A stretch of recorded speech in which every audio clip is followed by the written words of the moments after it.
As an avid angler, the most splendid way to flaunt a prize catch is not merely by dangling it from the rear of one's vehicle while circling the neighborhood multiple times. Rather, it is by establishing a fishing venue wherein all the magnificent fish one has caught can be gathered together. An unexpected turn of events led Lu Hong to arrive in a world strikingly similar to Blue Star. This realm boasts a larger expanse, more vast waters, and a greater diversity of species. Having acquired a fishing venue system, he resolved to create a fishing ground of his own. What if the fishing ground lacks sufficient fish? Fear not, for the proprietor shall personally venture to fish. 100 pounds of crucian carp, 500 pounds of grass carp, 1,000 pounds of common carp, 10,000 pounds of tilapia, and 100,000 pounds of Nile tilapia. From the depths of the water to the land above, from the seas to the skies, whatever the fishing ground lacks, Lu Hong shall fish for. Whether it be ancient fish species, primordial fish, or mythical varieties, as long as it is a fish, it falls under the purview of this angler.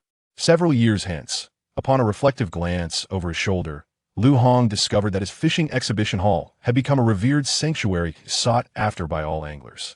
Chapter 1. The Sacred Fishing Ground System. In the nation of Shenzhou, in Kongding Village, Lu Hong sat at the doorstep, bewildered, at the age of 22. Due to his frequent fishing excursions, his originally handsome visage had become somewhat tanned by the sun. At this moment, he still could not fathom how he had so haplessly found himself in this world. Lu Hong, an ordinary worker, had but one passion: fishing. Having observed his father fish from a young age, he eventually accompanied him and, in time, grew to love the sport. Prior to his unexpected journey, after laboriously working on a project for over a month, he finally secured a contract and was granted 2 days of respite. In his elation, he rushed to the reservoir to fish, only to find himself empty-handed after a day, while his peers caught fish aplenty. Frustrated, he resolved to night fish, vowing not to return home without a catch. After several hours of battling the night by the reservoir, he finally hooked a fish, a sizable one, weighing at least 20 to 30 pounds.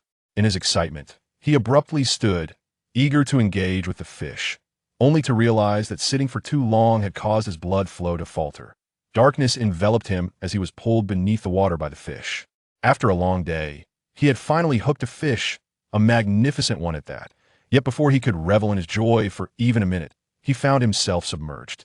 A gentle breeze swept by, and the rustling of the trees on either side jolted him back to reality. According to the memories of the original owner, Kongding Village is an ancient mountainous settlement, situated at the foot of the hills, originally home to a mere 50 to 60 households. As time progressed, the younger generation ventured to the town for work, and those who left eventually established families there, taking their elderly relatives along with them. Just last month, the final household in the village, apart from the original owner, relocated. The original owner was, by nature, a lethargic individual, spending his days in the family's large fish pond, rising early to toss some grass into the water before retreating home for a nap. If he slept in, he simply let it be. When funds ran low, he would catch a few fish from the pond to sell in town. During moments of boredom, he would take a fishing rod to play by the pond. Lu Hong now found himself at a loss, as the sudden transition left him disoriented. With time on his hands, Lu Hong retrieved his fishing rod and casually dug up a few earthworms for bait behind the house, contemplating his future plans while fishing. Ding! A suitable host has been detected. The Sacred Fishing Ground System is available for binding. System binding successful. A novice gift package has been bestowed. Would you like to open it? The sudden voice startled Lu Hong to the point where he nearly dropped his fishing rod, fearing he had been possessed after falling into the reservoir. Before him, a panel materialized. Host, Lu Hong. Age, 22. Fishing realm, novice angler. Fishing method, none. System backpack, 110. System fish storage capacity, 500-jin, temporary fish storage. Number of fish ponds, 1. Fish pond name, unnamed, weight of fish king, 18-jin. Fish pond level, level 0. Fishing ground points, 0. System prize pool, not yet opened. System store, not yet opened. Number of fish, 1,623 grass carps, 5,038 breams, 47 eels. Upon observing the data on the panel, Lu Hong twitched his lips.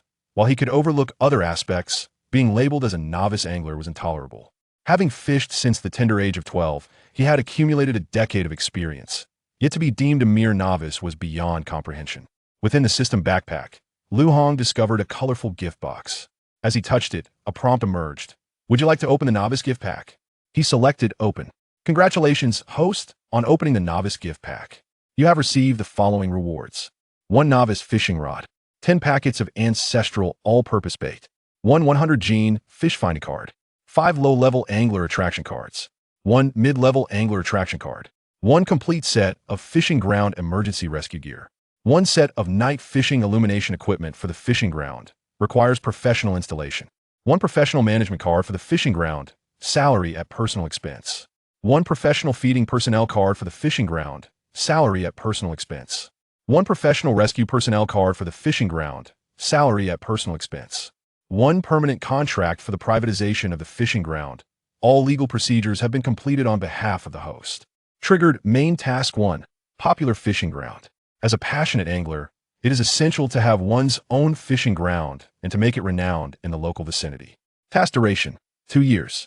Task requirements. A minimum of 10 anglers must visit the fishing ground for 10 consecutive days, with a total of over 100 anglers having fished at the venue. Completion reward. 10 packets of all-purpose ancestral bait. Failure penalty. 1 month of empty fishing. Triggered Side Task 1. Naming the fishing ground. As the owner of a fishing ground, one must bestow upon it a name that is both pleasing and imposing. Task duration, 3 days. Task requirement, name your fishing ground. Completion reward, 1 fish king of the blue fish species, weight randomly selected, not less than 50 jin and not more than 100 jin. Failure trigger, 1 week of empty fishing. A flurry of prompts left Lu Hong somewhat bewildered. Merely opening a novice gift pack had triggered so many tasks. The task rewards appeared highly enticing, yet the penalties for failure were rather disheartening. For an angler, nothing is more trying than a month of empty fishing, save for the torment of consecutive empty fishing days. The sudden submergence of the bobber jolted Lu Hong back to reality, prompting him to reel in swiftly. A 5-tailed bream emerged, perfectly suitable for lunch. Upon returning home, he lit the fire to cook, and after enjoying his meal, Lu Hong reclined on his bed and revisited the system panel to review the rewards from the earlier gift pack. Novice fishing rod. As an angler, possessing a personal fishing rod is essential.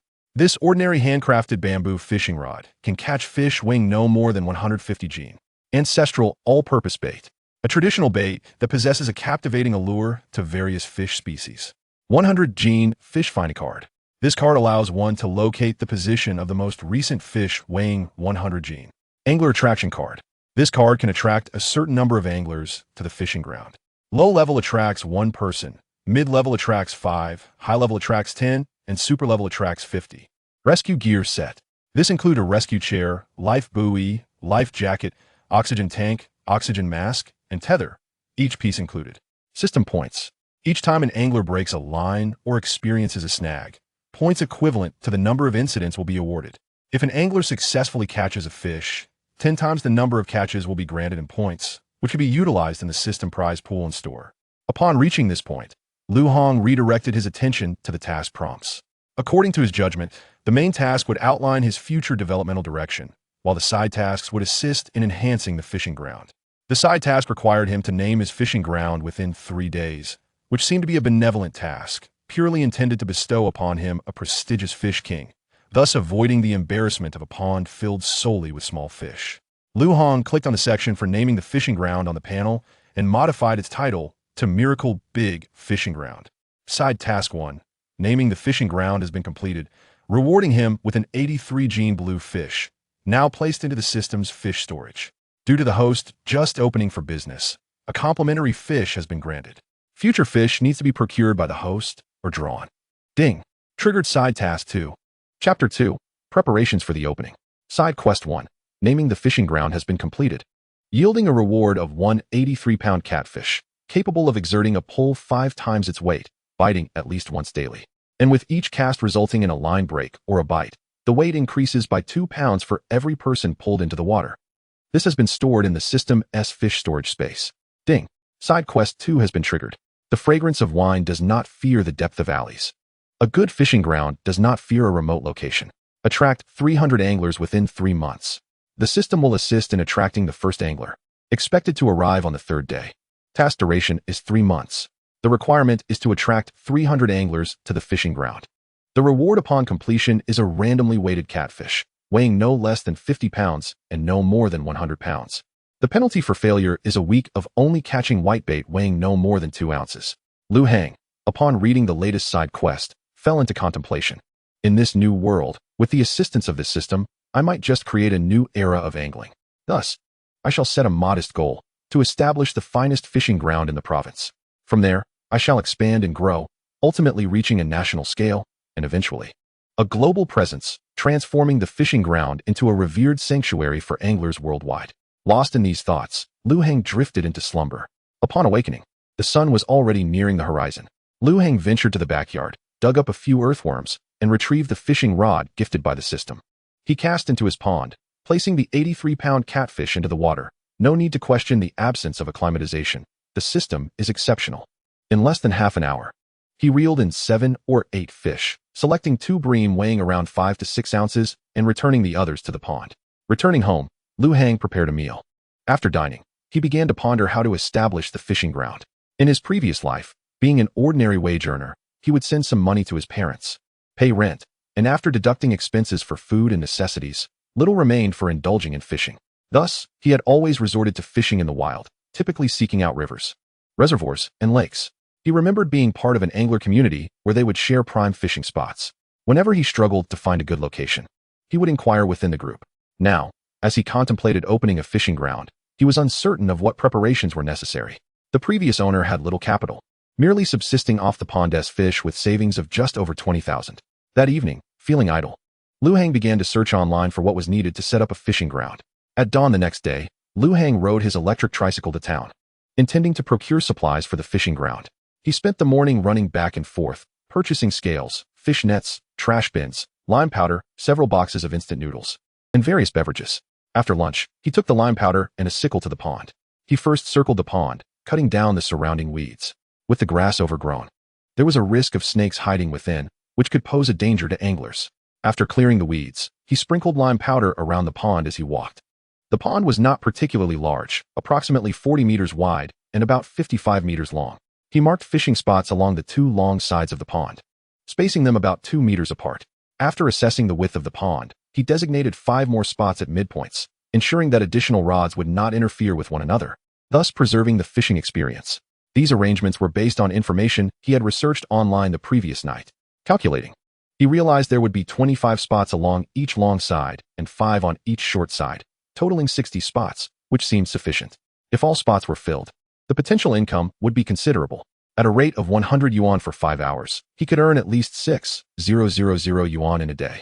If he sold drinks and instant noodles, the total could easily reach 8 to 10,000. However, this idea quickly dissipated in his mind. Given the remote location of the newly established ground, the number of visitors would likely be limited. Moreover, charging 100 yuan for 5 hours seemed unreasonable. Such rates were typically reserved for well-located, popular fishing grounds. During this time, Liu Hang had also researched local fishing ground prices in Xianzhou, discovering that most range between 80 and 140 yuan. The duration varied, with the shortest being 4 hours, typically for indoor fishing pools. Those exceeding 4 hours were generally located in suburban areas or mixed-species ponds. The pools generally featured a single fish species with a high density, allowing anglers to catch plenty in a short time. High-density pools attract anglers, but they also require specific bait. When the bait is right, anglers can catch fish continuously. When it's wrong, it's not uncommon to leave empty-handed. Consequently, many prefer mixed ponds, as the bait requirements are more lenient, ensuring at least some fish are caught.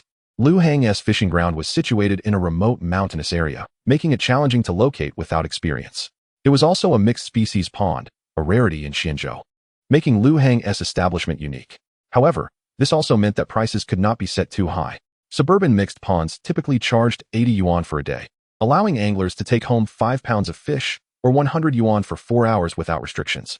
Reflecting on this, he began to consider the pricing model for his fishing ground. Generally, fishing grounds operate under 2 main pricing models. The first is a return fish model, where 100 yuan allows fishing for 4 hours, with the catch sold back to the ground at a set price per pound. This model is common in pools, but less so in mixed ponds. The second is a non-return fish model, where anglers can keep all their catch for 100 yuan for 4 hours, with the fishing ground not reclaiming any fish. There are also alternative pricing structures, such as weight-based ponds, which are generally cheaper. Here, the owner does not reclaim fish, but anglers must pay to keep what they catch at a price per pound. This model attracts fewer visitors, as the costs are similar to market prices but require anglers to pay for the privilege of fishing. Another model, resembling gambling, is the prize fish model, where entry fees are typically high, but the rewards for catching a prize fish can be substantial, sometimes reaching thousands of yuan. Some locations even feature a prize pool that increases with each entry until a prize fish is caught. After much contemplation, Lu Hang decided to tentatively set the price at 80 yuan for 5 hours. After all, those who would venture to his remote location were likely seasoned anglers, each possessing a certain level of skill. Setting the price too low could result in losses, but he could adjust it later based on demand, presenting it as a promotional offer for the grand opening. After spreading the lime powder, Lu Hang tidied up his tools and returned home. Upon arriving, he dampened a towel to wipe off the lime from his body. Once he had finished organizing, he began to prepare dinner. After enjoying his meal and taking a refreshing shower, he climbed into bed early, setting an alarm for 8 o'clock before swiftly drifting into sleep. Tomorrow, the first customer at the fishing spot would be arriving. Chapter 3. The first customer at 6 in the morning, he was already awake. After freshening up and having breakfast, Lu Hang recalled the professional lifeguard kit included in the novice starter package. He decided to set up the lifeguard equipment. Taking a shovel from home, he made his way to the edge of the fish pond. He first leveled the ground with the shovel, then retrieved the lifeguard kit from the system space. Examining the lifeguard chair, he realized he hadn't hired a lifeguard yet and decided it was unnecessary to install it for the moment. The oxygen tank and mask were also temporarily irrelevant. Instead, he merely took out the life buoy and life jacket from the kit.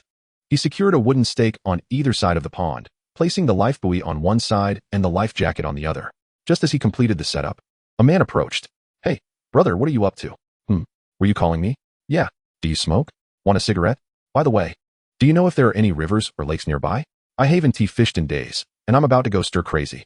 There aren't any rivers nearby. We're surrounded by mountains.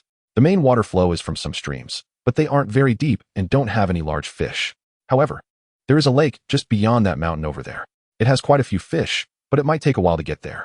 As they spoke, a loud splash erupted from the pond, and a massive catfish flicked its tail before sinking beneath the surface. "Wow, brother, your pond has some big fish. Can I fish here? I just want to get a feel for it. I can pay you 200 yuan to fish for 4 hours. No, that won't do. I'm planning to tidy this pond up into a fishing spot, and the price isn't that high. 80 yuan for 5 hours. You can take home grass carp and bream, but the catfish costs 300 each. Sounds good." The man began rummaging through his pockets for his phone. "Hey, where should I scan for payment?" "Oh, just scan my phone here." Lu Hang produced his phone and opened the payment code. "This fishing spot is nice." After selecting a spot, the man dropped his bags and got to work.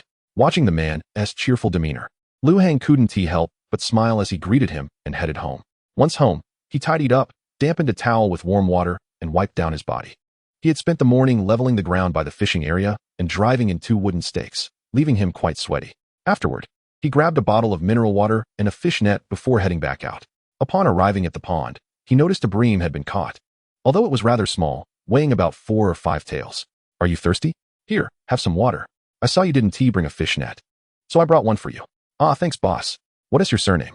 It looks like you're about to catch some fish. You must be quite the seasoned angler. How many years have you been fishing?" "Just call me LV. I've been fishing for over 20 years. "Nice to meet you, LV. I'm Lu Hang. You can call me Xiao Hang. What brings you here to fish?" "Well, I've had some free time recently, so my wife and I visited her family for a while. After a few days with nothing to do, I felt a bit restless.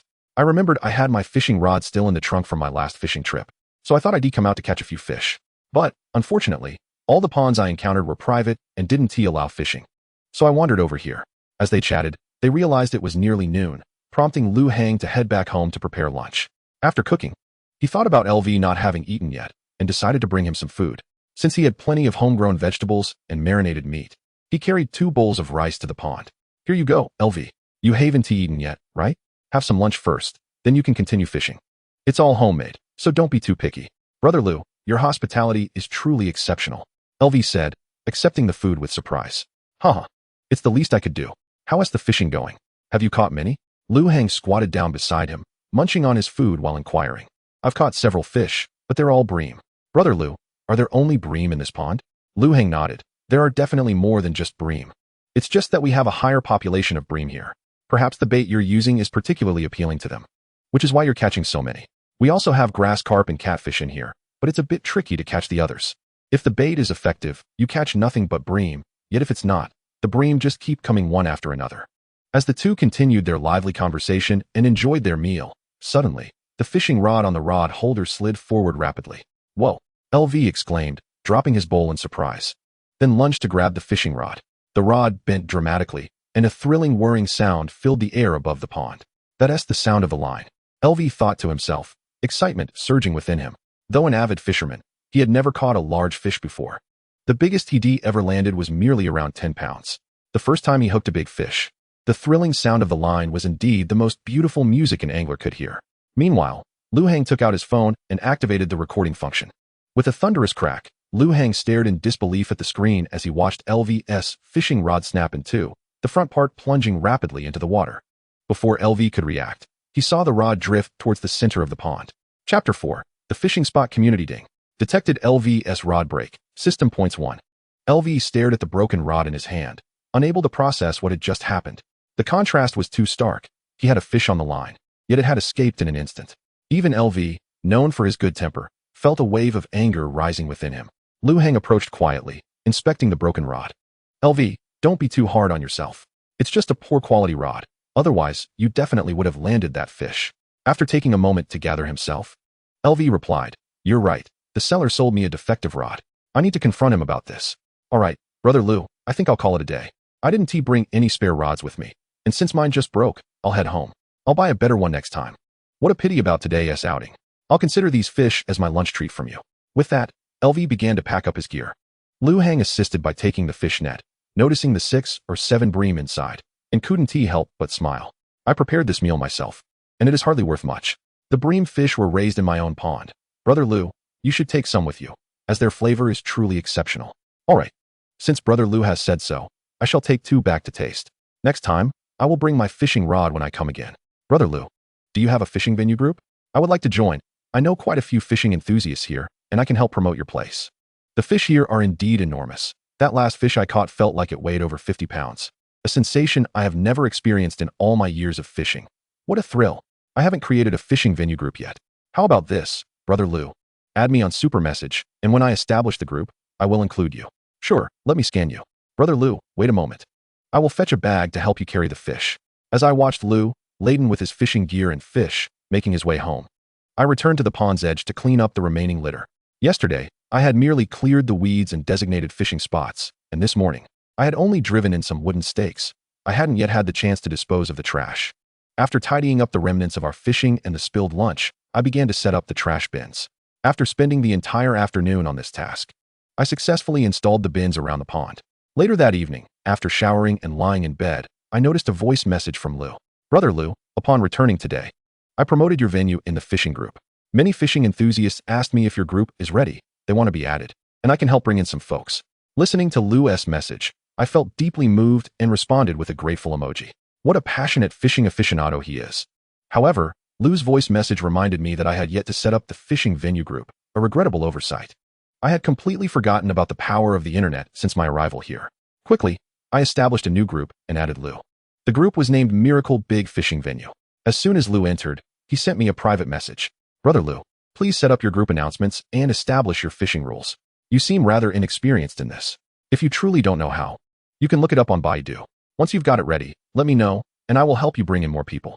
Before long, I found a template on Baidu and took notes while reading. Prohibiting certain hooks, banning small bait. This stuff is merely a mix of technology and cunning. Prohibiting reels. Since the fish here aren't large, it's indeed not suitable to use reels, but that's of little consequence. Perhaps in the future, when larger fish arrive, they might be utilized. As for rod limits, that certainly needs to be addressed. The pond is merely about 40 meters long, so I will limit rods to 63 meters, ensuring the line matches the rod's length. After about half an hour of revisions, I finally crafted an announcement and sent it to Lu. "Welcome to Miracle Big Fishing Venue. For our grand opening, the fee is 80 yuan for 6 hours, allowing you to take home up to 10 pounds of fish.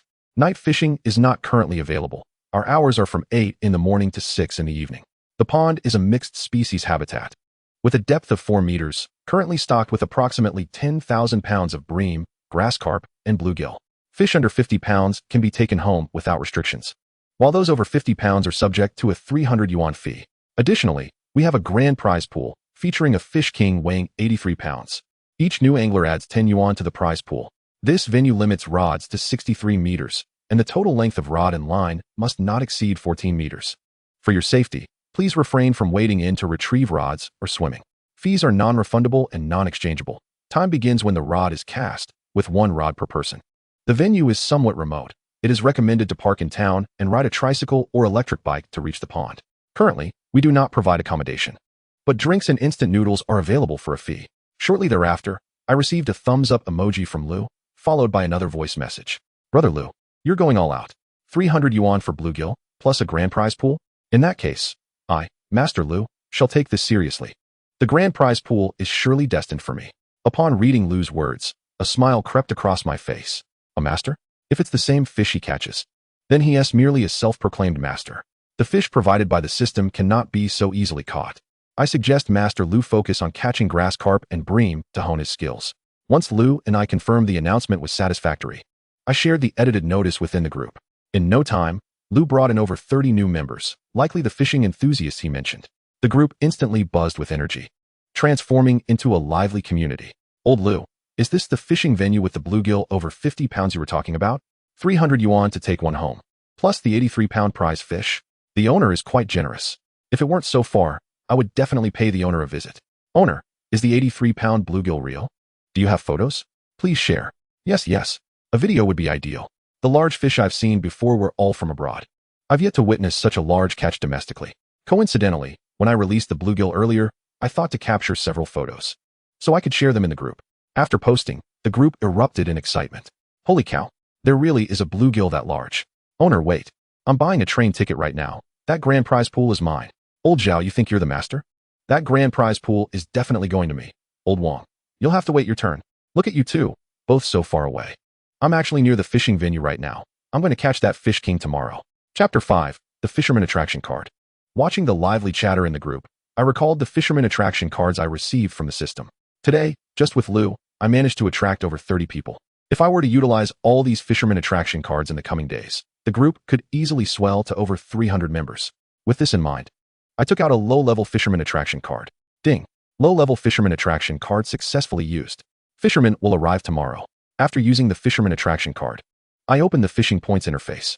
Fishing points. 1. Can be used for upgrading the fishing pond, system lottery, and system mall. Fishing pond level, 0. Current fish pulling power, 0. Generally, a fish's pulling power in the water is approximately 3 times its normal weight. To upgrade to the next level requires 10 points. System lottery, not yet opened. System mall, opened. The fact that the fishing pond level can enhance fish pulling power is astounding. It seems that for some time to come, I must allocate all my fishing points towards upgrading the pond. It's essentially a snowball effect. Greater pulling power leads to more fish breaking lines. More broken lines yield more points, and with more points, the level increases. The higher the level, the greater the pulling power. This cycle is reminiscent of the chicken and egg scenario.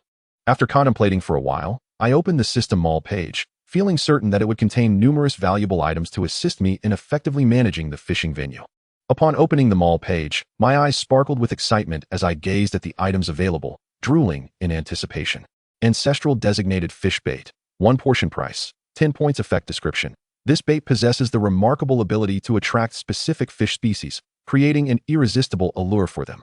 Once cast into the water, all designated fish in the vicinity will be drawn to it. Low-level fishing rod reinforcement card. 1 card price. 100 points effect description. This card enhances the resilience of your fishing rod, enabling it to withstand an additional weight of 100 pounds from the fish. Low-level fishing line reinforcement card. 1 card price. 100 points effect description. This card fortifies the strength of your fishing line, allowing it to bear an extra weight of 100 pounds from the fish.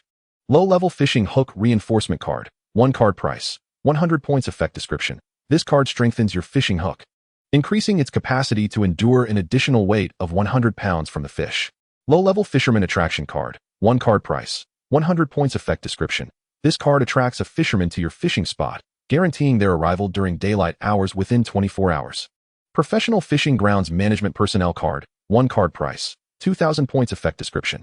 This card summons a professional with expertise in managing fishing grounds to apply for a position at your site. Professional Aquaculture Personnel Card. 1 card price. 2,000 points effect description. This card attracts specialized aquaculture personnel. Professional Fishing Pond Construction Team Card. 1 card price. 10,000 points effect description. This card temporarily summons a construction team skilled in building fishing ponds, tailored to the habits and sizes of the desired fish species. The survival rate of fish in professionally constructed ponds is 100. Note, this is a one-time use item. It can only construct one pond per use, after which the team departs. A new summoning is required for subsequent constructions. Fish finding compass. 1 price. 1,000. 000 points. Effect description. This compass allows you to locate any fish you desire. In the real world, sourcing such professionals to attract to your fishing ground demands considerable effort. Securing their services often entails costs in the tens of thousands or even hundreds of thousands, as one must offer tangible benefits to entice them to leave their current positions. After reviewing the basic card types, let us now delve into the fishing techniques category, the 18 methods of fish catching, the 9 unique methods of fishing, the authentic fishing techniques series, the 9-in fishing methods series, the 9-yang fishing methods series, the grand fish transfer techniques series. Naturally, these techniques command exorbitant prices, and one must learn them step by step, with the least costly requiring a minimum of 10,000 system points. It is essential to note that amassing 10,000 system points typically necessitates an individual achieving 141 consecutive successful catches. However, as the fishing grounds expand and the number of patrons increases, the odds of success will rise significantly, allowing for a swift accumulation of points. Furthermore, there are series on fishing rods and mutated fish meat. Upon witnessing such a plethora of enticing items, Lu Hang felt an overwhelming desire. Exiting the system marketplace, he promptly utilized 2 low-level fisherman attraction cards, determined to expedite the management of his fishing ground, envisioning a future where all the treasures of the system marketplace would belong to him. After a restful night, Lu Hang hastily finished his breakfast and made his way to the fishing ground to await the arrival of the fisherman. Time swiftly passed, and he soon spotted an electric scooter approaching. Could this be the fisherman summoned by the attraction card? Pondering this, Lu Hang eagerly approached. The rider, upon noticing Lu Hang, cheerfully inquired, "Young man, I've heard of a miraculous fishing ground nearby. Do you know where it is?" Indeed, the attraction card had worked wonders. "Yes, this is the miraculous fishing ground. Please park your scooter here. There's no one else around, so it's quite safe." Once the scooter was secured, Lu Hang escorted the middle-aged man to the edge of the pond. After payment was completed, the man began to scout for a fishing spot. As the middle-aged angler settled down to prepare his bait, a group of individuals approached from behind. Lu Hang quickly greeted them. "What brings you here?" "I'm a fishing streamer from Jinan, known as Toothless Fishing. I heard there are bluefish weighing over 80 pounds here, and I came to test my luck in this grand fishing pond. Is this the right place?" "Indeed, you've arrived at the miraculous fishing ground. The pond is just ahead. Would you like a fish protector? They're provided free of charge. Follow me, and I'll show you the way." "What is the cost?" "No charge this time. All I ask is that you share your fishing experience on Jinan." Before Lu Hang could lead the toothless fishing streamer and his group to the pond, he heard a familiar voice calling from behind. "Lu Hang, I'm back." Turning around, he was delighted to see Lu Shang from the previous day, this time accompanied by 2 young men.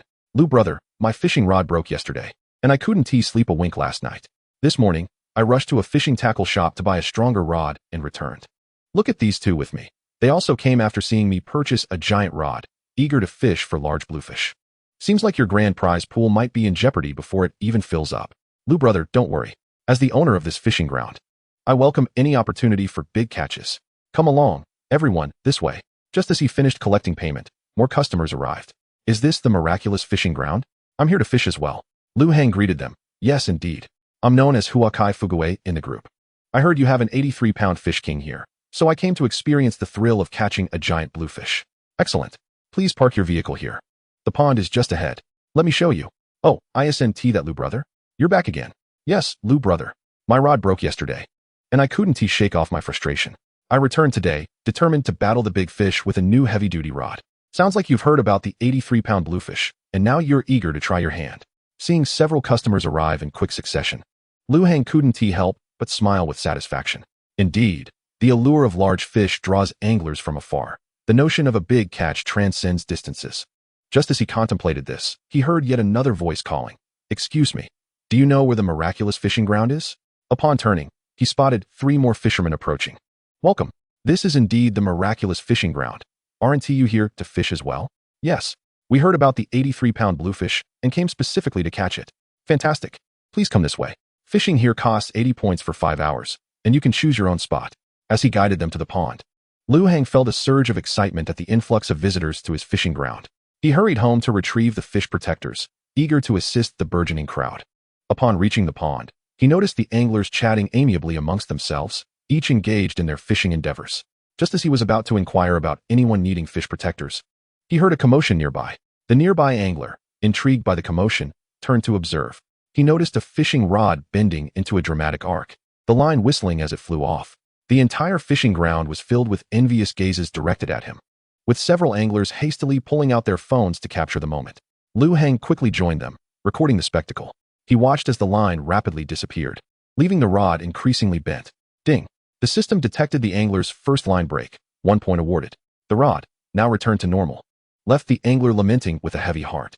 Damn, damn, damn, my 65-pound line has been severed. Didn't the owner say there was an 83-pound king carp in this pond? Why on earth are you using such a thin line? What a pity. A nearby fishing companion expressed, sharing in the disappointment. Yet, before they could exchange further words, another angler's rod began to bend, accompanied by the familiar whistling sound. But mere seconds later, there was a loud bang, as the front half of a fishing rod soared towards the center of the pond. Damn! A voice of frustration echoed across the water. Ding! The system recorded the angler's first rod explosion. 1 point awarded. Lu Heng gazed at the surface of the water, marveling at the ferocity of the system's gift, the king carp proving to be a formidable adversary, shattering rods without hesitation. I just bought that rod. My money. My little treasure. The angler lamented, clutching his chest in grief. Did you buy the wrong rod? Haha. We've all upgraded to heavy-duty rods while you're still using a standard one. What a shame. Why isn't it biting my hook? You're all wasting this hard-won opportunity, another angler lamented. What is there to regret? If it bites once, it can bite again. The king carp in this pond is fierce, brothers. Let us reel it in and strip the owner of his trousers. Indeed, the atmosphere among the anglers grew increasingly lively, with excited chatter filling the air. Lu Heng looked at the fervent faces around him, realizing that they likely wouldn't need a fish net anymore. He thought to check who caught the bream or grass carp later to see if they needed a net. Just then, another whistling sound emerged, and turning to look, he saw the toothless streamer from Jingyin, whose rod was also bent into a large arc. Lu Heng hurriedly pulled out his phone again to record, only to hear the sound of the line snapping. Wow, another line cut. This king carp is something else, exclaimed the streamer. Brothers, switch to heavier line. This fish is extraordinary. Crap, my line isn't thick enough. Does anyone have a heavier line to lend me? I'll pay, the streamer called out, frantically readying his line. Suddenly, another angler's rod bent, and in the next instant, there was another resounding bang. Another rod exploded, leaving the angler in a daze. Is this fish really only 83 pounds? With this kind of power, it could easily be 110 pounds. Staring blankly at the broken rod, he still couldn't grasp what had just happened. Damn, another rod exploded. Is the owner lying about the weight of the fish? Are you sure this king carp is only 83 pounds and not 183? This is definitely a 100-pound beast. It just snapped my rod. Hey, king carp, come bite my rod. I bought this high-strength 100-pound rod for over $500, and I'm not afraid. But before he could finish, an immense force surged through the fishing rod, leaving him momentarily stunned. What kind of pulling force is this? In the next moment, he felt as though he might be pulled into the water. The angler's fighting spirit was instantly ignited, only to be extinguished just as quickly. He watched as his once proud rod shattered into 2 pieces with a resounding crack. Damn, damn, damn. This fish is definitely heavier than the owner claimed. A 100-pound rod just shattered in an instant. This giant king carp has gone mad. The other anglers at the fishing spot were electrified by the sight of yet another rod breaking. Chapter 7. Into the water. Ding. The system detected the angler's first line break. 1 point awarded. Ding. The system detected the angler's first rod explosion. 1 point awarded. Ding. The system detected the angler's second rod explosion. 1 point awarded. Meanwhile, the angler who had just broken his rod sat in stunned silence, gazing at the remnants of his fishing gear, reminiscing about the thrill of that moment. The sensation reminded him of arm wrestling with his cousin when he was young. That complete feeling of helplessness, the sheer imbalance of power. Previously, he had never understood why so many were either snapping lines or rods. Now, he comprehended the overwhelming sensation. It was truly exhilarating. He shivered, casting aside the remnants of his broken rod and reaching for his fishing rod bag. Yet, upon opening it, he realized with dismay that he had only packed a heavy-duty rod for this outing, while inside were only small rods. Oh no, here it comes again. Damn, another line cut. Ding. The system detected the angler's first line break. 1 point awarded. This is undoubtedly the king carp. We won't be able to reel it in unless we wear it out today.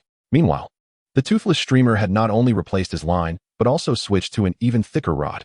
Lu Heng watched as the angler brandished a rod as thick as 3 fingers, preparing to cast it once more. Here it comes again. The king carp is biting. Damn. The pulling force is incredible. Bro, hold steady. I'll help you stabilize the rod, shouted another angler, rushing over to assist. My god, this rod, this curve. The king carp's pulling force is enormous. The king carp was thrashing wildly, aggressively biting the bait. After struggling for about half a minute, there was a loud splash as both anglers tumbled to the ground, their fingers still gripping the rod tightly, yet the line had already snapped. Ding. The system detected the angler's second line break. 2 points awarded. Are you two okay? How do you feel? Damn, that was exhilarating. This king carp's pulling force is insane. If I hadn't lost my line, I would have definitely reeled it in. Damn, does anyone have a thicker line? I'll pay for it. Today, it's either my rod or the king carp that survives. Watching his fellow anglers suffer line breaks and shattered rods, Lu Hang couldn't help but smile broadly. He noticed his system points had already reached 9, and with just one more rod explosion or line break, he would achieve a total of 10 points. At 10 o'clock, one could elevate their fish pond by a level with ease. However, the effects of such an elevation remained a mystery. Would the pond expand, deepen, or perhaps grant me new fish? At that moment, Lu Hang contemplated whether he could film a video of the anglers being caught off guard, intending to share it on a popular platform. Just as he retrieved his phone and began recording, he witnessed the float of the toothless streamer plunging beneath the surface. Following that, the streamer's fishing rod bent dramatically, accompanied by the incessant whirring of the line. After setting the hook, the toothless streamer crouched down, the rod arching into a crescent shape as it continued to bend further. To prevent the rod from snapping, he began to ease the pressure he had exerted on it. However, as he released the weight just slightly, the entire rod slipped from his grasp and soared into the air. Before any of the anglers could react, the toothless streamer lunged forward, managing to catch hold of the rod again. Yet, he was soon pulled into the water by a strong fish, the rod dragging him along. Nearby anglers rushed over, with 2 of them grasping onto his legs in a desperate attempt to pull him back to shore. Others, abandoning their rods, hurried to assist. One individual, eager to help, took hold of the rod, while another attempted to lift the toothless streamer out. However, the one who grasped the rod, inexperienced with catching large fish, underestimated the strength of the bluefish. In an instant, he was pulled into the water along with the rod. Seeing this, another angler quickly dropped everything to aid his companion. Meanwhile, the toothless streamer, momentarily freed from the fish's pull, managed to regain his balance and emerged from the pond. Yet, it seemed as though people were falling into the water like dumplings, one after another, as several struggled to maintain their grip on the rod. Those who had failed to conquer the bluefish on land were unlikely to succeed in the water. The slippery bottom made it difficult to exert force. As the bluefish yanked, several anglers found themselves sprawled out, and soon the rod drifted to the center of the pond. Realizing the rod was lost, the anglers climbed back up, albeit with wet lower halves. The slippery bank made their ascent challenging, but after several attempts, they finally made it back. The toothless streamer gazed at his sole prized rod, now submerged, feeling a wave of resignation wash over him. The previous day, he had heard from fans about a nearby fishing area where an 83-pound bluefish resided. He had intended to try his luck, bringing along only one heavy-duty rod and a standard one, initially planning to test the waters with the latter before deploying the former. To his dismay, just 10 minutes after switching to the heavy-duty rod, it had plunged into the water. Now, retrieving it was out of the question. He could only wait until evening when everyone had dispersed to attempt a recovery. Looking at his remaining standard rod, the toothless streamer decided against fishing for bluefish that day and instead took out other bait from his tackle box to resume fishing. Ding. First detection of the toothless streamer falling into the water. System points 10. Bluefish weight 2. Ding. First detection of an angler falling into the water. System points 10. Bluefish weight 2. Oddly enough, since that incident of falling into the water, the bluefish had ceased to bite. Not only them, but other fish had also shown little interest. As the temperature rose, Lu Hang looked up to find it was already noon and inquired if anyone wanted instant noodles or drinks. After a morning of battling bluefish, the anglers were indeed famished.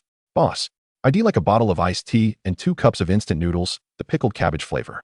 Brother Lu, I'll have a can of Red Bull and a cup of instant noodles. I want the spicy flavor. Boss, 1 bottle of mineral water and 2 cups of instant noodles. I also want spicy. Boss, give me a cup of pickled cabbage instant noodles and a bottle of mineral water. Boss. Lu Hang diligently noted everyone's requests for instant noodles and drinks before making his way back. Chapter 8. Lottery Fishing Skills. Lu Hang first delivered all the drinks to the anglers before returning to fetch a portable folding table to the pond's edge. He repeatedly brought hot water and instant noodles, preparing them one by one and serving them to everyone. Once all the noodles were ready, he collected the empty hot water bottles and the portable table to return home to cook. During the hottest part of midday, Lu Hang chose not to head back to the pond, but instead turned and lay down on his bed. He opened the System Points interface. System Points, 29. System Lottery, activated. System Mall, activated. Upon accessing the lottery, he found a grand spinning wheel adorned with various colored segments, each one either large or small, yet devoid of any indication of what they contained. Only a large question mark at the center. Filled with anticipation, Liu Hang pressed the enormous button. Would you like to proceed with the lottery? First lottery requires 10 system points. Yes. The wheel began to spin slowly, gaining speed with each passing moment until it became a blur, gradually decelerating. Liu Hang watched intently, his heart filled with the soundtrack of good fortune. After 10 seconds, the wheel slowed to a halt, the pointer landing on a small purple segment. Ding! Congratulations, you have drawn the skill 18 techniques of fishing. Technique 16, a single cast opens the gates. Ding! Detection of the fishing skill 18 techniques of fishing. Technique 16, a single cast opens the gates. Would you like to learn it? Yes. In that moment, Liu Hang felt a surge of knowledge flooding into his mind, only for the sensation to dissipate in an instant. After a brief pause, he grasped the principles behind the fishing technique. Concentrate the strength of the lower body in both legs, while channeling all upper body strength into one arm. During the build-up, the fish relaxes as the tension diminishes, allowing for a sudden burst of force to lift the fish before it has a chance to react, leaving it no opportunity to escape. However, this technique demanded considerable physical prowess. Given his current condition, employing it would necessitate at least a week of rest for his arm, during which he could not lift anything heavy, lest he risk permanent injury. It appeared that maintaining physical fitness was paramount, with so many fishing techniques available in the mall. Lacking a strong body would render him unable to utilize any of them, which would be quite unfortunate. Suddenly, voices reached his ears from outside. This must be the boss's place. Yes, this is it. I saw the boss bringing things into this room. Hastily, Liu Hang got up to check the door. Approaching were several individuals, and he quickly rushed over to welcome them inside. Come in, have some water, and take a break. No need. Our time is almost up, we're getting ready to leave. We just came to return your fish net and landing net. At first, it was exhilarating catching big fish, but once the rod broke and we started catching smaller ones, it felt rather pointless. We'll come again next time. You can leave the fish net here. I'll take care of the rest. Boss, your bluefish really packs a punch. It's a pity we didn't T-land it. I'll have to come back next time. Is there any way to get a super account? With how busy you are, I'm worried there won't be any spots available next time I come. Indeed, with this magnificent blue fish, the proprietor's business is destined for prosperity. If we do not assist in reserving a spot, it is likely that one may not catch such a prize. As for the matter of adding on WeChat, it's a triviality. Simply scan me here. There happens to be a fishing group as well. I shall add you to it. When you decide to come, simply notify me in the group, and I shall ensure a spot is held for you. If you have friends who also enjoy fishing, I can assist in recommending them as well. All right then, I shall leave the goods here and take my leave. Very well, take care on your way home. As the first wave of anglers departed, the others began to pack up as well. Brother Liu, do you have any memberships available? I wish to sign up. As I intend to frequent this place, the thrill of reeling in those big fish is unparalleled. Brother Liu, my fishing venue has only just opened, and it is still too early to offer memberships. Once everything is set and operational, I will inform you at the earliest opportunity. Understood, Brother Liu. I shall take my leave for now, and I will return another time. All right, Brother Liu, take care and do come back when you can. After Liu departed, Liu Hang approached the pond, noticing that only the last group remained, which included the toothless fellow. The reason Toothless had not yet left was that he intended to retrieve his prized fishing rod after the others had vacated. While he could forego a regular rod, the oversized rod, which had cost him over 2,000 yuan, was far too valuable to abandon. Boss, now that the crowd has dispersed, do you have any tools? I wish to retrieve my fishing rod.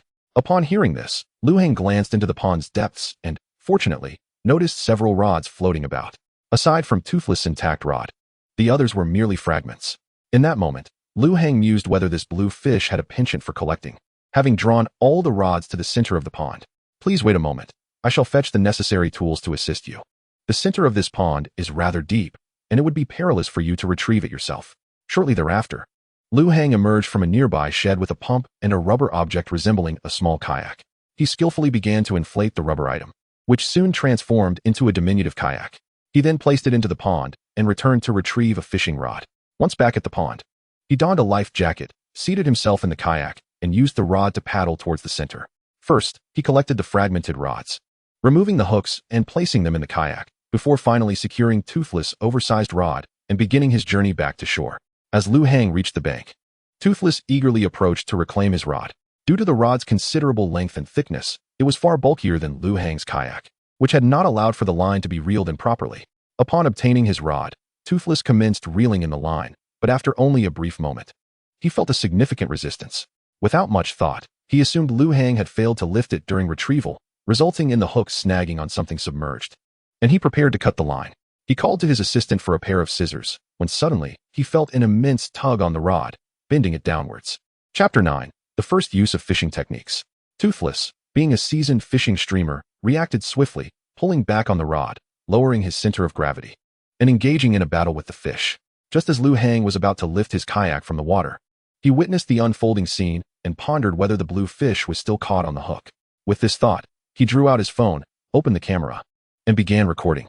Observing the struggle between the fish and Toothless, the standoff lasted less than 2 minutes before the fish began to drag both the rod and Toothless towards the water's edge. Realizing the urgency, Lu Hang quickly stowed his phone and rushed over to take hold of the rod. The moment he grasped it, he was reminded of the exhilarating sensation felt earlier that morning among the anglers. Ding! Detected that Toothless has fallen into the water for the second time. System points awarded, 20. The sudden force reminded Lu Hang of tug-of-war contests from his school days, where, after a teammate fell, a few of them would pull against the opposing team. Once Lu Hang had secured the rod, he too lowered his center of gravity, engaging in a war of attrition with the fish. After a minute or two, Toothless emerged from the water, and the two of them gripped the rod together. They continued to battle for over 10 minutes until they finally sensed a decrease in the fish's strength, allowing them to slowly begin reeling in the line. After another 10 minutes of effort, the resistance abruptly vanished, causing both to fall back onto the ground. Just as they fell, an immense tug surged through the rod. Thankfully, Lu Hang maintained his grip and did not release the rod, pulling firmly despite the fish's diminished strength after half an hour of struggle. With one hand gripping the rod and the other supporting himself, Lu Hang recalled the fishing technique he had drawn earlier that day and decided to give it a try. He turned, lowered his center of gravity, and pulled back on the rod, remaining motionless even as his weight shifted backward under the rod's pull. At that moment, Lu Hang felt as if his legs had transformed into leaden weights, steadfastly anchored to the ground. Even when his balance was compromised, his legs remained firmly planted. Refusing to yield, he maintained this position for 20 to 30 seconds before exclaiming, "A cast to open the gates of heaven." He then forcefully propelled the rod forward. In an instant, a grayish-blue creature soared from the water and landed on the shore.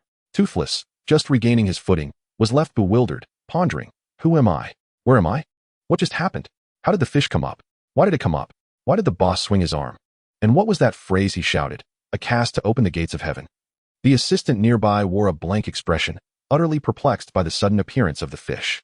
The only one present who was not bewildered was the young man filming, who appeared exhilarated as he captured the moment on his phone, even zooming in for a close-up of the fish. After Lu Hang's initial application of the fishing technique, he was instantly overcome by a wave of fatigue, followed by a sharp pain in his right arm. If he guessed correctly, he had likely strained a muscle. Indeed, his physical conditioning was inadequate, as merely attempting the technique had resulted in injury. It seemed that he would be unable to use that arm again for some time, as further use would surely lead to disaster. His legs, having felt as if they were weighted down during the use of the technique, now felt weak, causing him to kneel down for nearly a minute before he could manage to stand again. Upon rising, Lu Hang observed Toothless cradling the fish, instructing the filming assistant to take pictures, his face radiant with joy. After a lengthy photo session, Toothless rushed over to support Lu Hang. "Boss, you are incredible. You managed to hoist such a large fish right out of the water. Surely, you must be a hidden fishing master. How did you achieve that?" "Indeed. I heard you exclaim something about a cast to open the gates of heaven. What does that mean?" As Lu Hang heard the question posed by his assistant, it struck him like a bolt from the blue, and his face flushed a deep crimson.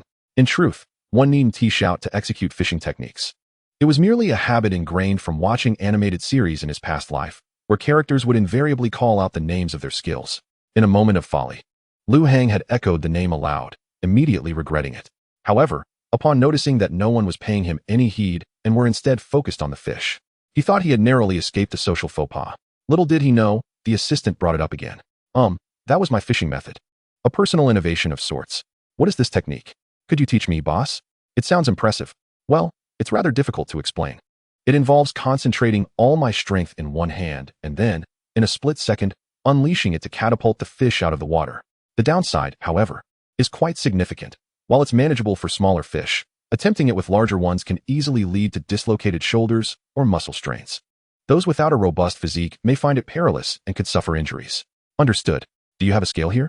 I wish to ascertain the weight of your fish. It feels like it far exceeds the 83 pounds you mentioned. Yes, we do have a scale, but I'll need someone to assist me in carrying it. I'm rather drained at the moment. I'll help. Just tell me where to find it, and I'll accompany you. After a few minutes, Lu Hang and Wu Ya retrieved the scale, and together they carefully lifted the fish onto it. 446 kilograms. Good heavens, boss, your fish is nearly 90 pounds. You've been grossly understating its size. They then took turns posing for photographs with the fish before returning it to the pond. After the photo shoot, Wu Ya and the others began to pack up, with Wu Ya pouring the fish back into the water, shouldering his gear, exchanging contact information with Lu Hang, and departing. Lu Hang then requested the footage of his fishing segment from a cameraman. That night, as he lay in bed, he rubbed his aching right hand, feeling a wave of frustration. Had he known better, he wouldn't have boasted. His physique couldn't support such a technique. And using it once had left him incapacitated for half a month, almost akin to a character from an anime he once watched, whose skills could lead to a permanent ban after a single use. Suddenly, he recalled the video the cameraman had sent him that day and decided to apply for a social media account, hoping to post the video to promote his fishing ground. Chapter 10. The Fishing Ground Thrives. Lu Hang pulled out his phone and discovered a flood of 99 messages on WeChat. Upon opening it, he found that the fishing group had grown from 37 to 126 members. The fishermen had shared videos of their catches from that morning, which sent the group into an uproar. Although the footage didn't showcase the fish, the numerous catches indicated that the waters were indeed teeming with sizable fish. Apung, what a splendid spot. Where is it located? Can someone provide the coordinates? Not burdened by youth. The location is in the group announcement. The feel is genuinely exceptional. The rods are of inferior quality, yet they all yielded catches one after another. Lu by Lu Zhan. To say explosive catches is an understatement. You wouldn't believe it, but 2 people actually fell into the water. Drunkard, did anyone manage to reel in the fish today? I'm curious about the true size of that 83-pound catfish. As Lu Hang perused the flurry of messages, he felt compelled to stoke the flames further and uploaded the evening's photo of the catfish. He then opened the group announcement to make some modifications. As soon as he shared the photo, the group erupted into chaos. Muggle. Is there really a fish that large? Sunflower seeds. Goodness. Is that the boss's 83-pound fish? Who caught it? Contentment. Is there truly such an impressive fishing ground in Xianzhou? That fish looks easily over 80 pounds. I thought the boss was exaggerating. Yo, enough talk. Boss, I'm reserving a fishing spot for tomorrow. Even without a prize pool, I must catch that king of fish. Ji Bachu. Everyone, check the group announcement. The king fish has grown. It now weighs 89 pounds. Han, Lu Hang, the group leader, you're not posting fake photos. Are you? The prize pool has increased, which implies that no one caught the kingfish today. Where did this photo come from? Muggle. Yes, group leader. You're not fabricating this for business, are you? Just as Lu Hang finished modifying the group announcement, he noticed the tide of conversation shifting, with members beginning to question the authenticity of the photo. Observing the unfolding skepticism, he decided to share the video from earlier that day. After posting it, Lu Hang exited WeChat, only to be greeted by a barrage of new notifications. Watching the group swell in numbers, he suddenly realized that he might need additional help to manage his fishing ground. Subsequently, he retrieved his beginner-s package, which included professional management and aquaculture staff cards. Ding. Professional management staff card successfully utilized. Recruitment information has been dispatched. Staff are expected to arrive by tomorrow morning. Ding.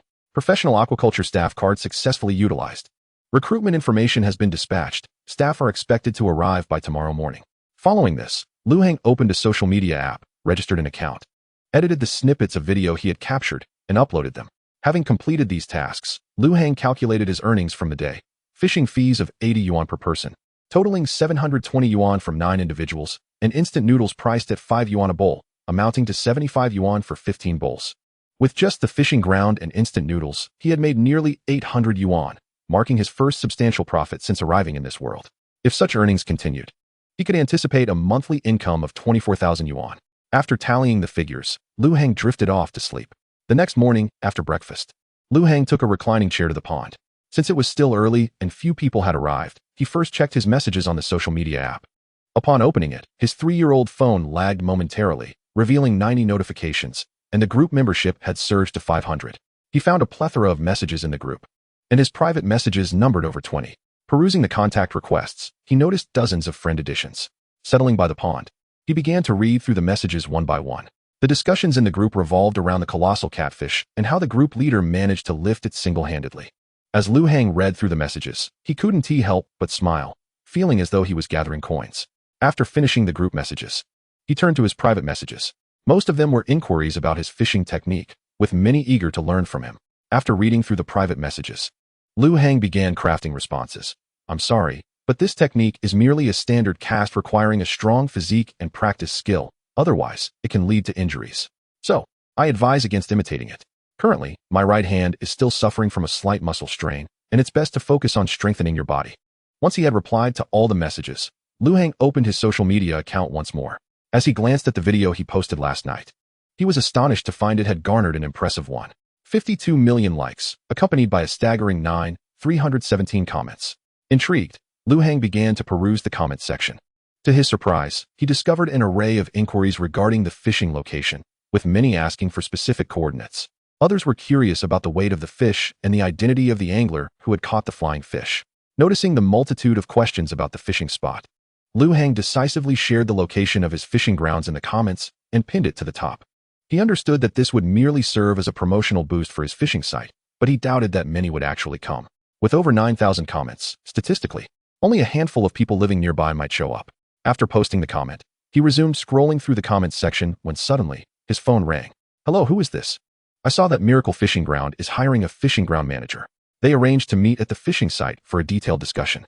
Just as Lu Hang ended that call, another one came through. Hello, who is this? I noticed that Miracle Fishing Ground is looking for a fish caretaker. I wanted to check if the positions are filled. Not yet, he replied, engaging in a brief conversation before inviting the caller to come by the fishing ground for further discussions. After hanging up, Lu Hang reclined on his lounge chair and soon drifted into slumber, only to be awakened by a familiar voice. Lu, I'm back. As Lu Hang opened his bleary eyes, he saw Lu Shang approaching with his fishing rod and gear. Ah, brother Lu, you're here quite early. Of course, with so many people in the group, I feared that if I arrived later, there wouldn't be any spots left for fishing. Not at all. Didn't I tell you? As long as you send me a message when you're on your way, I'll reserve a spot for you. Chapter 11. The new employees at the fishing ground. Brother Lu, why have you switched to a different fishing rod today? Are you no longer interested in the grass carp in my pond? Oh, come on. How could I lose interest? After spending all day fishing yesterday and witnessing the grass carp biting so frequently, it was clear that my lower quality rod wouldn't suffice to catch that particular grass carp. Last night, I sought out a friend to help me order a custom heavy-duty rod. Once it arrives, I'll return to catch that grass carp. A rod costing over 2,000 bucks? Brother Lu, that's quite a splurge. It seems you are determined to catch my grass carp. Haha, absolutely. This is my first encounter with such a large freshwater fish. It would be a disservice to my years of fishing experience not to catch it. Whoa, I've got a bite. Haha, a 2-pound grass carp. Brother Lu, the fishing conditions here are indeed splendid. While I may not be catching grass carp, there are plenty of other fish available. Certainly, I've stocked this pond with approximately 8,000 pounds of fish, including 4,000 to 5,000 silver carp and 1,000 to 2,000 grass carp. The quantity is undoubtedly sufficient. Lu Hang lounged back, observing Lu Shang as they engaged in light banter. Suddenly, a voice interrupted. Excuse me, is this Miracle Fishing Ground? Lu Hang turned to see two men, both about 1.78 meters tall, standing at the entrance of his establishment. Yes, indeed. You've arrived at Miracle Fishing Ground. Are you here to fish? No. I'm here to apply for a job. I tried calling the owner this morning, but couldn't get through. So I came to see if you could direct me to him.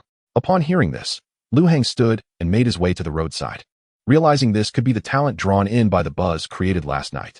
Hello, I am Lu Hang, the owner of Miracle Fishing Ground. May I ask your names? I'm Su Zijiang. You can call me Old Su. I'm here to apply for the position of fishing ground manager. I'm Chu Aran. Just call me Aran. I'm here to apply for the position of fish caretaker. Su Zijiang, the local applicant for the managerial position, had previously worked hard in other regions and spent 12 years in a fish farming base specializing in one type of fish, while they also offered fishing services. Taking fish home required payment, albeit at slightly reduced prices, essentially a side business. He had risen from a basic employee to a manager, earning a commendable annual salary of over 200,000 as the business flourished and his team expanded. However, just last month, his mother fell ill and was hospitalized, prompting him to return home and support her through her recovery. After ensuring she was better, he resigned from his previous job, having just completed the handover with his successor. Coincidentally, he saw the job listing for Miracle Fishing Ground, which was conveniently located about half an hour from his home, prompting him to explore this opportunity, especially since it resembled his previous job.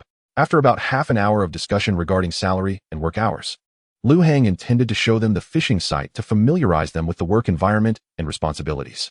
However, as people were already fishing, he decided to let Iran leave for the day, suggesting he come back early tomorrow for a more detailed conversation.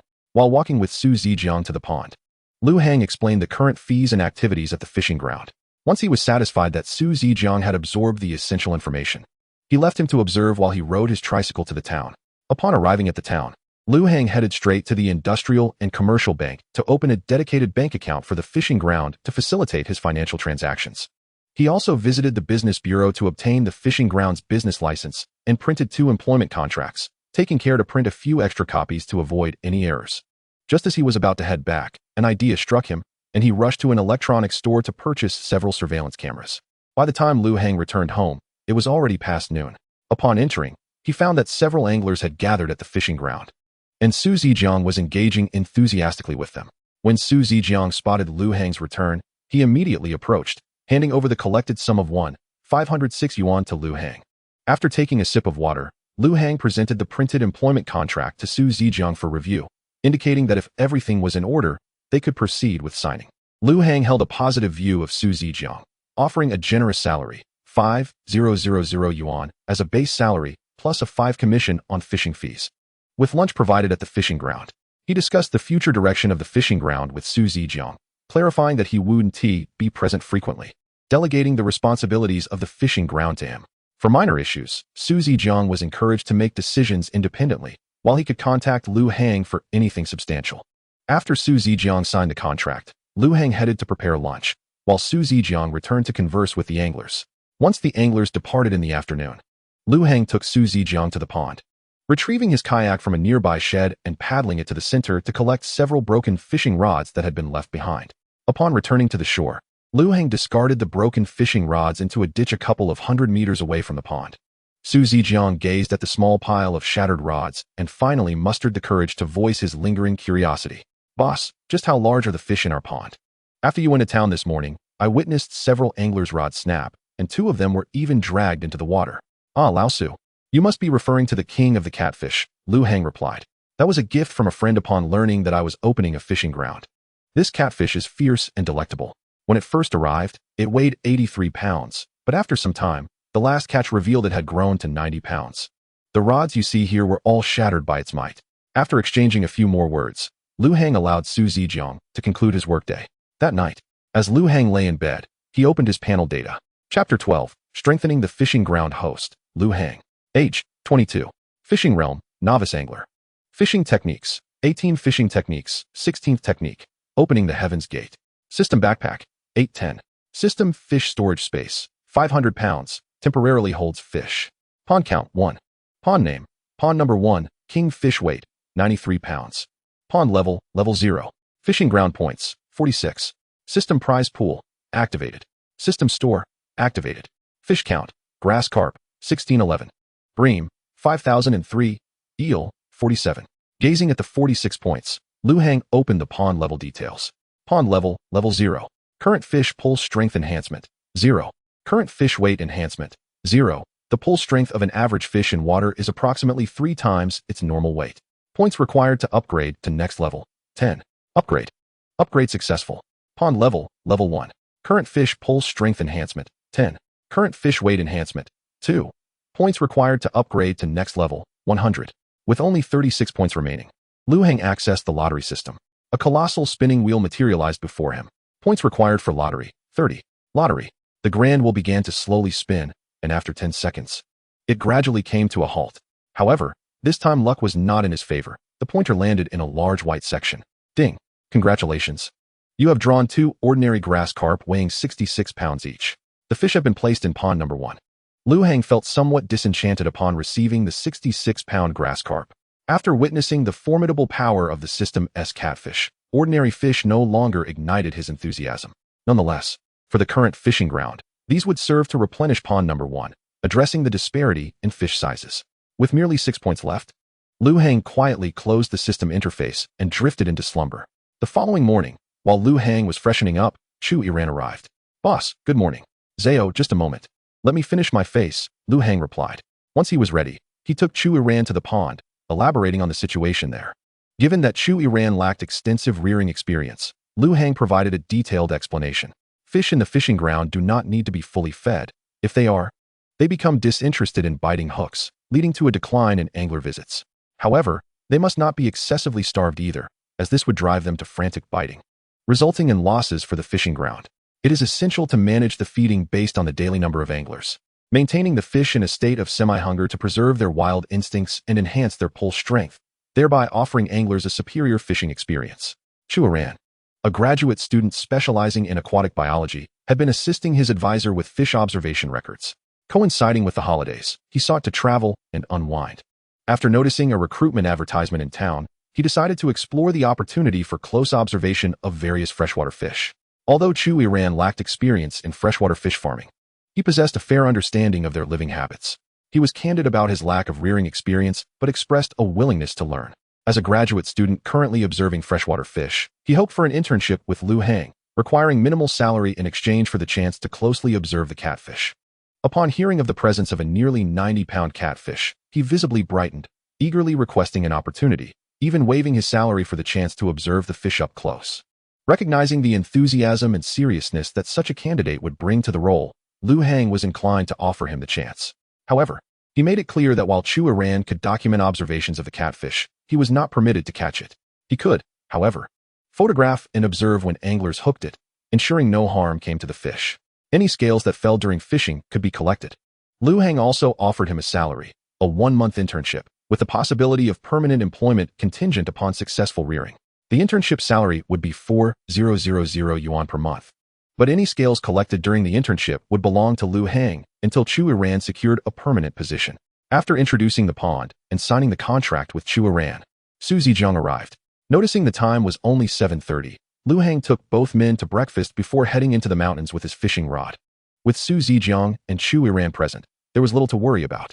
Recently, watching the anglers had sparked Lu Hang's own desire to fish.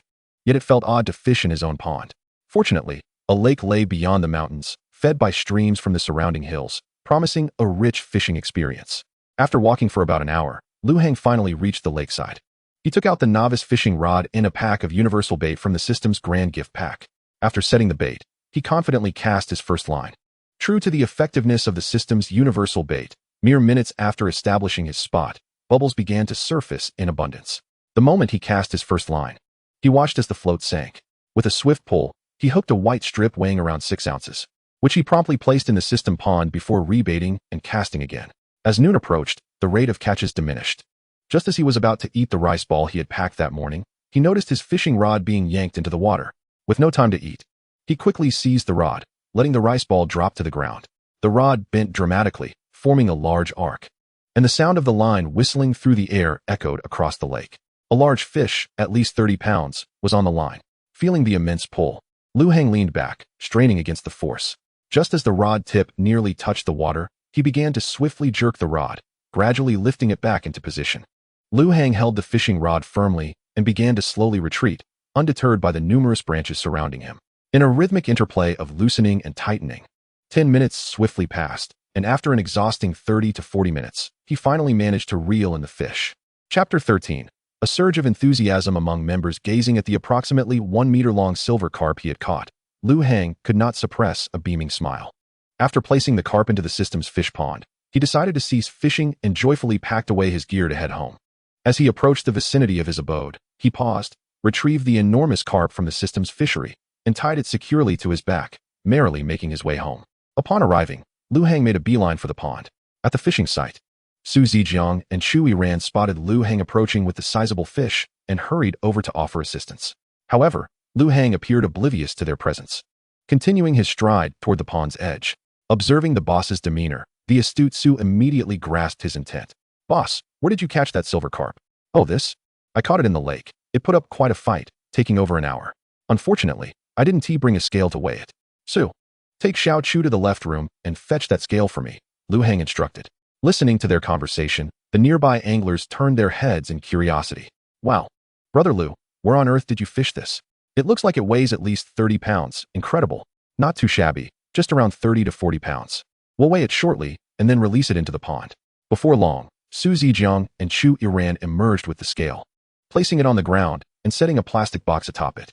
They quickly assisted Lu Hang in placing the fish into the box, though part of the tail still protruded, which was inconsequential. The crowd gathered around, eyes fixed on the digital display of the scale as the numbers fluctuated. 48.5 pounds. Impressive, boss. That's truly substantial. It will taste fantastic when braised. With such a large fish, braising is such a waste. Just look at the head.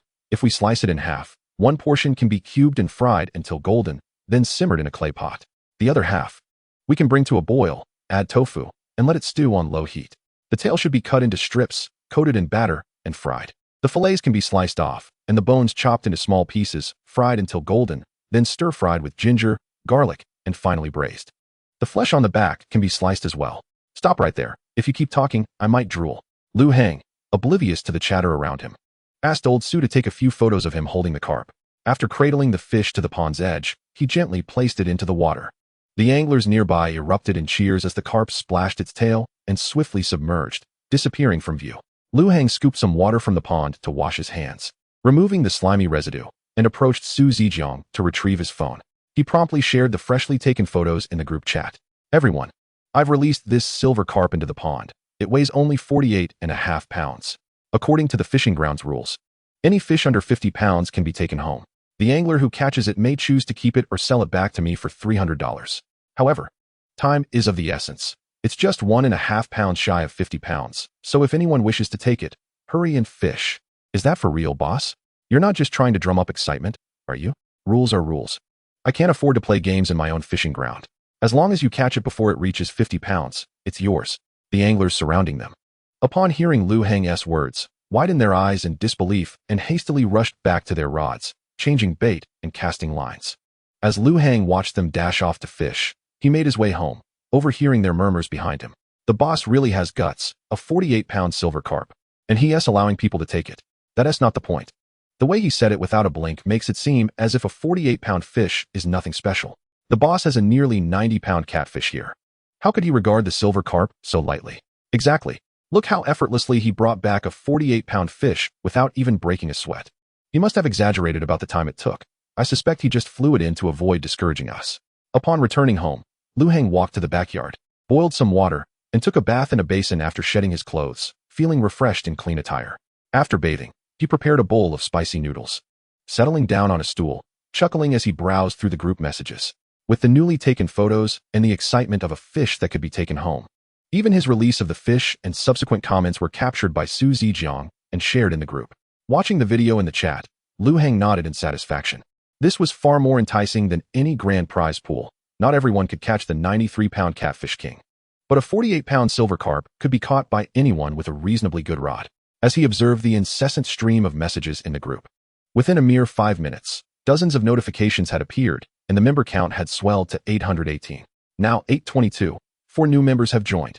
Liu Hang scrolled to the top of the chat history, beginning to read through the messages. Jiangxia, silver carp? How big? Did the boss catch this from the fishing ground? June. This is a new catch from outside, weighing 48.5 pounds, just released into the fishing ground. Jiangxia. Damn. Boss, are you teasing me? Why didn't you release it when I was here? I miss out today, and you put in new fish. Are you afraid I'd catch it?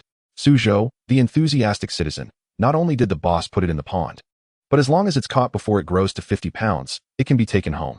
Jiangxia. This is absolutely infuriating. This class is completely unmanageable now. Wu Fa Wu Tian. On my way, attached photo. Bu Wang Chuxin. With the boss being so generous, I'm already preparing to become a member. Jiangxia, you? Good luck with that. I still haven't signed up yet, and even if I do, I'll be the first. I was the first to visit the miracle fishing ground. Muggle. Whoever gets there first gets to sign up. If anyone else going to sign up, it'll definitely be me first.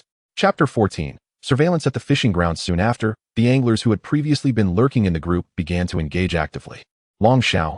Damn, why are so many of you rushing to fish? What if the boss runs out of fishing spots? Sleepyhead, you arrived late. Blame who? It's first come, first served.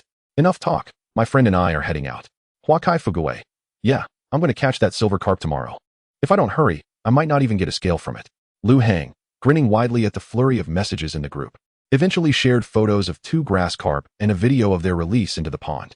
Simultaneously, I selected several photographs to share in the group chat, which hold little significance at present. However, once the fishing grounds flourish and the number of fishing enthusiasts increases, they will be captivated by the sight of my social media, showcasing those magnificent catches. The mere thought of it will surely tantalize them. Long Xiao boss. I would like to reserve a spot for tomorrow. Please ensure that you save one for me. Jiang Zia, don't bother asking about availability, just come and fish. If there are no designated spots, simply shed your clothes and plunge into the water to catch them. If you fail to catch any fish, then just scoop water. Sleepless. Boss, your words make me tremble in fear. I couldn't sleep a wink last night. Ajun, enough talk, my brothers. I must continue fishing. I see several people nearby have hooked fish. The catch rate here is astonishingly high, truly remarkable. Long Xiao, I envy you. Tomorrow, I too shall experience the wonders of the boss's abundant fishing pond. Upon seeing Jiang Zia's comments in the group, Lu Hang began to feel apprehensive and decided to retrieve the surveillance equipment he had purchased earlier, making his way to the fishing grounds. Old Su, let us go install the surveillance. Do you know how to install it? Isn't this something that requires a professional? No need for that. It's quite simple. Just hang it up, and there's a manual included. If all else fails, we can always consult the internet. Let us unpack it. I'll examine the manual. Boss, can you determine the best installation location? I'll fetch a ladder. As they took out the surveillance equipment and peeled off the protective film with a key, Chua ran. Curious about their endeavor, joined them. Is this a surveillance camera? Don't you need to run cables beforehand? Not at all. This is a solar-powered camera that requires no wiring. This section here is the solar panel, and this part stores energy. The three of them crouched down, exploring every angle, engrossed in their examination of the camera. After a considerable time spent assembling the basic components, they finally had it ready. Once completed, Su Zijiang dashed off to fetch the ladder while Lu Hang searched for the ideal installation spot. Once the foundational assembly was done, the subsequent installation proceeded swiftly. The camera's features are quite comprehensive. It alerts whenever someone enters the monitored area and automatically tracks their movements. It even allows for zooming in on the subject. With this device, not only can we prevent potential thieves from stealing fish, but we can also record the moments when everyone is catching fish each night and edit those clips for our social media. The process of installing the surveillance was recorded out of curiosity by Ajun and casually shared in the fishing group. Ajun, the diligent boss, video. Long Xiao, Jiang Zia, splendid. Your words frightened the boss into installing surveillance overnight. It seems you can no longer dive into the water to catch fish. Haha. Sleepless. I have thoroughly familiarized myself with the group rules and am well prepared for tomorrow. The miracle fishing grounds will not cease to operate, dog emoji. Ha. Jiang Zia, it's astounding how much the fishing grounds have changed in just one day. I must go fishing myself. I'll finish my tasks today and aim to catch some silver carp, big grass carp, and large catfish. Whoever wishes to run this tedious business can do so. Muggle, Jiang Zia, there's no need for that. Just take the clients directly to miracle fishing grounds. With the boss's big catfish, what business deal could go awry? Boss, is this height sufficient? A ladder was leaned against a poplar tree at the edge of the pond, with Su Zijiang perched at the top, inquiring about the ladder's stability from Lu Hang and Chua Ran, who were holding it steady. Lu Hang glanced up, then surveyed the surroundings, saying, shift it a little to the left, a bit more to the left. Yes, right there. Perfect. Absolutely flawless. Initially, Lu Hang intended to climb up to install it himself. But Su Zijiang, being a seasoned employee, would not allow the boss to take such risks, claiming to have installation experience. He single-handedly carried the solar panel and camera up the ladder. Old Su, check the clarity of the image on your phone. Just as Su Zijiang descended the ladder, he heard Lu Hang's request and pulled out his phone to check the camera feed. Good, the image is crystal clear and the position is excellent. That has settled then. By the way, let us test the automatic tracking system. Saying this, Lu Hang stepped outside the monitored area, then re-entered. Su Zijiang observed the camera's tracking of Lu Hang's movements, nodding in approval. After securing the camera, Su Zijiang and Chua Ran returned the ladder to the storage room. Once installed, Su Zijiang began discussing the issues he had observed over the past few days with Lu Hang. As the weather grows increasingly warm, we need a refrigerator to offer cold drinks and perhaps some ice cream. However, I recommend ice companies. Expensive treats like fancy popsicles or rich milk desserts may not appeal to many. I've also noticed an increase in mosquitoes around the pond. We should prepare some mosquito coils and floral water to ensure a pleasant fishing experience for our patrons, which is crucial for maintaining our loyal customer base. The consumption of instant noodles has surged as well. We can pair them with sausages and marinated eggs. If our customer traffic remains high or increases, we might even consider introducing a lunch service. After hearing all this, Lu Hang nodded appreciatively, recognizing the insights of someone who once held a managerial position. Let us take our time. One cannot become a glutton in a day. I can procure the refrigerator, ice cream, instant noodles, and floral water tomorrow. As for the dining hall, let us observe for a few days. If the numbers are stable, I'll find a chef, and we can initiate the lunch service. However, you'll need to set the lunch prices and menu in advance, If the prices are too high, no one will buy, and if they're too low, we'll incur losses. The portion sizes must also be standardized. All right, I will prepare all of that in advance. By the way, boss, during my time at the breeding base, I noticed a significant drop in foot traffic during the summer and winter months. I later learned from the anglers that fish are less likely to bite when it's hot. Should we also prepare for this eventuality? Chapter 15, A New Side Quest. Listening to Su Zijiang's report, Lu Hang recalled his own fishing experiences. He remembered the sweltering summer days when fish wouldn't bite, especially during midday, when the heat was unbearable. After a couple of such experiences, Lu Hang vowed never to fish during the day again, opting instead to wait until late afternoon to go night fishing, where he found quite a few others had the same idea. Ding. Side Quest 3 activated. An exceptional fishing haven must provide an exquisite fishing experience. Within 1 month, ensure that fishing ground number 1 maintains a comfortable temperature, allowing summer anglers to enjoy their time. Quest requirements. Establish a cooling system for fishing ground number 1 within 1 month. Quest Startup Fund, 20,000 yuan, transferred to the host's bank account as reasonable income. Quest Completion Reward, 1 exclusive chef attraction card and 1 fishing ground environment modification card. Quest Failure Penalty, repay 20,000 yuan, and for 1 week, you will not be able to catch any fish exceeding 2 tails. Wait, can there really be quests? Indeed, there can be. But old Su, do you have any solutions for this? I propose constructing a completely enclosed environment and installing air conditioning to minimally ensure a suitable fishing atmosphere for the entire ground. Is there a more effective approach? I aspire to create a superior temperature regulating system. Since we are embarking on this endeavor, let us strive for excellence. I am prepared to allocate a startup capital of 15 million. Therefore, I request you to devise a construction plan, which I hope you can complete within 20 days. After conversing with Su Zijiang, Lu Hang returned to his courtyard, poured himself a cup of tea, and perused his mobile phone. In just a brief moment, the group chat had exploded with countless new messages. Upon opening the chat, he noticed a red notification indicating 99 unread messages, most of which were mere frivolous banter. However, a few remarks managed to elicit a smile from Lu Hang. Although he was uncertain about the veracity of these statements, if they were indeed true, at least 32 individuals would be arriving tomorrow. This bodes well for a potential surge in points, especially considering the current 26 points in the system. It seems that an upgrade for pawn number 1 is imminent, or perhaps a chance to draw a prize. However, with each draw, the point requirements escalate, making it increasingly difficult to afford. As dusk descended, people began to pack up and prepare to leave. Ajun, boss, are you leaving? Lu Hang, yes. Take care and come again when you have the time. Ajun, when will the fishing ground undergo some road improvements? The trek is rather lengthy, at over 20 minutes. Lu Hang, all right, I will inquire about it and see how the road can be repaired. Once I have a plan, I will arrange for the necessary work. However, Lu Hang pondered inwardly. Fixing the road is not as simple as one might think. Any repairs must be reported to and approved by the government first. Perhaps such discussions can wait until the fishing ground flourishes and becomes a popular destination. Ajun, based on what the boss said, I'll return tomorrow and bring a few friends along. Lu Hang chuckled. The road improvements are a pretext. It's really about catching my silver carp, I assenti it? Ajun, ha indeed. But the road is a legitimate concern. If the access improves, I believe more people will come. After exchanging a few words with Lu Hang, Ajun departed with his belongings. Observing the stream of departing anglers, Lu Hang felt a swell of satisfaction. If he could enhance the services at the fishing ground, returning customers would surely increase. Coupled with the forthcoming construction of the temperature regulating system, once completed, the fishing ground would undoubtedly attract a throng of anglers seeking refuge from the summer heat. At that point, implementing a membership system would become essential, but it would necessitate offering discounts to members.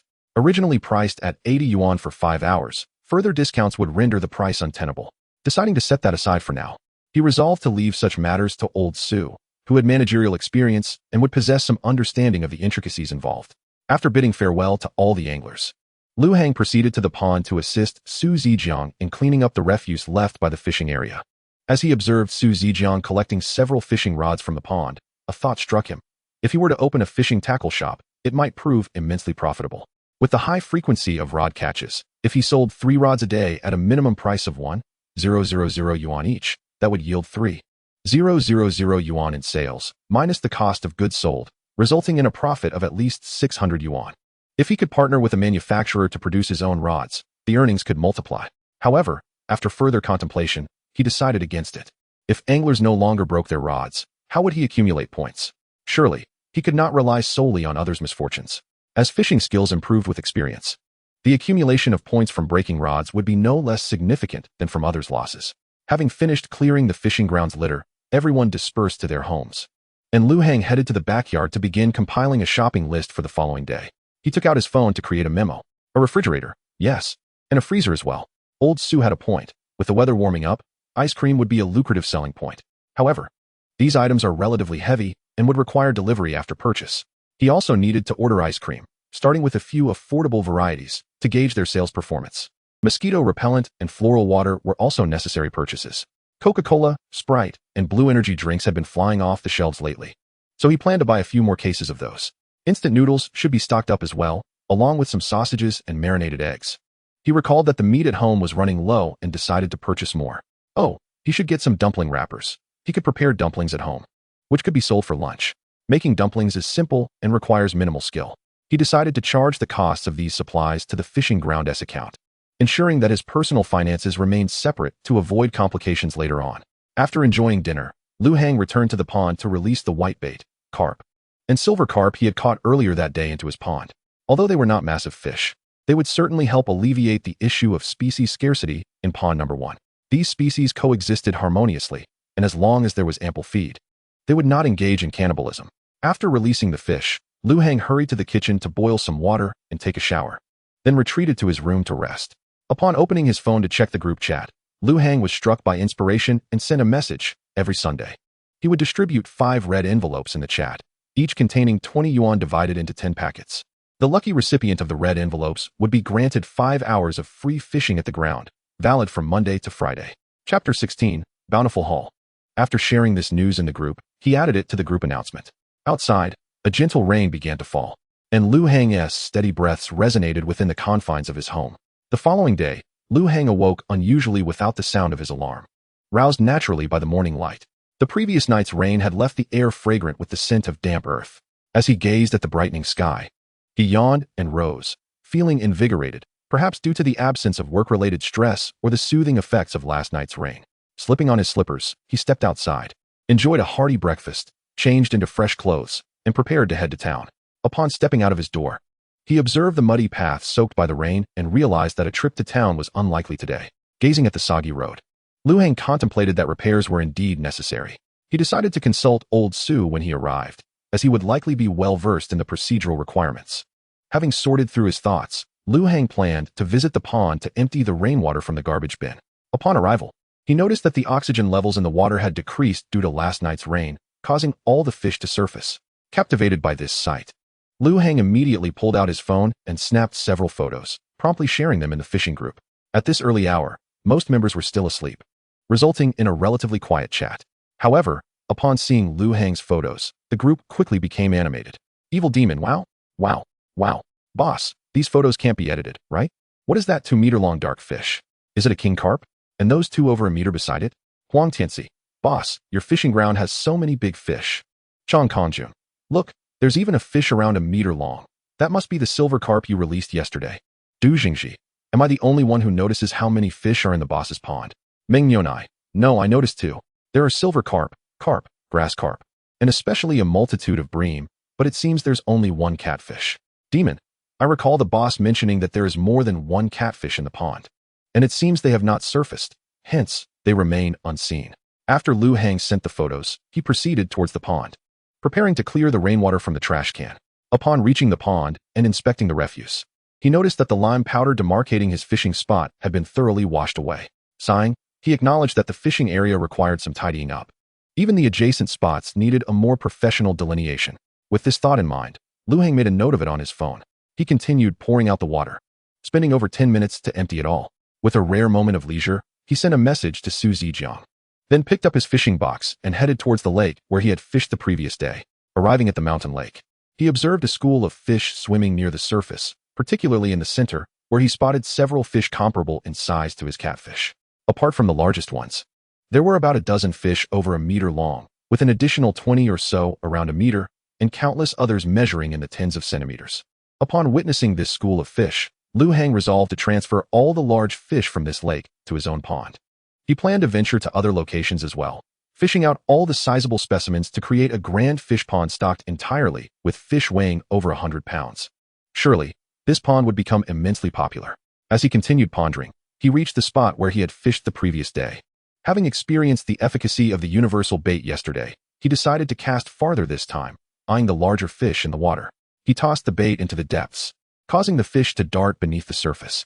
After establishing his baited area, he began to stroll around the lake, which connected to 3 nearby mountain streams. These streams flowed down from the mountains, converging at the base before leading into the lake. After completing a circuit around the lake, Lu Heng realized that over half an hour had passed. He retrieved his novice fishing rod from the system's storage, adjusted the float, and determined that, following the recent rain, surface fishing would be more fruitful than bottom fishing. After attaching the bait, he cast his line towards the baited area. Rainy days tend to yield better fishing results, particularly in summer, as the coolness brings a refreshing atmosphere, while the rainwater introduces oxygen and food into the lake, invigorating the fish. No sooner had he cast his line than it sank immediately. The fishing line began to hum with tension. Lu Heng swiftly grasped the rod and began to reel in the fish. After 5 minutes of struggle, he finally brought the fish to the shore and, using the net, scooped it up. The first catch was a grass carp weighing over 10 pounds, which he placed into his system pond, discovering it weighed 17 pounds. After securing the grass carp, he rebaited and cast again. Within 5 minutes, he caught another grass carp, albeit smaller, at 12 pounds. For over 2 hours, he continued to reel in fish, netting 8 grass carp, 3 carp, 2 silver carp, and 5 crucian carp. The smallest was a 6-pound crucian, while the largest weighed in at 27 pounds. The continuous bites exhilarated Lu Heng, especially since each fish was substantial. Suddenly, another bite occurred, and this time the pull was particularly strong. Lu Heng quickly lowered his center of gravity and began to tire out the fish. After a prolonged struggle of several minutes, he finally brought it close to the shore, revealing yet another grass carp. However, the fish was too large for his net, making it impossible to scoop. After a few more exhausting minutes, he finally managed to drag the fish onto the shore, only to find it weighed 57 pounds. After wrestling with this grass carp for nearly an hour, Lu Heng was thoroughly fatigued. He replenished his bait and took a moment to rest before casting once more. After several hours of fishing, the bites suddenly ceased. Noticing that 10 minutes had passed without a catch and having exhausted his bait, Lu Heng contemplated packing up and heading home. Just then, a tremendous pull surged through the fishing rod, almost dragging him into the water.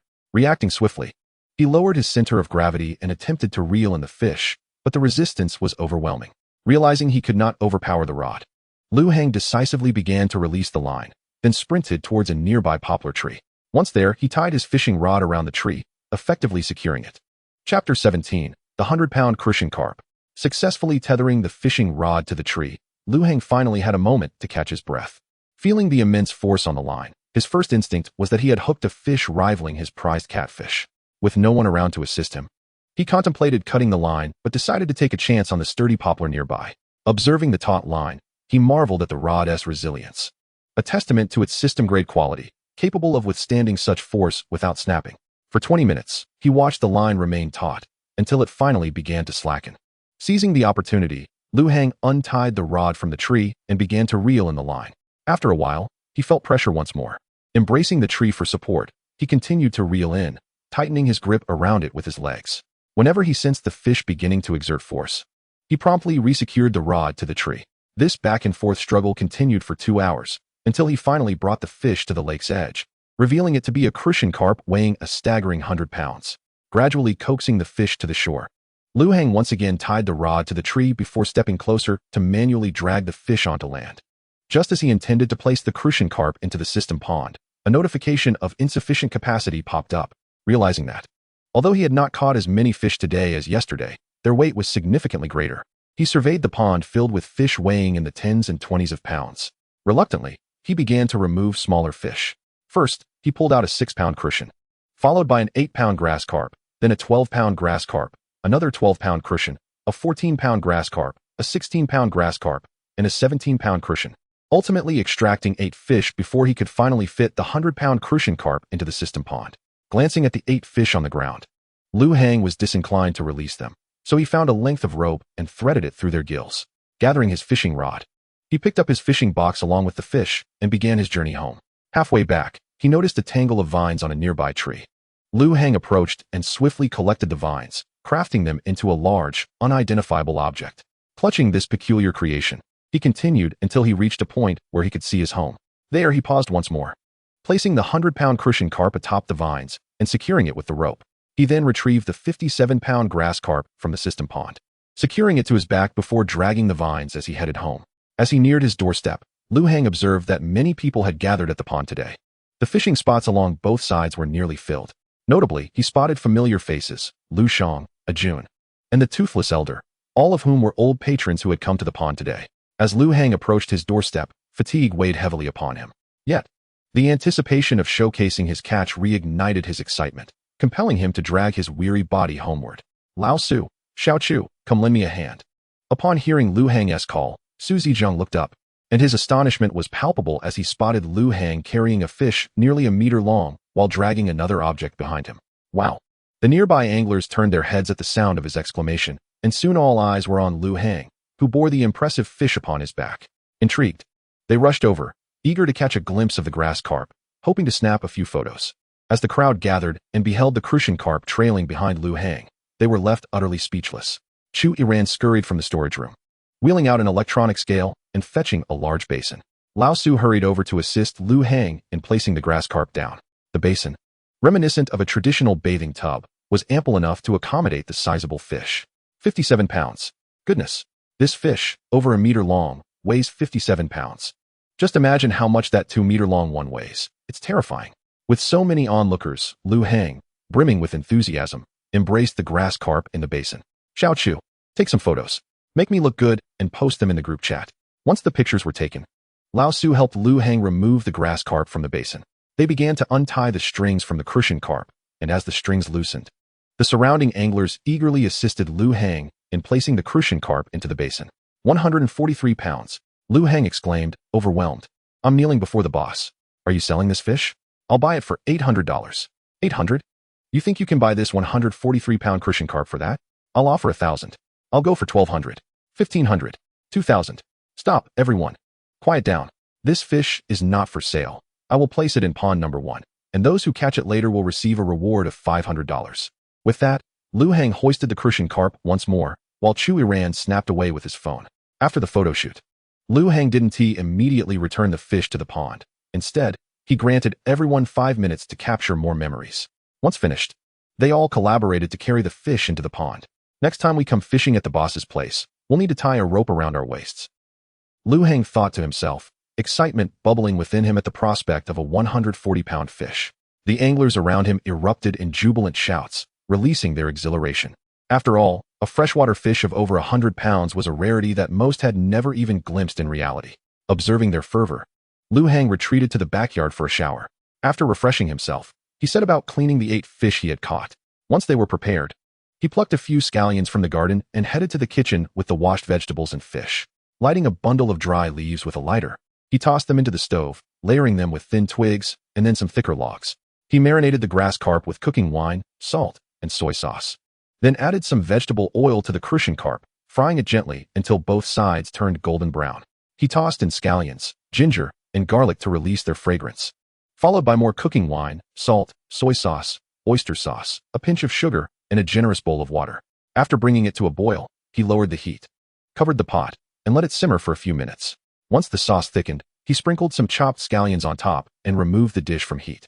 Cleaning the pot, he added a few scoops of water and brought it to a boil again.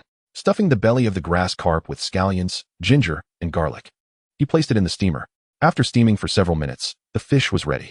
He drizzled it with steamed fish soy sauce, garnished it with shredded scallions, and drizzled hot oil on top. Inside the bustling fishing ground, it resembled a lively market, with a group of anglers chatting and fishing.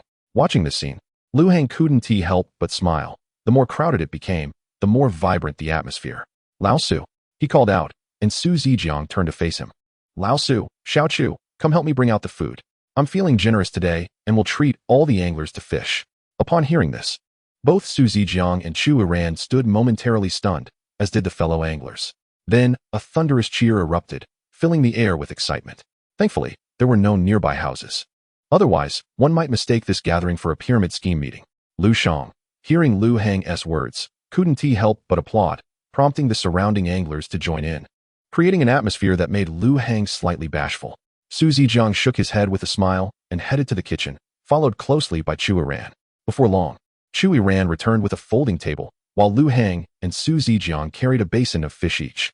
They placed the fish on the table, then returned inside to fetch 2 more platters of fish and a pot of rice. Grabbing some bowls, Lu Hang called out, "All right, everyone, come serve yourselves. 1 bowl each. Take as much as you like." Lu Shang, with hands still unwashed from mixing bait, excitedly shouted, "Thank you, Brother Lu. Thank you, boss. You're awesome." The 8 fish soon disappeared among the anglers, and while they served themselves, everyone expressed their gratitude to Lu Hang. A smile remained etched on Lu Hang's face throughout, even as he filled bowls for Su Zijiang and Chuaran. "I want some too, thank you, boss," Chuaran said, his tone dripping with flattery. "Of course, everyone gets a share," Lu Hang replied, grabbing a bowl for himself and beginning to eat. After lunch, everyone returned their bowls. At that moment, Lu Hang cleared his throat and announced loudly, "Ahem, I'd like to thank everyone for coming to our miracle fishing ground today.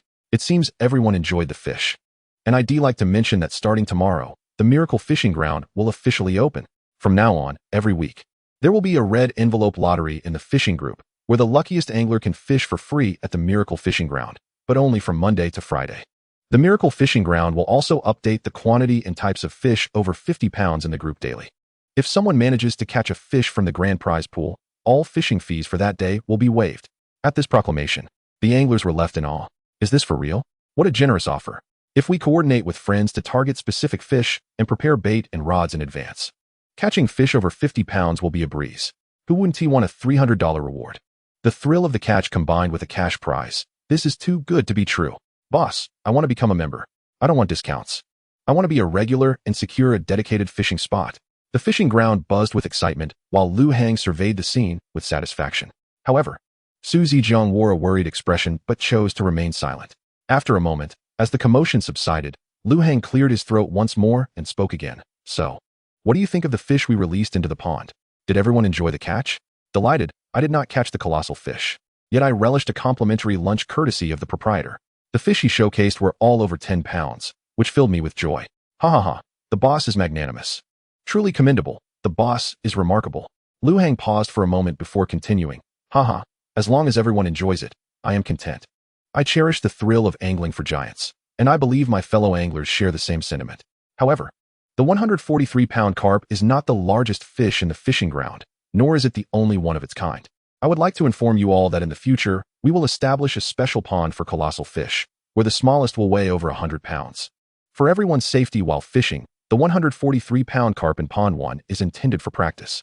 Only those who can successfully catch this carp from Pond 1 will earn the privilege to fish in the giant pond. Every time someone catches the 143-pound carp in Pond 1, in addition to the 800 yuan reward for the angler, I will also distribute a substantial red envelope in the group, the amount of which will be determined by the interval between catches, increasing by 100 yuan every day, capped at 1,000 yuan. Upon hearing this, the anglers in the fishing ground erupted in applause. The boss's generosity makes it all the more exciting. What is the point of fishing for small ones? If we are to fish, let it be for the big ones.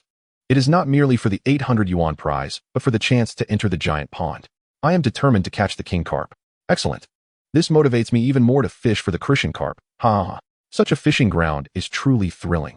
Nothing surpasses the exhilaration of angling for giants, except perhaps catching even larger ones. Lu Hang, pleased with everyone's response, nodded in approval and began to tidy up the dishes with Su Zijiang and Chuaran before returning to the kitchen. "Boss, I have completed the construction plan for Pond 1. Would you like to take a look?" "No need for that. It would be too cumbersome. Just give me a brief verbal summary."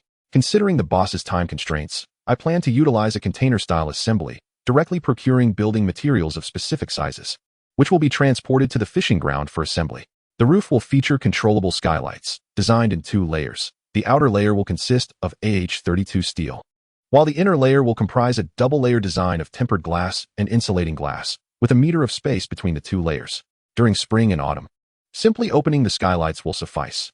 In summer, we will first seal the steel layer, then the glass layer, and activate the internal temperature control system.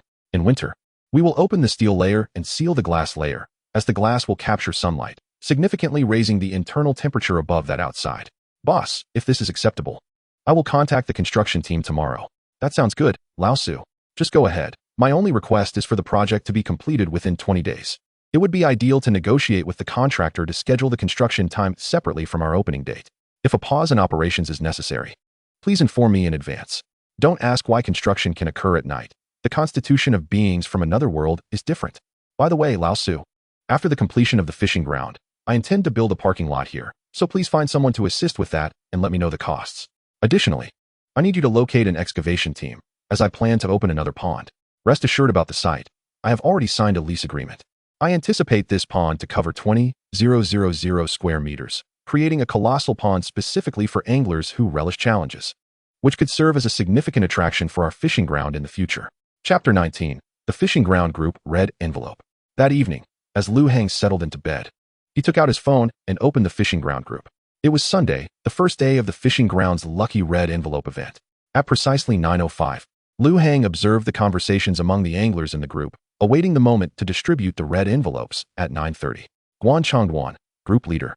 I heard there's a new 143-pound crucian carp in the fishing ground today. Is that true? June, indeed. I witnessed the boss bringing it over today, attached as a picture. Jiang Zia. Not only did the boss catch a 143-pound crucian carp today, but also a 57-pound grass carp. Xing. Did you all only notice those two fish? Has no one realized that the fish the boss treated us to today were all over 10 pounds? June.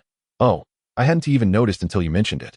The fish the boss treated us to today were indeed substantial, with the smallest crucian carp appearing to weigh 5 or 6 pounds, and the others were also quite large. Xing. Today we had over 40 anglers, plus Lao Su, Xiao Chu, and the boss, making just over 50 of us barely finishing our meal. Scrolling through the chat history, Lu Hang noted the time and sent several messages at 9:27. Everyone, to express my gratitude for your support. Miracle Fishing Ground is currently being refined, and every Sunday evening at 9:30, we will distribute a red envelope every 10 minutes, totaling 5 envelopes. Each lucky recipient can enjoy a free fishing session at Miracle Fishing Ground from Monday to Friday next week. The free fishing session is non-transferable and must be used within that time frame. June, the boss is generous. Xing, awaiting 9:30 in anticipation. Huakai Fu Gui, boss, you're awesome. The moment the news of the red envelopes spread, even those who typically lurked in silence emerged, posting various celebratory emojis. Excitement erupted in the group as everyone eagerly awaited the envelopes. At precisely 9:30, Lu Hang released the first red envelope of 20 yuan. Initially, he had considered distributing 5 envelopes of 20 yuan each. However, after observing the number of participants, he realized that 5 envelopes might lead to a lack of engagement as they would be claimed in an instant. Thus, he modified the quantity to 20 envelopes, averaging 1 yuan per envelope.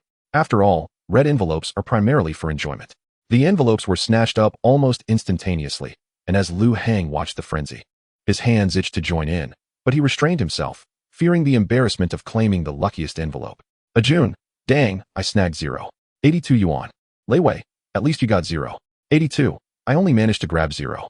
02, Mu Ma Run, I won. I got 7. 64 yuan, I'm the luckiest. Huakai Fu Gui, damn, I got 7. 61, just 3 cents short. Jiang Zia, no need to panic, there are still 4 more chances. The next lucky winner might just be me. Long Xiao, exactly, how can a gambler always lose? How can a child cry every day? With 5 chances. Rounding up the odds gives a winning probability of 10,000. June, goodness, is that how you use rounding? Long Xiao, you wouldn't understand. This is my unique Long Xiao rounding method. Lu Hang, congratulations to Mu Ma Ren for winning the luckiest envelope. Please private message the group leader a day prior to your visit to reserve your fishing spot. Do not forget the fishing time to avoid expiration. The next red envelope will be issued at 9:40. With the distribution of the red envelopes, the group grew increasingly lively, with anglers who received envelopes expressing their gratitude with emojis, while those who missed out shared eager anticipation. Observing the messages in the group, Lu Hang recognized this as an effective channel for promoting the fishing ground. Spending 100 yuan could attract at least 5 individuals to fish at the venue. Although the fishing fees were waived, the influx of visitors from Monday to Friday would undoubtedly increase. Fishing operates on the principle that the greater the number of fish, the more people will come. The more people, the livelier it becomes, and the more everyone enjoys their time. Anglers fish primarily for 3 reasons. Firstly, to ensure their outing is not in vain, returning home with a catch. Objective 2, when venturing out to fish, the aim is to catch substantial fish. The larger the better. Upon returning home, one must secure the prize upon their back or in their vehicle, making sure to circle the neighborhood at least 10 times. Objective 3. The thrill of capturing a large fish is amplified by the presence of onlookers. The more ordinary folk who witness the feat, the merrier. Ideally, if fellow anglers were among the spectators, it would be even more gratifying. Even Lu Hang is not immune to this sentiment. He is not one to simply toss a catch back into the waters without showcasing it first, as he relishes the admiration from a crowd. Otherwise, he wouldn't go through the exertion of carrying the fish home, only to bask in the praises it garners from passers-by. Thankfully, the fish are robust, or else Lu Heng might have exhausted his catch long before reaching home. 10 minutes swiftly passed, and at 9:40, Lu Heng dutifully dispatched the second red envelope. June, is this red envelope cursed? I only managed to snag 82 cents. Huakai Fu Gui, what is 82 cents to you? I was just 3 cents short this time. Meng Qi, at least you got a red envelope. I clicked on mine, and it froze for 2 seconds before vanishing. Ganchang Duan. Haha, I graciously accept the title of luckiest this round. 88. 88. This is bound to bring me fortune at the fishing ground. The kings of grass carp and crucian carp shall be mine. Lei Wei. Wait, how can the group leader's free fishing event favor those who snag the least? I've placed last twice in a row. Last round I got 2 points, and this time only 1. Upon seeing the luckiest winner announced, Lu Heng promptly sent out his congratulations. Lu Heng, congratulations to Ganchang Duan for achieving luckiest angler. You are entitled to a complimentary fishing session at the Miracle Fishing Grounds for a duration of 5 hours. You may keep up to 10 pounds of your catch. And should you land a 48-pound silver carp, it is yours to keep. Any fish over 50 pounds will be redeemed at the market price set by the fishing grounds. Your fishing days are from next Monday to Friday. Please message the group leader a day in advance to reserve your spot. Do not forget the fishing schedule, lest it expire. The next red envelope will be distributed at 9:50. Throughout the night, 5 red envelopes were swiftly claimed by eager participants. And after noting the names of the 5 luckiest winners, Lu Heng retired for the evening. The victors were Mu Ma Run, Ganchang Duan, Chi Yu Lu Shui Nianzhong, Qian Mo, and Shin Kuan. Chapter 20. The completion of number 1 fishing ground. After dispatching the red envelopes, Lu Heng relayed the names of the luckiest winners to Su Zijiang and briefed him on the luckiest angler event. Once the messages were sent, Lu Heng settled down for a peaceful rest.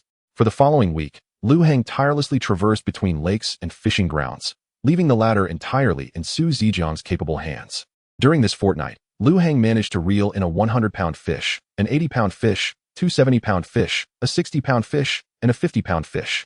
However, after exhausting the universal bait gifted by the system, he resorted to using his own bait purchased in town, and he no longer caught anything over 50 pounds. Although he amassed quite a number of smaller fish. Since catching a 143-pound crucian carp, Lu Heng found himself less exhilarated by the prospect of landing large fish. After all, if he were to carry a hefty fish home every day, it would inevitably draw attention to his lake.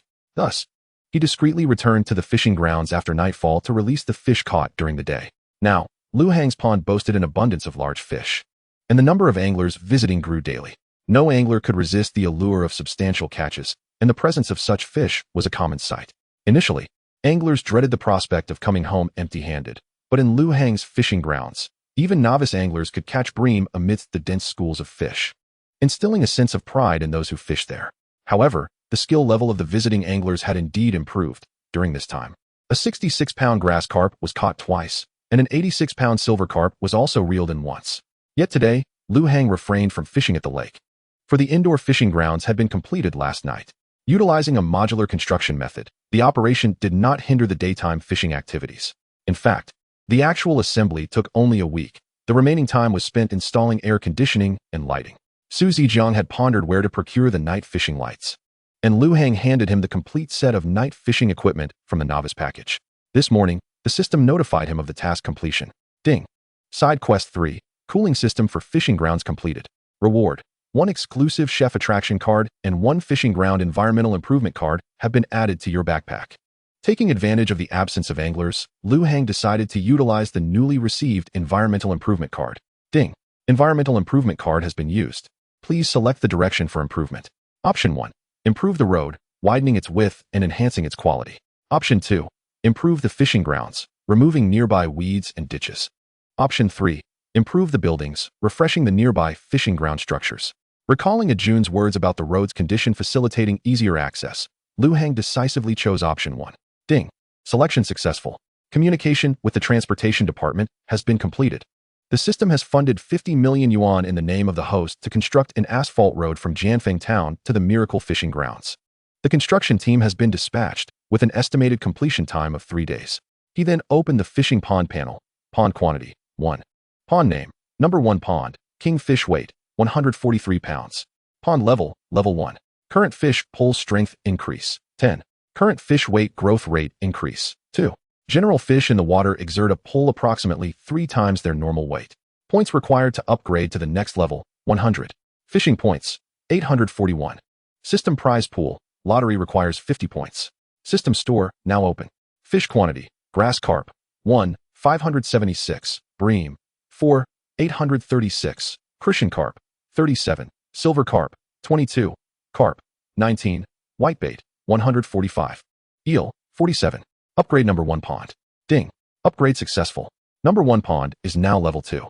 Current fish pull strength increase, 20. Current fish weight growth rate increase, 5. Points required to upgrade to the next level, 500. Remaining system points, 741. Upgrade number 1 pond. Ding. Upgrade successful. Number 1 pond is now level 3. Current fish pull strength increase, 30. Current fish weight growth rate increase, 9.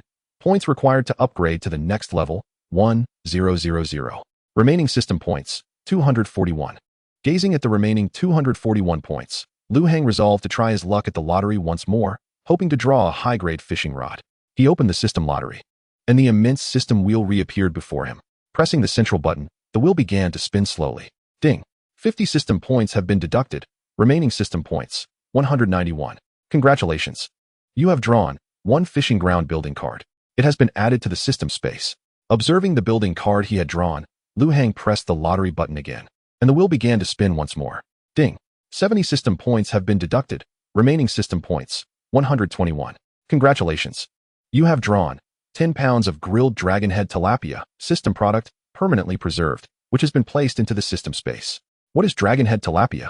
Intrigued, Lu Hang clicked on the introduction.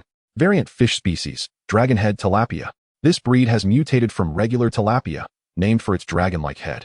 Its flesh possesses the ability to heal minor internal injuries such as fractures, strains, and dislocations, while also providing a slight enhancement to one's physical constitution. Fractures are considered minor injuries. Can fish meat truly heal fractures? This must be a miraculous elixir. It seems the tilapia has ascended to a higher realm. Gazing at the system's description, Lu Hang resolved to press on. Ding. 90 points have been deducted from your system credits, leaving you with 31 remaining. As he observed the slowly rotating wheel, Lu Hang felt a surge of excitement. He had never anticipated that he would draw something as extraordinary as the dragonhead tilapia. Were he to present a piece to the state, he believed he could at least secure a second prize. With this item, numerous ailments could be resolved. As the rapidly spinning wheel began to decelerate, passing through white, red, blue, purple, and orange zones, the pointer finally settled on the green zone. Congratulations. You have drawn the 18 fishing techniques. First technique, steady as a rock. Ding. Would you like to learn the fishing technique, the 18 fishing techniques? First technique, steady as a rock. Yes. As a surge of knowledge flooded his mind, Lu Hang felt as though he had innately mastered the technique.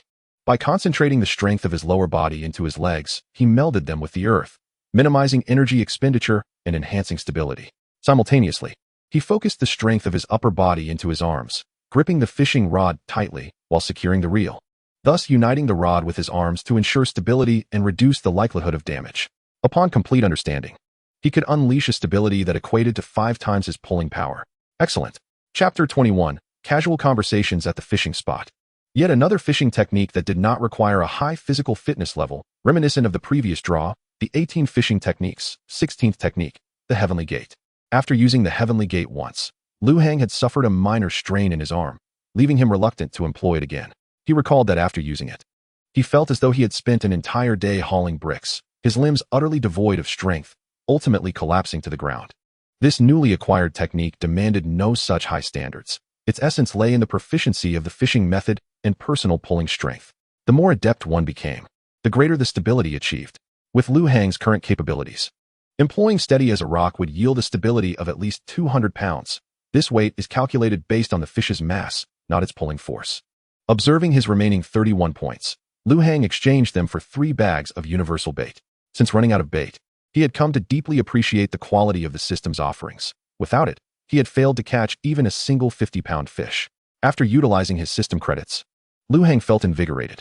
It was Tuesday, a day when few anglers were present, so he retrieved his fishing rod, eager to experience the newly constructed No.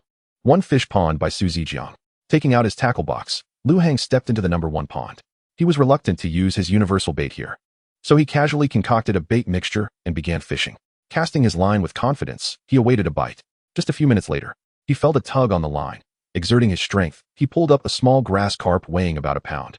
Rising, he grabbed a fish net from the side and placed the carp inside. After fishing for a while, Su Zijiang and Chu Aran arrived. Curious to see Lu Hang fishing at the spot, something he rarely did, preferring the lakes and the mountains, they each pulled up a chair beside him to chat. "Boss, what brings you to the fishing spot today?" "Well, seeing as Lao Su is nearly finished, I thought I'd come and experience it myself. It's best to make timely changes if anything is amiss." "Your guess is spot on. Our pond was just completed last night. I was about to surprise you today, but you anticipated it.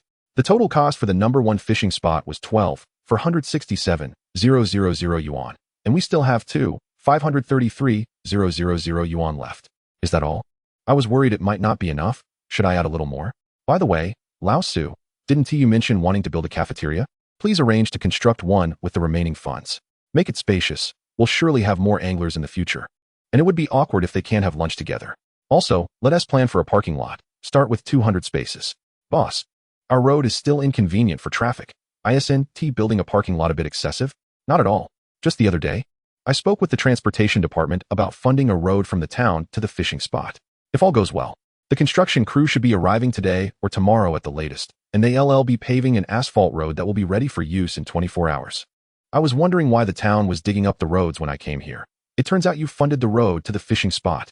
Boss, I noticed the town is repairing roads again. It would be great if we could do the same here, as it would surely attract more visitors."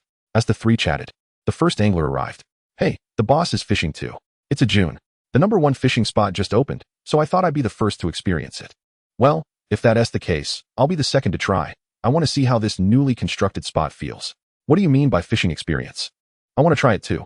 "Ah, Wuya, you're here as well." "Of course. I'm here to seek revenge today. I'm determined to catch the biggest blue fish king after my previous failure. I've been training for over half a month, and I'm sure I can redeem myself." "Wuya, it seems you've been diligently practicing. You may not know that the biggest catch at Lu Boss's fishing spot isn't the blue fish king anymore. The current record holder is the crucian carp king, weighing over 143 pounds, with a 126-pound silver carp as well. Why are you still fixated on the blue fish king?" "What? There's a 143-pound crucian carp king at the fishing spot? I've been working on my arm strength and haven't been paying attention to the group. I can't believe such a change has occurred in just over half a month. The changes at the fishing spot are substantial." "Ajun, Wuya, didn't you notice the road construction when you arrived? In a few days, you'll be able to drive straight here. It'll be much more convenient for you." "Boss, you're generous. I merely mentioned it in passing, and I didn't expect you would actually fund the road." "Certainly. After my last conversation with Ajun, I contemplated for a considerable time about the necessity of repairing the road. However, the undertaking of road construction is rather troublesome. It cannot be approached with selfish intent. Merely leveling the surface would be of little significance. The existing road is too narrow, making it challenging for vehicles to enter and exit. It would be far more prudent to construct a new road altogether. After much discussion, we have finally received the necessary permissions. Here, I would like to extend my congratulations to the owner.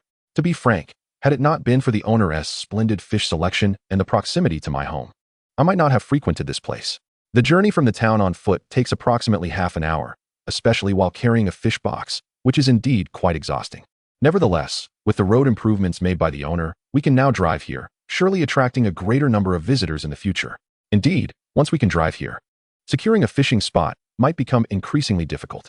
The owner's fishing ground is undoubtedly among the finest, not only in Xuanqing, but also throughout Jinzhou province. I sincerely hope that the owner will consider his loyal customers and reserve some fishing spots for us. Otherwise, arriving a bit late could mean missing out on a spot entirely. You jest, my friends. The popularity of the fishing ground relies entirely on the patronage of everyone. Moreover, preparations are underway to excavate the second fish pond, which will undoubtedly enhance everyone's experience. There is no need to fear a lack of fishing spots. Rather, we should be concerned about the possibility of having spots available without anyone to fish. Chapter 22. The King of Crucian Carp. You too might not be aware, but our owner has observed that the abundance of large fish in the fishing ground can be daunting for novice anglers. Beginners often wish to practice their skills by catching smaller fish, only to have their lines snapped by larger specimens. Thus, the owner intends to establish a second fish pond, primarily stocked with fish weighing over 100 pounds. Only those who manage to catch the king of crucian carp in the first pond will be permitted to fish in the second pond. Otherwise, regardless of one's skills, access to the second pond will be denied. A pond for colossal fish? The owner has quite the audacity. However, it would seem that the current number of large specimens is insufficient for such an endeavor. My dear friend, there is no need for concern. My ambition to create a pond for giant fish is supported by a means to acquire ample specimens weighing over 100 pounds. Initially, the quantity may be modest, but as time passes, it will surely increase. A flurry of sounds echoed from the fishing line as Ajun experienced a stroke of luck, instantly catching a large fish upon arrival. True to his reputation as a seasoned patron, Ajun secured the prime fishing spot. While I had been sitting for over an hour, and my largest catch was merely a grass carp weighing just over a pound. Ajun, however, immediately reeled in a significant fish. As Ajun hooked the fish, his rod bent dramatically, filling the air with a chorus of excitement. Lu Heng gazed enviously, wishing he possessed Ajun's fortune. If only he had such luck, his own pond would be brimming with large fish by now. Lu, my friend, I have been training diligently. Today, witness how I managed to reel in your large fish. Observing the strain on Ajun's fishing rod, I could only speculate as to which substantial fish he had caught. If he could hook the owner's prized blue fish, he might claim a substantial prize from the owner's reward pool. Though I wondered how much had accumulated in that pool after more than half a month. I cannot say precisely how much the reward pool has amassed. You would need to inquire with Old Sue. Old Sue, can you inform us of the current total in our blue fish prize pool? According to the owner, each patron contributes 10 yuan to the pool upon arrival, and since opening, we have accumulated a total of 760 yuan. In a day or two, we might reach 4,000 yuan. Ajun, did you hear that? Catching the king of blue fish now nets you 3,800 yuan. Hurry, reel it in and let us see if it's the king of blue fish. Time continued to pass, and Ajun steadily wore down the fish's strength. Observing his technique of reeling and releasing, it was evident that Ajun had practiced diligently. Throughout this time, other anglers approached, silently watching Ajun skillfully maneuver the fish. Wuya, come help me for a moment. I need to rest. This fish is too large for me to handle alone. Do not fret. I suspect this fish is the 126-pound silver carp. It still has plenty of fight left, and it may take more than an hour to tire it out. Wuya took over the fishing rod, mirroring Ajun's technique in battling the fish. As time gradually slipped away, the two of them continued to exchange turns in reeling in the fish. 100-pound behemoth, indeed formidable. The fish exerted its strength, prompting both to release the line, lest they be dragged into the water. As the fish relaxed its grip, they hurriedly reeled in the line, drawing it closer to exhaust its energy. After nearly 2 hours of back-and-forth struggle, the fish finally broke the surface. Not the anticipated king of silver carp, but rather the largest king of crucian carp in the fishing ground. After another 20 minutes of relentless effort, the king of crucian carp, having been pulled above the water several times, finally surrendered its strength, floating weakly on the surface. Goodness! Is that not the largest king of crucian carp in the fishing ground? Steady now, we must land the king of crucian carp. Keep it steady. Its belly is already half up. It has little strength left. Ajun, I will hold the rod for you. You pull the fish. A crowd of anglers gathered nearby, cheering excitedly. Anyone who had ever caught a larger fish understood that the king of crucian carp was utterly exhausted, with its belly upturned, appearing lifeless. It was time to scoop it up. However, the fish was too large for the net. They could only grasp it by hand to pull it ashore. Despite the precariousness of the situation, no one dared to take the plunge, fearing a slip would mean losing the prize. Without hesitation, Ajun handed the rod to Wuya and swiftly approached the water's edge, expertly grasping the fish by its gills. With decisive strength, he lifted the fish's head above the surface. The fishing ground erupted in cheers as Ajun, kneeling on the ground, beamed with joy while straining to pull the entire fish from the water. Ignoring the muck on the ground, he exerted his legs, pulling the fish backward until he fell onto the ground. Several fellow anglers rushed to assist, moving the fish away from the water's edge, fearful that the large creature might leap back into the water. The entire fishing ground was filled with jubilant cries. And Su Zijiang, witnessing the scene, promptly retrieved 5 crisp 100 yuan bills from his pocket and handed them to Lu Heng. Owner, the electronic scale. Chu Yiran hurriedly brought the electronic scale to the scene. Upon seeing the scale, Ajun quickly embraced the fish and placed it on the scale. 721 kilograms. 144 pounds. Incredible. The first king of crucian carp ever caught in this fishing ground. Goodness, that's astounding. My record stands at 22 pounds for a big blue fish. And yet Ajun has caught a 144-pounder. Remarkable. Ajun, brimming with excitement, pulled out his phone and handed it to Lu Heng. Boss, please take a picture for me. Quickly. He disregarded the slime coating the fish and embraced it for the photo. Boss, take several shots. After the photos were taken, Ajun's smile stretched from ear to ear. For those wanting a picture, simply take one and share it on your social media. It's complimentary. Everyone who wishes to take a photo, Do so quickly. We cannot delay. The fish has exhausted its energy, and staying on land for too long could be fatal. Upon hearing Ajun's words, Lu Heng felt no concern. As long as the fish still drew breath, they would survive once placed in the pond. Observing a group of exuberant anglers, Lu Heng approached Ajun, who was washing his hands, and retrieved 500 yuan notes given by Su Zijin, handing them over. Ajun accepted the money with alacrity, exclaiming, "Thank you, boss. You are so generous." The onlookers, witnessing this scene, erupted into excited cheers, each one echoing their approval with shouts of "Oh." Chapter 23. The Peculiar Speculations of Anglers. Boss Lu, Brother Lu, today, I am elated. I shall treat everyone to drinks, starting with a case of Red Bull. Upon hearing this proclamation, the anglers present were momentarily taken aback before bursting into raucous applause. Lu Heng, upon hearing Ajun's declaration, clapped his hands enthusiastically, as surrounding anglers voiced their admiration. Ajun, amid a chorus of "Thank you, boss. You're amazing. So generous. So handsome," gradually became lost in the moment. The instant he heard someone mention refreshments, Chu Yiran scampered off to fetch the drinks. Once at the fishing venue, he focused intently on observing several large fish. With a considerable number of anglers present, there was no need for him to busy himself. Subsequently, he assisted Su Zijin with some minor tasks. As he arrived at Ajun's fishing spot, he gazed at the impressive crucian carp on the ground, sighing internally. When he had caught the crucian carp, it was purely by fortune and cunning. He had merely been lucky enough to land it during a time when the oxygen levels in the water were low after the rain. In contrast, Ajun's catch was a testament to skill, suggesting that he too needed to exert more effort. Once everyone had taken their photographs, Ajun, along with the nearby anglers, carefully returned the fish to the water. As the crucian carp splashed into the water, it flicked its tail and vanished beneath the surface. "Here comes the Red Bull," Chu Yiran announced, capturing Ajun's attention. Excitedly, Ajun called out, "All right, the Red Bull is here. Come and grab your can, one for each." "Thank you, boss. You're so generous. Amazing. Handsome." As Ajun distributed the cans of Red Bull, the recipients expressed their gratitude. Ajun's smile grew ever broader, his lips curling into a continuous grin. Even Lu Heng and Su Zijin received their cans. "I have some too," Lu Heng said, beaming. Yes, everyone here gets one. Today, I shattered my own fishing record. And I am elated. Let us all drink." "Ha." Ajun laughed heartily, noticing a newcomer among the anglers, and promptly handed a can to him, leaving the newcomer bewildered. "Let the remaining Red Bulls sit here.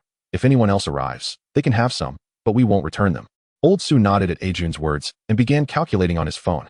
6 yuan per can, 24 cans to a case, totaling 144 yuan. Upon hearing Su Zijin's calculation, Ajun promptly took out his phone and scanned the payment. The reward money must be cherished, as it represented his trophy of catching 144 jin of fish, meant to be displayed proudly. After distributing the Red Bulls, Ajun cheerfully returned to his fishing spot, washed his hands in a bucket, and sat on his fishing box, savoring a sip of the Red Bull. Refreshing. Lu Heng observed as the anglers dispersed to find their spots, and he returned to his own location to continue fishing. The atmosphere at the fishing venue remained lively, clearly. The anglers were still reveling in the excitement of the recently caught crucian carp. "Ah, here we go." Lu Heng yanked on his line, reeling in another 6-ounce bream. Not bad. Although I haven't caught anything massive, the strike rate is still quite high. It's moments like these that make fishing enjoyable, catering to the desires of all types of anglers." Nodding in satisfaction, he tossed the bream into his keep net and resumed casting his line. The small fish at this venue were indeed a delight, with high density. A mere moment after casting, he was often tugged in various directions, making for an exhilarating experience. Indeed, when I venture to other fishing spots or the wild, I often find myself waiting half an hour to an hour without a nibble. If luck is against me and I'm a tad distant from the fish, it's common to leave empty-handed. Suddenly, the sound of a line being pulled taut echoed through the venue, prompting Lu Heng and Ajun to instinctively glance over. They beheld an angler gripping the end of his rod. The rod itself bent into a perfect crescent moon, and then with a resounding crack, pop, the once graceful arc of the rod shattered into several pieces. "Damn, he broke his rod," the angler lamented, gazing regretfully at the mangled remains of his fishing pole. "You need to let out line. How can you pull hard on a big fish? Fishing is akin to warfare. One must not be hasty." The 16-character maxim applies perfectly to fishing. "Brother, what do you mean by that?" Observe. The original 16-character maxim states, "When the enemy advances, I retreat. When the enemy halts, I disrupt. When the enemy tires, I strike. When the enemy retreats, I pursue." Translated to fishing, it becomes, "When the fish pulls, I let out line. When the fish stops, I reel in. When the fish tires, I recover. When the fish flips, I net it. Learn something new today, brother. Your technique is impressive. Listening to the anglers discuss the 16-character maxim of fishing, Lu Hang found it amusing. While somewhat far-fetched, there was indeed a kernel of truth in it. Nodding in agreement as he prepared to interject, he was interrupted by yet another sound of line being pulled taut. Turning to look, he witnessed a familiar sight. Another angler's rod bent into a perfect crescent moon. This time, however, the angler appeared more adept. Skillfully managing the line, he maneuvered the fish. But suddenly, a misstep occurred. Failing to release the line in time, the rod straightened abruptly with a sharp sound. The angler slapped his thigh in frustration. What a pity. If I hadn't made that mistake, I would have surely landed that fish today. TSK, that one must be over 70-jin, otherwise, it wouldn't have snapped the line with just a single error. The excitement in the fishing venue escalated, with anglers whispering amongst themselves. Boss, there's something peculiar about the fish in this pond. Normally, fish don't cut lines so swiftly. I suspect. What are you suspecting, brother? That the boss has been feeding the fish hormones? Huh, what are you even suggesting? I meant to say, could it be that the boss occasionally feeds the fish meat? Generally, carnivorous fish are more aggressive and possess greater pulling strength. Brother, surely not. If he were to feed them meat, that would cost a fortune. According to the boss, he released 8,000-jin of fish. Feeding them meat would cost thousands a day. Brother, don't overthink it. The large fish in this pond are all wild ones that the boss caught from elsewhere. Their pulling strength is naturally greater. If he were to feed them meat, they would have turned into piranhas. I overthought it. Just because the fish here have a stronger pull, I imagine them as carnivorous. Chapter 24. The Return of the Bluefish King. Listening to the confident exchanges of the anglers, Lu Hang opened his mouth, but refrained from speaking. However, one thing was indeed accurate. Due to the system's existence, the fish in this pond were certainly stronger than those found in the wild. At that moment, a sound akin to a line snapping echoed from the corner, but this time it faded after only a few seconds, soon replaced by the sound of a rod being yanked. Turning to look, I discovered that the angler had cut his own line. Fortunately, I was quick with my scissors. My modest rod for small fish would surely have shattered under the strain. I had merely intended to relax and catch a few little fish, yet I found myself hooked on a sizable one instead. Instantly, the fishing ground erupted into chaos. My fellow anglers swiftly swapped rods and lines, as the king of carp resumed its rampage. Brothers, the king of carp is mocking us anglers. Join me in switching to a heavy-duty rod. With our boss Ajun here, we are bound to subdue the king today. If this heavy rod also gets shattered by the king, I might just seek someone to craft a threaded rod for me. Having just caught the king of crucian carp, now the king of carp appears. I shall claim this grand prize today. Lu Hang observed the glimmer of excitement in the eyes of the anglers as they caught sight of the king of carp, leaving him momentarily entranced. The anglers had long suffered under the tyranny of this formidable fish. He then noticed that the anglers around him were either cutting lines or breaking rods. Feeling a tinge of envy, Lu Hang had come to the fishing ground to test his new fishing technique, but found himself unhooked, while the others were landing fish one after another. Since the grand opening, when someone had managed to catch the king of carp, no one had succeeded since. After half a month, he wondered how large the king had grown, though the system still indicated its maximum weight as 144 pounds, meaning it had yet to surpass the weight of the king of crucian carp. Lu Hang recalled that when the system first bestowed the king of carp, it had noted that this fish could exert 5 times the pulling force, and back then, it weighed merely 89 pounds. With the fishing ground now at level 3, it was certain that the carp's weight had surpassed 100 pounds, and its instantaneous pulling force might now reach around 700 pounds. Lu Hang dared to assert that, apart from himself, no one else in the fishing ground could hope to reel in the king of carp alone, but perhaps with a few collaborators and a sturdy rod, there might still be a chance. Suddenly, a powerful force surged through the rod in his hands. Instinctively, he jerked the rod upward, and a series of whistling sounds emanated from it. The strength he felt was overwhelming, akin to grappling with a rampaging bull. This force was nearly double that of the last king of shad he had caught. In the next instant, it felt as though he was being dragged forward by the fish. Without hesitation, Lu Hang bent his legs, lowered his center of gravity, and grasped the rod firmly, securing the reel with his wrist. The 18 techniques of fish landing. First technique, steady as a rock. He felt his center of gravity sink, and as the fish pulled him slightly forward, he remained motionless, witnessing the rod bend to an angle beyond conventional understanding yet refusing to break. As seconds turned into minutes, Lu Hang noticed that the tension on the rod was gradually diminishing. After half an hour, he sensed that the fish's pull was less than half of what it had been at the start. Another half hour passed, and he estimated the tension had decreased to a mere quarter of its initial strength. Even without employing the 18 techniques, he felt he could now handle it. Yet he chose to maintain his steady stance for prudence.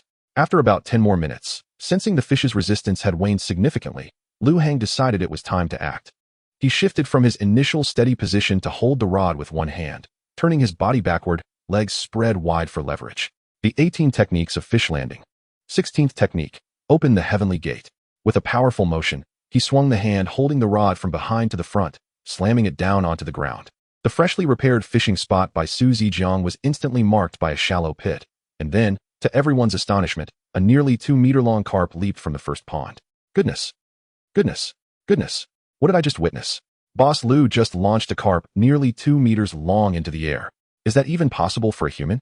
I have seen people catch fish weighing 200 or 300 pounds, but even the most skilled anglers cannot simply launch a 100-pound fish like that. They usually net them slowly. Ha ha ha. Someone actually launched a fish over 100 pounds. Ha ha ha. I must still be dreaming. Bro, can you act normally? You're kind of scaring me. Boss Lu is incredible. As cheers erupted from the fishing ground, Chu Iran quickly rolled over the electronic scale that Ajun had just used to Lu Hang. After indulging in the meat of the dragon head tilapia, Lu Hang's physique had noticeably improved, at least this time. After executing the open heavenly gate technique, his arm did not feel injured as it had previously.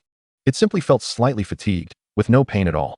The other anglers, witnessing Lu Hang struggle to lift the fish, extended their hands to help him place it onto the scale. 61 kilograms. 122 pounds. Goodness gracious, another fish over 100 pounds. Boss is amazing.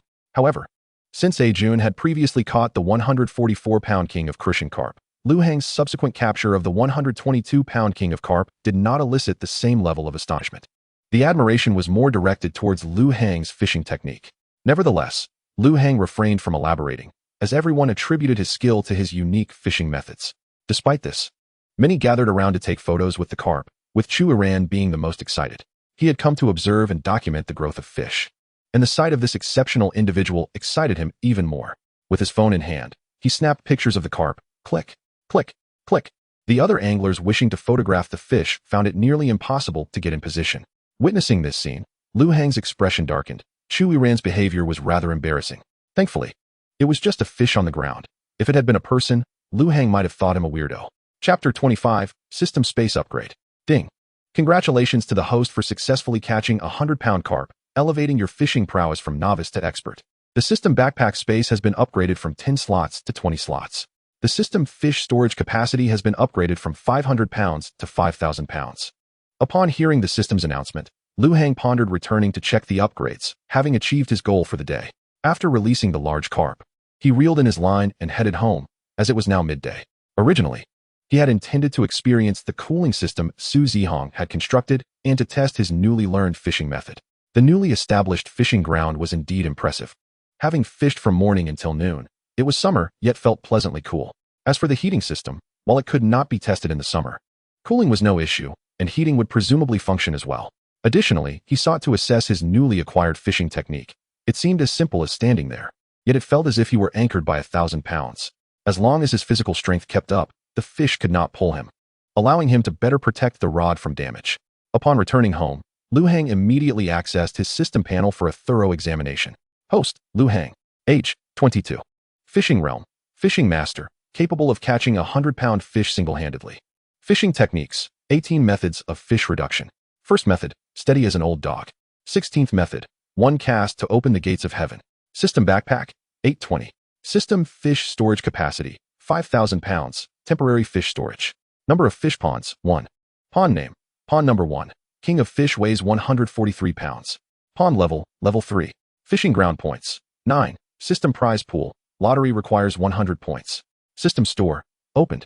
Quantity of fish, 1576 grass carp, 4836 bream, 37 crucian carp, 22 herring, 19 common carp, 145 whitebait, 47 eels, 1 bluefish. Previously, Lu Hang had lamented that the fish storage capacity of only 500 pounds was insufficient. Now, it had expanded to an impressive 5,000 pounds. This time, he merely intended to test his fishing skills, yet unexpectedly elevated his fishing realm. However, he remained uncertain about the advancement process, whether it required catching 100 pounds to ascend a level or if there existed another method. Closing the system panel, Lu Hang proceeded to the kitchen to prepare lunch. Initially, he had contemplated cooking several dishes, but recalling that he had used the one cast to open the gates of heaven technique without any resulting fatigue, he surmised that the dragon head tilapia had contributed to this. The introduction of the dragonhead tilapia had indicated a slight enhancement to his physical constitution. With a few pounds of roasted dragonhead tilapia meat still available, he decided to utilize it for his meal. After steaming a pot of rice, he retrieved 2 pounds of dragonhead tilapia from the system's storage and enjoyed his meal. Post-lunch, Liu Hang distinctly felt a surge of warmth coursing through his body, dispelling the lethargy that had lingered after using the aforementioned technique that morning. In the afternoon, he resolved to venture into town for supplies. With the expanded capacity of his system backpack, he could now carry camping gear without the need for daily round trips. Upon reaching town, he headed straight to his target destination, first stopping by the fishing tackle shop to purchase a bag of assorted bait. He then made his way to the largest supermarket in town, acquiring a sleeping bag, a tent, and a collection of self-heating rice meals. Noticing ample space at the back of his tricycle, he made a quick trip to the wholesale market to procure some beverages. By the time he returned home in the evening, most of the anglers at the fishing grounds had departed. Liu Hang called over Su Zijiang to oversee the fishing area. "Old Su, our pond number 1 has been fully completed and the lighting equipment has been installed. I believe we can now initiate night fishing. The number of anglers is steadily increasing, and relying solely on you and Xiao Chu is no longer feasible. When you first came, you applied for the position of fishing ground manager, but with the limited staff at that time, you were assigned ordinary tasks. Now that pond number 1 is finished, I am preparing to start excavating pond number 2. Night fishing is also on the agenda. For now, please recruit 6 employees, 3 for daytime and 3 for nighttime shifts, working in rotation with 1 day off per week. The salary will be around 4,000, but the days off must be staggered. It will be a 5-day workweek, with 8-hour shifts, a base salary of 2,000, and any extra hours counted as overtime. Given your previous managerial experience, I trust you comprehend the details." "Boss, I actually have a few ideas," Su interjected. "What ideas do you have?" "Boss, our fishing ground is currently quite popular on social media, attracting visitors every weekend who come seeking our giant fish. However, many travel considerable distances only to find us closing when they arrive. They often have to find a hotel in town for the night before returning to fish the next day, which diminishes their overall experience. Shouldn't we consider offering accommodations at the fishing ground? Additionally, many of these anglers are patriots, yet we do not sell cigarettes. Occasionally, they arrive without realizing this and leave shortly after running out of cigarettes. Perhaps we should apply for a license to sell them?" "That's a valid point. However, accommodations can only be arranged once the cafeteria is completed. As for the cigarette license, I can take a trip to town tomorrow to apply. However, once the license is granted, you will be responsible for the weekly inventory. By the way, boss, I have another suggestion. I've noticed that the rate of rod breakage here is quite high. On average, it's normal to see 1 or 2 rods break in a day. On weekends, it could even reach 4 or 5. Should we consider selling fishing rods?" "Old Su, that's a bit inappropriate. While I acknowledge the high breakage frequency, it's not due to the quality of the rods, but rather because the fish here are wild and fierce. Unless one uses high-quality heavy-duty rods, standard fishing rods will inevitably break. Those that don't break are often cut off. If one day an angler buys a rod, only to hook a bluefish or crucian king, and it breaks, would that be considered the fishing ground's fault or the angler's? We would find ourselves in an awkward situation. Nonetheless, you make a fair point. We certainly could sell rods, but we must ensure that we only offer high-quality options."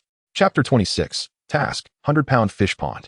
"Indeed, what you say is reasonable. We are not suited to sell ordinary rods. Otherwise, if a situation arises as you described, dealing with it would be quite troublesome. I'll take it upon myself to visit the manufacturers regarding the rod issue, as this won't be resolved overnight. By the way, Old Su, we can start preparing for pond number 2 now. I may need to travel far in search of fish soon, and I've already spread the word that we aim to establish a 100-pound giant fish pond. Since I've made that declaration, I intend to see it through. I will rely on you to oversee things here. You can begin recruiting now, and if you have friends with experience in similar roles, feel free to bring them on board. Experienced individuals tend to work more efficiently. If they arrive while I'm away, they can start working, and when I return, we can finalize their contracts from the day they began." "Understood, boss." "All right, that's all for now. You keep an eye on things while I check if there are any good fish resources available." Ding. Side quest 2. Attract 300 anglers to the fishing ground has been completed. Reward, 74-pound bluefish has been directly placed in pond number 1. Ding. Side quest 4 triggered. As the proprietor of a sacred fishing ground, one must follow through on promises. Open the 100-pound fish pond within 6 months. Task requirements 1. Open the 100-pound fish pond. Task requirements 2. The total weight within the fish pond must not be less than 5,000 pounds. Task requirements 3. The number of fish in the pond must not be fewer than 20, with each fish weighing no less than 100 pounds. Task assistance 1. The 100-pound fish-seeking card has been temporarily added to the system store. Initial points, 100 required points for each purchase. 20. Upon task completion, it will be permanently added to the system store at the current price. Task Assistance 2. The specialized bait for catching 100-pound fish has been incorporated into the system's marketplace. With an initial score of 100, each subsequent purchase will require 50 points. Upon completion of the task, one will acquire the method for crafting the 100-pound fish bait. Task completion rewards include a significant increase of 1,000 in the growth rate of fish within pond number 2. The weight of the fish will not exceed 999 pounds. And 2 fish within this pond will undergo random evolution. Failure to complete the task will result in the acquisition of a fishing-related muscle weakness buff. Upon grasping the fishing rod, one will experience a debilitating weakness, lasting for 60 days. The task penalty merely serves to encourage the protagonist to complete the fishing ground construction. It does not impair fishing intelligence or impose any fatal consequences, but rather entails a most frustrating punishment for avid anglers, such as always coming up empty-handed. Truly, the system is relentless, providing no respite. As soon as one task is completed, another promptly follows, all accompanied by a comprehensive set of requirements. However, this is fortuitous, as I initially desired to establish a pond for colossal 100-pound fish, and with the system's tasks and assistance, this endeavor has become considerably simpler. Previously, the most challenging aspect of the 100-pound fish pond was locating the fish. Now, aside from knowing that there may be 200 or 300-pound fish in the lake, I had no other leads. With the system's support, finding the fish has become much easier. The following day, at the crack of dawn, Liu Hang rode his small scooter to the town's Huazi bureau, spending half the day to obtain his fishing license. After filling out the receipt address, he returned home. Upon arrival, Liu Hang placed self-heating rice and hot pot into his system backpack, along with several 10L bottles of mineral water, a tent, a sleeping bag, mosquito coils, and a few power banks. After bidding farewell to Su Zijian, Liu Hang ventured into the mountains. This time, he intended to catch all the 200 or 300-pound fish in the lake at once. Upon reaching the lakeside, Liu Hang decided against using the all-purpose bait to create a fishing spot, as it was too effective and had previously attracted significantly smaller fish after its recent depletion. Instead, he contemplated mixing the all-purpose bait with regular bait, hoping to achieve similar results while conserving half of the precious all-purpose bait, which cost 10 points per use and had left him with scant resources. After preparing the fishing spot, Liu Hang sought a suitable camping location. Although situated at the foot of the mountain, it was surrounded by hills, making it dangerous to sleep near the water's edge at night. If a carnivorous animal came to drink, he could easily become its meal. After walking approximately a kilometer, Liu Hang retrieved the tent from his system backpack. As it was his first time setting up a tent, he carefully followed the instruction manual, taking over half an hour to complete the task. When he returned to the lakeside, he noticed bubbles rising in the area where he had prepared the bait. He took out his fishing rod, attached the bait, and cast out his first line with great confidence. Before half a minute had passed, the float sank, and Liu Hang decisively lifted the rod. Sensing that the weight on the other end was not substantial, perhaps only around 10 pounds. With a sudden exertion, he pulled the fish up, a grass carp weighing over 10 pounds. After rebaiting, he cast again, and once more, the float sank immediately. Lifting the rod again, he caught an 8-pound grass carp. As he continued casting and reeling in, Liu Hang began to lose track of himself. The thrill was exhilarating, as if the fish were lining up to bite the hook, one after another. The fish he caught were not small. In any other fishing venue, a fish weighing over 10 pounds would be considered a trophy. However, in Liu Hang's own fishing grounds, such fish were merely practice specimens. As he would put it, a mere 10 pounds was insufficient even for a bit of exercise. After several hours of fishing, the largest catch was a 33-pound crucian carp, but he had accumulated a substantial number of fish weighing over 10 pounds. Observing his original 5,000-pound capacity in the system's fish storage, he noted that only about 2,800 pounds remained. As night began to fall, Liu Hang wisely decided to reel in his line and headed back to his campsite. Upon returning, he gathered some dry branches and used his lighter to start a campfire. He retrieved mineral water and self-heating rice from his backpack, and while it heated, he gathered a branch from nearby shrubs to create a perimeter around his tent. Chapter 27, Tackle Break. Returning to the warmth of the campfire, Liu Hang savored the heated rice paired with the meat from the dragonhead tilapia he had won in a lottery, enjoying a delightful meal.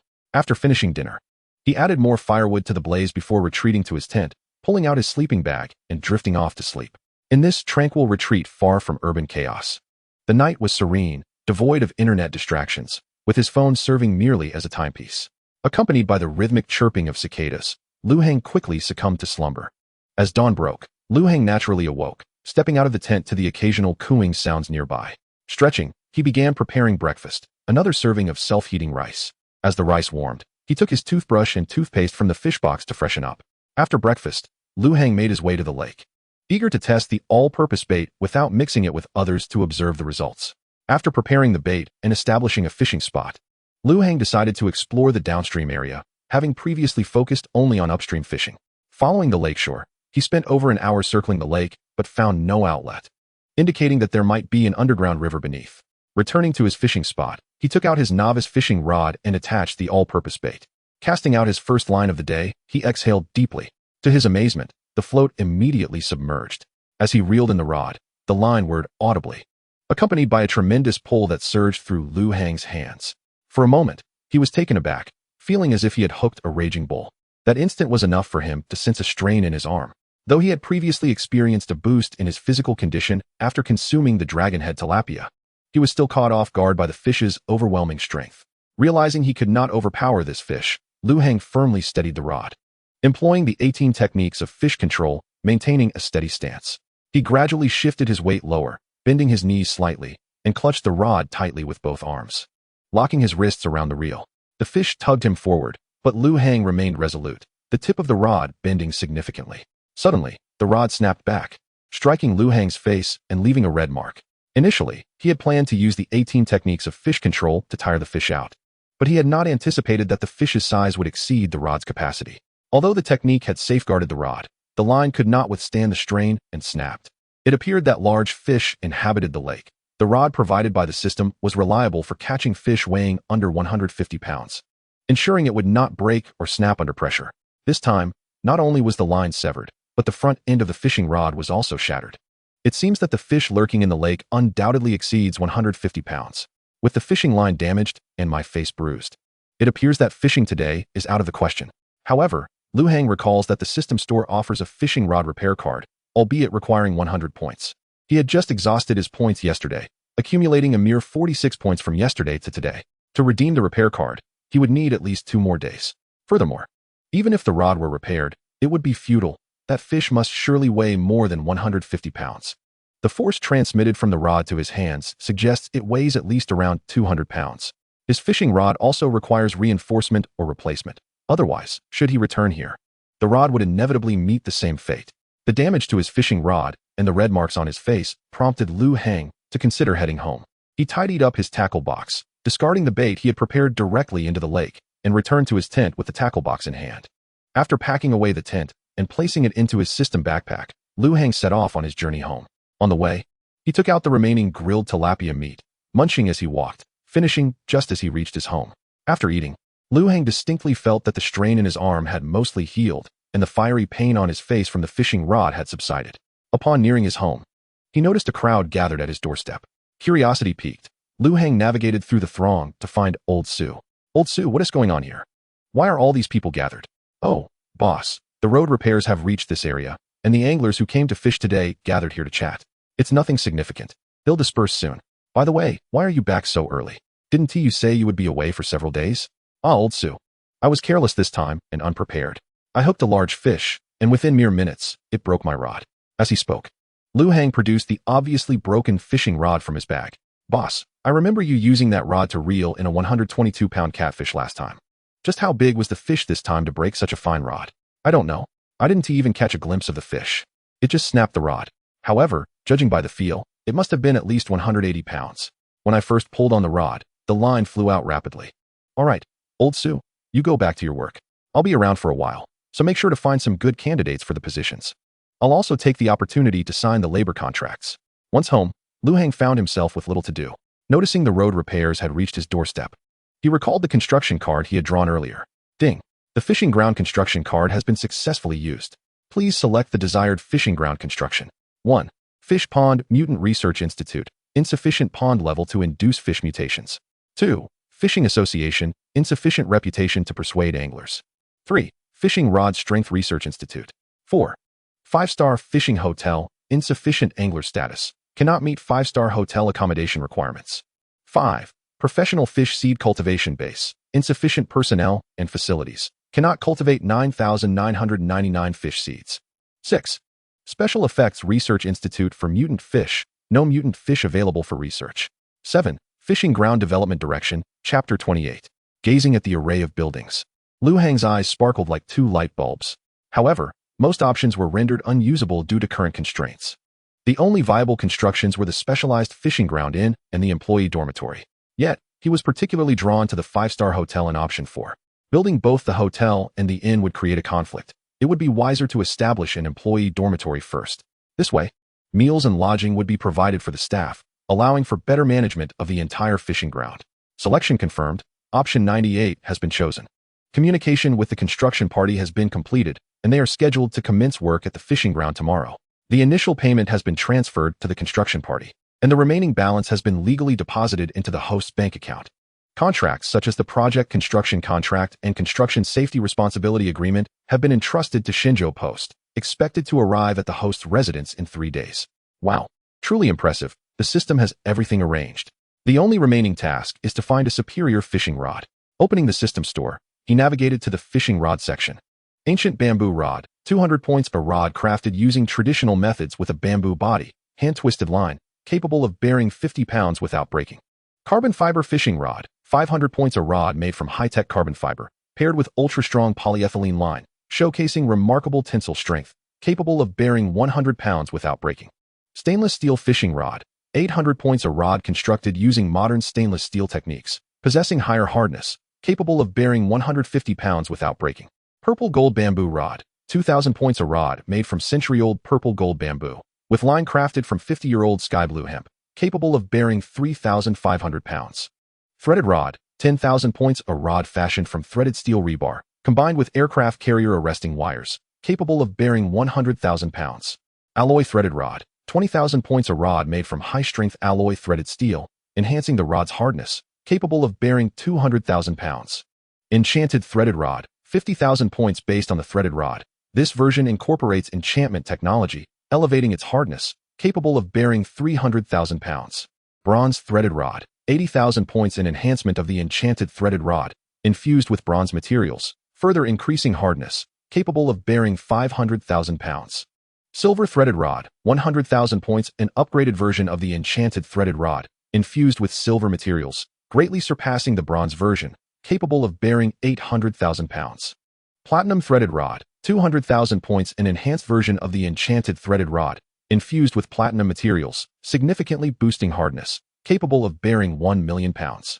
Gold threaded rod, 500,000 points. An enchanted threaded rod with gold infusion, offering remarkable flexibility and resilience, capable of bearing 1,500,000 pounds without breaking under double the load.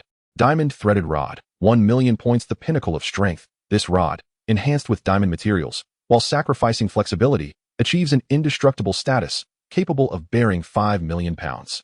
Novice fishing rod max, not for sale. A standard bamboo rod paired with a regular nylon line, enhanced by the system to achieve unparalleled strength, capable of withstanding 150 pounds, equivalent to 1,000 times the host's ability. Gazing at the fishing rods within the system's marketplace, Lu Hang could hardly contain his drool, particularly at the sight of the golden threaded rod and the diamond threaded rod. Even disregarding their weight-bearing capabilities, their mere appearance exudes a certain charm, as the saying goes. While strength may be fleeting, allure is everlasting. However, upon encountering the novice fishing rod labeled Max, Lu Hang could only exclaim its brilliance. Although he was unsure how the enhancement process worked, he recalled that there had been enhancement cards during the card page exploration. Opening that card page, he clicked on the description of the enhancement cards. Low-level fishing rod enhancement card, 100 points, usable for enhancing all rods below level 10. For levels above 10, each additional level reduces the success rate by 20, with a minimum success rate of 0.0001. Mid-level fishing rod enhancement card, 10,000 points, usable for enhancing all rods below level 20. For levels above 20, each additional level reduces the success rate by 20, with a minimum success rate of 0.001. High-level fishing rod enhancement card, 1,000 points, usable for enhancing all rods below level 30. For levels above 30, each additional level reduces the success rate by 20, with a minimum success rate of 0.01. Super fishing rod enhancement card, 100,000 points, usable for enhancing all rods below level 40. For levels above 40, each additional level reduces the success rate by 20, with a minimum success rate of 1. It seems these enhancement cards are indeed intended for enhancing fishing rods, though Lu Hang pondered whether they could be used for other rods as well. If so, he would be keen to enhance a max diamond threaded rod. Observing the high-level enhancement cards and the requisite points, Liu Hang lamented his financial constraints. Nevertheless, he resolved to enhance the novice fishing rod granted by the system. The weight-bearing capacity indicated by the novice fishing rod max was akin to a flaw in the world itself. Liu Hang's primary plan was to accumulate 200 points to first repair the novice fishing rod and subsequently enhance it by one level. Eager to discover the extent of its improvement, closing the system's marketplace panel, he made his way to the fishing grounds. Having entrusted the management of the venue to Su Zijiang, leaving him with little to occupy his time.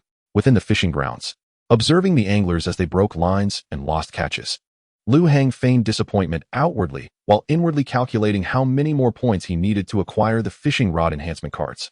After spending 2 days at the fishing grounds, he finally amassed 126 points and prioritized redeeming a 100-point fishing rod repair card to restore his novice fishing rod. Chapter 29. Enhancing the fishing rod. Liu Hang surveyed his meager point total with a resigned expression, realizing the fishing grounds lacked sufficient patrons. If only there were more anglers, his points could accumulate at a swifter pace. Contemplating the development of the fishing grounds, he recognized that they were already thriving, often reaching full capacity on weekends. However, from Monday to Friday, most people were occupied with work, resulting in a significant drop in attendance.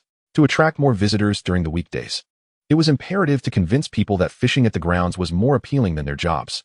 After a lengthy contemplation, Liu Hang found himself at an impasse and decided to abandon the thought. Instead, he pulled out his phone, browsing through images of long-legged beauties in black stockings, until he stumbled upon a live broadcast of a national fishing competition. Noting the hundreds of thousands of viewers in the stream, he suddenly conceived a splendid idea for promoting his fishing grounds. Although he could not entice most working individuals to visit during the weekdays, he could invite professional fishing streamers and anglers to his venue, especially when they beheld the colossal fish weighing over 100 pounds. This could ignite their competitive spirit, ultimately drawing crowds to his establishment. Furthermore, as these streamers live broadcast their experiences, their fans would surely be captivated by the prospect of such remarkable catches, leading to increased foot traffic. It became evident that he could host a fishing competition, perhaps in conjunction with the completion of the second fishing pond, inviting professional anglers and streamers. If executed well, his fishing grounds would never lack patrons again. After spending another week at the fishing grounds, Liu Hang was finally ready to enhance his fishing rod. Fishing grounds points, 573. System prize pool, lottery requires 100 points. System store open. Accessing his system store, Liu Hang promptly purchased a low-level fishing rod enhancement card. Ding. Purchase of low-level fishing rod enhancement card successful. Remaining system points, 473. Ding. Successfully used low-level fishing rod enhancement card on novice fishing rod. Enhancement successful. Novice fishing rod 1. A bamboo fishing rod that has undergone one enhancement. Fortified by the system to possess greater weight-bearing capacity. Able to catch fish weighing no more than 250 pounds. The next enhancement requires 2 fishing rod enhancement cards. Seeing the rod's capacity increase by 100 pounds, Liu Hang decisively purchased 2 additional low-level enhancement cards. Ding. Purchase of 2 low-level fishing rod enhancement cards successful. Remaining system points, 273. Ding. Successfully used 2 low-level fishing rod enhancement cards on novice fishing rod. Enhancement successful. Novice fishing rod 2. A bamboo fishing rod that has undergone one enhancement, fortified by the system to possess greater weight-bearing capacity. Able to catch fish weighing no more than 450 pounds. The next enhancement requires 3 fishing rod enhancement cards. After witnessing the enhanced rod's increased capacity, Liu Hang realized that the weight-bearing capacity grew more significantly with each enhancement level. However, lacking sufficient points, he could not elevate the novice fishing rod beyond level 3. Observing his dwindling points, Liu Hang decided to engage in the system lottery. Ding. 100 system points have been deducted. Remaining system points, 173. Congratulations. You have drawn 5 pounds of roasted kuan meat, now placed in the system backpack. Looking at the newly acquired roasted kuan meat, Liu Hang recalled the roasted dragon-head tilapia he had previously obtained, which had healing properties. He wondered what effects this kuan meat might possess. Opening the system backpack, he examined the description of the roasted kuan meat. In the depths of the North Sea, there lies a fish known as kuan. Its size is unfathomable, stretching thousands of miles, transforming into a bird named Peng. The wingspan of Peng is also beyond comprehension. The kuan possesses the ability to revive the deceased. By placing the intact head of a person who has died unexpectedly within its body, the deceased can be brought back to life. Additionally, the cells of a disabled person can be placed inside the kuan, allowing for the regeneration of damaged areas. Moreover, the flesh of the crucian enhances human physicality, significantly boosting physical fitness. Consequently, it has become a target for human capture, leading to widespread animosity toward humans, resulting in a relentless cycle of life and death. When the crucian reaches the end of its lifespan, it sprouts feathers and ascends from the water.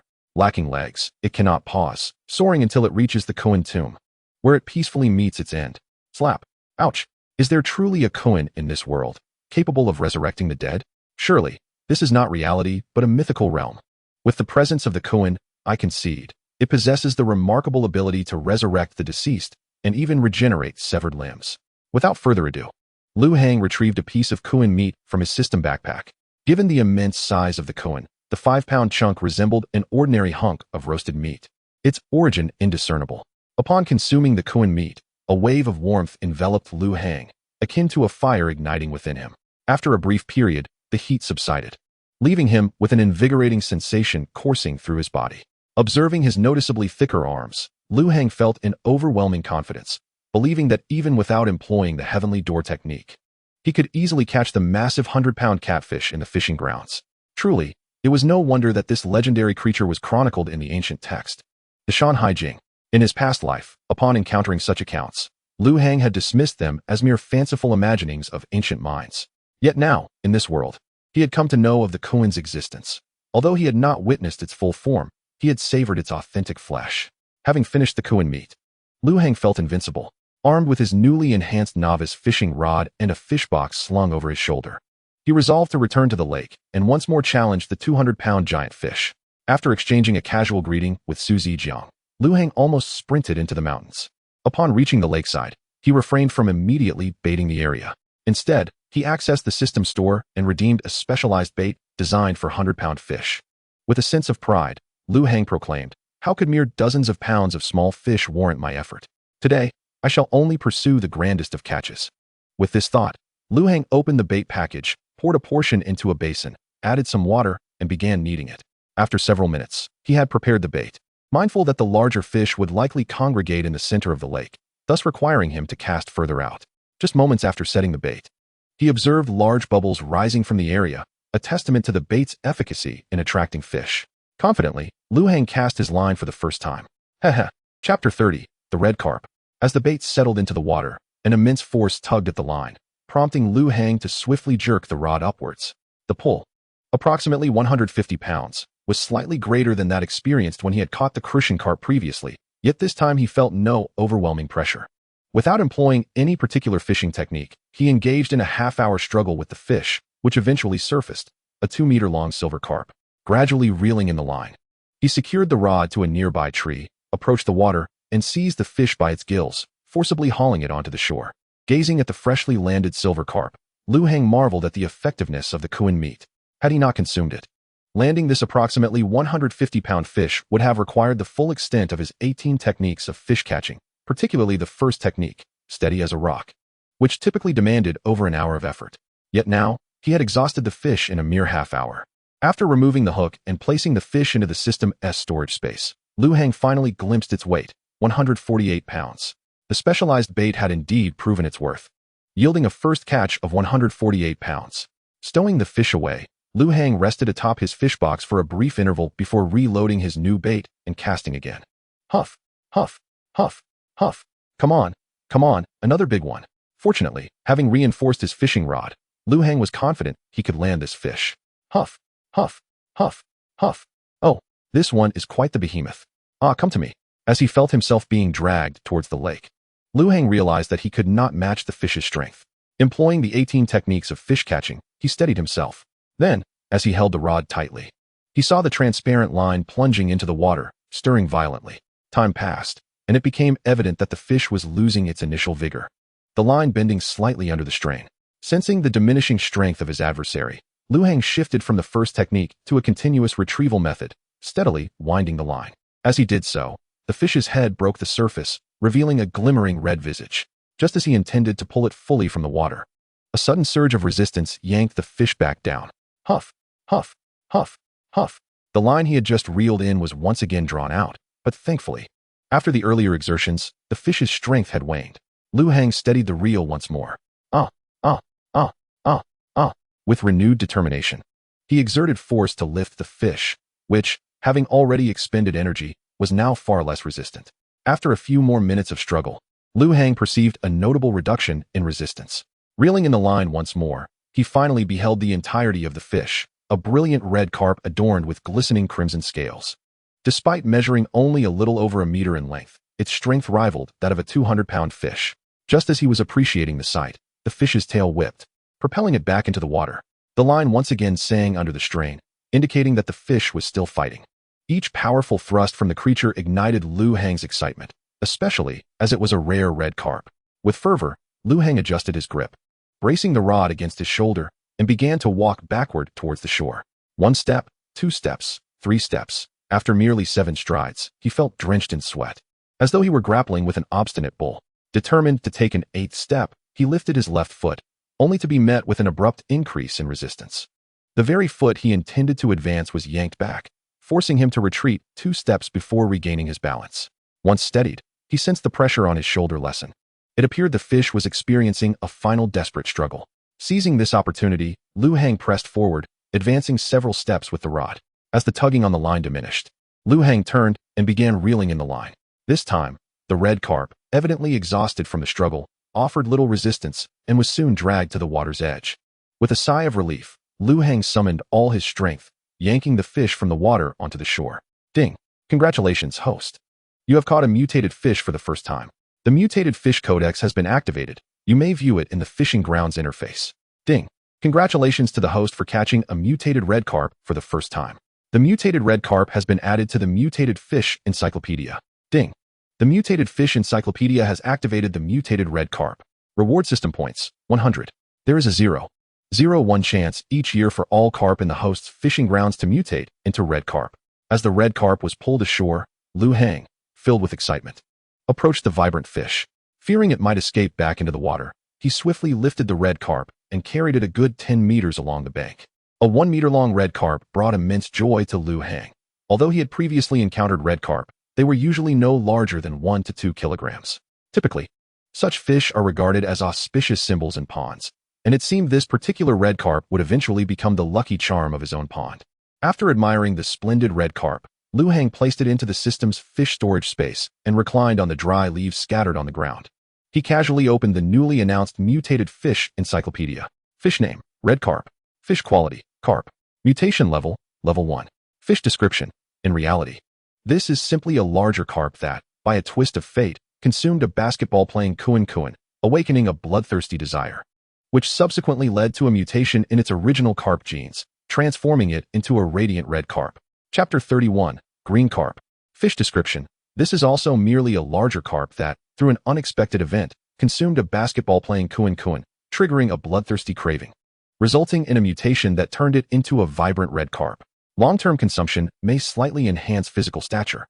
Typically, these carp appear in pairs, wherever red carp are found. A green carp often accompanies them, inseparable in their fate. Upon reading the entry about the red carp in the Mutated Fish Encyclopedia, Lu Hang's eyes sparkled with excitement.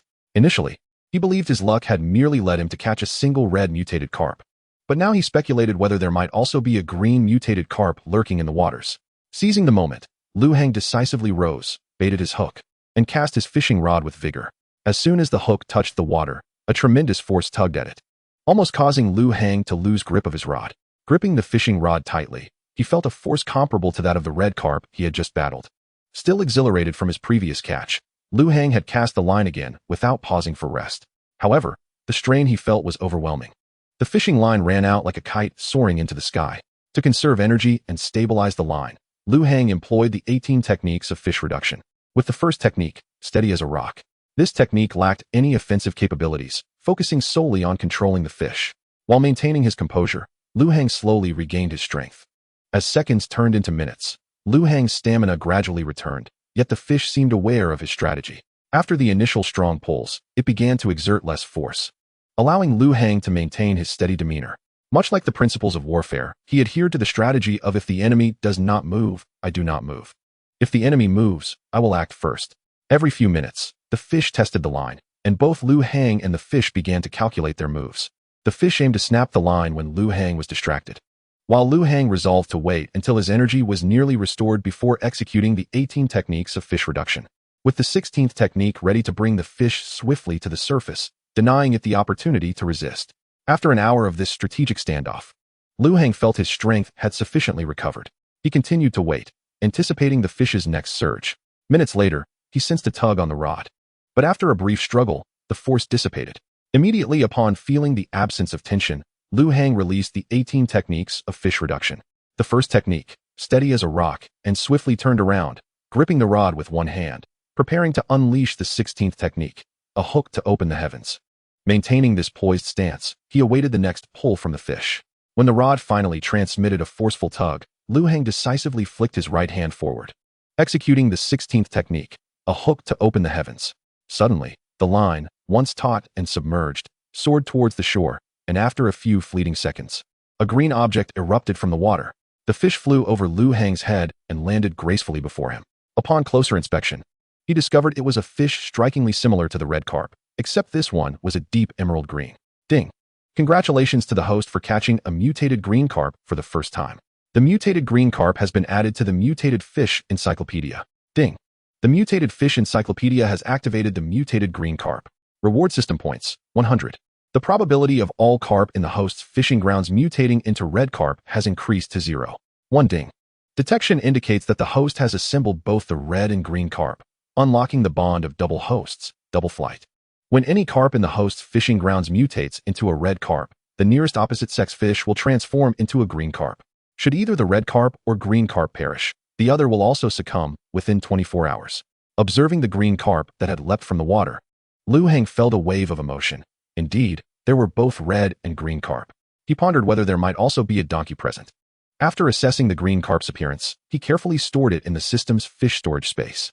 Having successfully caught the green carp, Lu Heng felt utterly exhausted and sought a spot to sit down. From the system's storage, he retrieved a box of self-heating rice and a box of self-heating hot pot. Settling down for a modest meal, after resting for a while, he returned to the fishing spot, replenished the bait, and sat patiently. Soon, he noticed bubbles rising in the baited area, prompting him to pick up the fishing rod and cast once more. This time, upon the bait entering the water. The float did not sink immediately as it had before, suggesting the fish had grown cautious. After 4 or 5 minutes of waiting, he finally saw the float disappear beneath the surface. Feeling the considerable tug on the rod, Lu Heng noted it was strong, yet not as overwhelming as the previous red and green carp. He pulled in the line forcefully and caught sight of a 2-meter-long carp beneath the surface. As the fish struggled, Lu Heng released the line again, observing its descent slow down. With renewed determination, he reeled in the line once more.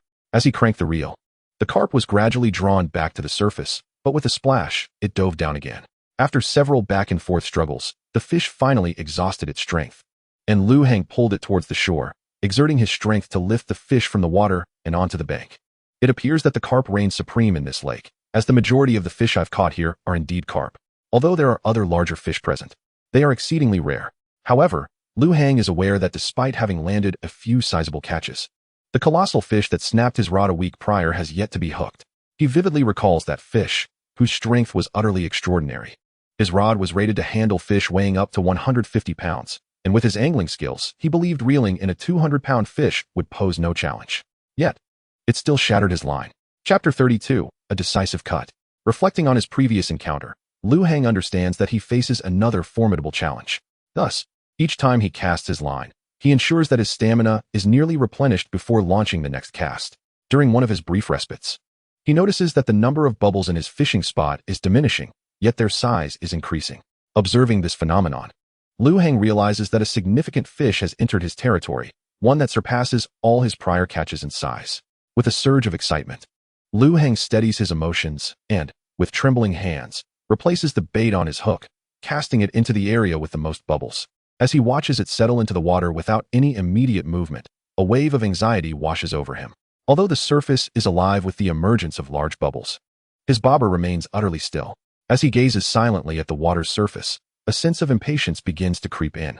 Has the fish become elusive? Why does it refuse to bite? He knows there must be a large fish in the vicinity, yet it merely circles around his hook, teasing him, rendering him a mere fool. Thus, an impasse ensues between the angler and the fish, lasting approximately half an hour. Finally, unable to bear the suspense any longer, Lu Heng resolves to reel in his line and rebait. What the hell? Is it snagged? I can't pull it. And with that, Lu Heng exerts a sudden force. Whoosh. The rod bends into a perfect crescent shape. Ever since he acquired this beginner's rod, he has never witnessed it bend so dramatically. Feeling the strain transmitted through the rod, Lu Heng acknowledges that brute force alone will not suffice against this fish. He promptly employs his technique. Descending fish, 18 techniques. First technique, steady as a rock. As he executes the technique, the curvature of the rod stabilizes. However, unlike before, Lu Heng does not simply brace himself. Instead, he finds himself being inexorably pulled toward the water. As he approaches the water's edge, a sense of panic begins to rise within him. Ultimately, when he is but 2 steps away from the water's surface, he decides to sever the line. Gazing at his now damaged rod, Lu Heng realizes he has once again been bested by this formidable fish. He stands by the water's edge for a prolonged moment, reflecting on the disparity between himself and the creature. After enjoying roasted fish, he had felt quite confident in his abilities, believing he could effortlessly reel in a 200-pound fish, perhaps even a 300-pound one with the right technique. Yet, despite employing his finest technique, he could not hold onto the rod. Had he not made the decision to cut the line, he would undoubtedly have been dragged into the water, left with either a broken rod or a watery grave. After contemplating by the water for an extended period, Lu Heng ultimately concedes to abandon his fishing endeavors. Although he still possesses points to repair his rod, he recognizes that his skills are insufficient to capture the fish lurking beneath the surface. It would be wise to withdraw for now and return once he has gained greater prowess to confront this fish once more. Packing up his gear, Lu Heng returns, feeling defeated yet not entirely empty-handed. He has caught 200-pound giants, along with 2 mutated carp, each weighing around 150 pounds yet exhibiting the strength of 250 pounds. Unfortunately, the second fishery has yet to be excavated, leaving these 4 fish confined within the System's storage space until the new pond is completed. Upon Lu Heng's return, Su Zijiang approaches him with joy, but upon noticing Lu Heng's somber expression, he realizes that the angler has likely suffered another loss. Thus, Su Zijiang refrains from further inquiry. As Lu Heng contemplates the 400-pound fish in his storage, he decides it is time to prompt Su to commence the excavation of the second pond. Old Su, has anything happened? No. I merely noticed the boss had returned and thought to assist you with your burdens. Su Zijiang replies, taking the fish box from Lu Heng's hands. Old Su, how much longer until our cafeteria is completed? Knowing the timeline would help me coordinate with the chef. Boss, hiring chefs is straightforward. We can simply recruit from the town. While finding a 5-star chef may prove challenging, 3- and 4-star chefs are readily available in our area. Old Su, you misunderstand. Since we are establishing a fishing venue, we must seek the finest chefs. Those ordinary 3- and 4-star chefs cannot do justice to the meals we intend to serve. I understand, boss. I will draft the recruitment notice immediately. Good chefs are indeed difficult to come by. Old Su, there's no need for that. I happen to know a chef whose lineage traces back to the imperial kitchens. After the fall of the dynasty, he left the palace and opened a restaurant called Zhuge Lao. Unfortunately, due to war, he had to close it. I met him by chance, and when you suggested building a cafeteria, he came to mind. I had no idea, boss, that you knew such a person. A descendant of the imperial chef will undoubtedly create extraordinary dishes. It seems our fishing venue will possess a unique allure, likely attracting many eager patrons wishing to sample the cafeteria's fare. By the way, Old Su, let us commence the excavation of the second pond immediately. I have already sourced the materials. You should find someone to begin the digging. This pond needs to be significantly larger than the first. It will be an outdoor pond. Unlike the first one, could you clarify where the second pond will be located, its size, and what fish we will stock? The second pond will be excavated 500 meters north of the first. As for size, it should be 20 times larger than the first pond. If we aim for a depth of 20 meters, that would equate to a volume of 800,000 cubic meters. This may require considerable investment. Chapter 33, A Fishing Expedition. Not to worry, just find the necessary laborers. I will transfer 3 million to your account shortly. You can hire multiple excavators to expedite the process. The sooner the pond is ready, the sooner I can have the fish transported. Certainly, boss. I will reach out to the contacts, but it may take some time. For a typical fish pond of regular size, one excavator could complete the task in about 2 months. However, since yours requires a depth of 20 meters, even if we were to enlist an additional 10 excavators, it would still take at least 4 to 5 months to finish. If I were to provide an additional 1 million, and you manage to gather 3 to 4 dozen excavators to expedite the excavation, we might aim to complete it within a month. Following that, we would need to release approximately 800,000 cubic meters of water, which would also take considerable time. After releasing the water, we would need to allow it to settle, which would require yet more time. Should we require an additional 4 to 5 months of excavation, the entire process could extend to nearly a year, which is excessively prolonged. You are aware that a 100-pound giant fish is exceedingly rare. I fear that if the process is delayed too long, others may sell the fish to different buyers. Thus, we must hasten the excavation of the fish pond. Upon returning home, I immediately boiled some water for a hot bath. As I climbed into bed, I recalled the fish I encountered today. I could barely pull it in. Although the fishing rod did not break, it seemed as though the fish was merely toying with me. With my ability to catch fish around the 100-pound mark, the one I faced in the water must have weighed at least 800 pounds. Furthermore, the fish possesses an unusual pulling strength in the water, far beyond my current capabilities to reel it in. I realized that not only must I enhance my strength, but my fishing rod also requires fortification. I still have enough points to repair the rod, but to catch that formidable fish, I would need to upgrade my rod by at least 2 levels, ideally 3, to be adequately prepared. Presently, I have 4 methods to enhance my abilities. The first method involves purchasing fishing techniques or mutated fish meat from the system shop, albeit at a considerable cost of points. Even a single technique would require me to accumulate points over 3 to 4 months. The second method entails participating in the system lottery, where one might win mutated fish meat or fishing techniques. However, this approach is heavily reliant on luck, as prizes are randomly allocated, and each subsequent attempt requires increasing points. The third method is to cultivate more carp in the fishing area, continuously consuming mutated red and green carp meat. I have already activated the mutated fish catalog for red and green carp, and my fishing area has the potential to produce mutated variants each year, though this process demands considerable time. Lastly, the fourth method is to engage in daily physical exercise, which I promptly dismissed, knowing that I am not the type to maintain a daily workout routine. Even if I did manage to exercise regularly, it is doubtful I would ever be able to reel in that fish. Among these methods, I favor the first and second the most, with the latter being my preference. As I have never drawn anything useless from the lottery, the randomness of the prizes, however, means I may not receive what I desire most. As I pondered these thoughts, I accessed the system interface and spent 100 points to purchase a fishing rod repair card, promptly fixing my rod. Observing my remaining 331 points, I decisively opened the lottery page, ready to take a chance, hoping for a transformation from a bicycle to a motorcycle. Ding! 200 points have been deducted. Remaining points, 131. As the wheels slowly spun, my heart raced with anticipation, finally stopping at a vast white area.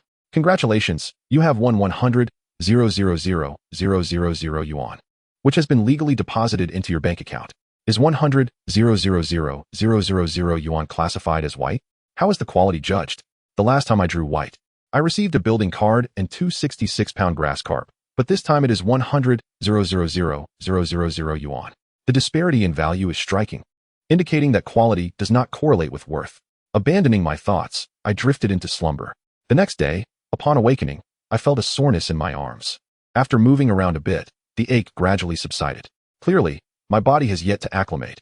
I need to engage in more exercise, as the soreness is indicative of muscle fatigue. Although my physical condition has improved, my body has not yet adapted. Once Su Zijiang arrived at work, I relayed the details concerning the fishing area and transferred an additional 2 million to him, requesting he find more excavators to expedite the work on pond number 2. I instructed him to contact me once the pond neared completion. I then packed my belongings, picked up my fishing box, and retrieved the 100-pound fish-finding card from the novice gift pack in my system backpack. Ding! The 100-pound fish-finding card has been successfully utilized. Following this, I noticed a virtual arrow appear in my line of sight. Guided by the arrow, I traveled during the day and set up my tent to sleep at night. After 2.5 days of journeying, I arrived at an unknown reservoir. The moment I reached the reservoir, the guiding arrow vanished, indicating that I had arrived at the location where a 100-pound fish could be found. After walking for a few minutes along the reservoir, I discovered a relatively open fishing spot. I set down my fishing box and took out the remaining bait from my previous outing. However, as I had only a small amount left, I mixed it with half a packet of universal bait, kneading it together. Hey, newcomer, is this your first time here? Yes. A friend mentioned there is a reservoir here, so I thought I'd come and fish on my day off. Be careful, though, there are large fish in this reservoir. If you're not cautious, you could easily be dragged under. Large fish that can drag a person down. Surely you jest. That sounds like they weigh 200 or 300 pounds. 200 or 300 pounds. Perhaps not that much. But I have seen catfish over 2 meters long in this reservoir. Catfish are carnivorous and possess far greater pulling strength than herbivorous fish. A 100-pound catfish can exert force comparable to that of a 150-pound grass carp. It's not an exaggeration to say they could drag someone under. As we chatted, I successfully prepared my bait, pinched off a small piece, and began to create a feeding spot. By the way, what is your name? My surname is Liu. and I'm called Lu Hang. Since you're older than me, feel free to call me Xiao Lu. All right, I'll call you Xiao Lu. My surname is Zhang, so you can call me Zhang Yu. Then I'll refer to you as Brother Zhang. Brother Zhang, how long have you been fishing in this reservoir? Aside from the 2-meter catfish, have you seen any other large fish? I've been fishing here for about 1 or 2 years. Previously, I spotted a red fish in this reservoir during a rainstorm. It swiftly darted across the surface, and I only caught a glimpse of its tail, which was over 1 meter long. However, when I shared this with others, no one believed me. Now, I wonder if I was mistaken. As I cast my line, I continued conversing with Zhang Yu. A tail over 1 meter long? Brother Zhang, that fish must have been significantly larger than the catfish you mentioned. At this point, Zhang Yu, who was kneading bait beside me, replied. The main issue is that I only saw that fish once, shortly after I began fishing here. Since then, I haven't seen it again in over a year. And no one else has spotted it either. They all think I was imagining things, and now I'm starting to question my own memory. But Xiao Lu, when fishing here, be prepared for the possibility of a line break or having to abandon your rod at any moment. In the past, this reservoir was frequented by many. But about a year ago, a tragic incident occurred when an individual was dragged beneath the water's surface and vanished without a trace. Despite the desperate attempts of those on shore to rescue him, subsequently, the police were summoned, but due to the vastness of the reservoir, they were unable to drain the water. They resorted to hiring professional divers to recover the body, yet several teams of these specialists were unsuccessful in their search. Initially, the community did not take the incident to heart, and after some time, they resumed their fishing activities. However, approximately 2 months later, another person fell victim to the waters while fishing and, just like the previous incident, sank immediately. This led the locals to believe that a water monster resided in the reservoir, resulting in a marked decline in visitors. You are the first to visit this place in the past 6 months. By the way, here's a rope. Remember to tie yourself to the tree behind you. As Zhang Yu spoke, he retrieved a length of rope from his tackle box and handed it to Lu Hang. Lu Hang accepted the rope. But before he could secure it, he felt an immense pull from his fishing rod. With a swift motion, Lu Hang raised his rod, witnessing it bend into a crescent shape. It's here. It's here. Little Lu, impressive. You've hooked a big one right away. Judging by the force exerted on the rod, Lu Hang estimated he was reeling in a fish weighing just over 100 pounds. Retreating a few steps, he exerted a sudden, powerful pull, bringing the fish to the water's surface. Upon seeing the shadow in the water, Lu Hang identified it as a catfish. Feeling the fish's thrashing, Lu Hang maneuvered the rod skillfully from side to side. Zhang Yu, captivated by Lu Hang's success, momentarily forgot to prepare his bait and stood by watching intently. As Lu Hang continued his efforts, the catfish's struggles gradually subsided. After about half an hour of tireless exertion, the fish finally rolled over, exhausted. Observing the now docile catfish, Lu Hang reeled it in and, with a strong heave, lifted it onto the bank. Zhang Yu, astonished at Lu Hang's accomplishment, expressed his admiration. Little Lu, may I take a picture with your catfish? Of course, just go ahead. It's no big deal. Hand me your phone, and I'll snap the picture for you. Right, just like that. Perfect. Smile. Good, good. Little Lu, let me see. Wow, your photography skills are commendable. The shot looks fantastic. After Zhang Yu finished taking pictures, Lu Hang retrieved a fish net from his tackle box and placed the catfish inside. Is this the fish you mentioned that has the strength to drag a person under? Because it doesn't seem as powerful as you described. It's only about 130 pounds at most. It is larger than an average herbivorous fish. But it doesn't possess the strength you claimed. No, this isn't the one. The fish I referred to has a reddish mark, resembling a birthmark, near its belly fin. Yours is likely a recent catch, not the one I've seen before. However, Little Lu, your skills are impressive. You managed to tire out a fish over 100 pounds in just half an hour.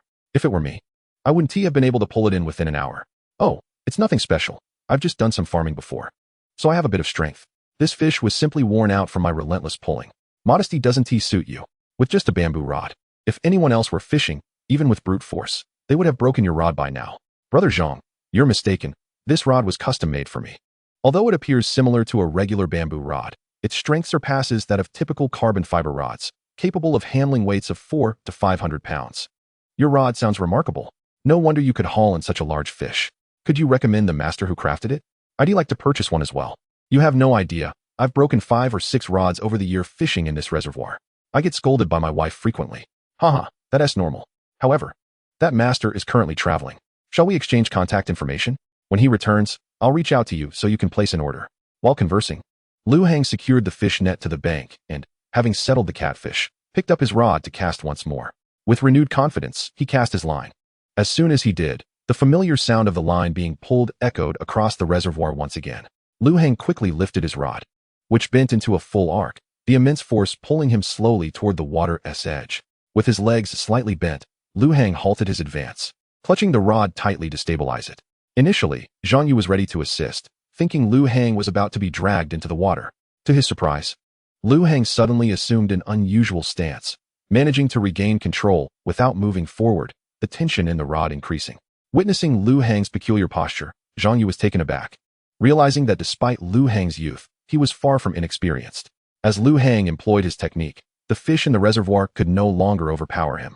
Frustrated, the fish began to dart about, pulling in various directions, but regardless of its efforts, Lu Hang remained steadfast, and with each tug, the hook dug deeper. Hey, Brother Zhang. You're fishing so early today? Oh, and who asked this newcomer? Brother Zhang, why are you silent? Has something happened? Brother Zhang? Approaching Zhang Yu. A playful slap on his shoulder startled him back to reality. Ah, old Lu, what are you doing? You scared me. Don't blame me, old Zhang.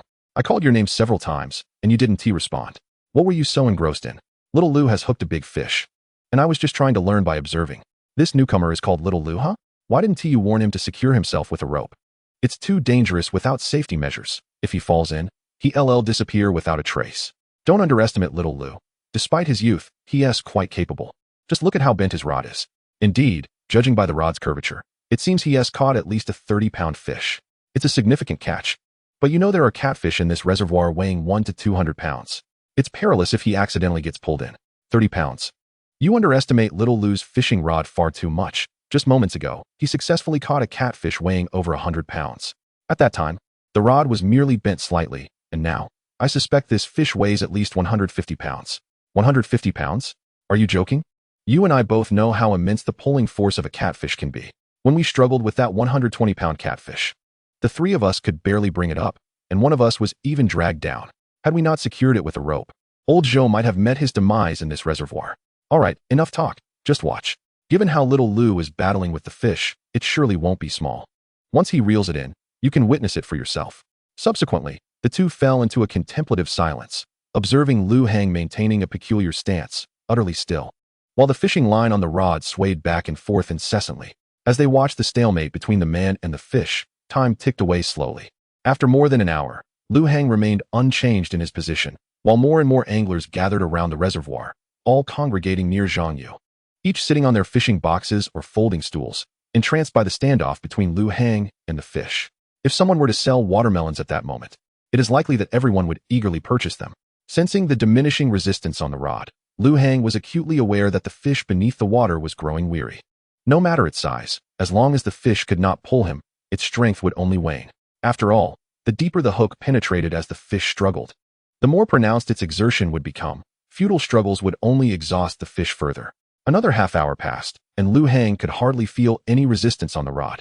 He decided to abandon his previous technique and instead adopted a more forceful approach, steadily reeling in the line. After more than a minute of tireless effort, he finally brought the fish to the water's surface. What emerged was a catfish adorned in a mesmerizing pattern of red and black. Its head had turned entirely red, while its body from the pectoral fins back was cloaked in black.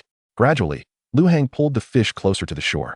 With a final surge of strength, he hoisted the fish from the water and dragged it onto the bank. The crowd of onlookers erupted into cheers upon witnessing Lu Hang's triumph. Zhang Yu was the first to rush over, bursting into a hearty laugh. Ha! I knew it. I knew I wasn't mistaken. There must be an even larger red catfish in the water. Hey, old Zhang, don't frighten us.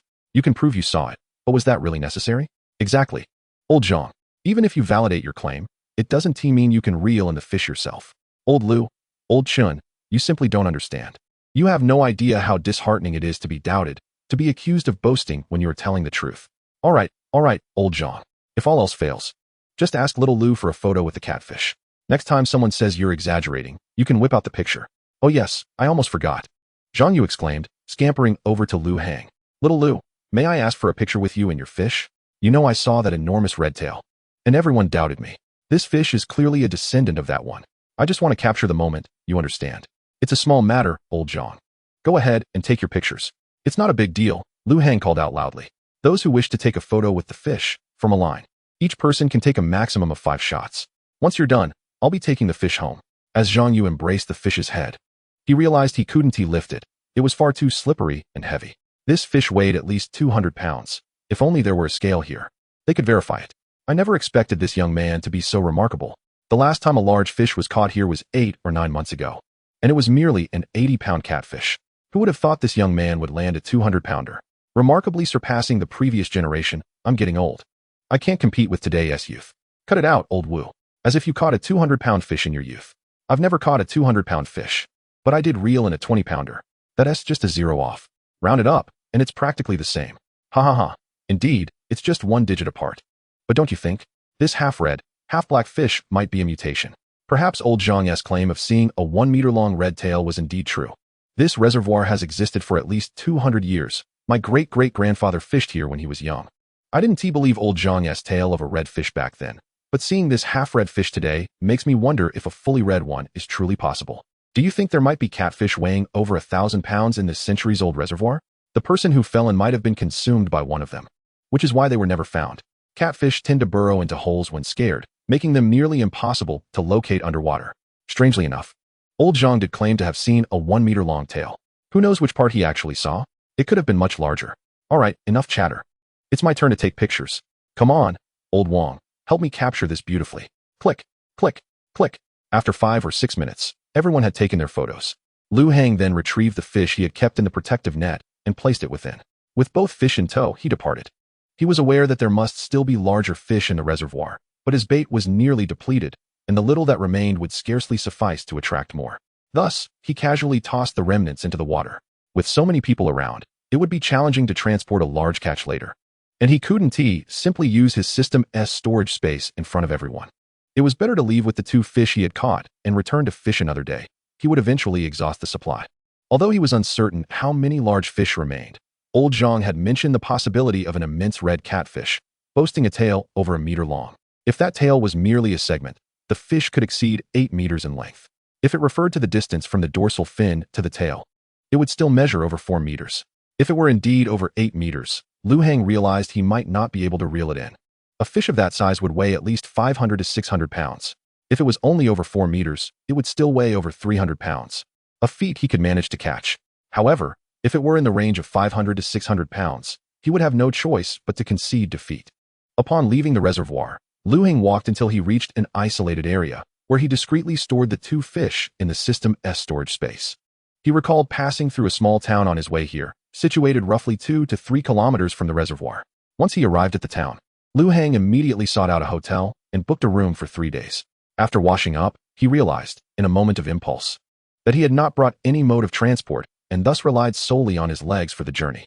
Had it not been for his previous encounters with mutated fish flesh that enhanced his physique, Lu Hang's originally slight frame would have made the trek impossible without a 4 or 5 day break. After a refreshing bath, Lu Hang placed his fishing gear in the hotel and ventured out in search of sustenance. Upon returning from his culinary quest, he promptly reclined on his bed, preparing for the imminent battle ahead. The smaller fish were no longer necessary for Lu Hang. Should the fishing grounds yield insufficient catch, he could easily procure them rather than fishing himself. Thus, his strategy for this outing was to target only the larger specimens, weighing over 100 pounds. Given the limited capacity of his system's storage, accessing the system's marketplace, Lu Hang purchased a specialized bait designed for hefty fish. Ding!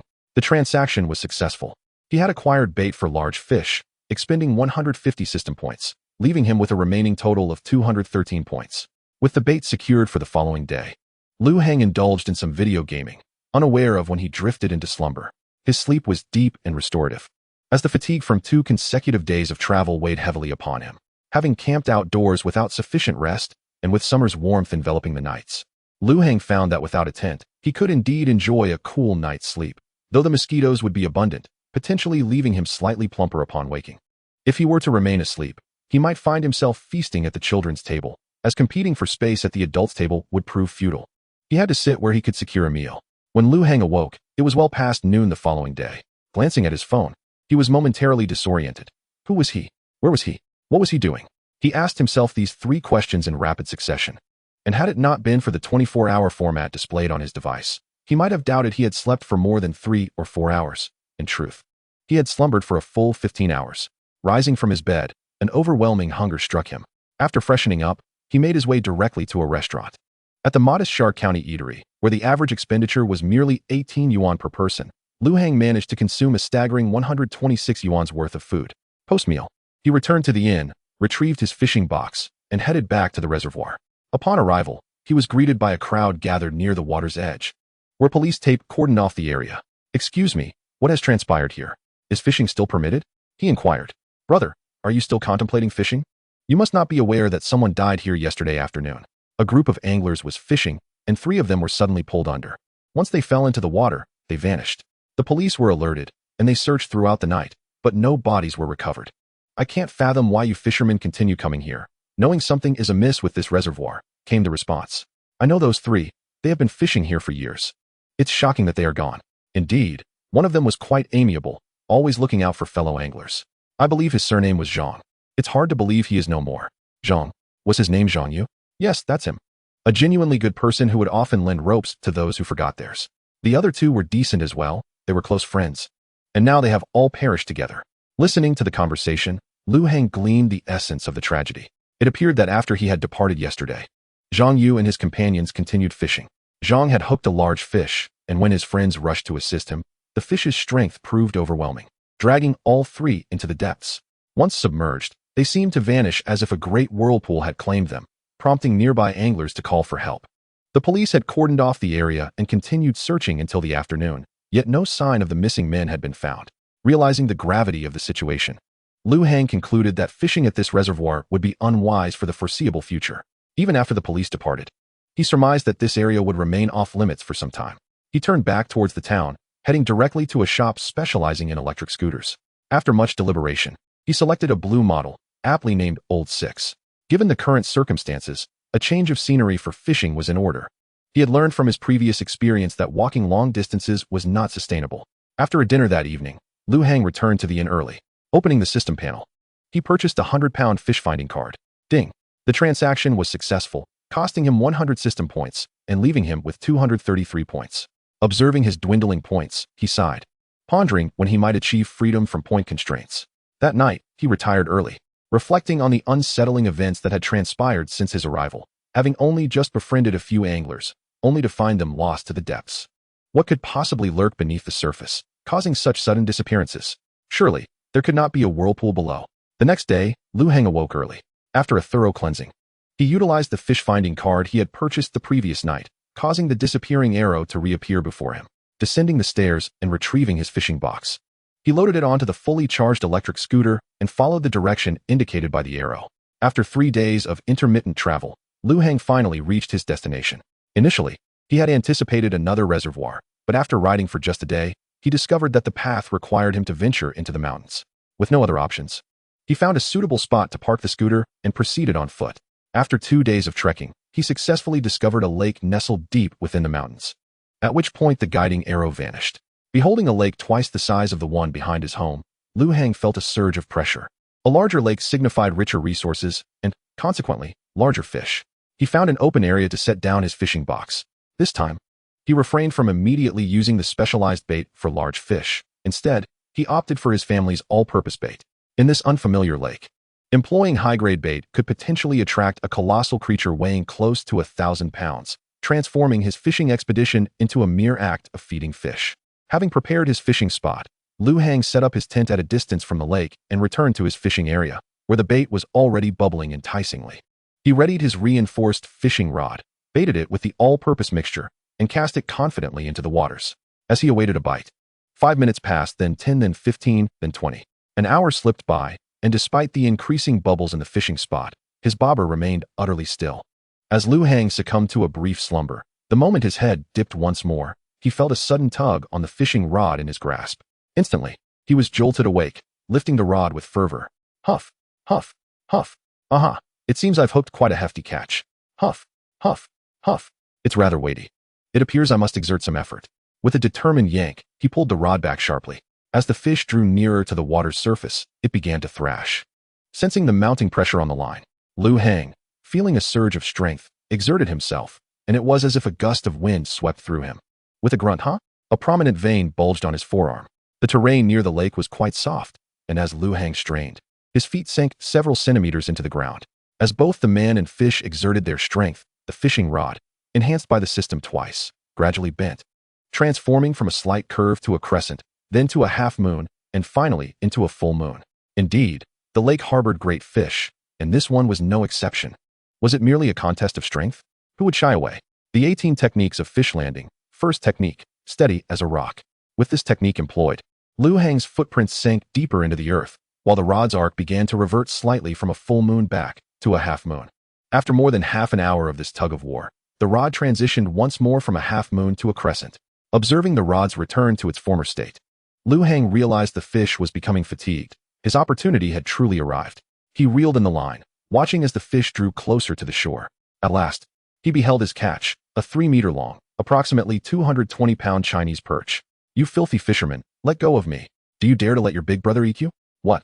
The fish spoke. And in human language, no less. "Am I hallucinating? You smelly." "Yes, I'm talking about you. Where are you looking? You, do you think you can challenge me? What audacity. This perch is asking for trouble. I must haul you in." The 18 techniques of fish landing. 16th technique. A single strike opens the heavens. Chapter 38. Confronting the celestial perch. With a final surge of effort, the previously exhausted perch was flung onto the shore. Slap, slap, slap. That LL teach you to be foul-mouthed. That LL teach you to be arrogant. Apologize. Do you understand your wrongdoing now? Filthy fisherman. Your grandfather. Slap, slap, slap. How dare you show your face, you perch. Your grandfather. Slap, slap, slap. Half an hour later. Grandfather, I was wrong. Please stop hitting me. I'll die. What are you? Why can you speak? And your mouth is so foul. I am a mutated perch. During my mutation, I developed a special vocal organ. I overheard something speaking and learned to talk, but usually, fish cannot understand me. When I can't overpower them, I curse them since they can't hear me anyway. I never expected you, grandfather, would understand me. Seeing the perch cooperate so willingly, Liu Hang stepped down from it, still fuming from the fish's earlier insults. The fish was nearly out of strength, requiring only a gentle drag to the shore, followed by a swift pull to haul it up. Yet, this perch had the audacity to insult him, and it did not relent for a full 5 minutes. Liu Hang, incensed, executed a decisive strike to haul the fish from the water. Upon its emergence, he did not remove the hook, but instead leapt upon the perch, straddling it. With hands drawn back like a bow, he retaliated, exchanging barbs with the unfortunate fish, which endured his jabs for over half an hour while still hooked. What is the largest fish in this lake, and how substantial is it? The largest fish in this lake is a whitefish, nearly 20 meters long and weighing around 2,000 pounds. Such a size. What is your standing in this lake? Why has there been no bite for so long? In this lake, I primarily serve as a messenger. The reason no fish dared to bite until now was due to your bait being far too aromatic, attracting many fish. The largest being myself and a grass carp. After a skirmish with the grass carp, I prevailed and earned the opportunity to feed, only to be pulled up by you. I should have let that foolish grass carp take the bait. What varieties of fish inhabit this lake, and how are they distributed? How many exceed 100 pounds? There are 7 species in this lake: grass carp, perch, whitefish, silver carp, crucian carp, and bluegill. The most formidable group is the whitefish clan, residing near the largest inlet where food is plentiful. Following them are the bluegill and carp clans, which house individuals exceeding 1,000 pounds. The remaining clans, grass carp, perch, crucian carp, are the weakest, with the largest among us barely reaching 500 pounds. We dwell around the edges of the lake. While I cannot specify the exact number of fish exceeding 100 pounds, our perch clan boasts 13 individuals over that weight, while the grass carp clan has 15. The bluegill and crucian carp are not far behind, and the other 3 clans likely surpass our combined numbers. Are there any others among your perch clan who can speak? None. I am the sole fish capable of speech. As for why I alone possess this ability, I cannot say. Very well, how about joining me? I run a fishing ground, and all I require is your daily mockery of fishermen. Absolutely not. I am, after all, a fish. How could I align myself with a fisherman? How would I face other fish? Unless you provide me with 10 packets of that bait every month. 10 packets is excessive. I can only offer 2. 2 is insufficient. I require at least 8. 3 packets. 7 packets. Final offer, 5 packets. If you refuse, I will still toss you into the water, and you will have no choice but to work. Deal. When do you begin? Work is still a ways off. It will be several months. However, I assure you, your bait supply will not diminish. For now, you may stay within the confines of my space. With that, Liu Hang approached the perch and removed the hook from its mouth. Ding. Congratulations, host. You have caught a mutated perch, confronting the celestial perch, for the first time. The mutated perch, confronting the celestial perch, has been added to the mutated fish compendium. Ding. The mutated fish compendium has activated the mutated perch, confronting the celestial perch. Reward, 100 system points. The host has successfully mastered fish language. All perches in the host's fishing ground now possess a 0.00001 chance of mutating into the confronting the celestial perch each year. Upon hearing the system's prompt, Liu Hang felt a compelling curiosity to investigate this talking fish, known as the Dui Tian Xiao Zui. He promptly opened the mutant fish encyclopedia to the corresponding page. Fish name: Dui Tian Xiao Zui. Fish species: Xiao Zui. Mutation level: max. Fish description: contrary to the assumption that this fish is a wild mutant, it is, in fact, a pet fish abandoned by its owner, a fisherman afflicted by severe autism. One fateful day, while near the water, he stumbled upon this fish, which was on the brink of death. Through his devoted care, the fish miraculously survived, eventually residing by the window, where both owner and fish became inseparable companions. Unfortunately, the owner's parents could no longer endure the challenges posed by their son's condition. Following a particularly heated argument, the fisherman took his beloved fish to this lake and released it, subsequently ending his own life. After losing its owner, the fish was consumed by longing, yearning for a way to communicate without barriers. Over time, this intense desire led to the evolution of its vocal organs. Days turned into years of waiting for its owner, and the longing transformed into resentment, with its first learned phrase echoing the daily insults hurled by its owner's parents. Chapter 39. Fish language. This fish is indeed a pitiful creature, yet it is perhaps a blessing that it remains unaware of its owner's demise. At least it harbors a glimmer of hope. As long as there is a thought, there is a reason to persevere. The greatest fear lies in the absence of aspirations, where one is devoid of purpose, rendering existence meaningless. Liu Hang recalled that he had access to fish language, and he proceeded to open his data panel to review its effects. Fish language. Beginner. Just as humans possess their own language and birds have theirs, fish too have a means of communication. The basic fish language allows the host to hear conversations of fish within a 50-meter radius and can be activated at will. After reading the description, Liu Hang returned to his tent to rest. The reason he chose not to continue fishing was due to his swollen hands. However, through the insights gained from the Dui Tian Xiao Zui, he became aware of the general distribution of fish in the lake, planning to target grass carp, Xiao Zui, Qingyu, and crucian carp the following day. As for the other three species, he had yet to acquire the ability to catch them. Despite being an impetuous fishing enthusiast, Liu Hang was wise enough to recognize his limits. He had no intention of becoming a mere sacrificial lamb. That night, after much contemplation, he decided to engage in a system lottery, eager to see if luck would bestow upon him something remarkable. With no internet access in the mountains, he was left to peruse the system interface, fixating on his 628 points, and felt a strong urge to take a chance, thinking, what if a stroke of luck transforms my bicycle into a motorcycle? Ding! 300 points have been deducted. Remaining points, 328. Watching the spinning wheel of rewards, Liu Hang's heart raced as it spun faster and faster, then gradually slowed. It felt like a roller coaster ride. Joy surged as the pointer passed through the white zone, only to plummet into despair as it drifted past the purple zone, followed by elation once again as it traversed the green zone. After another disheartening pass through the purple zone, Liu Hang's spirits sank. The wheel could no longer make another full rotation, and as the pointer meandered through blue, orange, and green, it finally came to rest in a minuscule red zone. Ding! Congratulations, host. You have drawn a red quality, special physique, fishing saint body. The physique has been automatically added to your system backpack. Nice. Incredible. I am truly the chosen one. Ha ha ha, Liu Hang exclaimed, excitement bubbling within him as he eagerly accessed the system backpack to review the description of the fishing saint body. Fishing saint body, a physique dedicated to the art of fishing. With each fish caught, the host receives feedback equal to 1/10 of the fish's weight, thereby enhancing their physical strength. As more fish are caught, the host can ultimately achieve the ability to catch thousands with a single effort. Note, as the physique improves, the daily functional requirements will increase, necessitating a greater intake of sustenance. Wow, this is precisely what I need. With this, I can soar to new heights. In the future, I won't need to spend points on exchanging for fish meat to enhance my physique. Now equipped with this special physique, once my 100-pound fishing ground is established, I shall return to seek vengeance upon that fish in the lake. With trembling hands, Liu Hang utilized the fishing saint body. Ding! Special physique. Fishing saint body successfully activated. The physique has merged with Liu Hang's body. Liu Hang felt a surge of warmth radiating through him, which subsided within mere seconds, replaced by a refreshing coolness. As he sensed the changes within his body, exhilaration surged through him, and he immediately contemplated testing his newfound abilities by catching a fish. However, it was already dark, and aside from the campfire at the tent's entrance and the glow of his phone, there was no other light. Forcing his eyes shut, he willed himself to sleep. The following morning, filled with excitement, Lu Hang arose at dawn, swiftly retrieving self-heating rice and hot pot from his system backpack and began to prepare breakfast. After washing up with his toiletries from the fish box, he found that breakfast was just ready. Having devoured his meal, Lu Hang hastily made his way to yesterday's fishing spot, quickly preparing the bait and establishing a fishing ground. Without delay, he cast his line for the first time today, brimming with confidence. Activating fish language, he observed the bobber floating on the water's surface, eavesdropping on the underwater conversations of fish. What is that delightful aroma? It seems to be coming from over there. Let us go check it out. Oh my, it smells divine. There seems to be more up top. Xiao Lao-san, you're trespassing. This is our grass carp territory.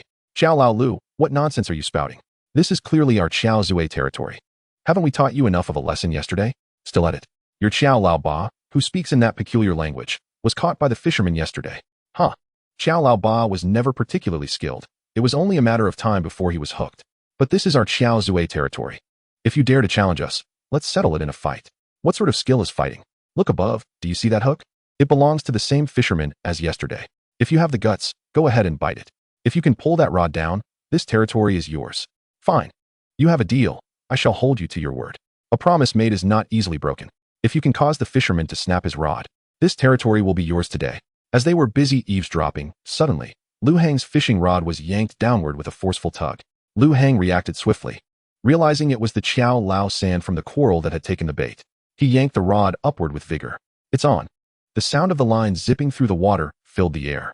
As Lu Hang exerted his strength, the rod began to bend gracefully, arching like a crescent moon before reaching an even greater curve, with veins bulging on his arms as the rod formed a perfect arc. Whoa, this is a big fish. It's incredibly strong. The fishing enthusiast's rod is impressive. Despite my considerable effort, it has yet to snap. Ha. Xiao Lao-san, are you feeling weak?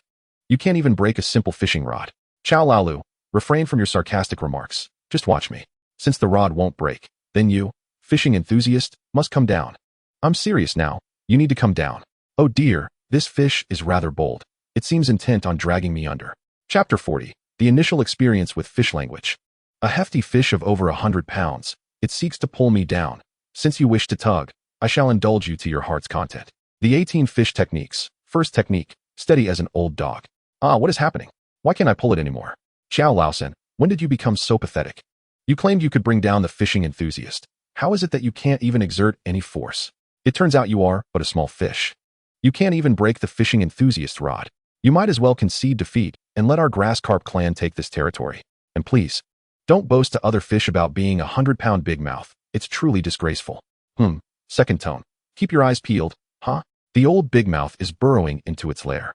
Quite impressive. This fish possesses some substance.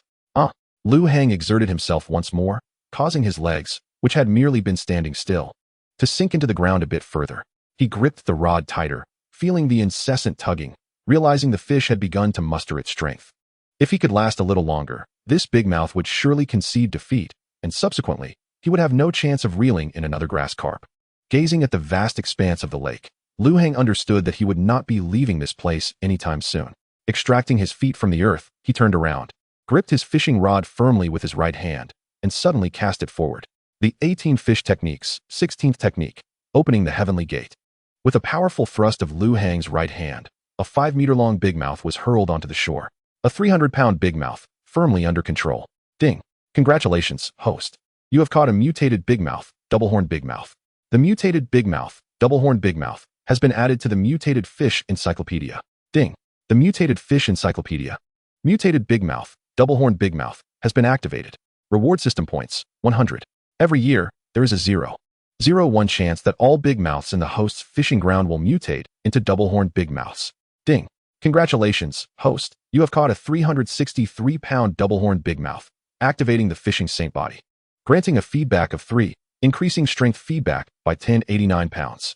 Lu Hang instantly felt a wave of comfort enveloping him, even alleviating the fatigue from using the opening the heavenly gate technique. Sensing his newfound strength, Lu Hang wore a smile reminiscent of a doting ant. Clenching his fist, he approached the double-horned big mouth. Looking at it curiously, he inquired, "Hey, can you speak human language?" Xiao Lao-san stared blankly at Lu Hang, bewildered by his words. What is this fishing enthusiast saying? Why does he speak in such peculiar tongues, much like Xiao Laoba? Seeing that this fish truly seemed incapable of speech, Lu Hang placed it into the system's fish storage space. Although the fishing saint body had significantly eased his fatigue, the energy expended using the opening the heavenly gate technique was still considerable. Having prepared for a protracted battle, he closed the fish language feature and promptly returned to the tent for slumber, for sleep is the quickest means to restore vitality. After 2 to 3 hours, Lu Heng awoke, fully revitalized, save for a gnawing hunger. He felt invigorated and retrieved 2 boxes of self-heating rice and 1 box of self-heating hot pot, ready to enjoy his lunch. After his meal, Lu Heng returned to the fishing spot. Knowing this was the confluence of the grass carp and bigmouth clans, he could fish here continuously, sparing himself the trouble of moving around. Initially, Lu Heng had anticipated a lengthy fishing endeavor that morning, thus he had prepared ample bait. However, he was taken aback by the sudden appearance of a large fish, prompting him to rest after just 1 catch. Fortunately, the bait from the morning remained, so he need not prepare more for the afternoon. Activating the fish language feature, he took out the bait he had prepared earlier, pinched off a large chunk, and was about to cast it into the water when he heard a flurry of voices emanating from beneath the surface.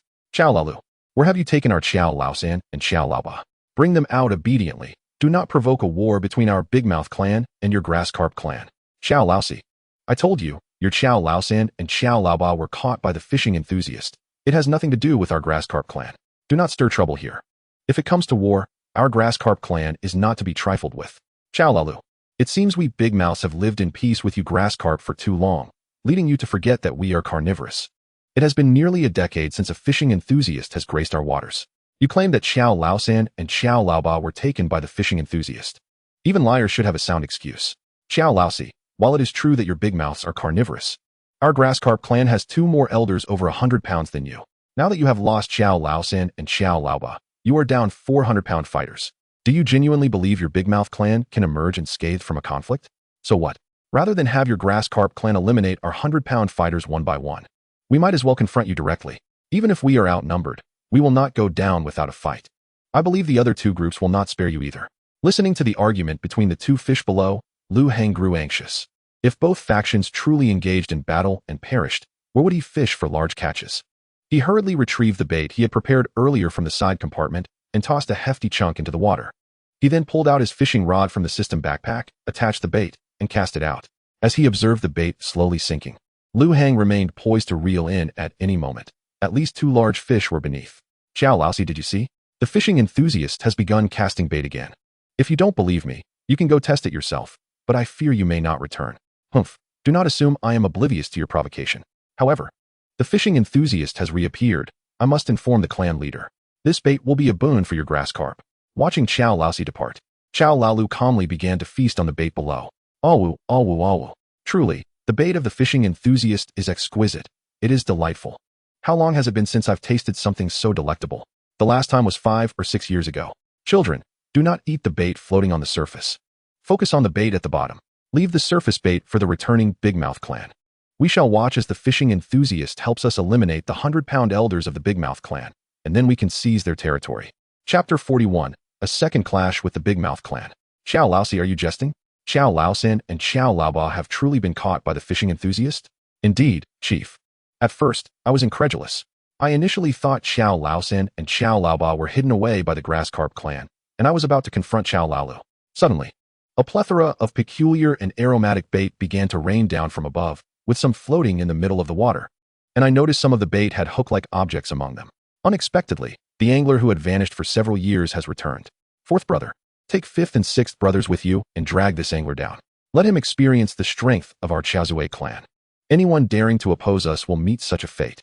4th brother, is the place with the angler not far off? We're almost there, we're almost there. 5th brother, don't be so impatient. I've told you countless times to remain composed. Indeed, 5th brother, one cannot be rash in fishing. Brute strength alone cannot resolve every situation. Sometimes, a touch of wisdom is required. Never mind, 6th brother, refrain from instructing 5th brother. The methods you impart are no different from your own, and I fear that in a scuffle, we might lose 2 fish instead. Oh, 4th Xiao. I thought you had fled. Why have you returned, along with 2 accomplices? Humph, grass 6th, you should be grateful that we are not here to seek you out. Step aside. We intend to make this angler pay the price. 5th and 6th brothers, I will take the bait first. You 2 assist me from the side. If I falter, sever the line for me. 4th brother, allow me to handle this. My strength is greater, making it easier to drag the angler down. No. 5th brother is the strongest. You must provide cover for me. Except for the useless 8th Xiao. I suspect that third chow was hooked due to some underhanded scheme from the grass carp clan. This kind of angler I encountered 8 years ago, merely a 100-pound minor species, at most capable of catching small fish weighing around 100 pounds. It is impossible for someone weighing 300 pounds like third chow to have been caught. Very well, fourth brother, take care. I will keep an eye on the surroundings and ensure you're not disturbed. Here it comes, as I feel the rod sink in my hands. I know that it is that fish called fourth chow biting. Feeling the tension on the fishing rod, I sense that this chow zue is similar to the one I caught this morning. With the boost from this morning's catch, reeling in this fish has become significantly easier. As I exert force, the rod begins to bend, and the veins in my arms become pronounced. Fourth brother, are you capable? It has been so long. Why have you not dragged the angler down yet? Sixth brother, don't just stand there and talk. This angler does possess a bit of skill, slightly above the average angler. However, let me wear him out for a moment. Once his stamina is depleted, I can drag him down directly. Very well, fourth brother. Be cautious. If you're struggling, just say the word, and fifth and I will immediately assist you in severing the line. Meanwhile, fourth chow, who has latched onto the hook, swims frantically toward the bottom of the lake. Damn, what has this fish been eating to grow so clever? It knows I am fishing, and it realizes that I am the one being fished, actively trying to tire me out. This must be what they say about the hunter often masquerading as prey. Understanding the fish's intentions, I decide to engage in a battle of attrition. With the first technique of the 18 techniques of fish descending deployed, I enter a low-energy mode. Part of the tension is absorbed by the earth, allowing me to exert less force while handling a larger catch. One person and one fish can exhaust each other for an hour here, and the fish in the water begin to show signs of fatigue. With a noticeable decrease in tension, suddenly, the resistance vanishes. I realize the fish is tired. Now that it is resting, it is the perfect opportunity to lift it from the water. There are still 2 fish below. If I pull slowly, those might come to assist. To ensure safety, I turn my body, holding the rod in a position to conserve strength, and I maintain this posture for several minutes until the chow zue in the water tugs on the rod once more, signaling that it is time to stop conserving strength. With the 16th technique of the 18 techniques of fish descending, I swiftly whip the rod forward. The fish, having rested for a few minutes, has regained considerable strength. Just as I prepare to pull it up again, I feel an immense force. The pull is so great that I cannot resist it. The entire fish leaps from the water, soaring onto the shore, leaving fourth chow with no time to relay any last words to fifth or sixth chow. Ding! Congratulations, host. You have caught a mutated chow zue, unicorn chow zue. The mutated chow zue, unicorn chow zue, has been added to the mutated fish compendium. Ding! The mutated fish compendium has activated the mutated chow zue, unicorn chow zue. Reward system points, 100. Every year, there is a 0.01 chance that all chow zue in the host's fishing ground will mutate into unicorn chow zue. Ding! Congratulations, host. You have caught a 356-pound unicorn chow zue. The fishing saint body has activated, granting a feedback of 4, increasing strength feedback by 1424 pounds. Feeling the feedback from the fishing saint body, I decisively close the fish language, stow away the novice fishing rod, and secure the unicorn chow zue, placing all bait into the fishing box before heading straight back to the tent to rest. This location cannot be fished again for the time being. If I continue, I might attract the clan leader of the chow zue or similar formidable beings, and I would be unable to catch a 5, 6, or 700-pound chow zue. From yesterday to today, I have caught 300-pound chow zue in this spot. Tomorrow, I plan to fish in the area of the Qing fish, which are generally larger. Moreover, the Qing fish clan does not harbor the same wariness as the chow zue or grass carp clans. I have devised a fishing plan for the foreseeable future, to fish only 2 or 3 times a day, utilizing the first technique to exhaust the fish's stamina, followed by the technique opening the heavenly gate to lift the fish swiftly, leaving no opportunity for any followers to assist. Upon returning to the tent, I lay down to sleep, with nothing else to occupy my mind. In this desolate wilderness, there is little to capture my attention. Sleep is the most appealing option. Chapter 42, Relocating the Battlefield. Upon awakening, I feel a hunger pang in my stomach. This special constitution is beneficial, but it consumes food excessively. My supply of 100 boxes of self-heating rice may not last long, at most. It can sustain me for 10 to 15 days before I must venture out for provisions, lest I face starvation. The fish I caught must be taken to pond no. 2. They cannot be consumed directly, as each one weighs over 100 pounds, and I am somewhat reluctant to eat them myself. Having filled my belly, I cannot continue fishing. I lack night fishing gear, and the water is teeming with large fish. Additionally, various animals abound in the mountains at night, making it indeed unsuitable for nocturnal fishing. After my meal, cut off from the internet, I can only study my system panel and the system store. Host, Lu Hang. Age, 22. Constitution, fishing saint body. Strength bonus, 2,453 pounds. Fishing realm, fishing expert. Fishing methods, 18 techniques of fish descending. First technique, steady as an old dog. 18 techniques of fish descending. 16th technique, opening the heavenly gate. System backpack, 1820. System fish storage space, 5,000 pounds, temporarily stores fish. Number of pawns, 1. Pawn name, pawn number 1, king fish weight, 157 pounds. Pawn level, 3, system points, 588. System prize pool, lottery requires 400 points. System store, opened. Fish count, grass carp, 1483, bream, 4429, crucian carp, 29, shad, 13, carp, 8, white bait, 53, eel, 48. As Lu Hang gazed at his score of 588 points, he contemplated indulging in another round of draws. However, considering that his current fishing rod was nearing its limit, he realized that the fish in this lake typically weighed around 200 to 300 pounds. If he were to encounter the leader of a school of fish, it was highly probable that his rod would not withstand the strain. Given that repairing the rod would cost him an additional 100 points, and that he would also need to enhance it afterwards, he decided it would be more prudent to enhance the rod directly, thereby saving himself the 100 points required for repairs. With that in mind, Lu Hang promptly accessed the system store and purchased 3 low-level enhancement cards. The transaction was successful, reducing his remaining points to 288. Ding! He successfully applied 3 low-level enhancement cards to his novice fishing rod. The enhancement was successful, transforming the novice rod into a bamboo rod that had been enhanced once, now possessing a greater capacity to withstand catches of up to 750 pounds. The next enhancement would require 4 enhancement cards. After enhancing the rod, Lu Hang began to explore the various items available in the system marketplace. He discovered several practical items, such as specialized bait for different fish species, grass carp bait, bluegill bait, and carp bait, while a standard universal bait could be purchased for just 10 points. The specialized baits required 20 points each. Originally planning to fish in the bluegill territory the next day, Lu Hang decided to purchase a pack of bluegill bait. The transaction was successful, leaving him with 268 points. Considering his intention to fish in 4 different schools, he also acquired the specialized baits for grass carp, bluegill, and crucian carp. The purchases were successful, with his points dwindling to 248 after acquiring the bluegill bait, to 228 after the grass carp bait, and finally to 208 after securing the crucian carp bait. The following morning, Lu Hang rose early, having not fished the previous night and having had a light breakfast. After walking for over half an hour, he successfully arrived at the location of the bluegill school. Opening the fish communication interface, he identified a spot abundant with bluegills and set down his fishing box to prepare the bait. Reflecting on the previous day's events, he poured only a small amount of bait, then added a bit of universal bait, feeling it was insufficient. Taking out his newly enhanced novice fishing rod, he confidently cast his line for the first time. It had been years since the feeder deity had graced this place. The children eagerly awaited the arrival of the food bringer. "Daddy, what is the feeder deity? Is it delicious?" The feeder deity is a legendary being, akin to a god, who brings an abundance of food. This time, the offerings are especially delectable, so children, eat heartily.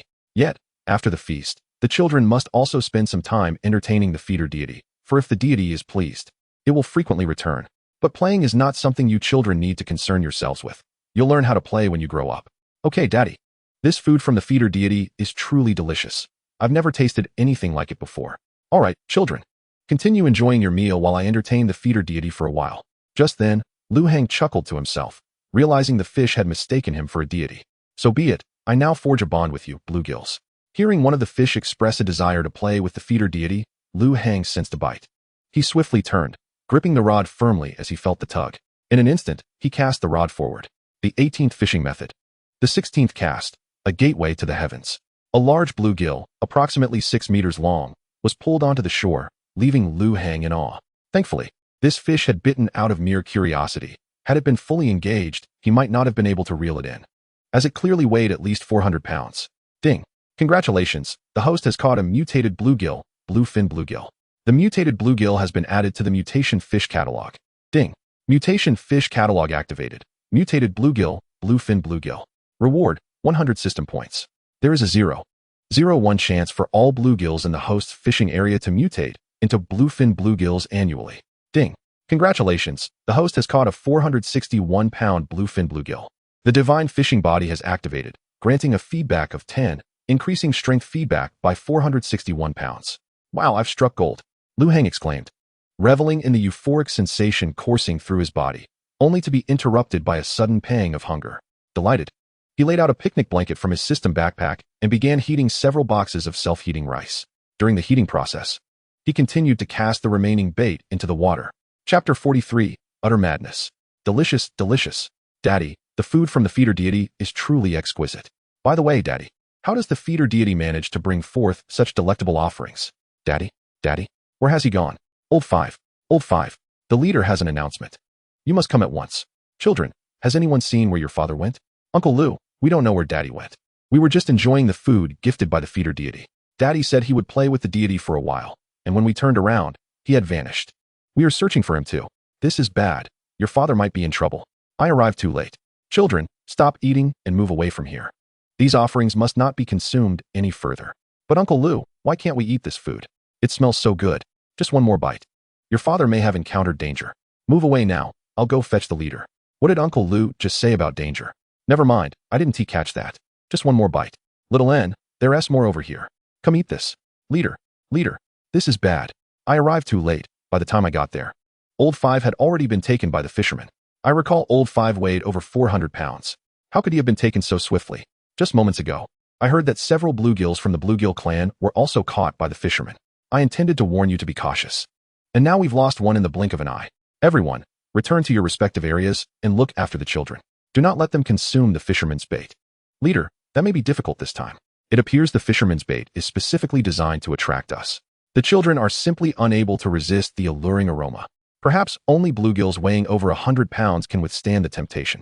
Little Six, what exactly is happening? Please explain in detail. Leader, when I went to find Old Five, I didn't see him. I inquired with his children, only to discover they were all engrossed in eating the bait, completely unaware that Old Five had been taken by the fisherman. Later, I discerned that something was amiss and endeavored to prevent the children of the fifth brother from consuming the bait any further. However, my efforts proved futile. They seemed utterly oblivious to my words, consumed by their fixation on the bait as if under a spell. As I approached to investigate, I caught a whiff of the bait prepared by the fisherman, which was remarkably aromatic, so enticing, in fact, that I nearly succumbed to the temptation of tasting it myself. It appeared that this fisherman was far more formidable than the batch we encountered years prior. Chief, should we not gather the children and hide them away? I suggested. No, that is not feasible. We have no idea how long the fisherman intends to remain. We could temporarily conceal the children. But should they grow hungry and then encounter this bait, they would become even more frenzied, playing right into the fisherman's hands. What shall we do, Chief? The moment the children come into contact with the fisherman's bait, they lose all control. If we allow this to continue, they will surely suffer. Shao Air. Take the children to the inner territory. The rest of you, accompany me to ascertain the situation. If necessary, we shall join forces to bring the fisherman down. This little fish is exhilarating to catch. This bait specifically for bluefish truly lives up to its reputation. The bluefish cannot resist the allure, and there are no large fish to disturb the peace. I see Lu Heng, who should be resting, instead tirelessly casting and reeling, transforming into a relentless fishing machine. As Lu Heng gazed at his system notifications flooding the screen, a radiant smile spread across his face, his lips unable to contain their joy. Ding! Congratulations, host. You have caught a 23-pound bluefish. The fishing saint body has been activated, yielding a feedback of 6, increasing strength by 138 pounds. Ding! Congratulations, host. You have caught a 45-pound bluefish. The fishing saint body has been activated, yielding a feedback of 5, increasing strength by 225 pounds. Ding! Congratulations, host. You have caught a 67-pound bluefish. The fishing saint body has been activated, yielding a feedback of 1, increasing strength by 67 pounds. Under normal circumstances, after Lu Heng utilized the open heaven gate fishing technique, he would rest to regain strength and alleviate the fatigue from using the technique. His fishing box was nearly organized when he overheard the chatter of bluefish beneath the water. Realizing there were no larger fish present, he could not resist the temptation and resumed casting. Initially, Lu Heng was cautious, prepared to sever the line at the first sign of a large fish, ensuring it had no opportunity to escape. Venturing alone, he understood that should he fall into the water, no one would be able to rescue him. As he successfully reeled in numerous bluefish weighing between 60 and 70 pounds, he felt the faint feedback coursing through him. He discovered that the feedback from a high quantity of smaller fish was not inferior to that of larger fish. Indeed, quantity transformed into quality. as these smaller fish could be used to enrich his first fish pond. With Lu Hang's reeling speed increasing, his laughter became more boisterous for the first time. He relished the joy of reeling in fish. His system's storage space for fish, originally set at 5,000 pounds, was gradually filling up. Ha ha ha, this reeling is truly delightful. Perhaps I could establish a densely populated pond filled with these smaller fish, allowing novice fishermen to experience the thrill of reeling. Indeed, what a splendid idea. I, the clever one, shall bring back a few more small fish during my next fishing excursion, setting up several quantity ponds. Ha ha, but wait, why can't I pull it? Is it stuck? Oh, oh, oh, oh, oh. By heavens, a large fish is on the line. With a surge of strength, Lu Hang's veins became pronounced on his arms. Upon closer observation, one could see that where there was once a single vein, now two were visible. Xiao Lu, is this the location where you mentioned the fisherman resides? Yes, Chief. But wait, why are there so few of Xiao Wu's children? I recall them being perfectly fine when I left. Only Xiao Wu was missing. How could they have vanished in such a short time? As we conversed, a baited hook suddenly fell from the surface of the water, and a small bluefish, weighing several dozen pounds, bit down on it. We then witnessed this bluefish perform a vanishing act.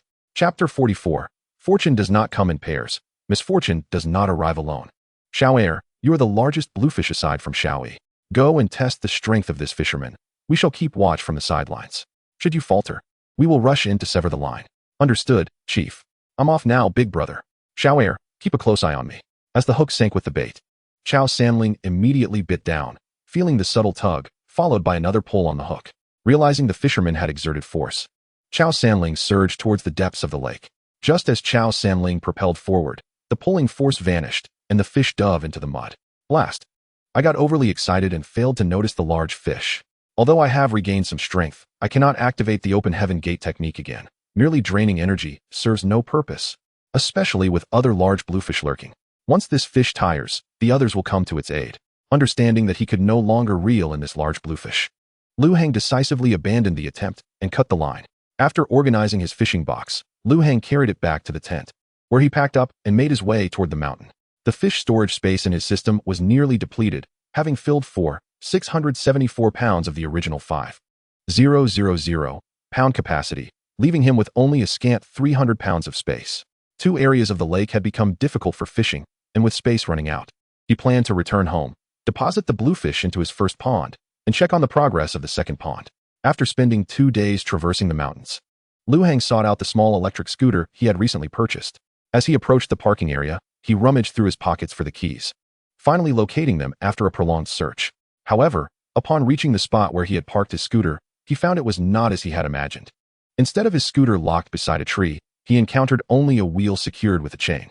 After blinking in disbelief, Lu Hang was plunged into deep contemplation. Surely I must be seeing things. Perhaps my eyes are deceiving me. With that thought, he set down his fishing box and rubbed his eyes. Yet, there remained only a wheel bound by a chain. His beloved scooter had vanished. Where's my scooter? I had ridden it for just 1 day, and now it is gone. Wasn't he the thief supposed to only steal batteries? Why have they taken the entire vehicle, leaving me just a wheel? Throwing the keys he had just retrieved from his pocket, he turned and walked away. Approximately 5 minutes later, Lu Hang returned once more, approaching the edge of the car wheel in search of his keys. In a fit of anger, he had carelessly discarded them. Forgetting that he had combined his car keys with those of his home, it suddenly dawned on him that his house keys were among them, compelling him to retrace his steps in search of his lost keys. 2 days later, Lu Hang returned to his modest abode, grumbling as he approached the door, only to pause abruptly. At that moment, a burly man carrying a toolbox emerged from behind him, leisurely making his way to the entrance. He set down his toolbox and began extracting a screwdriver to dismantle the door lock. Within less than a minute of his efforts, a loud thud echoed from behind, prompting him to turn around and witness the very person who had summoned him collapse to the ground, beside whom stood a young man wielding a wooden stick. "Who are you?" stammered the bewildered Lu Hang. I have no money.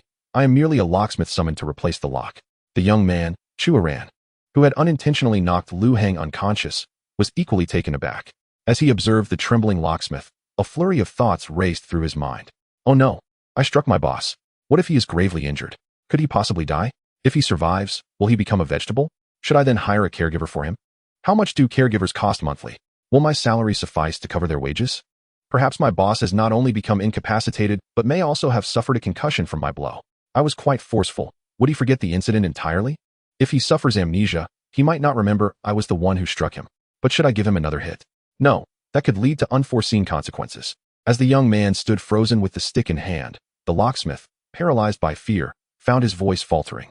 Seeing the young man lost in thought, the locksmith seized the opportunity to flee, sprinting away with a speed that would surely rival any Olympic sprinter. Xiao Chu, why are you just standing there with that stick? Come help me out. I need to check on how the excavator at the number 2 fish pond is doing, called Su Zijiang. Xiao Chu, are you listening? Xiao Chu. After calling out numerous times without a response, Su Zijiang approached to ascertain what was amiss with Xiao Chu. Just as he reached the road, he was met with the alarming sight of Lu Heng lying on the ground. What the hell? Why is my boss on the ground? Xiao Chu, quickly call 120. He shouted. Xiao Chu. Noticing Xiao Chu's stillness, Su Zijiang slapped him across the face. What the Su? Are you out of your mind? Why did you hit me? Xiao Chu exclaimed. I called you for ages, and you were standing there like a statue. I heard elders say that a slap can awaken someone possessed by spirits. Su Zijiang retorted. By the way, did you see what happened to the boss? Why is he sprawled on the ground? Well, Su, I may have accidentally knocked him out with the stick, Xiao Chu confessed, his voice tinged with panic. You've lost your mind. Why would you do such a thing? If you're dissatisfied with your boss, just talk to him about it. If it's unbearable, then find another job. Why resort to knocking him out? I bear no ill will towards him. I merely spotted 2 men lurking suspiciously by my boss's door and thought they were thieves. So I grabbed a stick and approached. And in a moment of panic, I struck the standing figure, only to realize it was my boss. Chapter 45, The Hasty Chu Iran. As Su Zijiang listened to Xiao Chu recount the incident, he pulled out his phone to call 120. Just as Xiao Chu finished his tale, the call was successfully placed. After hearing the explanation, Su Zijiang extended his right hand to give Xiao Chu a thumbs up. Xiao Chu, you're quite the character. The moment the boss returned, you went and knocked him out. I'd almost believe you were sent by someone to infiltrate. Tribe leader, I'm back. It seems the fisherman is quite cautious. As soon as I exerted myself, he cut the line and didn't engage in a contest at all. Indeed, I noticed. Tribe leader, it appears the fisherman has left. Since he dropped a large chunk of bait earlier, there has been no activity, and both the hook and bait are gone. Since the fisherman has departed, we shall retreat as well. Gather the children to the heart of the tribe in the coming days. Do not let them roam outside. When foraging, Dahan, Ersha, and Sanlong, you 3 will take turns leading them out, each time accompanied by 3 catfish weighing over 100 pounds to avoid being outsmarted by the fishermen. Understood. Tribe leader. Understood, tribe leader. Understood, tribe leader. As soon as he finished speaking, 3 voices echoed in unison. Where am I? My head hurts so much. Opening his eyes to a stark white ceiling, Lu Heng began to recollect how he ended up in this predicament. I recall losing my house keys, which compelled me to exit the car early in town and enlist a locksmith to assist with my door lock. Upon arriving home, I found myself watching the locksmith at work, and then, I can't remember. Ouch, why does my head hurt so badly? Boss, you're awake. How does your head feel? Is there any discomfort? Su, where am I? Why does my head ache? Well, boss, you're currently in the hospital. As for your headache, I know the cause, but please remain calm. All right, Su, go ahead. I promise not to be upset. Boss, remember the locksmith you brought back? He was squatting down to change your lock when Xiao Chu spotted him. The sequence of events unfolded thusly, and Xiao Chu is waiting outside now. He knocked you out with a stick and is too frightened to come in. Well, I suppose I'm just unlucky. By the way, didn't I have my keys? Why did I need to bring a locksmith back without informing us? Boss, let us not dwell on that. It seems I've gone from fishing joyfully to a calamity. I caught a sizable fish, only for the line to be cut, and to top it off, my belongings were stolen. Haha, boss, you really are unfortunate. Su, if you wish to laugh, feel free, don't hold back. I'm not that stern. Now, please step outside and bring Xiao Chu in. And Su, refrain from excessive chatter. Just let Xiao Chu enter. Upon hearing Lu Heng's words, Su Zijiang understood his intention. Xiao Chu's impulsive nature truly needed tempering, despite his good intentions. Resorting to violence was not the solution, especially not a blow to the head. Had he struck harder, Lu Heng could have met a far worse fate, perhaps even death or a vegetative state. As Su Zijiang exited the ward slowly, Chu ran, noticing 2 feet emerge from the room, looked up, and, upon recognizing Su Zijiang, stood up in excitement, only to black out and collapse again. Thud! Su Zijiang rushed over to catch Chu ran, relieved that his quick reflexes prevented him from hitting the ground head first. Xiao Chu, what is wrong with you? Su Zijiang, calling out to Chu Iran, placed his hand near Chu Iran's nose to ascertain whether he was still breathing. Just as he was about to summon a doctor, he witnessed Chu Iran, who had just collapsed, rising to his feet unaided. Old Su, I apologize. I squatted for too long and stood up too abruptly, causing a momentary lack of oxygen to my brain. I'm truly sorry for causing you concern. Well then, as long as you're fine, that's what matters. If you encounter any health issue, we can seek medical attention directly at the hospital. Don't try to tough it out. The boss has just regained consciousness and asked to see you. It seems he has something to discuss. The boss is awake. That's wonderful. I'll go in right away. All right. Proceed cautiously. I'll be waiting for you outside. Subsequently, Chu Yiran walked slowly to the door, gently opened the hospital room, and stepped inside. Boss, you called for me. Yes, I did. However, Xiao Chu, do you not have anything to say to me? Boss, I'm sorry. I didn't realize it was you. I thought it was a thief and struck out with a stick. I had no idea it was you, my apologies. Oh, Xiao Chu, are you implying that you would strike anyone who isn't me without hesitation? No, that's not what I meant. Or perhaps you believe that as long as someone is a thief, you have the right to swing a stick at them? No, that's not it either. Xiao Chu, I recall you're currently pursuing a graduate degree. When you joined us, you were already 25 years old, hardly a child. Why do you still act so impulsively? Thankfully, you are engaged in research. Had you been in a labor-intensive job, I might not have been speaking to you today. Yes, I'm sorry. This isn't merely about right or wrong. You are no longer a child. You must not act recklessly, even if it were indeed a thief. Couldn't you have called over the staff at the fishing site for assistance? Even if there were no employees present, couldn't you have summoned the fishermen inside? What if there had been two thieves? You might have incapacitated one, but what if the other pulled a knife on you? Your parents have raised you with great difficulty. You cannot keep them worrying about you. If you were to harm a thief, you would bear the consequences. If that thief were to cling to you legally, you could be facing years of imprisonment. Your parents have invested so much in your upbringing, providing for your education and needs. How would they feel if you ended up in prison? If you were to only injure the thief, rendering him a vegetable, you would then be responsible for caring for him for life. You would also have to pay damages, which you cannot afford, ultimately relying on your parents' hard-earned money to cover it. Chapter 46, The Excavation of the Ponds. Why should I compensate for a thief? Xiao Chu, what did you say? Speak up, I didn't catch that. Nothing, I said nothing. You questioned why compensation should be given to a thief? Do you think that your actions were justified simply because the individual was a thief? Let me pose a few questions to you. 1. Did you have any evidence of their wrongdoing before you struck? Why should they believe your claims? The person you struck might not have been a thief at all. 2. The one picking locks was a different individual. Perhaps the one you attacked was merely a bystander. 3. Even if they were indeed a thief, you are not a police officer. They had not committed any violent act against you. Your response was excessive. You could have restrained them and called the authorities, but you had no right to strike first. Xiao Chu, I understand your intentions were good, but you must think carefully before acting impulsively. Fortunately, it was I who was struck, and nothing serious transpired. Had it been a customer at the fishing site, the consequences would have been dire. Although this incident was a misunderstanding, and your intentions were for the good of the fishing site, you must learn from this. The medical expenses incurred during your hospitalization will be deducted from your salary. Let me know if you have any objections, as I would like to hear your thoughts. I have no objections. Xiao Chu, your impulsiveness cannot continue unchecked. Expecting you to change overnight is unrealistic. Therefore, your responsibilities will mainly be in the mornings and evenings. During the day, as long as the fishing site is not at full capacity, you are to take a fishing rod to pond number 1 and fish. Fishing is a slow-paced activity, which will help temper your impulsive nature. If you do not have a fishing rod, I will procure one for you. However, you will need to gather your own bait. All right, thank you, boss. By the way, Xiao Chu, remember to apologize to the locksmith in town when you return. I heard from old Su that you frightened him so much he dropped his tools and fled. Now, please call in old Su as well. Upon hearing that the boss wanted to see Su Zijiang, Chu Yiran hurriedly went to fetch him.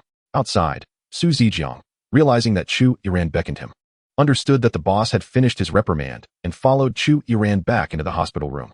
Old Su, how has the construction at the fishing site progressed during my absence? Boss, the construction of the employee dormitory is nearly complete, and we are currently working on the interior painting and decoration.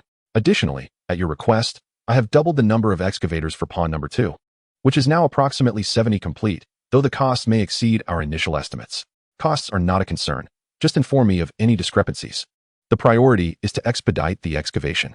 By the way, old Su, I would like to create several new ponds. Please arrange for a few more excavators to dig a pond the same size as pond number 1, located 1 kilometer away, and initially dig 3 of them. Tomorrow, could you also make a trip to the market to purchase a few generators and water pumps? We need to drain the ponds once they are completed.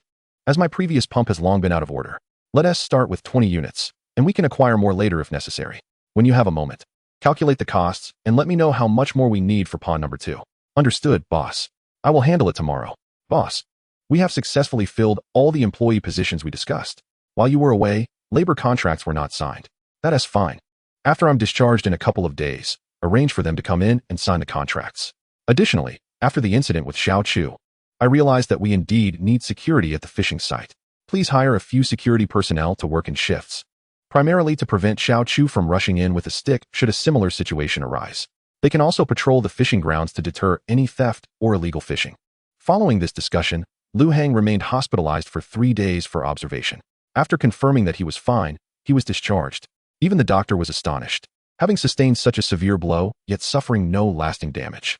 On his way back, Lu Hang stopped by the locksmith's home to explain the situation. After much persuasion, the locksmith finally agreed to replace the lock. The last encounter had frightened him so much that he was initially unwilling to return. But Lu Hang offered an additional 400 yuan upfront, which finally persuaded the locksmith to come over. Having replaced the old door lock, Lu Hang promptly set off to inspect the newly excavated fish ponds. Gazing into the vast pit of the second pond, he estimated that the excavation was nearly complete. Furthermore, one of the 3 newly proposed cannon ponds had been successfully dug, while the second was halfway done. Observing the progress of these ponds, Lu Hang made another trip to the town. With the roads now repaired, what used to take him over 10 minutes on his tricycle now only took a few. Upon arriving in town, he sought out a store specializing in lime powder, and after a 5-minute negotiation, he secured a price of 35 yuan per bag, arranging for delivery of 200 bags. Following his purchase of the lime powder, Lu Hang headed directly to the wholesale market to acquire several plastic baskets specifically designed for holding fish. After loading the baskets onto his tricycle, he then proceeded to buy a few boxes of instant hot pot and rice. On his way back, he discreetly found an isolated spot to stow the fish baskets and food into his system backpack. Upon returning home, Lu Hang was greeted enthusiastically by Chu Iran, who rushed over. The sight of Chu Iran immediately reminded Lu Hang of the fishing rod he had promised him. After sending Chu Iran off to assist at the fishing grounds, Lu Hang retreated to his room.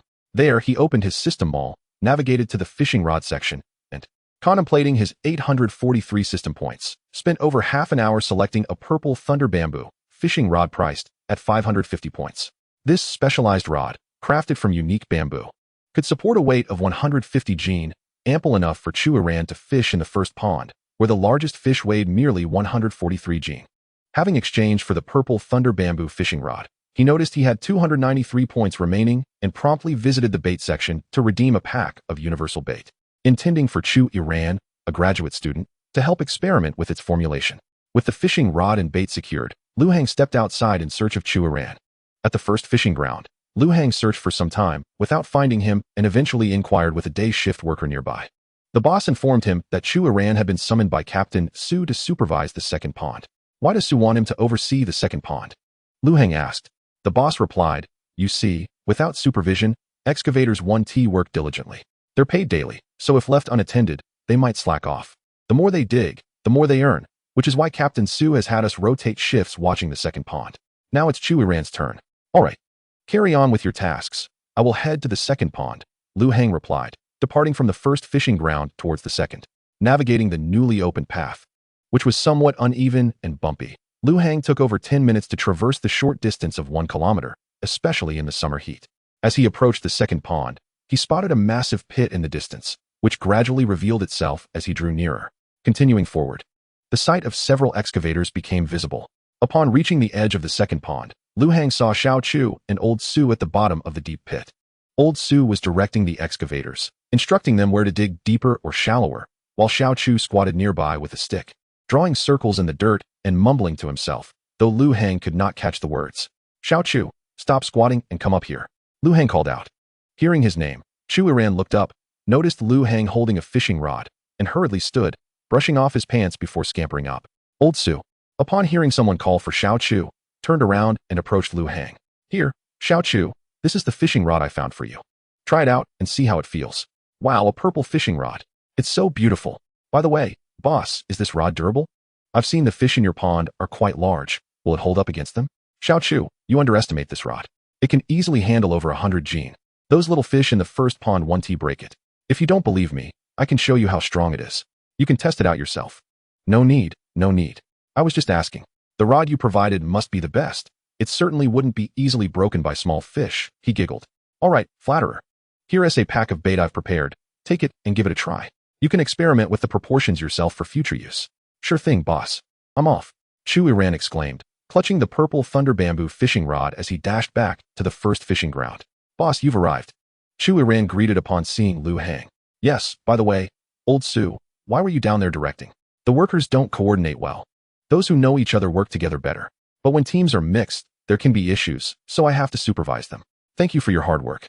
"Old Su, once the second fishing ground is completed, we'll hire a few more hands, and I'll promote you to supervisor with a salary increase of 1,000 yuan. You can delegate these tasks to others. It's too hot for you to handle alone." "Thank you, boss, I appreciate it." "Old Su, I noticed the path to the second pond is bumpy and uncomfortable to walk on. After we finish digging, we'll need to spread lime powder and channel water for sunbathing. When that happens, get a few people to repair the road from the second fishing pond to the main road, paving it with asphalt. Also, please ensure that the perimeter of the second fishing pond is cemented and set the fishing spots appropriately. Since the second pond is for larger fish, let us allocate a larger space, about 5 meters per person." "Understood. I'll make contact right away. Once the second pond is done, I'll have them fix the road." "All right, old Su, keep an eye on things. If you feel overwhelmed, call in some help. Don't wear yourself out. I'll head back now. Take care, boss." After concluding his conversation with Su Zijiang, Lu Hang returned to the first fishing pond, with Chu Yiran overseeing. Lu Hang called upon 2 others to assist him in spreading lime powder in the newly excavated cannon pond. It took the 3 of them 1 to 2 hours to distribute 200-jin of lime powder in the small cannon pond, leaving them utterly exhausted. Once the lime powder was spread, Lu Hang fetched a damp towel for the others to clean themselves, as they were covered in lime dust, their once black hair now resembling a snowy white. After ensuring they were cleaned up, Lu Hang also took a moment to wash himself. After tidying up, Lu Hang felt an urge to check on Chu Yiran's progress at the number 1 fishing spot. Upon entering, he observed Chu Yiran standing against the pond. His body bent as he exerted considerable effort to lift the fishing rod. Seeing the straining Chu Yiran, Lu Hang couldn't help but chuckle. This young lad was certainly working hard for a catch. He watched as Chu Yiran struggled for half an hour, only to be abruptly yanked backward, falling straight into the pond. Quick to react, Lu Hang dashed over and pulled Chu Yiran from the water, laughing heartily at the sight of him drenched. "All right, little Chu, follow me. Let's get you cleaned up. I have some fresh clothes for you to change into. Leave your fishing rod in the water for now. Once everyone disperses, I'll help you retrieve it," Lu Hang said. "Boss, I'm sorry. I just got my fishing rod today and already dropped it into the water," Chu Yiran apologized. "It's a trivial matter.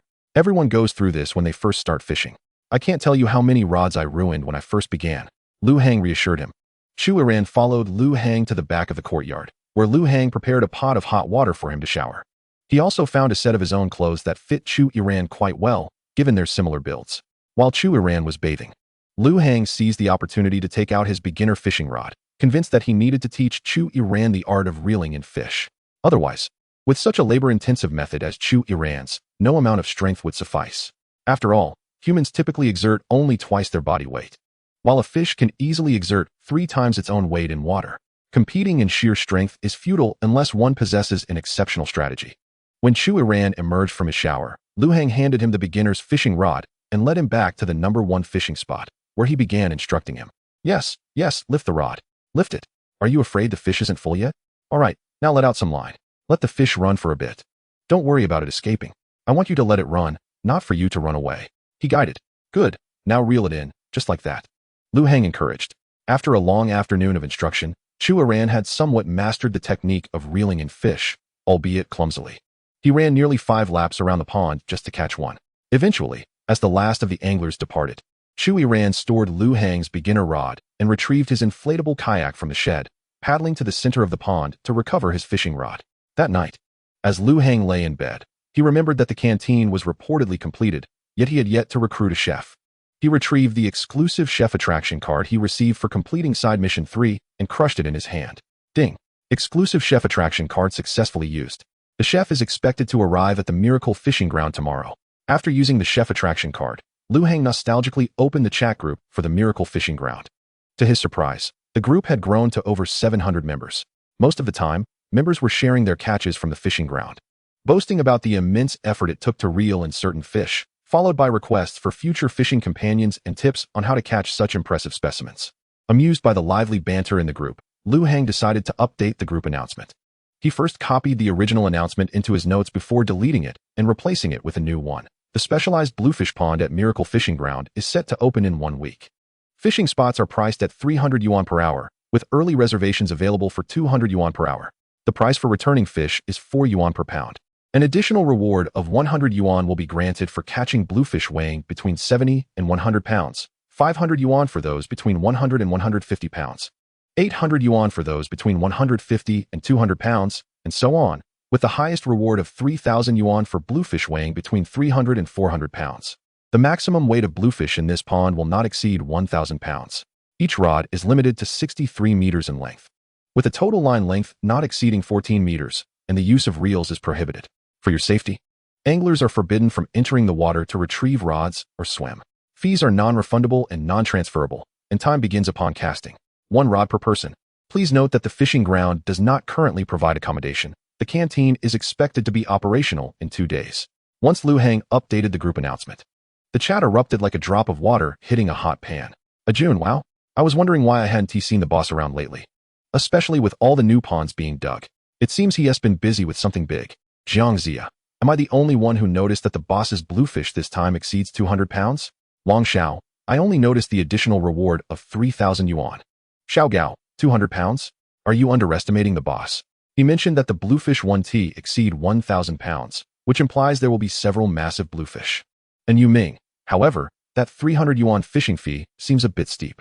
Without good bait, I feel like I'd lose money fishing in the bluefish pond. Jun, come on, even with good bait, if you lack the skill, you might end up being dragged under by a 200-pound fish.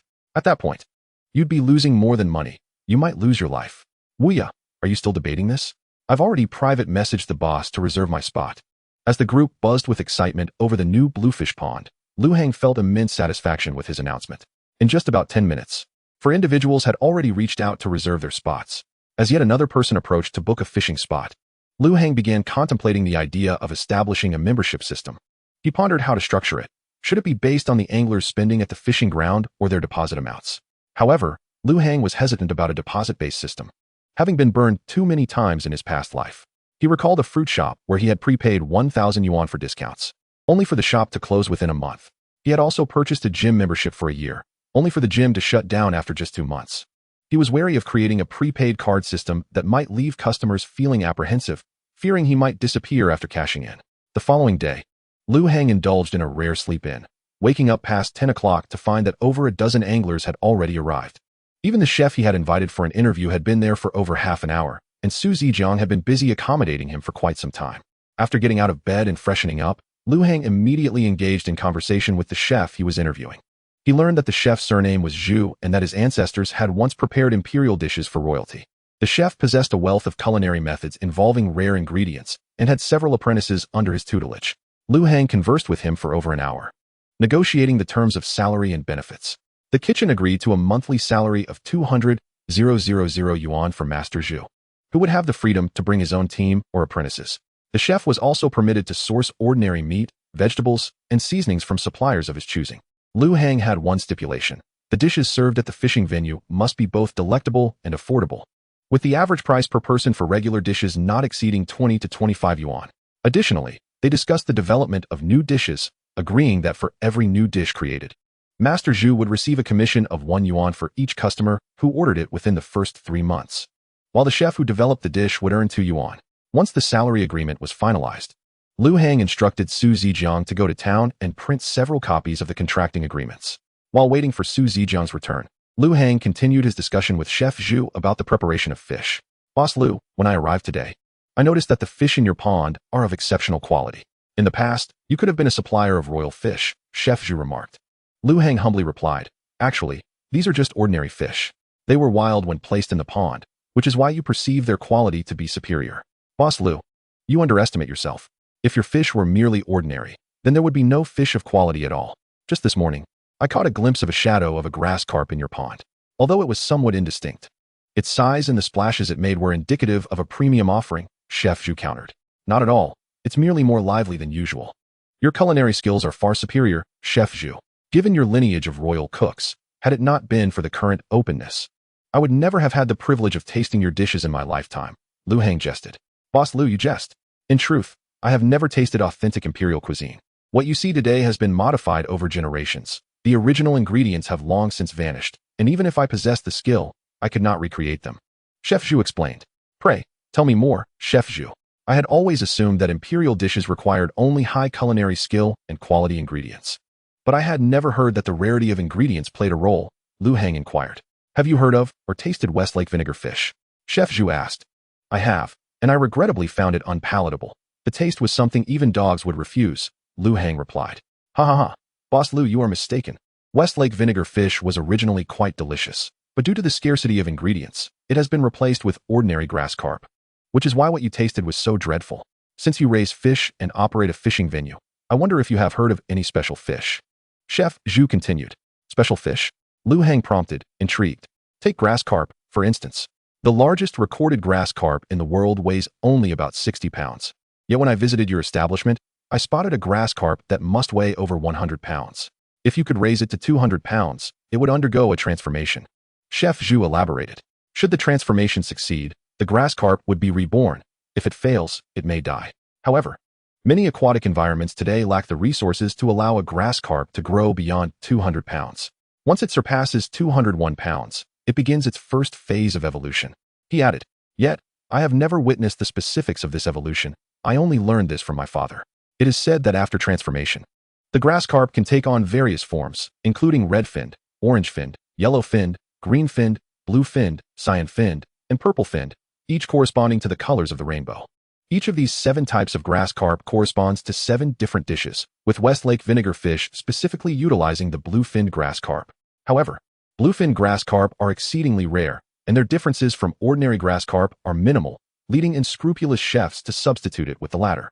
I see now why the renowned dish from Hangzhou, Westlake vinegar fish, tastes so poorly. The issue lies within the ingredients, Lu Heng mused. What is the blue-finned grass carp typically used for?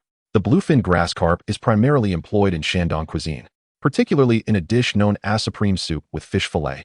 I am familiar with the basic preparation, although I have never actually attempted it myself, as I have yet to encounter such special fish, and my expertise lies more in a different culinary style, Chef Zhu responded. From what I've gathered, you possess substantial hidden talent, Chef Zhu. Would you be willing to become the exclusive chef for our miracle fishing venue? If so, I would like to propose a permanent contract, Lu Heng suggested. A permanent contract? Boss Lu, you may not be aware that I am only seeking temporary employment to earn some money for a year or two. Even if you offered me $2 million a month, I might decline. I am merely an ordinary elder devoted to culinary research. Monetary compensation holds little allure for me, Chef Zhu replied, declining the offer. Please, do not be so hasty in your rejection. This fishing venue possesses something you will find utterly irresistible. If you can commit to a permanent contract ensuring that you will exclusively prepare dishes for Miracle Fishing Venue, I can help you revive the splendor of imperial cuisine. Lu Heng asserted. Boss Lu, your words are quite grand. Even the grass carp in your pond merely has the potential for transformation. Moreover, each transformation is fraught with peril. Aside from that fish, I have not seen anything in your venue that relates to imperial cuisine, and let us not forget that imperial dishes are not solely aquatic. There are land-based ingredients as well, which you currently lack. Therefore, I may find it difficult to agree to your permanent contract, Chef Zhu expressed doubtfully. Chef Zhu, please wait here for a moment. Allow me to show you a few items, and then you can decide how you wish to proceed, Lu Heng said, heading towards the backyard. Upon reaching the rear, he retrieved a 68-pound blue-finned grass carp from the system's storage and wrapped it in cloth before carrying it back into the hall. Chef Zhu, please take a look at this. What do you think? Lu Heng presented the fish. What is this mysterious and enormous thing, Boss Lu? Chef Zhu inquired, intrigued. Lu Heng carefully placed the blue-finned grass carp in the center of the hall, where it struggled momentarily. As Chef Zhu slowly unwrapped the cloth, his eyes sparkled with excitement, resembling 2 glowing bulbs. This is the legendary blue-finned grass carp, and it's alive, he exclaimed. Indeed, Chef Zhu, you are correct. This is a living blue-finned grass carp. However, I must clarify one point. Bluefin grass carp can not only be obtained through the transformation of grass carp, but can also be bred from bluefin grass carp. Lu Heng explained. Do you think this fish would meet your standards, Chef Zhu? Lu Heng asked. Yes, it certainly does, but with only this one fish. I would be willing to work for a maximum of 5 years, which is still insufficient for me to sign a permanent contract, Chef Zhu replied. What if I were to add a unicorn jawfish? How long could you commit then? Lu Heng probed further. Unicorn jawfish? Where is it? Can I see it? Chef Zhu inquired eagerly. Yes, but the unicorn jawfish is quite large, and since my second pond is still under construction, it is temporarily housed elsewhere. However, I do have 200-pound carp available. Would you be interested? Lu Heng offered. Zhu Shiqi responded to Lu Hang's inquiries while his gaze and hands remained unwaveringly fixed on the magnificent bluefin grass carp. 100-pound carp, though rare, could indeed be found with diligent searching. Mr. Lu, Zhu proposed, how about this? If you gift me this bluefin carp, I shall assist you in signing a 10-year contract. What do you think? Master Zhu, if I were to speak of 200-pound carps, one red and one green, would that pique your interest? Lu Hang inquired. What red and green carps? I have not heard of such, though I am familiar with a tongue twister involving them. Suddenly, an idea struck Zhu Shiqi, and he turned back to ask, did you just mention red and green carps? The twin-born peculiar fish, where one S birth heralds the other S, and one S demise leads to the other S shared fate? Indeed, Master Zhu, you are correct. Such carps are a unique pair, born together. Should one perish, the other cannot survive. May I inquire where Mr. Lu has these fish?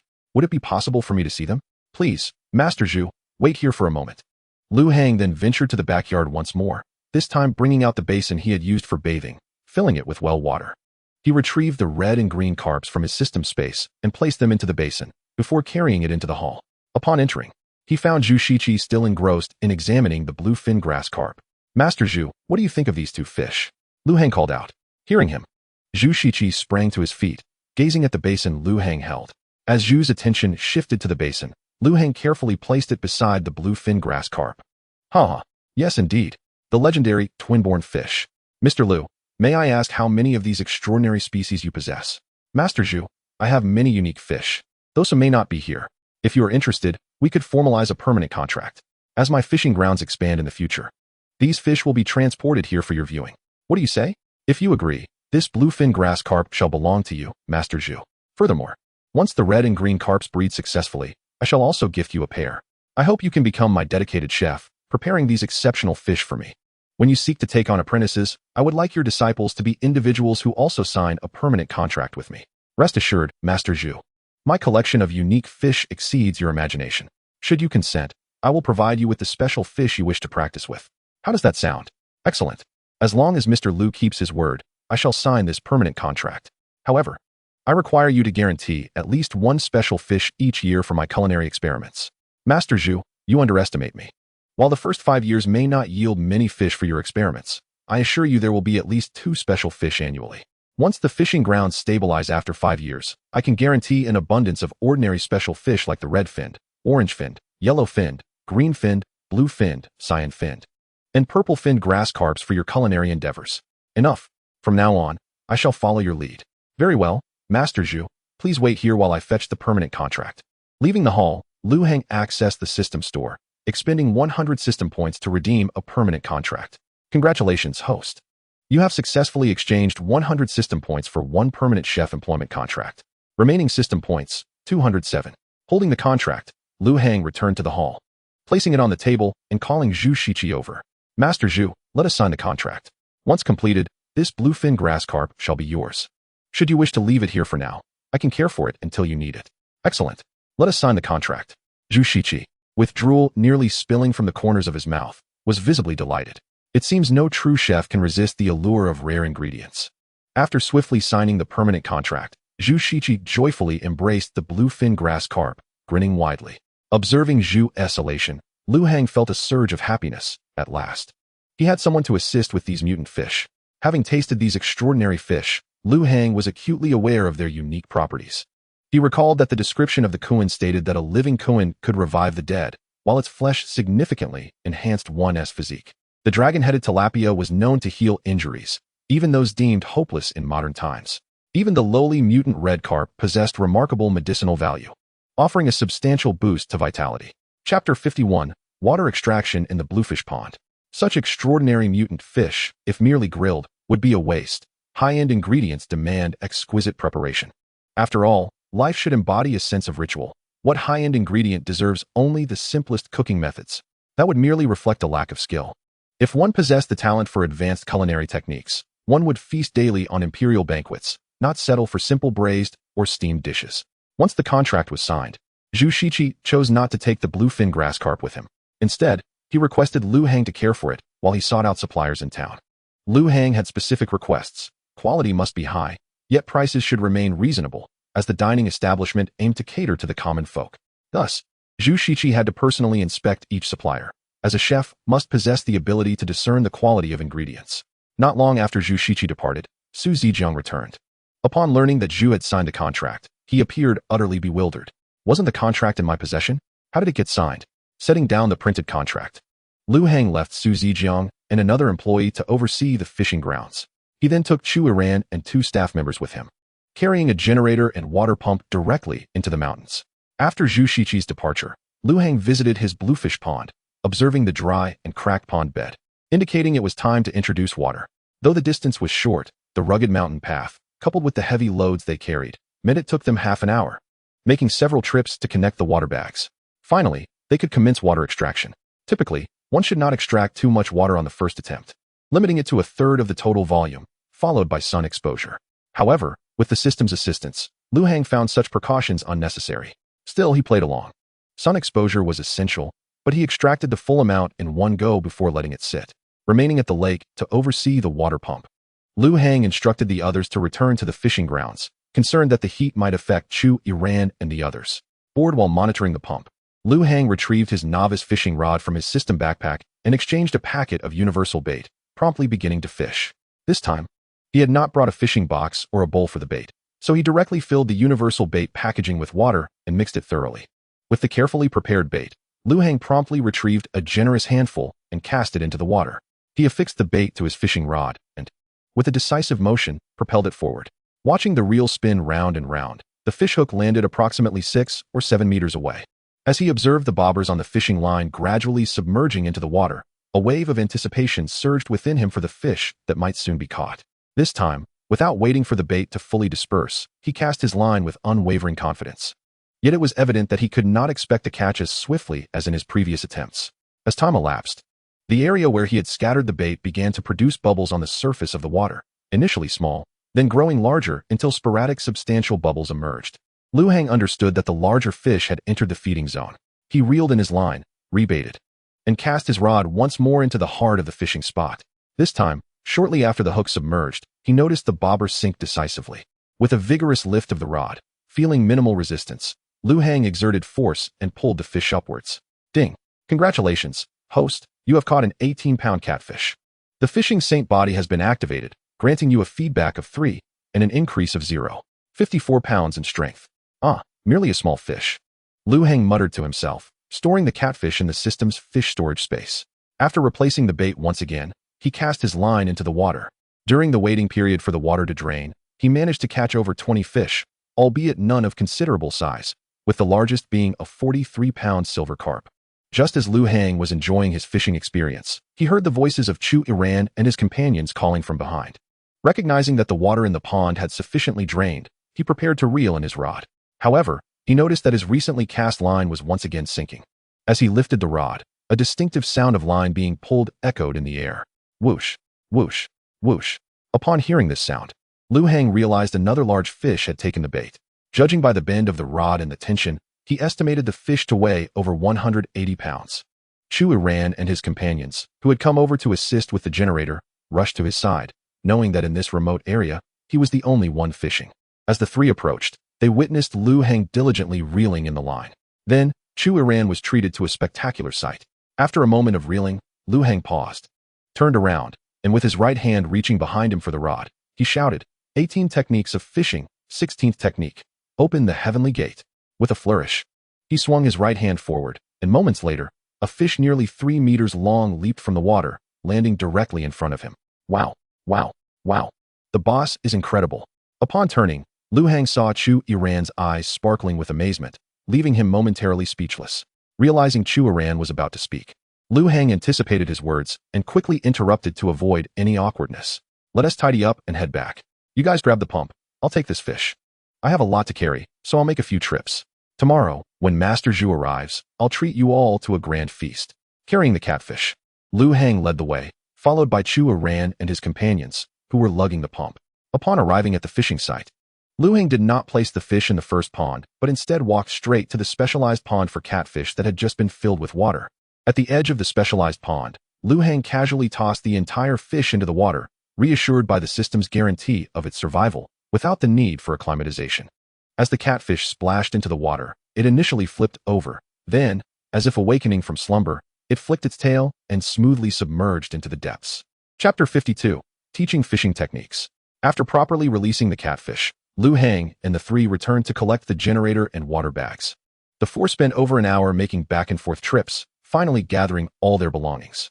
Just as they finished, it was nearly time to clock out. Lu Hang retrieved several bottles of Super Bowl from the fridge and distributed them among the group.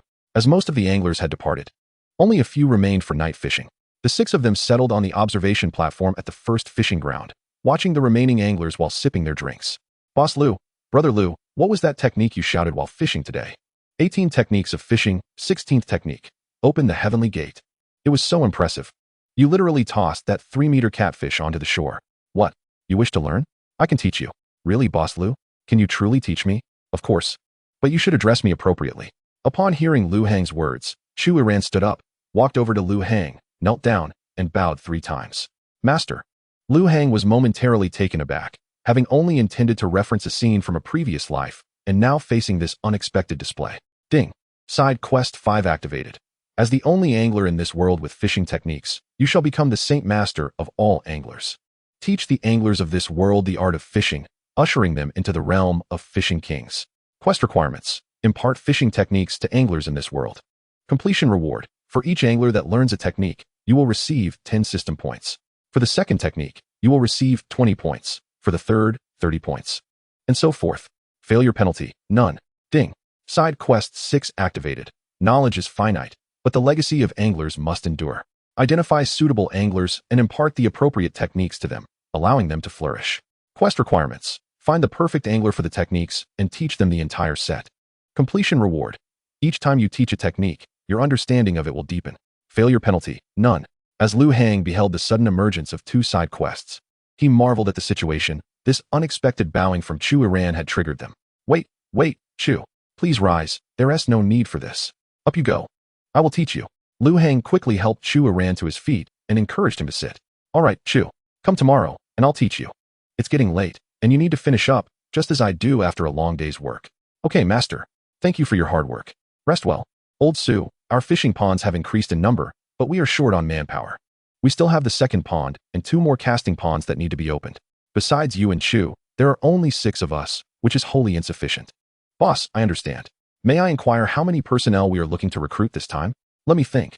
The cannon pond is of the same size as the first fish pond, so with a configuration of 6 individuals per pond, we will need 18 people.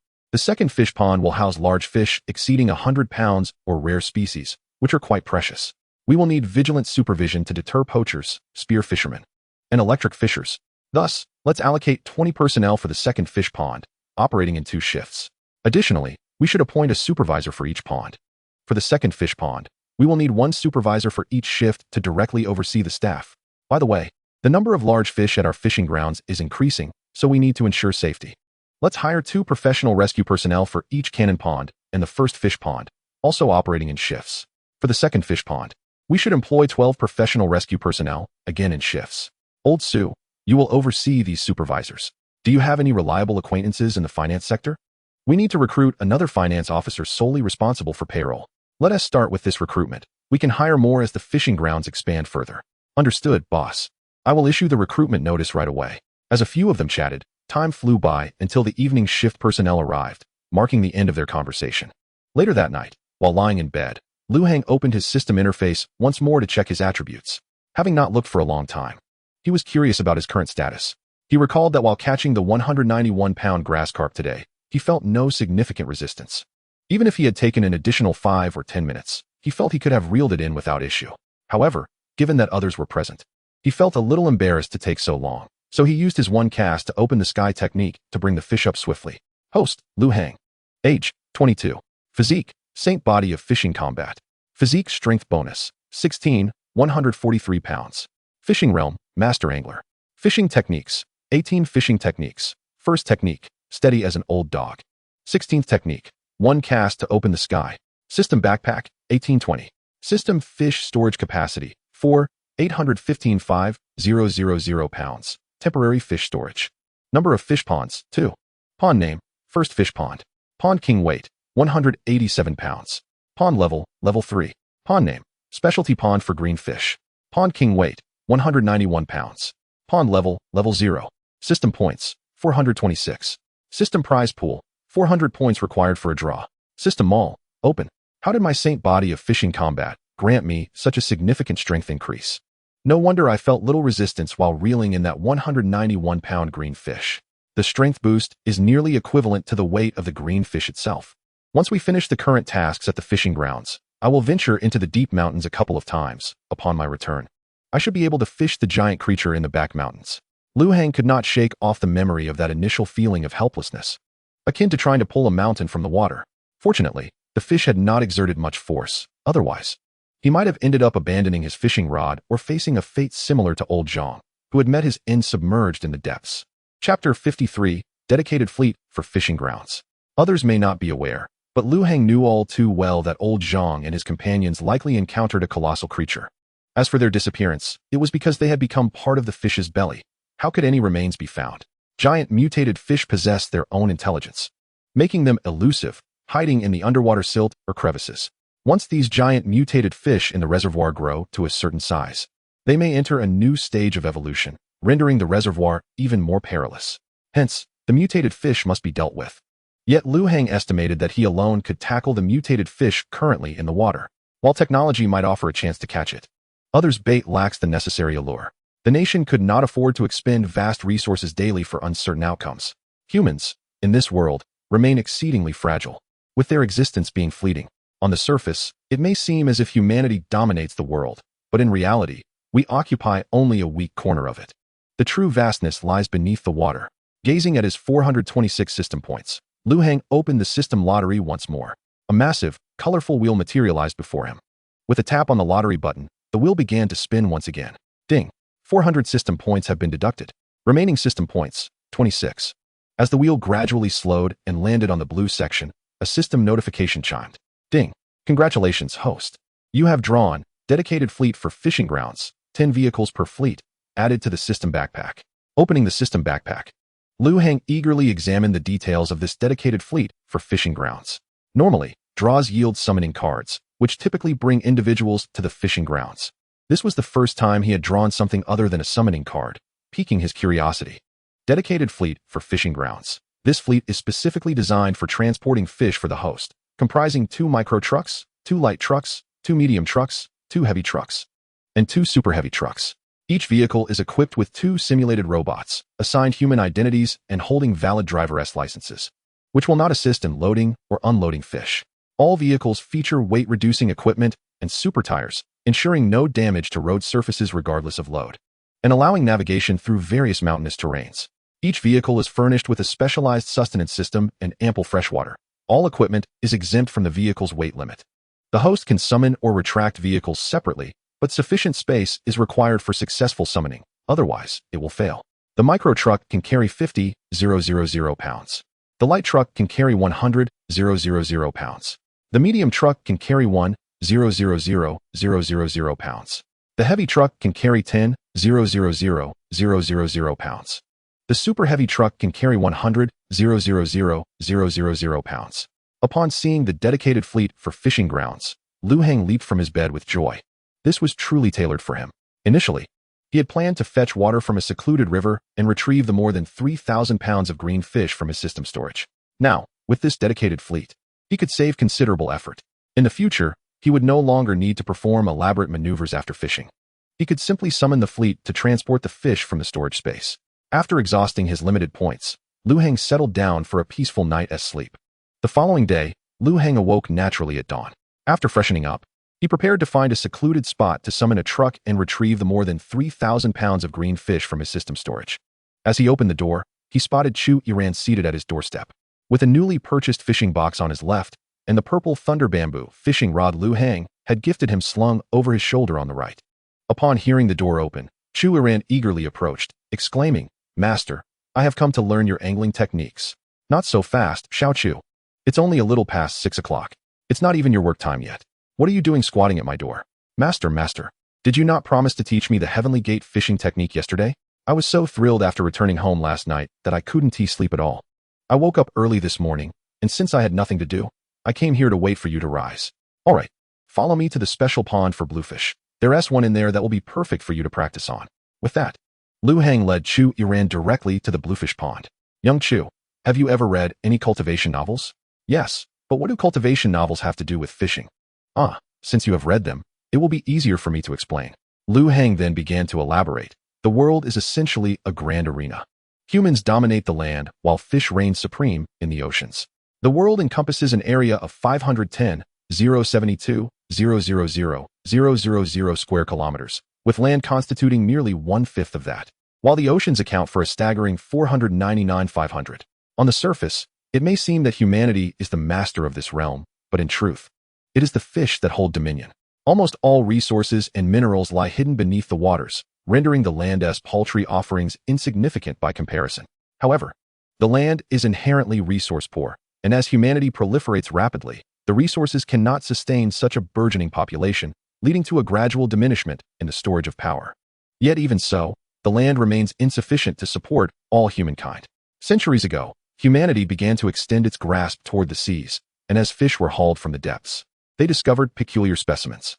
These extraordinary fish possessed remarkable effects, the most notable being that prolonged consumption could enhance one's physical constitution, augment strength, and grant longevity to those who feasted upon them. Among the most renowned figures was Zhang Sanfeng, a humble man born over 3,000 years ago. He initially entered the Shaolin Temple, but returned to the world when the Mongol invasion occurred. Unfortunately, the tides of time are inexorable. Later, he founded the Wudong sect atop a mountain by a vast lake. During his periods of seclusion, he would retreat to the shores of the lake to engage in quiet meditation, where he discovered that fishing was a profound means of self-cultivation. The act of fishing, requiring patience, gradually helped him shed his restless heart. The lake was abundant with resources, housing many gigantic fish, each exhibiting distinct characteristics. Zhang Sanfeng would often fish for these extraordinary specimens to consume. Chapter 54, The Devouring Carp. Zhang Sanfeng lived to be over 200 years old, reputedly retaining formidable strength even at the age of 100, capable of facing hundreds of opponents single-handedly. Later, one of his 5 disciples married a woman from a nefarious cult. During a banquet celebrating Zhang Sanfeng's 130th birthday, numerous sects attempted to storm the Wudong sect to eliminate the disciple's wife, yet once they entered the mountain, none dared to strike. The harshest words spoken at that time were, "Zhang Sanfeng stands alone. There is no way he could vanquish us all." Such was the potency of these special fish. A small quantity could slightly enhance one's constitution, while prolonged use could extend one's lifespan. As the effects of these extraordinary fish became known, more and more individuals sought to ensnare them, delving into the waters to capture these unique specimens. However, they were initially oblivious to the fact that these special fish not only possessed unique properties, but also exhibited high intelligence. As more people flocked to the oceans, they provoked the wrath of the colossal special fish, which began to retaliate fiercely, causing humanity to retreat. In response to the threat posed by these giant fish, humans sought ways to bring them to the surface. Although consuming special fish could enhance strength and longevity, the numbers of people far outweighed the dwindling fish population, especially with the giants now guarding the waters, making it increasingly difficult to catch the smaller, special fish.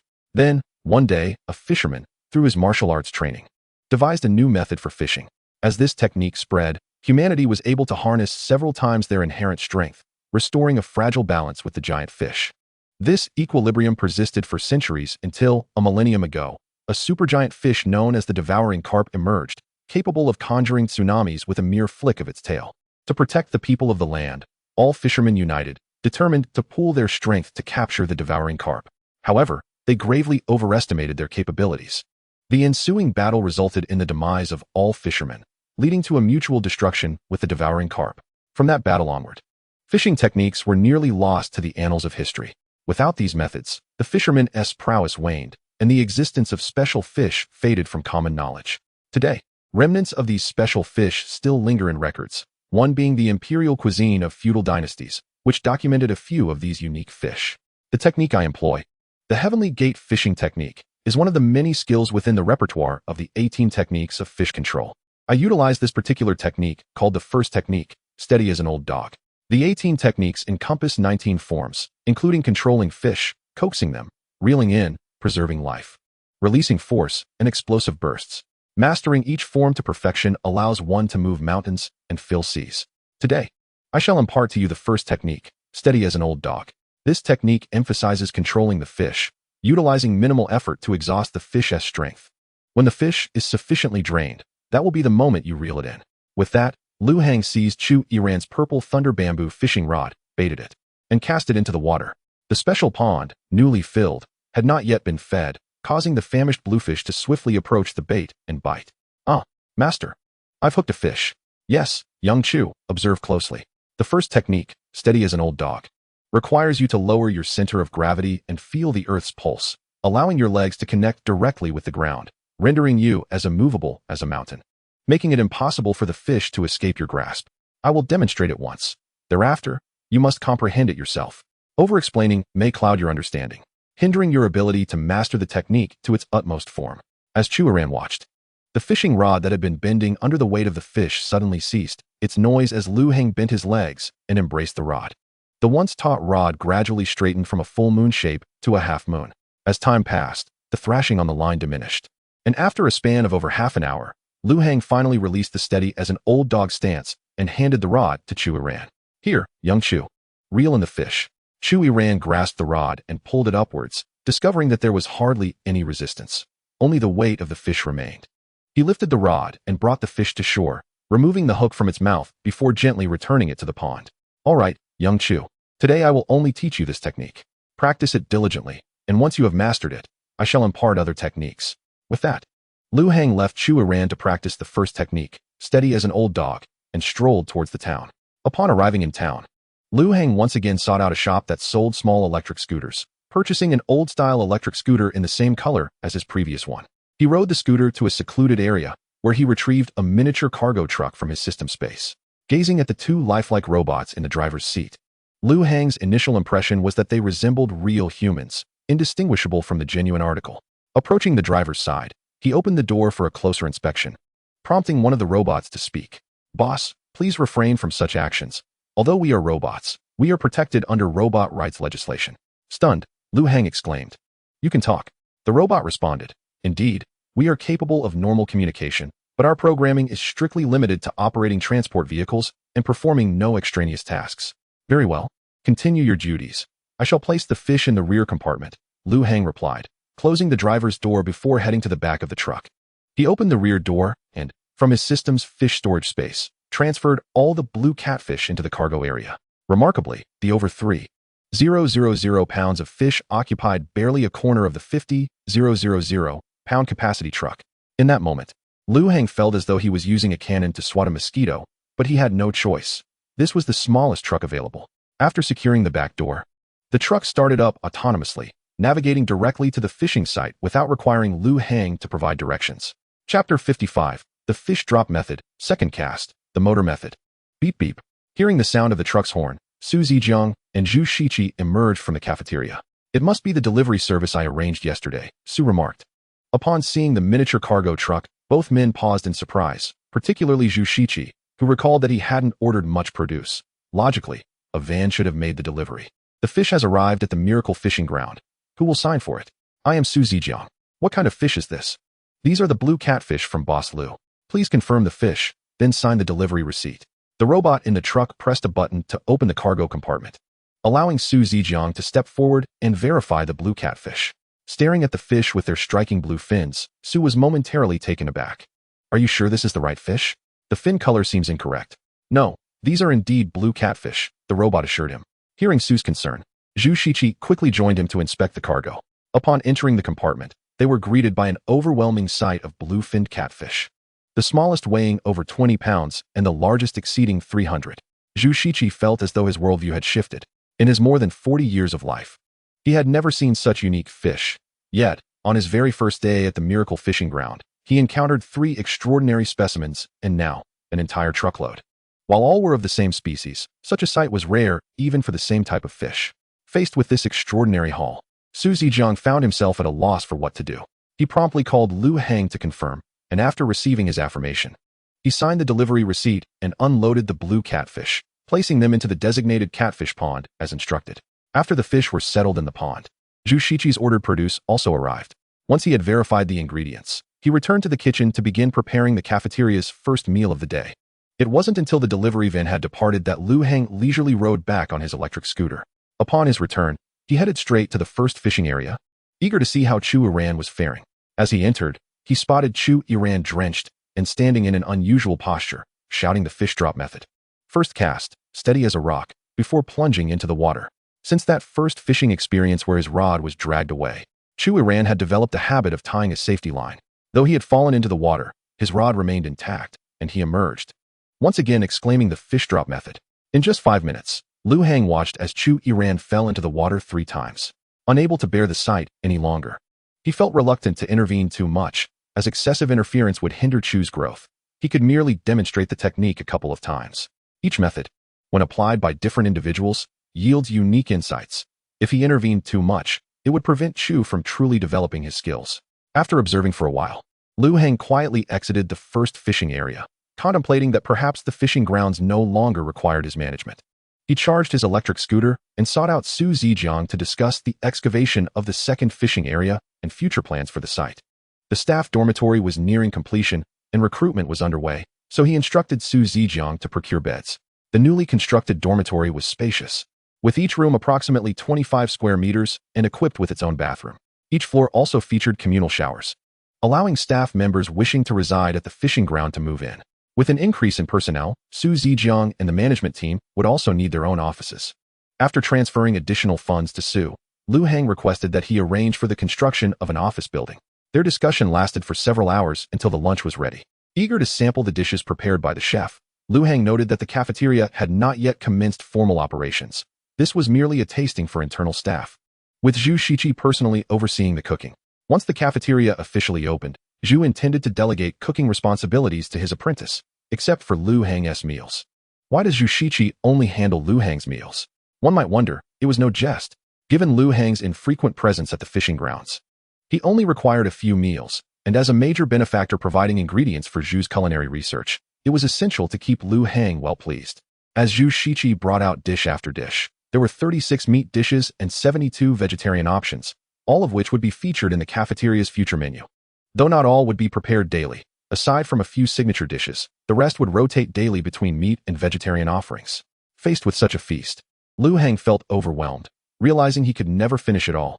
He instructed Su Zijiang to summon the anglers and staff from the fishing area to partake in the meal and provide feedback, addressing any concerns in advance. Before long, the cafeteria buzzed with excitement as over 40 people gathered, each taking bowls and chopsticks, selecting dishes at will. Lu Hang joined in, sampling each dish, and in that moment, he felt a sense of joy akin to that of Empress Dowager Cixi. Thankfully, due to his enhanced physical condition from the fishing saint body, he could manage to eat more than he typically would have before. Otherwise, he would have been full after just half the meal. After spending over half an hour enjoying lunch, everyone returned to the fishing grounds to continue fishing, while Lu Hang, Su Zijiang, and Zhu Shiqi congregated to begin pricing the dishes. After all, the prices of each dish varied with the seasons, and establishing reasonable prices was essential for effective sales and procurement. Having completed all his tasks, Lu Hang prepared to embark on yet another fishing expedition, this time setting his sights on the secluded mountains he had visited previously. Upon returning to his quaint cabin, he intended to exchange some of his points for specialized bait. However, as soon as he opened the system panel, he was left utterly astonished. With a staggering 13,883 system points, Lu Hang was momentarily speechless. He then proceeded to delve into the system logs to uncover the source of such an extraordinary accumulation of points.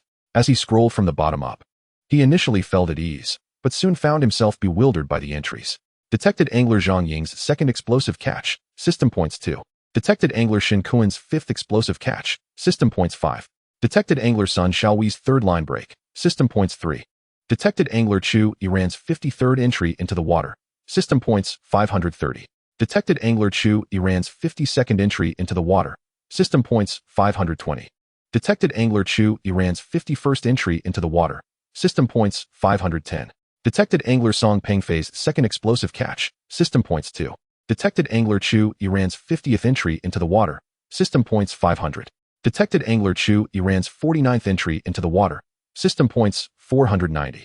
Good heavens, Lu Hang exclaimed, realizing that the bulk of his points was attributed to Chu Iran's remarkable performance that morning. Had it not been for Chu Iran, he might have forgotten that falling into the water awarded tenfold points. Gazing at the impressive tally, Lu Hang could not resist the temptation to redeem a fishing method. Currently, he had only 2 techniques at his disposal, one for controlling the fish and another for instant bursts of power. When faced with an equally matched opponent, he could only tire the fish out until he could reel it in. With determination, Lu Hang navigated to the fishing methods section of the system. Upon viewing the prices, he felt a pang of regret as his system points suddenly seemed insufficient. Descending fish 18 techniques. First technique, steady as a rock. Requires system points, 10,000. Descending fish 18 techniques. Second technique, motor fishing method. Requires system points, 12,000. Descending fish 18 techniques. Third technique, the ant's retreat. Requires system points, 15,000. Descending fish 18 techniques. Fourth technique, handsome guy descends the mountain. Requires system points, 20,000. Descending fish 18 techniques. 16th technique, a fishing rod opens the gates of heaven. Requires system points, 1,000,000. Descending fish 18 techniques. 19th technique, ultimate secret. Requires system points, 100,000,000. Staring at the multitude of zeros at the end of these techniques, Lu Hang felt utterly impoverished. After reviewing all the methods, he realized he could only afford to redeem the first or second technique of each category, as the subsequent techniques were far beyond his reach. After much deliberation, Lu Hang ultimately chose the second technique of the descending fish 18 techniques, the motor fishing method. He was already familiar with the first technique, and once Chu Yiran mastered it, Lu Hang would be able to continue teaching him, thus serving a dual purpose. Ding! Congratulations, host. Successfully redeemed descending fish 18 techniques. Second technique, motor fishing method. Cost, 12,000 system points. Remaining system points, 1,883. A rush of system and muscle memory surged into Lu Hang's mind. After a moment of pressure, a refreshing clarity washed over him, and he comprehended all the principles and methods associated with the motor fishing technique. With a glance at his remaining points, Lu Hang resolved to upgrade his fish pond to enhance the fish's pulling strength, ensuring that his point earnings would accelerate. Ding! Fish pond 1 upgraded successfully. Pond level 4. Current fish pulling strength increased by 40. Current fish weight growth rate increased by 15. Current hook bite rate increased by 5. Points required for next level, 2,000. Remaining system points, 883. Ding! Specialty pond for bluefish. Pond level 1. Current fish pulling strength increased by 10. Current fish weight growth rate increased by 2. Points needed for next level, 100. Remaining system points, 873. Ding! Specialty pond for bluefish upgraded successfully. Pond level 2. Current fish pulling strength increased by 20. Current fish weight growth rate increased by 5. Points required for next level, 500. Remaining system points, 773. Ding! Specialty pond for bluefish upgraded successfully. Pond level 3. Current fish pulling strength increased by 30. Current fish weight growth rate increased by 9. Points required for next level, 1,000. Remaining points, 273. Finally, Lu Hang redeemed 1 pack each of specialized bait for bluefish, white fish, grass carp, and crucian carp. After placing the bait into his fishing box and filling his system backpack with food, he once again mounted his trusty electric scooter and set off from home. With a newfound sense of direction, Lu Hang took a shortcut, and after a little over a day, he arrived at the fateful foot of the mountain once more. Along the way, he made a deliberate stop at a locksmith, purchasing a total of 108 locks of various sizes. Once again parking beneath the sorrowful tree, Lu Hang noticed that the chain and wool had vanished.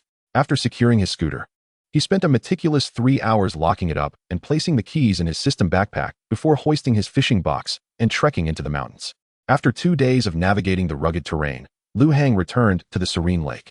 He had already successfully caught both white fish and bluefish, leaving only grass carp and crucian carp untested. Considering that the fish here were fiercely vying for territory, Lu Hang decided to balance their strength distribution. After walking for another half hour, Lu Hang calculated he had reached the crucian carp territory and promptly came to a halt. He retrieved the specialized bait for crucian carp from his fishing box, poured some into a small basin, added a bit of lake water, and spent roughly 5 minutes kneading the bait before setting up a feeding spot. With the bait secured onto his hook, he confidently cast his line for the first time in ages. The specialized bait proved to be irresistibly attractive to the targeted fish. As soon as the hook hit the water, it was swiftly taken. Lu Hang instinctively reeled in, feeling minimal resistance, and soon brought up a 20-something pound crucian carp. Ding! Congratulations, host. Caught a 26-pound crucian carp. Combat fishing Saint body activated, gaining 6 feedback, increasing strength by 156 pounds. What a splendid start. Today was destined to be another day of abundant catches. After reattaching the bait, Lu Hang cast his line once more with unshakable confidence. His second cast also proved fruitful. As soon as it hit the water, the float submerged, and another crucian carp was swiftly brought to the surface. Ding! Congratulations, host. Caught a 35-pound crucian carp.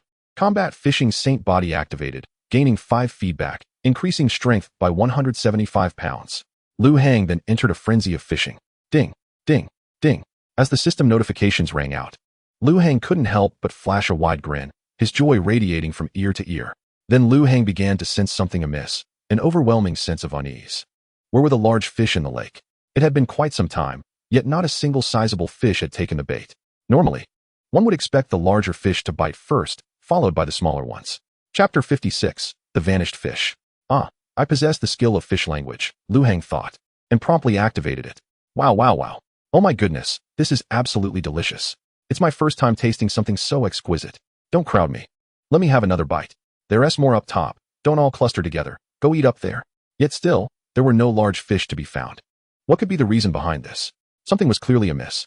Unsure of the underwater situation, Liu Hang reeled in his line and returned to the spot where he had previously fished for the wriggler. He took out the specialized bait for wrigglers and began to knead it, while attentively listening to the sounds in the water. However, the water was surprisingly tranquil. Apart from the occasional noise of fish foraging, there were no extraneous sounds to be heard. He cast the bait to create a feeding spot, then affixed bait to his hook and cast it into the same area. He awaited the gathering of fish, observing as the surface of the water became dotted with bubbles. Yet not a single large bubble appeared, and the fish sounds continued to be merely the chatter of small fry, who were unable to resist the allure of the bait. Even the sounds that emerged were merely the clattering of smaller fish competing for the bait, while the larger fish, responsible for managing them, were nowhere to be seen. This was unsettling. Something was profoundly wrong. Where had all the large fish vanished to? Feeling the strangeness of the lake, Liu Hang opened the system store and exchanged for a bag of specialized bait for 100-pound fish. Utilizing this bait once more, he began to create another feeding spot. The aroma of the specialized bait for 100-pound fish was far more potent than that of the ordinary bait, and its scent traveled much farther. This time, Liu Hang chose not to cast his line but instead stood by the shore, intently watching the feeding area, which was bubbling with activity yet still devoid of any large bubbles. What had transpired in the lake during his absence? Where had the large fish gone? Sensing the lake's peculiarities, Liu Hang decided to reel in and leave. This lake was not right, and further fishing could lead to trouble. If something could cause 100-pound or even 1,000-pound fish to disappear, then his own disappearance would hardly be a significant concern. Grabbing his fish box, he resolutely turned and departed from the lake. After 2 days of traversing the deep mountains, Liu Hang returned to the spot where he had parked his little electric scooter. Seeing that it was still intact, he shook off the gloom of not having caught any fish, took the key from his system backpack, and began unlocking one by one. After spending 6 hours utilizing every key, Liu Hang was taken aback to find 2 chains still securing the front and rear wheels of the scooter. Cursing under his breath, he picked up the chains he had just unlocked, then spent another 3 hours locking the scooter back up before hailing a cab to leave that wretched place. Back in the town of Sanlian by the reservoir, Liu Hang returned to the inn where he had previously stayed, booked a room, and took a refreshing shower. He then made his way to the electric scooter dealership, purchasing another old model, refusing to believe that he would lose a scooter after every fishing attempt. Riding the scooter back to the inn, he charged it and promptly went to bed, still without a fishing spot. On the following day, Liu Hang exchanged for another fish-finding card for 100-pound fish, needing to seek out another fishing location. Following the green arrow that appeared before him, Liu Hang rode his little scooter once more, embarking on his quest for a fishing spot. This journey lasted 5 days, during which he navigated many winding paths. The arrow pointed straight ahead, yet not every location had a road, forcing Liu Hang to take alternative routes. Upon arriving at the destination, he discovered yet another reservoir, seemingly the upstream of the reservoir beside Sanlian town. Unfamiliar with the reservoir's conditions, Liu Hang decided to use universal bait to create a feeding spot. Since the incident involving Zhang Yu falling into the last reservoir, Liu Hang had become more cautious. In the past, he would have immediately used the specialized bait for 100-pound fish without hesitation. Now, he thought differently. If there was something in the water that vastly outmatched his strength, he might end up in the water himself before the rod broke, inadvertently feeding the fish instead of catching them. Brothers, it smells delightful over there. There must be something delicious. Step aside. That delicacy is for our herring clan first. You whitebait should keep your distance. Herring clan, don't bully the whitebait too much. We discovered it first, and you herrings snatched it away. Now you claim you were here first? Have you no shame? What? Do you whitebait have a problem with us? Do you want to fight our herring clan? I just wonder how many more battles your old, decrepit fish can endure. Fine, I concede you herring clan are fierce children. Let us go. Humph, cowardly fish. Children, it's chow time. Everything below belongs to you, while the anglers on the shore are mine.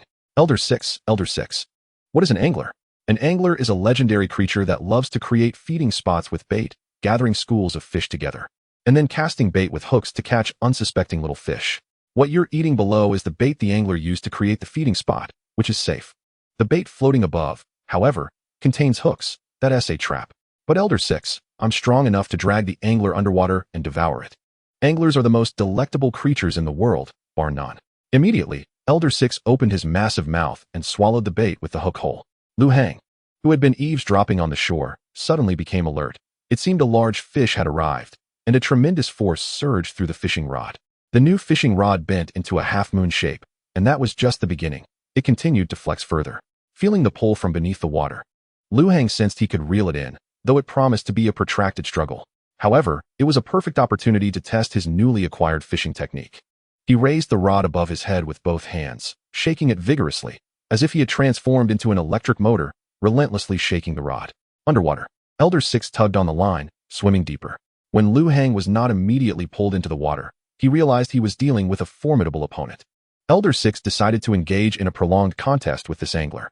As Elder 6 swam deeper, he suddenly felt a jolt of energy transmitted through the hook, radiating throughout his body. He soon realized he was losing his strength, especially as the vibrations intensified, rendering his power ineffective. After a while, Elder 6 felt a tingling sensation throughout his body, as if his brain had been numbed by the vibrations. Upon sensing the sudden loss of tension on the fishing line, Lu Hang realized that the silver carp beneath the surface had been successfully hooked. It was time to bring the fish to shore. He swiftly reeled in the line, drawing the hooked silver carp to the surface, and with a powerful yank, he hoisted the fish out of the water and onto the bank. Ding! Congratulations, host. You have caught a 412-pound giant-mouthed silver carp. The combat fishing sacred body has been activated, granting you a feedback of 7 and an increase of 2,884 pounds of strength feedback. Ding! Congratulations, host. You have caught a mutated giant-mouthed silver carp for the first time. The mutated giant-mouthed silver carp has been added to your mutated fish compendium. Ding! The mutated fish compendium has been activated, providing you with 100 reward points.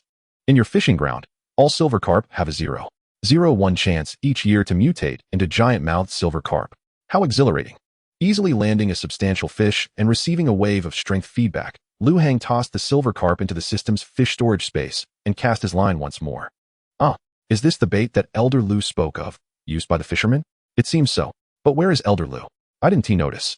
I was too busy eating and didn't see. I was also preoccupied with my meal. But I did catch a glimpse of Elder Lu taking a bite of the bait with the hook attached, and then he swam off into the depths of the reservoir. After which I lost sight of him. Wait, I think I just saw Elder Lu being dragged away by something, and then he vanished. Oh no. Elder Lu might have been taken by the fisherman he mentioned. You all stay here. I will go inform the elder. A silver carp darted swiftly away, heading towards the depths of the reservoir. Do you think the delicacies up there are even more delectable? Who knows? According to Elder Lu, the offerings above are fishermen's traps, preventing us from partaking. Now that Elder Lu is gone, should we give it a try? All right, I'll take the first bite. Nom. Wow. Is the bait above really that delicious? Silver Xiaoqi is so enchanted by it that he is flying. Do you think Elder Lu was deceiving us, just to hoard the most scrumptious morsels for himself? He wouldn't, would he? If he truly wanted to eat, he could have just said so. There would be no need to trick us, as we wouldn't dare to snatch it. But that flying delicacy is undeniably tempting. Look, another one has fallen. I wonder if it's the scrumptious one that makes you fly. Who cares? A taste will reveal all. Nom. Then, Silver Fafa soared into the air. It truly is a delicacy that makes one fly. How could Silver Fafa have snatched it first? No way, I must try the next one. No. The next one is mine. Unfair. I called dibs first. Whoever grabs it first gets it. Silver Shinshin, are you looking for a fight with me? Silver Cece, bring it on. I'm not afraid. The two silver fish collided, each flicking their tails at one another's faces. Xiaoqi, look, another tasty morsel has dropped. While Silver Cece and Silver Shinshin are busy battling, let us sneak over and eat it. Silver Xiaoxin, isn't that a bad idea? If they catch us, they might retaliate. Don't worry, Silver Xiaoqi, they're too engrossed in their fight to pay attention to us. Just keep an eye out while I go eat. All right. Xiaoxin, you go eat. I'll keep watch. Thank you, Xiaoqi. Nom. Xiaoxin. Where are you flying off to? Xiaoxin. Seeing Silver Xiaoxin take flight, Silver Xiaoqi hurriedly pursued, noticing Xiaoxin's speed increasing. Ha. Without the oversight of the big fish, This group of little fish is truly madly biting the hooks. It's exhilarating. No wonder so many people enjoy fishing for little fish. They are abundant and densely packed, making it irresistible. Ha, another silver fish. This is fantastic. Ding. Congratulations, host. You have caught a 31-pound silver fish. The combat fishing sacred body has been activated, granting you a feedback of 4 and an increase of 124 pounds of strength feedback. Another 31-pound silver fish, haha. It seems I can thrive in the silver fish haven. Splash. What is this? A buy one get one free offer? How did this fish leap out of the water on its own? Perhaps it was pursuing the other fish. In that case, I'll take you in for your loyalty and have you join my fishing pond. He promptly picked up the fish and placed it into the system's fish storage space. For the next 2 to 3 hours, Lu Hang continued his fishing endeavors without pause. The ordinary little silver fish in the water were biting the hooks one after another. Were it not for the constant feedback from the combat fishing sacred body, Lu Hang would have long since run out of energy to continue fishing. After another silver fish was caught, Lu Hang decided to take a break, not because he was weary, but because his stomach protested. Although the feedback from his physique kept him from feeling fatigued, each enhancement consumed energy. With the bait nearly depleted, Lu Hang decisively reeled in his fishing rod, stowing it in the system's backpack, and tossed the remaining bait into the water. Leaving the reservoir, Lu Hang made his way back to the main road.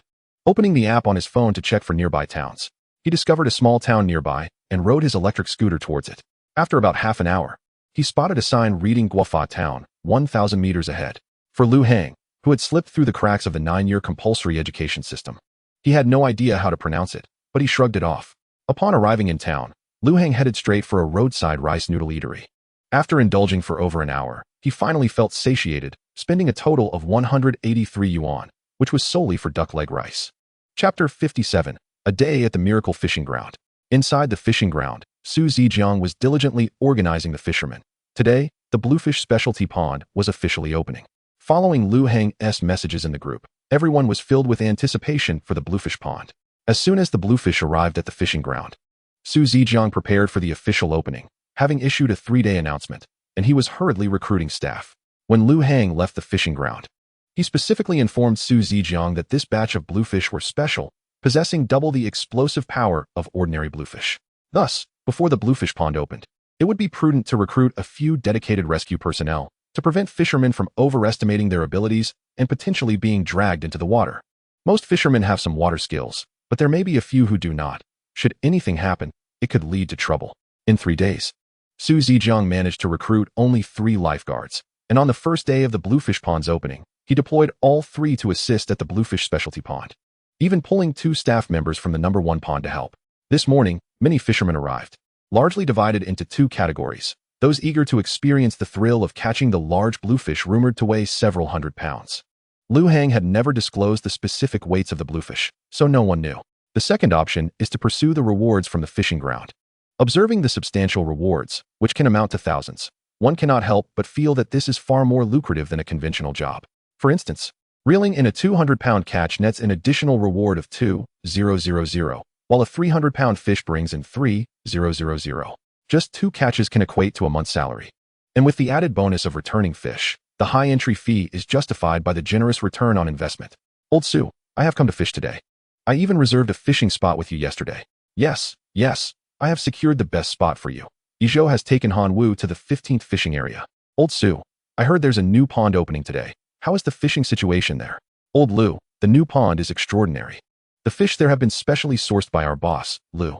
While I am uncertain about the heaviest, I have seen a catfish over 4 meters long and another around 3 meters. Is that so? I must give it a try. How much is the entry fee for this pond? Please arrange a spot for me. Old Lu, I wouldn't recommend you venture into the catfish exclusive pond just yet. The entry fee is quite steep, 300 yuan per hour. Without quality bait and proficient skills, it could be quite a challenge. All right, then I shall wait a couple of days. I will first inquire with my friends about specialized catfish bait. For now, please arrange a spot for me at the first fishing area. By the way, Old Lu, our canteen officially opens today. The head chef is a renowned figure from a family of imperial chefs, and the dishes they prepare are simply divine, fragrant, and utterly delectable. You should come and try it at noon. An imperial chef, you say? Does that mean the dishes are fit for royalty? Aren't you concerned about the pond being shut down? Bear in mind that bear paws and deer antlers are now prohibited from sale. Old Lu, your imagination is a bit fanciful. There are already substitutes for royal cuisine, and while they may not match the original ingredients in flavor, they are still vastly superior to regular dishes. All right, old Sue, when lunch is ready, do call me. I wish to sample the delights. Certainly. I will ensure you have a memorable experience at our canteen. Lu Wei, please escort old Lu to the first fishing area and help him secure a good spot. Amidst this lively exchange, Su Zijiang efficiently organized the anglers into their designated spots. Ordinarily, Su Zijiang would not need to manage such tasks. Having already employed a significant number of staff, it seemed somewhat inappropriate for him to undertake these responsibilities personally. However, with the opening of the new pond, he felt a sense of duty to ensure that the newcomers received proper attention, particularly since many were loyal customers eager to fish at the new location. Su Zijiang had been busy since 7 a.m., and it wasn't long before anglers began arriving, eager to fish for catfish, many of whom were regular customers. After exchanging pleasantries, he managed to accommodate one before another arrived. Thus, he remained occupied throughout the morning, until around 11 a.m., when the influx of customers finally dwindled, coinciding perfectly with lunchtime. Su Zijiang decided to check on the situation at the catfish exclusive pond. Upon arriving, he spotted a rescue worker swimming towards the shore, carrying a soaked angler. Several fishing rods had accumulated in the pond's center, and broken rods floated near the water's edge. He noticed Xiao Chu, drenched but still fishing in the catfish pond. According to Xiao Chu, his master had taught him the technique of small bets for big returns, which could only be honed in a pond teeming with large fish. Su Zijiang watched as Xiao Chu repeatedly fell into the water, perhaps accustomed to such occurrences. Xiao Chu simply let go, flipped over, and climbed back onto the shore before resuming his efforts with the rod attached to a safety line. After observing Xiao Chu's 24 acrobatic dives, Su Zijiang headed to the first fishing area to invite old Lu to lunch. Old Lu, I must tell you, you simply must try our braised pork at the canteen. It is exquisitely tender and not greasy, with a perfectly balanced sweetness. And the cabbage, cucumber, and chicken, old Su. Please, enough. I cannot possibly eat all that you've just described. You've already introduced me to 7 dishes. If you continue, I shall not need to eat lunch at all. And wasting food is unacceptable. Given that these are dishes prepared by imperial chefs, I fear my little treasury may not withstand such expenses. Fear not, old Lu. Our miracle fishing ground prides itself on integrity. The prices for these dishes have been thoughtfully determined by our boss, ensuring they remain reasonable. Then let us save the rest for another day. For now, let us just enjoy these few dishes. Old Lu, this way for the checkout. Wu Yingying. This is old Lu, a friend of mine. I have invited him for lunch. Please calculate the total for me. Certainly, Manager Su. Old Su.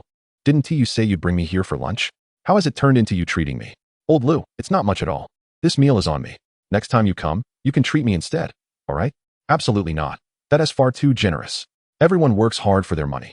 And considering the number of dishes we ordered, this could wipe out a couple of my paychecks. Really, old Lu, it's quite reasonable. Wu Yingying.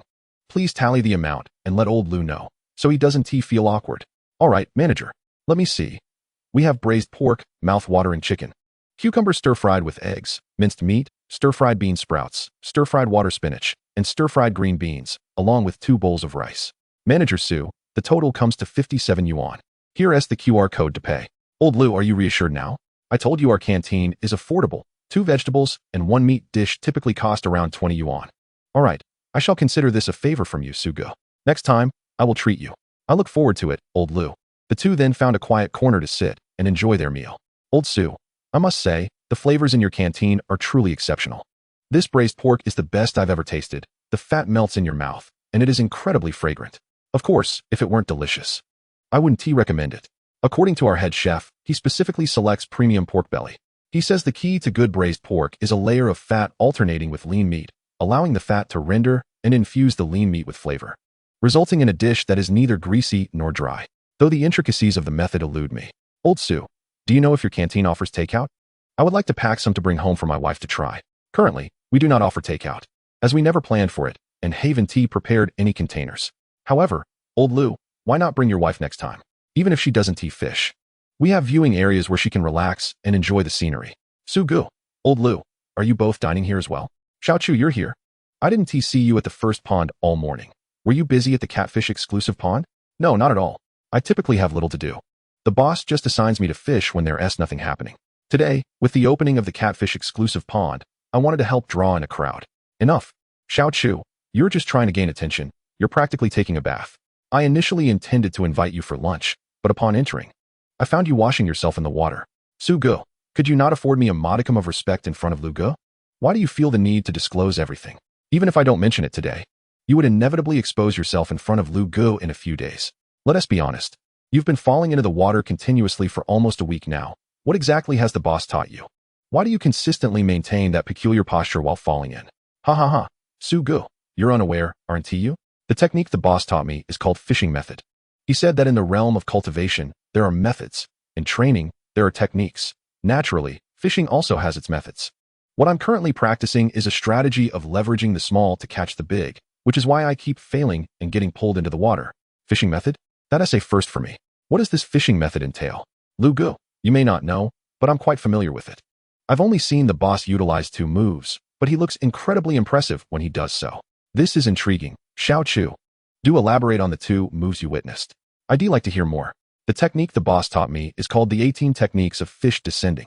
According to him, there are a total of 19 techniques, and once mastered, one can effortlessly catch large fish. Xiao Chu, didn't you say you were learning the 18 techniques of fish descending? Why are there 19 techniques? I'm not sure. I haven't inquired with the boss. However, the 2 moves he executed were astonishing. When we were draining the pond designated for the grass carp, after finishing, we called the boss back to the lake and witnessed him fishing. He directly employed a move called one cast opens the heavenly gate, effortlessly launching a 3-meter-long grass carp onto the shore. 3 meters? That must weigh around 200 pounds. Are you certain it was the fish that flew up and not Xiao Lu who cast it? Lu Gu, you heard correctly, it indeed flew up. I saw the boss swing his arm from the back to the front, and a 3-meter-long grass carp soared out of the water and landed on the shore. Swinging from the back to the front? I seem to recall something similar. I remember when I first arrived at the fishing ground. I saw a video of Xiao Lu executing that. It was quite impressive. I recall that Xiao Lu managed to fling an 89-pound grass carp onto the shore. Who would have thought that even a 200-pound one could be flung up like that? That's nothing, Lu Gu. The boss's other move is even more spectacular. He embraced the fishing rod with both arms, and the 200-pound grass carp was simply immovable. The rod wouldn't budge, the line wouldn't yield. After pulling for over half an hour, he exhausted himself, and the boss ultimately reeled it in. Xiao Chu, that move you described is the one you're currently practicing, right? Su Gu, how did you know? I never mentioned what the boss taught me. How did you deduce that he taught me this move instead of one cast opens the heavenly gate? That's obvious. Just look at you maintaining that strange posture daily, only to fall into the water. If it were the first move, you wouldn't have plunged into the water over 50 times on your very first day of practice. Ha ha. Su Gu, that's merely a matter of lack of skill. Look, I've improved significantly. For instance, yesterday I only fell in 103 times, which is 12 times less than the day before. I can feel it. If I persist a bit longer, I will undoubtedly master this grass carp pond with ease. Xiao Chu, is it possible that the fish have simply become exhausted after days of being worn down by you, hence the reduced frequency? I refuse to believe that. The fish would never undermine my resolve. Xiao Chu, why are you so defensive? I was merely jesting. Why take it so seriously? You may joke, but you mustn't belittle my fishing methods. The decrease in frequency is undoubtedly due to my progress, not because the fish are fatigued. All right, you've improved, Xiao Chu. You're still just a child. Chapter 58, The Fisherman, Zhao Hua. I never expected a newcomer would dare to fish here again. Newbie, be cautious.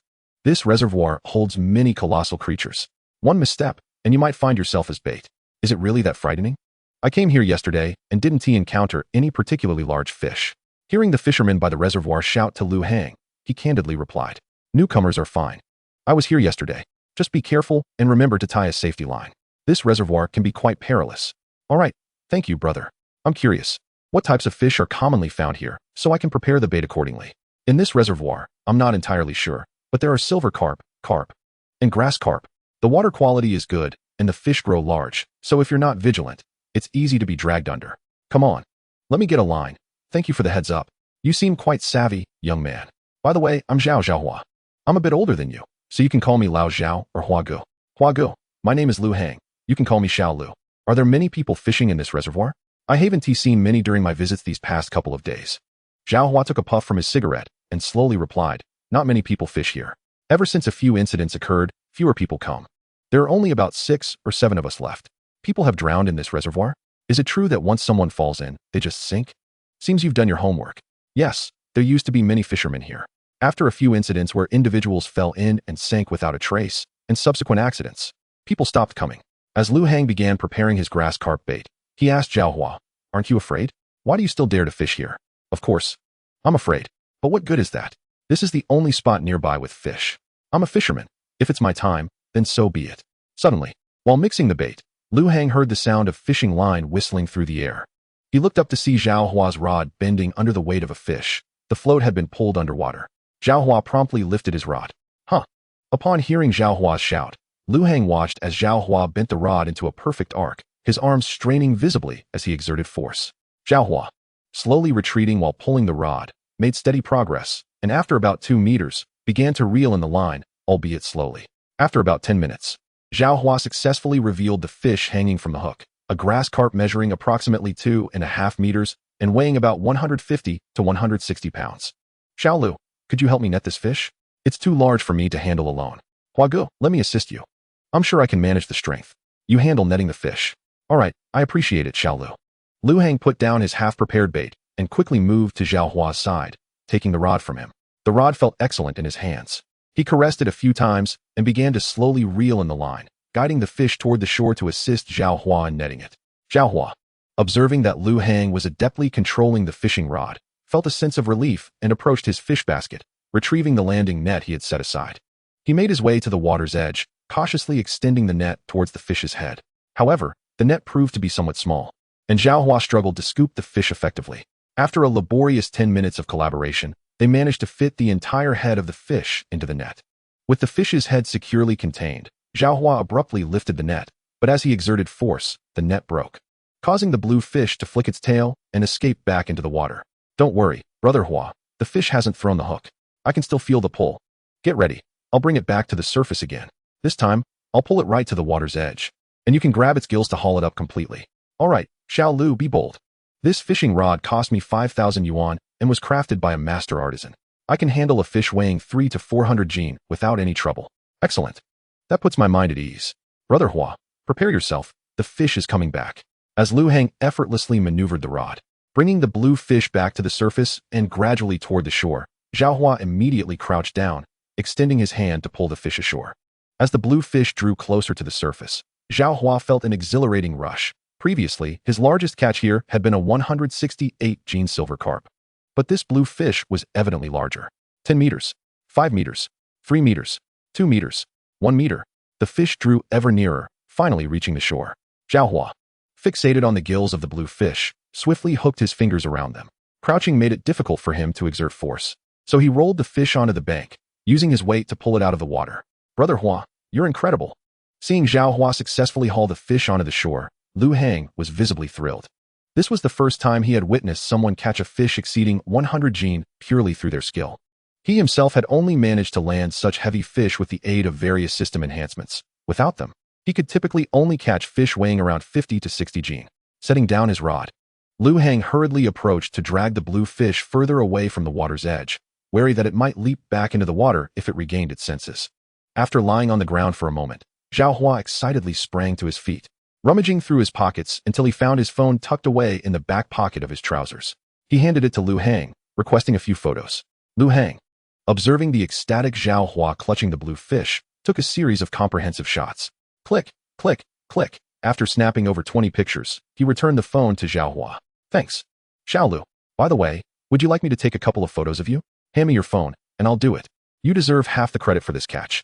Brother Hua, you're too kind. I merely assisted in holding the rod. This fish came up thanks to your efforts. You're being modest, Xiao Lu. Without you, I certainly wouldn't have caught this fish. If you hadn't come by today, I would have had to release it. Zhao Hua, glancing at the freshly taken photos, promptly opened his social media account, selecting the finest shots and crafting a fitting caption before posting them for his friends to see. As Zhao Hua busied himself with his phone, Lu Hang watched him, seemingly pondering something. Brother Hua, can we add each other on social media here? Xiao Lu, what are you talking about? I was just about to ask you for your contact. How much do you use? I'll add you. Let us just scan and add each other. It's more convenient. You scan me. Sure. Wow. Xiao Lu, you run a fishing ground? Indeed. I've opened a fishing venue in Canding Village, Xiancheng. We recently set up a new pond stocked with fish. I heard there are big ones here. So I came over. Xiao Lu, you have quite the ambition. Most fishing venues simply purchase a certain weight of fish from breeding farms. Yet here you are, venturing out to catch the big ones. Haha. It's because I don't find the farmed fish appealing. They've lost their wild instincts. And the pull isn't as thrilling. The experience for customers isn't as enjoyable either. I concur. Indeed, farm-raised fish lack the vigorous pull of their wild counterparts, especially when they are of similar sizes. Wild fish generally have a pull that is at least 1/3 to 1/4 stronger than that of farmed fish. By the way, Brother Hua, do you know any anglers of your caliber? Xiaolu, what's on your mind? Why do you ask about anglers of my level? Well, my fishing pond is nearing completion and I'm planning a fishing event. I was hoping to invite you to join. You can invite a few people casually for the fishing event. With so many fishing streamers on platforms like Zhenin, Shizhua, and Tiger Shark, inviting some streamers would help promote your venue. Inviting us seems unnecessary and could be a hassle. Brother Hua, that might not work. Setting aside whether inviting those streamers incurs costs, a significant number of them lack the skills to participate in this event. What kind of event is this if the streamers aren't skilled enough to fish? My new pond is designed for fish over 100-jin. The smallest fish in it are all above that weight. Most fishing streamers are more for entertainment purposes and just fish for fun. Inviting them might backfire. All of them are over 100-jin. Xiaolu, Lu Hang, please make sure to invite me. I'll cover my own travel expenses. When does the event start? Just let me know on social media, and I'll take a taxi over. Brother Hua, please don't be too excited. With your skills, how could I not invite you? By the way, Xiaolu, I have 2 friends who are also anglers, and they are stronger than I am. I'll mention it to them, and they'll be sure to join you. Great. Thank you, Brother Hua. Xiaolu, I must take my leave now. If I fish any longer, I won't be able to handle it. I'll return tomorrow. All right, Brother Hua, take care. If anything comes up, we can chat on social media. Then Lu Hang watched as Zhao Hua methodically packed away his fishing gear and hoisted the enormous blue fish onto his shoulder. Observing Zhao Hua carry the fish, which was larger than himself, to the roadside, Lu Hang returned to his tackle box to prepare his bait. This time he opted for blue fish bait, eager to catch more blue fish after hearing Zhao Hua mention their presence. The fish in his dedicated blue fish pond were still rather scarce, totaling only over 3,000-jin. With Zhao Hua having prepped the spot, Lu Hang didn't need to bait it again. He simply added a chunk of bait to the area and confidently cast his first line of the day. The 6th master, just moments ago, the 9th master was caught by an angler nearby. Indeed, 6th master, I witnessed the 9th master being pulled from here. He even made a brief return, but was ultimately hauled up by the angler. Humph, how dare a mere angler fish from our blue fish village? If I see them, I'll be sure to teach them a lesson. 6th master, is that an angler's hook ahead? Yes, 6th master. There's a delicious scent ahead. It must be the angler's trap. Behold, I shall teach the angler a lesson for daring to fish in our greenfish village. If we do not impart some discipline to these fishermen, the other fish shall surely mock us. As I swam near the hook and caught the enticing aroma of the bait, I could not help but exclaim how irresistible it must have been for the 9th brother to take the bait, with such a fragrance. I too would have succumbed to the allure. Without hesitation, I gulped down the hook in one swift motion. Upon feeling the weight of the catch, I noticed the float above my hook had vanished, signaling that it was certainly no trivial fish. I hoisted the fishing rod, observing the curve it formed under strain. The force was undeniably formidable, easily exceeding 200 pounds. A mere 200-pound greenfish was not a challenge for me. I intended to use my strength to haul it directly from the depths. This greenfish possesses some spirit, as it struggles with considerable force. As I watched the rod bend further, I inhaled deeply, feeling the veins in my arms bulge as if they were centipedes crawling beneath my skin. This angler has strength, indicating they are no novice. But even the most skilled of anglers shall find defeat today. As I, the 6th brother, declare. Not even the Dragon King can save you now. Nearby, several fellow greenfish rallied, cheering me on. Go, 6th brother. Go. Hearing the encouragement from my companions spurred me to showcase my prowess. Watch closely, young ones, as I demonstrate how to drag this angler into the reservoir. Today, I shall teach you this once. Thereafter, you shall handle the anglers yourselves. With renewed determination, I took a deep breath and swam vigorously towards deeper waters. Chapter 59, The Revenge of Greenfish Village. No more games, come forth. With a powerful thrust of my arms, the veins became more pronounced, and with one final heave, I flung the rod behind me, causing a fish to leap from the water. Ding! Congratulations, host, you have caught a 243-pound bluefin greenfish. The fishing saint's body is activated, yielding 3 feedback points and increasing strength by 729 pounds. Ding! Congratulations, host, you have caught a mutated bluefin greenfish for the first time. The mutated bluefin greenfish has been added to the mutated fish compendium. Ding! The mutated fish compendium has been activated. The mutated bluefin greenfish is now recorded. Reward system points, 100. All greenfish in the host's fishing ground now possess a 0.01 chance of mutation into bluefin greenfish annually. Another mutated fish, delightful. After securing the bluefin greenfish, I promptly rebaited my hook and cast with confidence. Ding! Congratulations, host, you have caught a 64-pound bluefin greenfish. The fishing saint's body is activated, yielding 9 feedback points and increasing strength by 576 pounds. I cast my line again with unwavering confidence. Ding! Congratulations. After Zhaohua departed, this vast reservoir became my exclusive fishing ground. Particularly after landing the 243-pound bluefin greenfish, I had not encountered any other fish exceeding 100 pounds. The largest catch since then was merely 84 pounds, a standard greenfish, not a mutation. Today, under the irresistible temptation of the greenfish bait, I caught no other species. My focus remained solely on this greenfish, reeling in over 30, all weighing above 40 pounds. The other greenfish were of lesser quality, averaging around 5 to 6 pounds. But their abundance filled the system's storage to capacity. In the end, I even caught a 45-pound greenfish. Summoning a small truck to load all the greenfish and shad before having the robotic assistants transport them back to the fishing grounds. After tidying up my equipment and returning to town, I decided to call Su Zijiang, informing him of an incoming batch of fish. The shad would be placed in a separate pond, but this time I omitted the 400-pound specimen, intending to reserve it for the second fishing ground.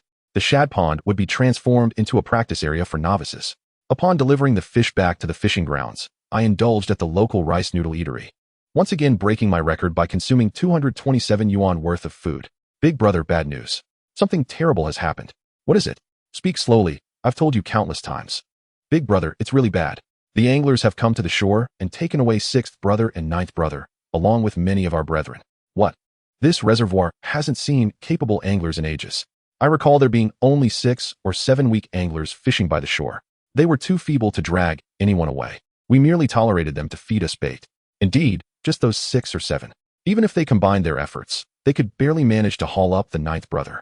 How could they possibly have taken the 6th brother? Are you certain of this? Big brother, 2nd brother, I assure you, what I say is true. I witnessed it myself. 6th brother aimed to avenge 9th brother, but barely 2 minutes after biting the hook, he was swiftly reeled in by the angler. Humph! To dare capture our village's leaders. These anglers are courting disaster. I had intended to let a few of them linger for sport, but now I see no reason to spare them. Let them perish in the reservoir. Brother, how shall we proceed? The animosity between 6th and 9th brothers must be avenged, and the anglers will pay the price. You shall lead us. 3rd brother, summon 5th, 7th, and 8th brothers. I will devise a strategy. Understood. I will gather them at once. 2nd brother, inform the Carp clan of our situation. Tell them we have secured the perimeter of the reservoir for the next few days. Very well. I shall visit the other clans to relay this information. 4th brother, speak with the Shad clan. Of course, big brother. Little 10th, inform the White Striped clan. Have them come to our aid tomorrow. If they refuse, they can forget about fishing in the reservoir ever again. Understood. I will take care of it. Carp clan, do you intend to take action against the anglers? That cannot be permitted. The number of anglers is dwindling, and we, the Carp clan, rely on them for sustenance. If you drive them away, who will feed us? Clan leader of the Carp, this is not a matter of simple economics. Today, if the anglers can capture 6th brother, tomorrow they may very well capture your elder. The anglers on the shore have become a formidable force. If we do not act to subdue them, the next victim could be either you or I. Your words carry weight, but this issue does not directly concern the Carp clan. Even if your grievances are valid, one must pay the price for breaking the rules. Chief of the Carp clan, if you express such sentiments, it comes across as somewhat malicious. I sincerely hope that when your clan confronts this matter, you refrain from seeking our assistance at the Qingyu stronghold. In truth, it would be unnecessary for us to concern ourselves with your plight, and I am curious as to what price the Qingyu stronghold is willing to pay. For 1 day this month, we shall grant your Carp clan access to the waterway. 1 day is insufficient. I propose 5 days. That is unacceptable. Averaging 10 days per clan for the month, your Carp clan demands half of that, which is simply excessive. The utmost we can concede is 2 days. However, your actions in eliminating the fishermen have severed a permanent source of sustenance for us. 2 days are far too few. At least 4 days are warranted. Chapter 60, The White Striped Intrusion. 3 days is my final offer. If you decline, we shall seek an alliance with the Silver Carp clan. And then it will be uncertain what predicament your Carp clan may find itself in. Agreed, but your clan shall not partake in our offensive against the fishermen, at most. We will ensure that our Carp clan keeps its distance from the outer reservoir. That is acceptable. Provided your Carp clan does not approach the reservoir's periphery in the near future, 3 days shall belong to you. You mean to say that your 6th and 9th elders have been ensnared by the fishermen? Hence, the Qingyu stronghold intends to exact revenge upon him? Indeed, I hope that in the coming days, the Silver Carp clan might extend a favor to the Qingyu stronghold, and upon the successful completion of this endeavor, we shall owe a debt of gratitude to the Silver Carp clan. That may prove to be a challenge. while your chief is undeniably formidable. Weighing in at 1,000 pounds, the other 9 leaders are considerably lighter, particularly your 4th leader, whose weight barely exceeds 300 pounds. Your current lineup is insufficient to confront the fisherman. Silver Carp Chief, your assertion seems somewhat exaggerated. Even excluding the chief, our 2nd leader weighs 600 pounds. Removing the leaders and elders of each clan, our 2nd leader ranks among the most formidable in the reservoir. Nay, the 4th leader's remarks indicate a sense of urgency among your Qingyu clan, for you have not thoroughly assessed the fisherman's capabilities. Just days ago, our 6th elder was taken by him, and unlike your Qingyu stronghold, our clan does not delight in conflict. Our elders have attained their positions through sheer weight. Just yesterday, our 6th elder, who weighs 400 pounds, was captured. Only your first 4 leaders possess the strength to contend with this fisherman. The others would merely meet their demise. I appreciate the information, Silver Carp Chief. Do you have any requests? As long as they are reasonable, I can convey them on behalf of the Qingyu clan. Requests? Very well. The Silver Carp clan wishes to partake in this operation. Furthermore, should the fisherman's location be discovered, you must inform me immediately, as I am eager to avenge our 6th elder. Thus, the eastern outer waters will belong to your Silver Carp clan. Upon spotting the fisherman, you are to notify the Qingyu stronghold forthwith. Agreed. The eastern outer waters will belong to us, and whoever spots the fisherman first must alert the other side. White Stripe Territory. Summon your clan leader to me. Our chief has matters to discuss. Certainly. 10 leader, please wait a moment while I fetch our leader. Be swift. I give you 10 minutes. Within that time, I expect your clan leader before me. 5 minutes later. 10 leader, you summon me. What is your command? Old White Stripe. Beginning tomorrow, I want your entire clan dispersed around the reservoir's perimeter. If any fisherman appears, devise a means to detain him and send word to us. Understood, 10 leader. I will gather the White Stripe clan and instruct them accordingly. Xiao San, notify everyone to assemble at the clan grounds. I have arrangements to make. Certainly, chief. I shall summon them at once. May I inquire why 10 leader seeks the fisherman and why we must scour the entire reservoir? The fisherman dares to disturb our Qingyu stronghold's fish. Thus, he must understand who governs this reservoir. However, 10 leader, is it not our unspoken rule to allow the fisherman to cast bait, and in return, we simply offer him a few small fish?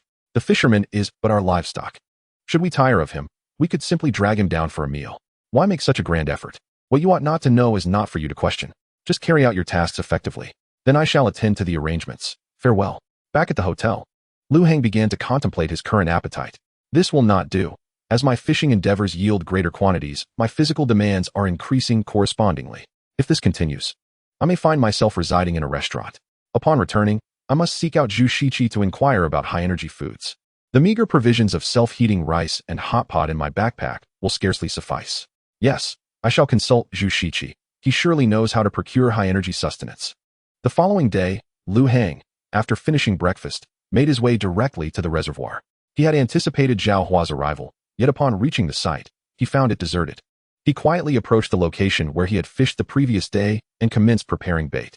Having established a generous feeding ground yesterday, he needed only to add a small quantity today to attract the fish, taking into consideration that the Qingyu had caught in abundance yesterday. He opted to open a pack of universal bait, using a modest amount to assess which fish were present before deploying specialized bait. With bait affixed, he confidently cast his first line. Whoosh. A white stripe? Oh, a small white stripe. Ding. Congratulations, the host has caught a 17-pound white stripe. The fishing saint's body has activated, granting 0.017 pounds of strength feedback. How embarrassing to have such a tiny white stripe take the bait. This won't count. I shall cast again. Confidently, he cast his second line. Whoosh. Ding. Congratulations, the host has caught a 12-pound white stripe. The fishing saint's body has activated, granting 0.012 pounds of strength feedback. Whoosh. Whoosh. Whoosh. Half an hour later, Lu Heng collapsed onto the ground, gasping for breath, having abandoned his rod. Fishing indeed. Only small white stripes, not a single one exceeding 2 pounds in sight. I, Lu Heng, will not rest until I have my revenge on these white stripes. No, I must catch one of these fish today. I refuse to believe that this fishing spot is devoid of anything but small white stripes. Whoosh, whoosh, whoosh. What a frustrating predicament. Since acquiring the system, I have never encountered such vexation. Today, it is a battle to the death between me and these white stripes. Either I will catch them, or they will exhaust me. Chapter 61. The Conspiracy of the Qingyu Stronghold. Whoosh, whoosh, whoosh. An hour later. Chief, the fisherman is above. Our White Stripe clan has leveraged our numerical advantage to restrain him. What are your orders for the next steps? Thus, We shall continue to exhaust this angler with the consumption of fish numbers. According to the ancient elder of the silver carp clan, this angler possesses quite a remarkable skill, having managed to catch their clan's formidable fourth elder, who weighs 400 pounds. Therefore, we must secure a comprehensive grasp of the situation. By the way, Xiaoshi, please notify the elder of the silver carp clan that the angler is in our vicinity, urging them to come forth. At that moment, we shall let the silver carp take the lead while we observe the ensuing struggle from a distance. Whoosh, whoosh, whoosh. 2 hours later. Whoosh, whoosh, whoosh. 4 hours later. The big green fish. This angler's speed has considerably diminished. I believe we are nearing the end. What do you think? Should we act first, or shall you? Oh, hearing the words of the elder of the silver carp clan, it seems you have an idea. Indeed. I just sent one of our surviving silver carp to take a look. And it turns out that this angler is the very one who captured our fourth elder last time. If your green fish clan has no objections, we silver carp shall initiate the attack. Very well. Since this is an adversary of your silver carp clan, let it be so. However, the next angler shall belong to us, the green fish clan. Excellent. Let us take advantage of the current fishing situation in your green fish stronghold. Third elder. After allowing the white-striped clan to tire him a little longer, you shall engage directly. Do not allow the angler to cut the line. Drag him down immediately. Understood, chief. Watch me. Oh woo. Who? Goodness, a large fish has appeared. The previously clumsy angler, Lu Hang, who had been catching white-striped fish, was momentarily stunned as he failed to pull the rod. In an instant, he felt a tremendous tug on the rod, nearly losing his grip. The technique of fishing, steady as an old dog, came to his aid. Quickly regaining his composure, Lu Hang employed this technique, stabilizing both the rod and himself. As he steadied the rod, he noticed it bending significantly under strain, eventually resembling a full moon bow, leaving him with the unsettling sensation that the rod might snap at any moment. Lu Hang promptly released the reel and exchanged 4 low-level enhancement cards from the system's marketplace to fortify his novice fishing rod. Ding! Successfully used 4 low-level enhancement cards on the novice fishing rod. Enhancement successful. Novice fishing rod 4. A bamboo rod reinforced once, its resilience bolstered by the system, enabling it to withstand fish weighing no more than 150 pounds. The next enhancement will require 5 enhancement cards. Upon utilizing the enhancement cards, the rod's elasticity improved significantly. And when he re-engaged the reel, the rod barely maintained its full moon arc. Though the white-striped fish were small in individual size, their sheer number over 4 hours had left Lu Hang feeling fatigued. After employing the steady as an old dog technique, he took a moment to rest and recuperate. Although maintaining the steady position required considerable effort, the range of motion was reduced, allowing Lu Hang to recover some stamina through a gradual expenditure of energy. However, less than 10 minutes into his rest, he felt the rod dip sharply, pulling him forward. Just as Lu Hang was about to be dragged into the reservoir, he decisively severed the line, only to be struck in the face by the recoiling rod. Something was amiss with this fish. It had initially weighed only around 600 pounds. Yet now it felt as though another fish of the same weight had joined the fray.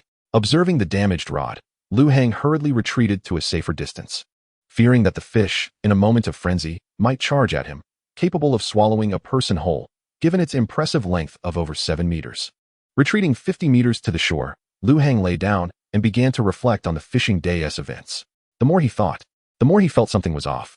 The endless stream of white-striped fish, followed by the sudden emergence of a large fish, combined with the feeling of yet another large fish pulling at the line, had unnerved him enough to cut the line. This was the second time Lu Hang had severed the line. The first was due to his lack of strength, and now, despite having stabilized the rod, he was forced to cut it again, nearly risking his own safety. As he lay on the ground to recuperate, Lu Hang opened the system marketplace to repair his fishing rod. Ding! Successfully consumed 100 system points to purchase a fishing rod repair card. Remaining system points, 416, 843. Fishing has become increasingly perilous. Today, I was careless and almost got dragged in. I must devise a method to find a means of self-preservation within the system. Every time I venture out to fish alone, one day I might be taken under, and without family here, no one would know if I vanished. Once again accessing the system panel, Lu Hang began to search for items that could ensure his safety. After perusing several rows of panels without success, despair began to creep in as he flipped to the fishing techniques page. It appeared that the system lacked any means of self-preservation. Or perhaps such items were concealed within the lottery, where results depended solely on luck. Ultimately, Lu Hang resolved to enhance his own capabilities. If he became stronger, his safety would follow. He then began to examine various fishing techniques.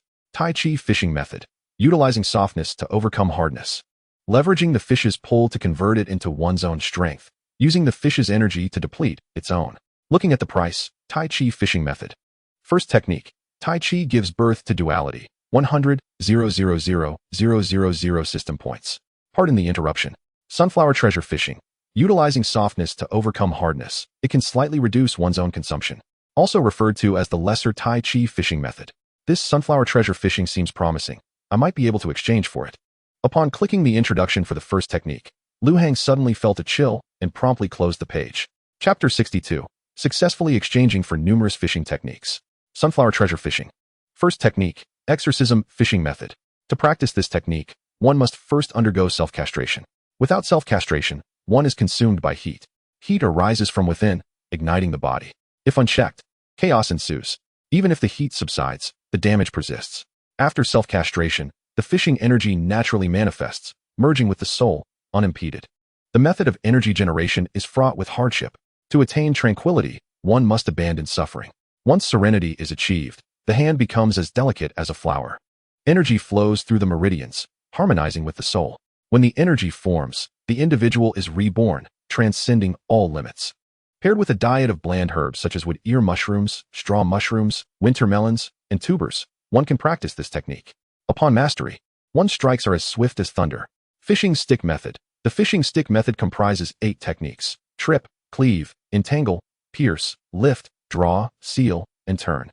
With 36 total techniques targeting the vital points of fish, a superior choice for direct confrontation with fish. Fishing stick method. First technique, rod lift for lousy fish, 10,000 system points. Fishing stick method. Second technique, rod lift for fish body, 15,000 system points. Fishing stick method. Third technique, rod pounding on fish nest, 20,000 system points. The fishing techniques. The fourth technique, the fishing method, secret art, 1,000,000 system points. Goodness, this is not fishing. It feels more like an attempt to bludgeon the fish to death. Never mind, let us choose another. The 18 basic fishing techniques, also known as the fundamental 18 techniques. It encompasses controlling the fish, maneuvering it, and the aerial fishing method, allowing one to either forcefully capture numerous fish or gently coax them in. The 18 basic fishing techniques. Third technique, the matron's retreat, 15,000 system points. By oscillating the line up and down, with a release and a pull, it prevents the fish from exerting its full strength, thereby interrupting its power. The 18 basic fishing techniques. Fourth technique, the handsome descendant, 20,000 system points. Utilizing the support of an advanced cannon, one can leverage the weight of the angler descending from above to forcibly lift the fish out of the water. Suitable for all novice anglers. The 18 basic fishing techniques. Fifth technique, the reverse grab, 30,000 system points. After engaging in a struggle with the fish, one can instantly loosen the line, allowing the fish to release tension, followed by a rapid rotation of the reel to retrieve the slack line, thereby exhausting the fish's energy in the water. The 18 basic fishing techniques. Sixth technique, the old man on a bicycle, 50,000 system points. When the strength of the arms is insufficient, one can utilize the much stronger legs to forcibly retrieve the line. The 18 basic fishing techniques. Seventh technique, the heavenly limitless fishing, 80,000 system points. By employing the dexterity of the wrist to swiftly whip the fishing rod, one generates centrifugal force, allowing the angler to soar into the air, thus avoiding direct confrontation with the fish. The skyward movement is merely foundational. The limitless aspect is the essence, and the foundation is the key to this technique. The 18 basic fishing techniques. Eighth technique, the grandmother in the quilt, 100,000 system points. This is not merely a technique. It resembles the life-saving tool I have long sought. With this technique, I need no longer fear being dragged into the water by a fish, or if I am indeed pulled in, I can return from the depths. Subsequently, Lu Hang decisively exchanged for the seventh technique, the heavenly limitless fishing. Ding! Congratulations to the host for successfully spending 80,000 system points to redeem the seventh technique, the heavenly limitless fishing. Remaining system points, 336,843. This fishing method seems tailor-made for me, the lone wolf. After redeeming the seventh technique, Lu Hang was eager to experiment with it, though regrettably, he was now devoid of energy. Reflecting on the shortcomings of his current techniques, Lu Hang also redeemed the third, fourth, fifth, sixth, and eighth techniques, believing that an abundance of methods is preferable to scarcity when the time comes to use them. After expending a significant amount of points to redeem these techniques, Lu Hang felt a pang of regret. Typically, points were scarce, and methods were either drawn or redeemed one by one. To redeem 5 techniques at once was overwhelming, and the intricate skills surged into Lu Hang's mind all at once. In an instant, he felt as if his head might burst, but fortunately, the system's transmission of techniques was relatively swift. Mere seconds later, the headache dissipated, leaving a refreshing sensation in its wake. During those few seconds of transmission, Lu Hang's clothes became completely drenched, as if he had just emerged from the water. Looking at his drenched appearance, Lu Hang abandoned the idea of continuing to fish today and headed back to town with his fish box. Upon returning to the inn, he made a beeline for the bathroom. He realized he had acted rather foolishly, redeeming so many techniques without a second thought, nearly leading himself into a predicament. After a shower and changing into fresh clothes, Lu Hang collapsed onto his bed. He immediately sent a message to Zhao Hua, warning him of the dangers at the reservoir and advising him to avoid it for the next few days. After some contemplation, Lu Hang pieced together the events of the day. He had been exploiting a group of fish for 2 consecutive days, pushing them to their limits. Anyone in his position would have encountered difficulty. Today's skirmish with the white strips was likely retaliation from the 2 groups of fish, aiming to exhaust his strength before the larger fish dragged him into the depths. However, they had not accounted for his unique constitution, the fighting angler's body, which allowed for a remarkable recovery, meaning he had not truly expended much energy. Had it been any other angler, they likely would have succumbed to the depths of the reservoir today. It appears that the intelligence of the mutated fish is remarkably high. I must not underestimate them in the future, lest I find myself meeting my demise at the hands of a fish. Feeling utterly fatigued, Lu Hang opted not to venture to the rice noodle stand for a meal. Instead, he ordered a plethora of takeout and indulged in a captivating performance on his phone. The enchanting dances of the avatars distracted him from his hunger, and he lost track of time, nearly an hour passing before the delivery person knocked at his door. As he opened the freshly delivered takeout, he began to eat, contemplating whether he should invite some of the dancers to perform as cheerleaders at the second fishing venue's opening. To attract some attention, it was certainly not because of any personal interest, but purely for the sake of the fishing venue. Yes, it was all about the fish. There was no interest in women whatsoever. Chapter 63, Zhao Hua's Past. With his new fishing techniques, Lu Hang set out early for the reservoir, only to find Zhao Hua already there, accompanied by several other anglers, all congregated to boast and fish for white strips. Brother Hua, didn't I message you yesterday? I told you to avoid the reservoir for the next few days. There are large fish lurking, poised to attack anglers. Ah, little Lu, you're here too. I understand your concerns, but precisely for that reason, I called everyone together. So, you're the little Lu that Hua mentioned. I'm Zhou Yang. Feel free to call me a Zhou or a Yang. I'm Lu Feng. Being slightly older, you can call me Brother Feng. I'm Zhang San. You can refer to me as the outlaw. I'm Qin Song. I'm Shenilong. I'm Lu Fei. I'm Lu Hang. I just can't comprehend why you all would gather here knowing the danger. It seems Brother Hua suggested you come here intentionally. We have our reasons for being here. We've been searching for this group of fish for quite some time, and after nearly giving up, only Zhao Hua persisted. Yesterday, he informed us of your warning. Oh, Brother Zhou, it sounds like you've known about this group of fish for a while. Could you enlighten me on the details? Upon hearing Lu Hang's inquiry, Zhou Yang glanced back at Zhao Hua, choosing to remain silent for the moment. Little Lu, do you know why I have been so resolute in fishing at this reservoir? Huh, I assumed Brother Zhao fished here because of a passion for the sport. Actually, no, I used to despise fishing. I could never muster the patience to sit and wait. I would quickly lose interest. My father, however, was an avid angler. Every day, as I returned from school, I would see him fishing by the reservoir. As a result, our household often enjoyed fish for dinner. As time progressed, I gradually matured. During my college entrance examination, I was fortunate enough to gain admission to a prestigious university. To pursue my studies, I departed from the quaint town of Guofa and relocated to a bustling metropolis. The transition from rural life to urban existence inevitably felt somewhat dissonant, particularly in terms of financial demands. In my hometown, I could satiate my hunger for merely 2 yuan a day, often with a surplus left over. However, in the city, I struggled to find enough sustenance, surviving daily on the cheapest steamed buns paired with the most economical pickled vegetables.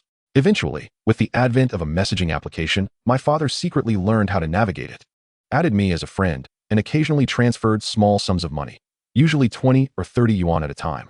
Though these amounts were modest, they were sufficient to alleviate my immediate financial burdens. With my father's sporadic support and my own part-time job, I managed to get by.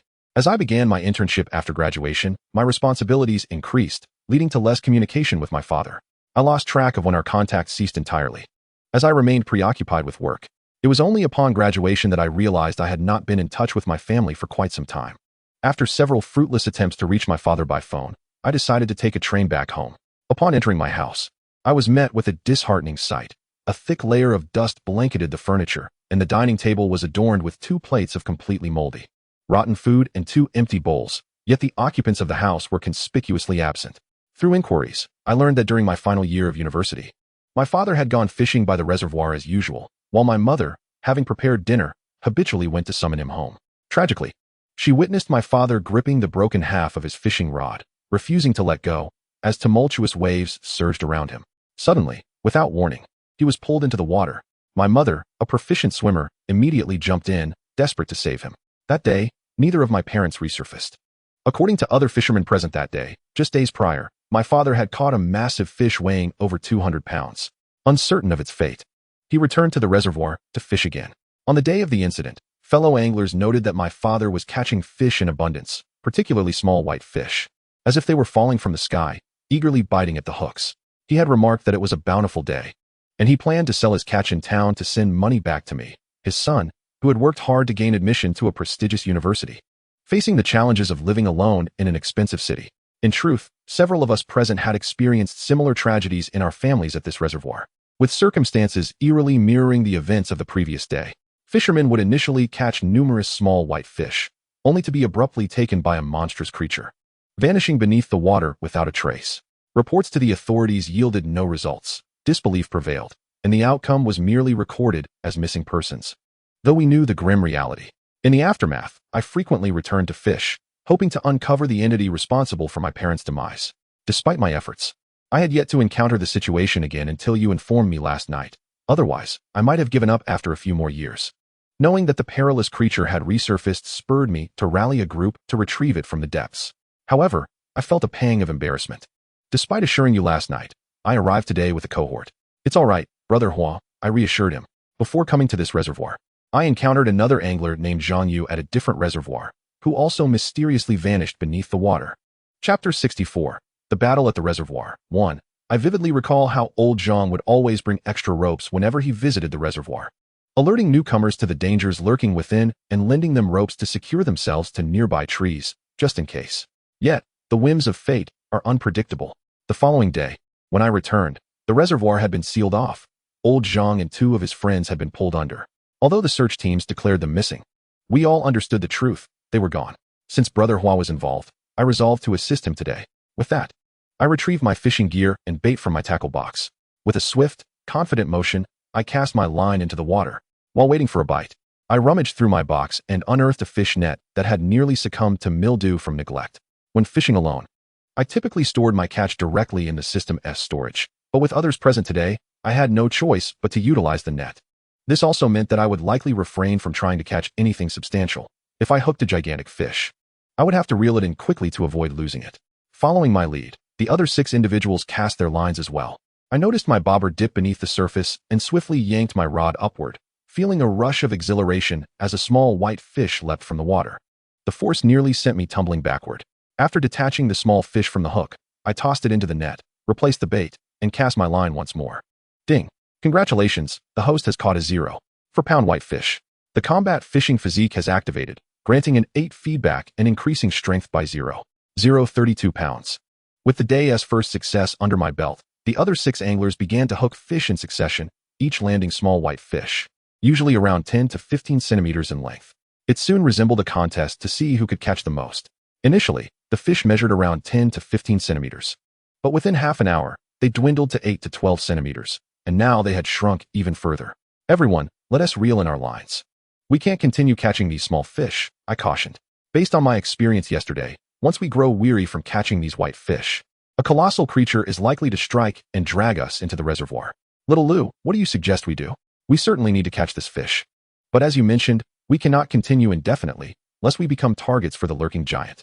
In this round, with 7 of us present, I, being the youngest, should possess the greatest stamina among us. You 6 shall divide into 2 groups, with one person casting the rod while the other 2 rest. Each individual will cast 5 times before rotating to allow for rest.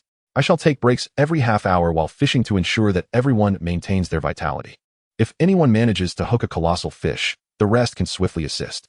I encountered such a creature yesterday. Initially, I estimated its weight to be around 600 pounds.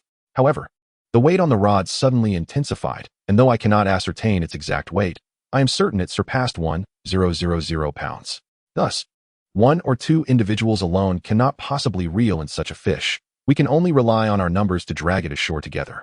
Very well, let us adhere to Xiao Lu's plan. Lu Fei, Lu Feng, and I shall form one team, while Zhou Yang and the three of you will constitute another. Should anyone hook a large fish, we will all converge to assist. Soon, the 7 of us were divided into 3 teams, each casting their rods. The leader observed that the angler from yesterday had returned to the same spot, this time not only alone but accompanied by additional helpers. What? That angler dares to return? Yesterday, he was merely fortunate. We underestimated his capabilities and allowed him to sever the line and escape. Today, he has the audacity to show up again, bringing others along as reinforcements. Xiao Shi, please inform the leader of the silver carp tribe. After a while, the leader learned that the angler had indeed returned today. We must act without delay. We were careless yesterday, not realizing that the angler could endure for a while, allowing him to escape. Today, we must ensure he meets his fate in the water. Old Bai Tiao, what is the current status of the angler? In response to the leader, I must report that today, apart from the angler from yesterday, there are now 6 additional anglers. In this brief period, we have already lost over 100 silver carp. Understood, continue to arrange for more fish. We must extend the effort today. Old San, you must take matters into your own hands. With your strength of 800 pounds, you should be able to pull the angler down in one go. In response to the leader, I must caution that the number of anglers today seems excessive. If it continues as it did yesterday, our silver carp tribe may face extinction. What is there to fear? After this matter, we can allow your silver carp tribe to thrive in the periphery of the reservoir, under the protection of our blue fish clan and the silver carp tribe. Who would dare to annihilate your silver carp tribe? Thank you, leader. Thank you, chief of the silver carp tribe. Children, have you heard? If we succeed today, the blue fish clan and the silver carp tribe will safeguard us henceforth. We shall no longer dwell at the bottom of the hierarchy. Everyone, let us exert ourselves to ensure the angler is exhausted. After some time, a report came to the leader that the angler had gone from 7 hooks down to 3. I suspect the anglers are running low on strength. No, that angler from yesterday could combat our silver carp tribe for 2 hours by himself and still have the strength to fight. Today, we have barely been at it for half an hour. The angler is merely feigning weakness to lure us into a trap. What should we do, leader? If the angler seeks to bait us, we shall turn the tables. Old Bai Tiao, instruct your silver carp brethren to slow their pace. Do not rush to bite the hook immediately. Allow some time after each cast before you nibble. This will give the angler the impression that our silver carp tribe is on the verge of depletion. Once they believe we are nearly out of fish, they will surely cast their lines with reckless abandon. Very well, leader, I shall make the arrangements. Chapter 65, The Battle at the Reservoir, 2. As the strategy of the leader of the blue fish clan shifted, the intervals between catches for Lu Hang and his companions grew longer. 2 hours later, they found themselves waiting 7 to 8 minutes for a single silver carp to bite. During a break, Zhao Hua could no longer contain his curiosity. Xiao Lu, the frequency of bites has diminished. Does this mean we have nearly exhausted the silver carp, and the large fish will soon take the bait? Brother Hua, something feels amiss. Even if the silver carp were depleted, other smaller fish should still be biting, as the presence of that colossal creature would not deter them. I suspect that the large fish is enticing us. It is also possible that the large fish cannot control the others and is reluctant to let its kin perish. Hence the decreased frequency of bites. Indeed, that is a possibility. Here's what we shall do. Everyone except me will rest. After half an hour, we shall all cast our rods together and observe the frequency of bites. If it is faster than now, it will indicate a trap. If slower, then it confirms the absence of fish. Understood, let us complete this cast and prepare for battle with the large fish. All right, Brother Hua. Very well, Brother Hua. Agreed. By the way, while resting, everyone should find a nearby branch and tie a fishing line to it. A simple makeshift rod will suffice for the small silver carp we're after. 2 individuals can use quality rods, while 4 can utilize the rudimentary ones. If it turns out to be a trap, we can play along, slowing our reeling speed. We must not grip the rod too tightly. When the large fish arrives, we can discard the branch and rush to assist those with proper rods. It is crucial that we consolidate our strength, as no single person can handle the rod alone. By gathering 2 to 3 rods, we can engage in a true contest with the fish. If we spread ourselves too thin, the large fish may command the others to combine their strength, and we could all end up in the water. What Xiao Lu says is correct. We need to consolidate our forces.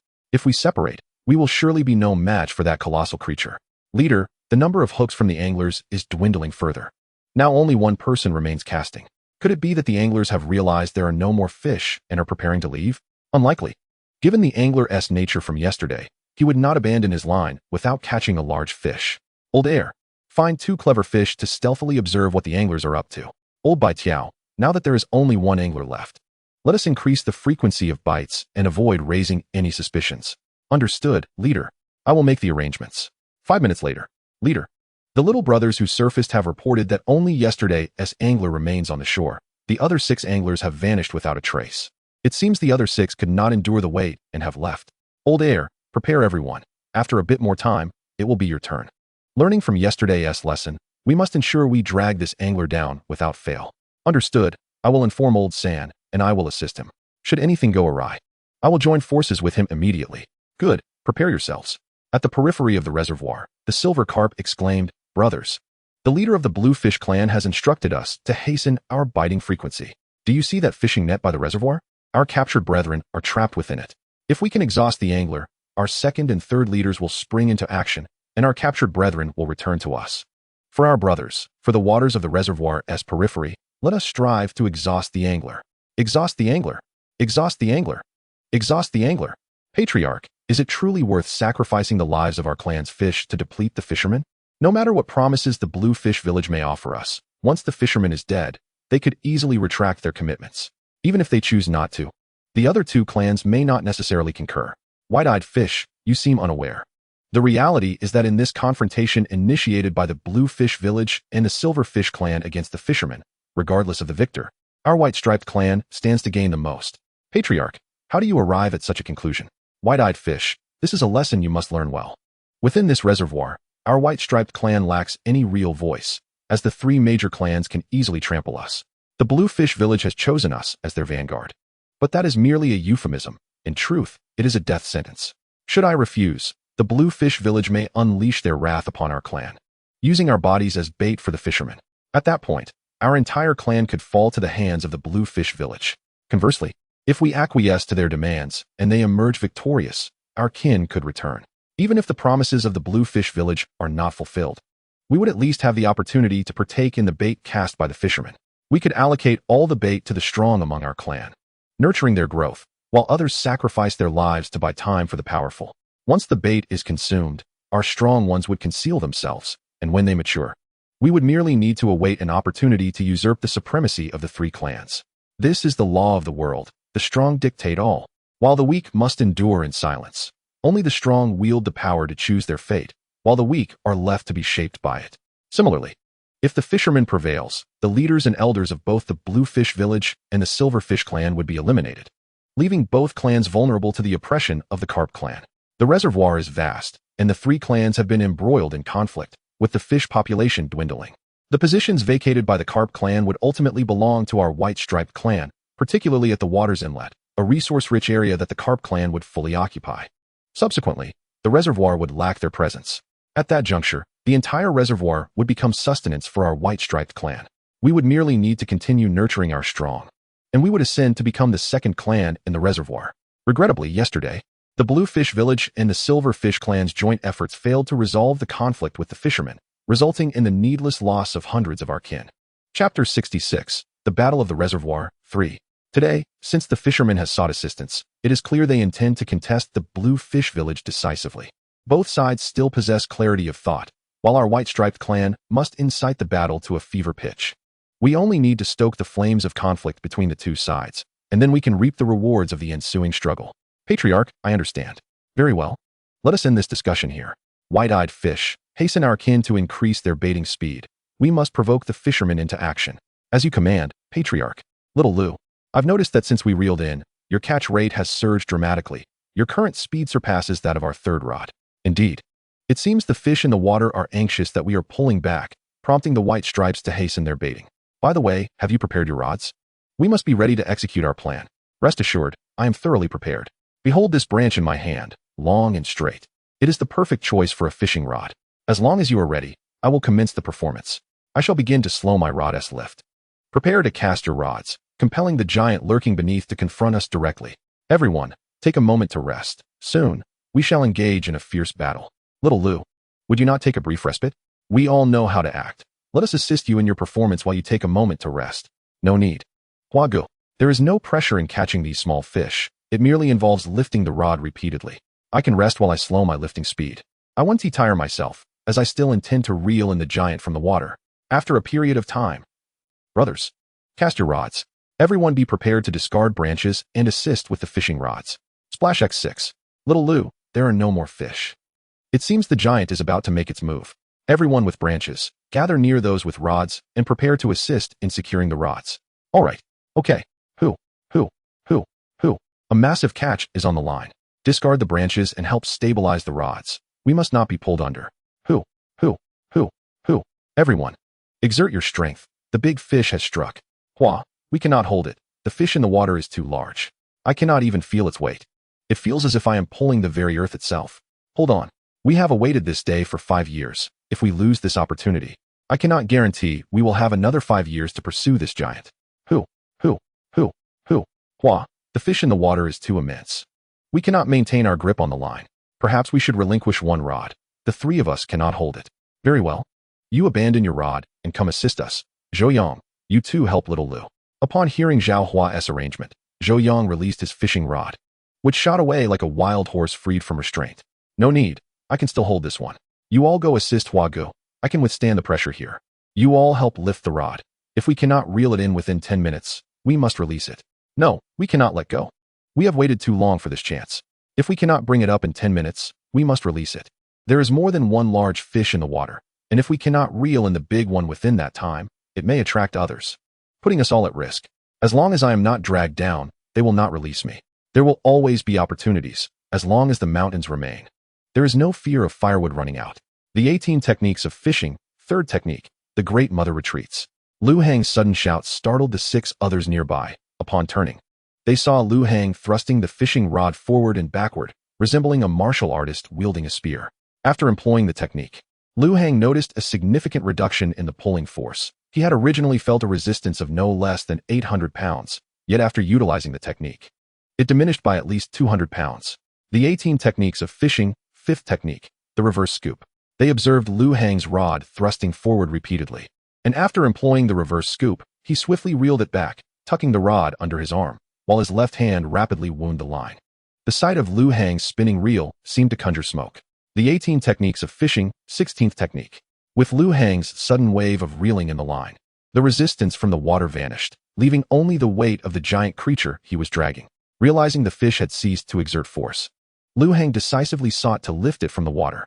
After experiencing the ordeal of yesterday, Lu Hang understood all too well that beneath the surface of the water lurked not just one colossal creature. If given the slightest opportunity, they would surge forth in a frenzy, rendering any chance of reeling in the fish utterly futile. The only moment to secure the catch was when the fish first bit, before any others could arrive to assist. Previously facing the reservoir, Lu Hang swiftly turned around, gripping the fishing rod firmly with his right hand. He then positioned his body sideways, channeling all his strength into that single hand, and with a vigorous thrust, he launched the rod forward. With a resounding shout, Lu Hang's final roar echoed as the 6 onlookers witnessed him pull the entire fishing rod towards the ground, carving a shallow groove into the earth. Almost immediately, a massive fish, nearly 10 meters long, erupted from the water and landed with a thunderous splash right before Lu Hang. The sight of the enormous fish left the 6 men utterly dumbfounded. As they stood in shock, Zhao Hua, who had been tightly clutching the fishing rod, inadvertently let go, causing the rod to fly from his grasp with a swift whoosh. Ding! Congratulations, host, for catching the mutated blue fish, long-whiskered purple-finned blue fish, for the first time. The mutated blue fish, long-whiskered purple-finned blue fish, has been added to the Mutated Fish Encyclopedia. Ding! The Mutated Fish Encyclopedia has been activated, and the mutated blue fish, long-whiskered purple-finned, is now accessible. Reward system points, 200. Each year, there is a 0.001 chance that all purple-finned blue fish in the host's fishing ground will mutate into long-whiskered purple-finned blue fish. Ding! Congratulations, host, for catching an 863-pound long-whiskered purple-finned blue fish. The combat fishing physique has been activated, yielding an 8 feedback, increasing strength feedback by 904 pounds. Chapter 67. Zhao Hua's serious injury. Witnessing Lu's astonishing feat of reeling in a nearly 10-meter-long blue fish in mere minutes left Zhao Hua and the others in sheer awe. At that moment, none could articulate the tumult of emotions surging within them. They felt as though their lifelong beliefs in fishing had been shattered, leaving them in a daze. completely oblivious to their surroundings. Even the absence of the fishing rod from their hands went unnoticed. "Quick, get away. Quickly leave the reservoir's edge." Lu Hang's sudden shout jolted Zhao Hua and the others back to their senses. However, only Zhou Yang and Zhang San managed to react, while the other four remained frozen in place. A gigantic fish leaped from the water, its tail sweeping towards Zhao Hua and the others. Only Zhou Yang and Zhang San managed to evade the fish's sweep, while the remaining four were flung several meters away. "Hua Gu, Zhao Hua, Hua Zi." The tail of the fish sent the four tumbling through the air, with Zhao Hua being the one closest to the edge, receiving the brunt of the force and crashing against a nearby tree. Lying on the ground, Zhao Hua coughed up blood and lost consciousness, while the other three, though injured, managed to struggle back to their feet. Seeing Zhao Hua collapsed beneath the tree, Lu Hang decisively retrieved his phone from his pocket and dialed for an ambulance. After calling for help, Lu Hang urged the others to distance themselves from the reservoir, fearing that the great fish might leap out again to wreak further havoc. As for Zhao Hua, Lu Hang and the others dared not approach him, anxious that their interference might worsen his condition. Lu Hang then made his way to the road to await the ambulance. Once he confirmed that no one was nearby and Zhao Hua's companions were out of sight, he summoned a micro truck from his system space, loading all the fish he had caught the previous day into it. After parking the truck, Lu Hang waited for the ambulance, which finally arrived, flashing its red lights and sounding its siren after several minutes. As the ambulance pulled over, Lu Hang rushed over with the doctor, who brought a stretcher. After the doctor lifted Zhao Hua onto the stretcher and into the ambulance, Lu Feng and the others left their contact information with Lu Hang before boarding the ambulance as well. Although Lu Feng and the others were not unconscious, they had sustained injuries from the massive creature's tail, and no one could ascertain the extent of their wounds. After seeing the others off, Lu Hang began to gather the day's catches, realizing that the only truly valuable prize was the 863-pound long-whiskered purple-fin blue fish he had just caught. The remaining pile of white fish would ultimately be discarded into a bait pond, intended for novice anglers seeking rapid success. White fish, being rather unremarkable, simply have an insatiable appetite. Stocking an entire bait pond with them would allow inexperienced fishermen to hone their skills and build confidence as any angler. As long as they do not come back empty-handed, can find joy in fishing. Only those who pursue perfection seek out the giants of the deep. As the colossal fish lashed out towards the shore, Lu Hang had surmised that it was targeting the very fish he had just reeled in. Once he confirmed that everyone was still alive, he returned to the shore and hoisted the fish away from the reservoir. The gigantic fish leapt from the water several times, but upon seeing the anglers retreating, it ceased its aerial displays. After securing the long-whiskered purple-finned blue fish, Lu Hang returned to the reservoir's edge with his fishing rod, intending to collect the remaining white fish.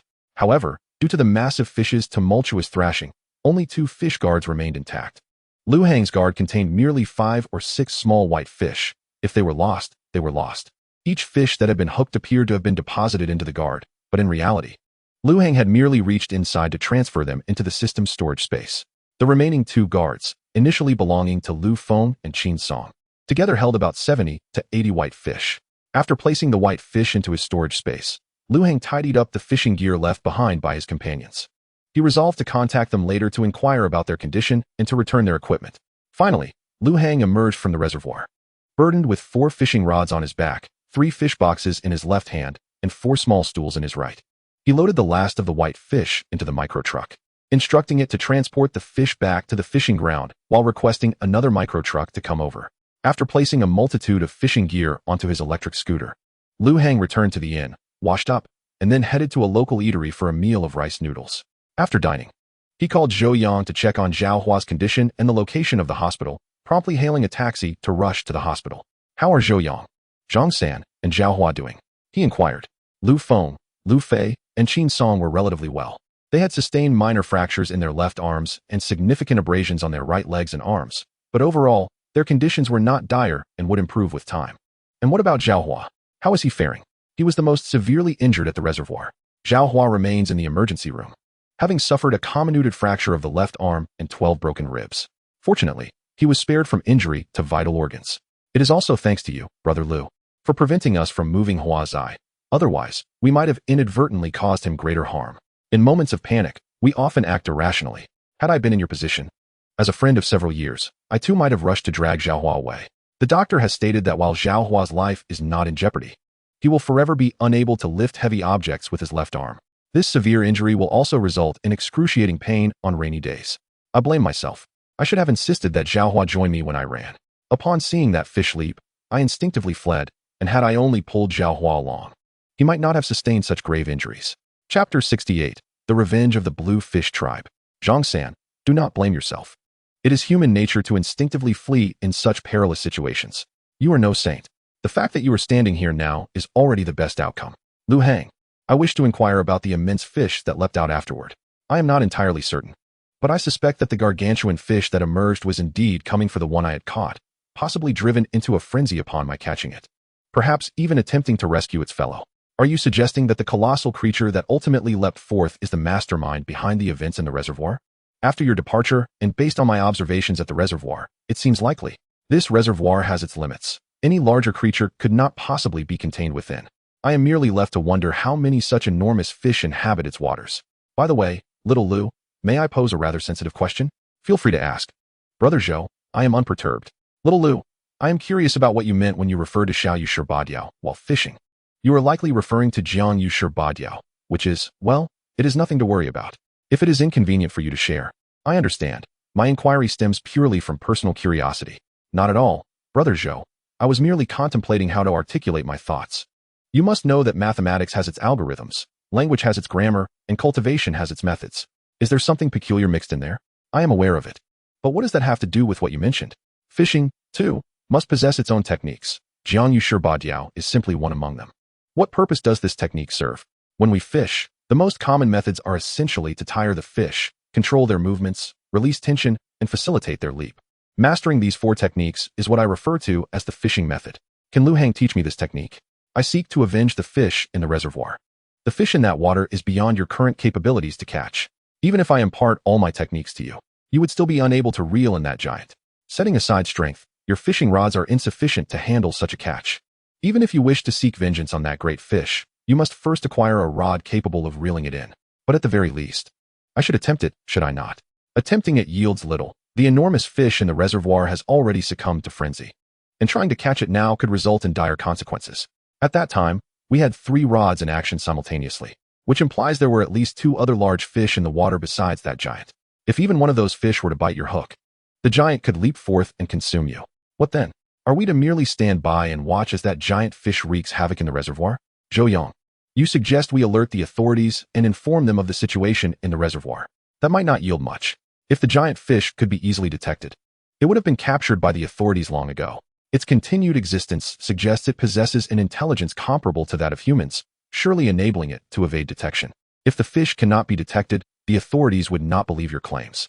Upon Lu Hang's utterance of these words, Zhou Yang and Zhang San's spirits visibly sank.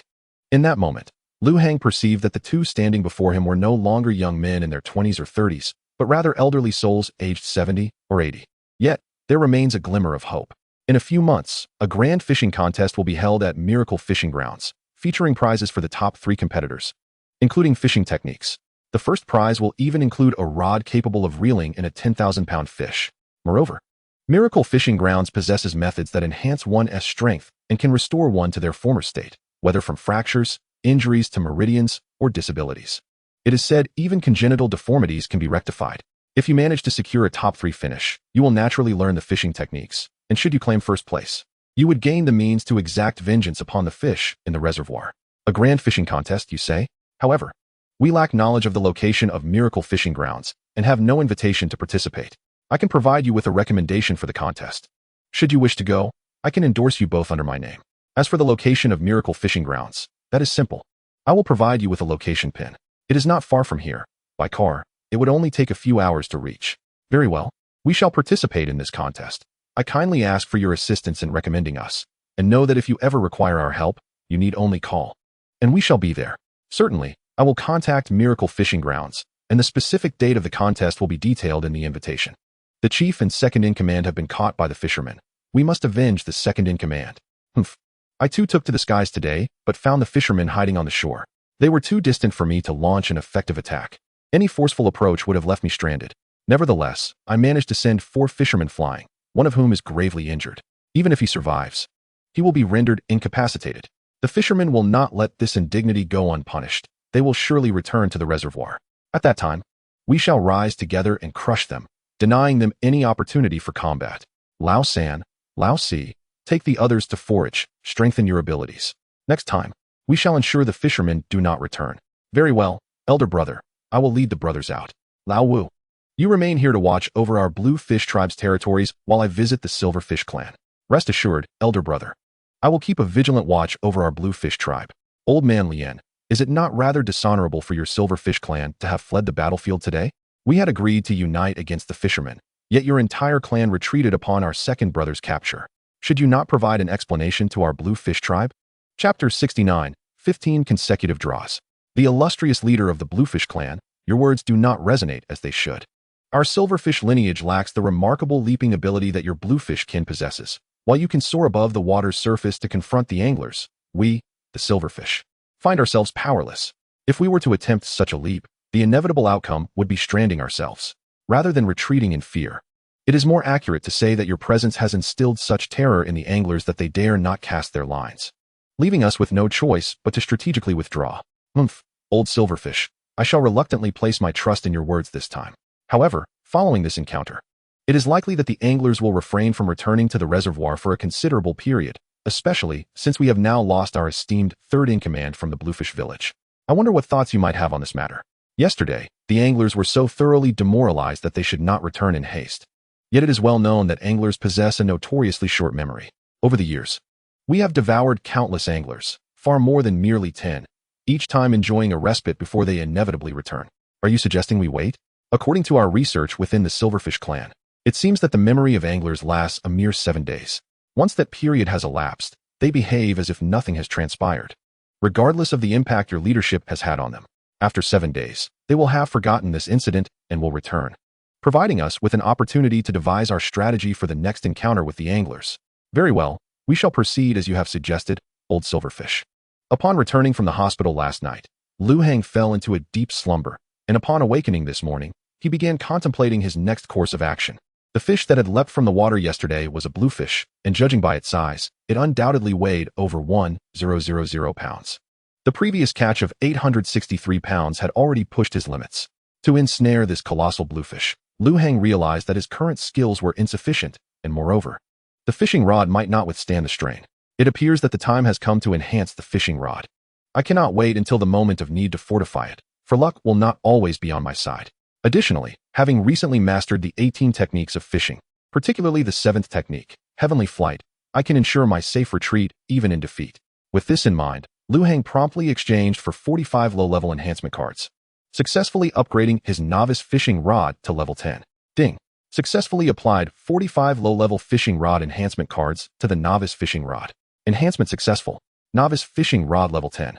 This bamboo fishing rod, having undergone its first enhancement through the system, now possesses a significantly greater capacity, able to catch fish weighing no more than 650 pounds. Aside from a slight increase in brightness, the rod appeared virtually unchanged. Were it not for the enhanced weight capacity, Lu Hang might have thought himself deceived by the system. Reflecting on the lengthy absence from the lottery, Lu Hang could not resist the urge to access the lottery system once more.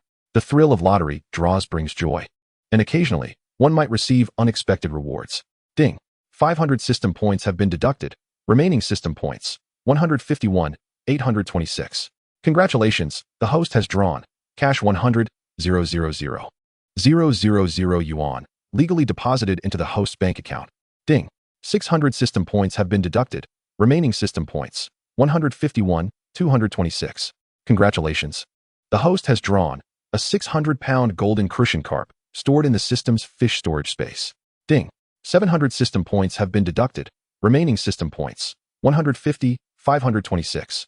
Congratulations. The host has drawn 18 techniques of fishing. First technique, steady as an old dog, detected that the host has already learned it. Proficiency increased to 50. Ding! Ding! Ding!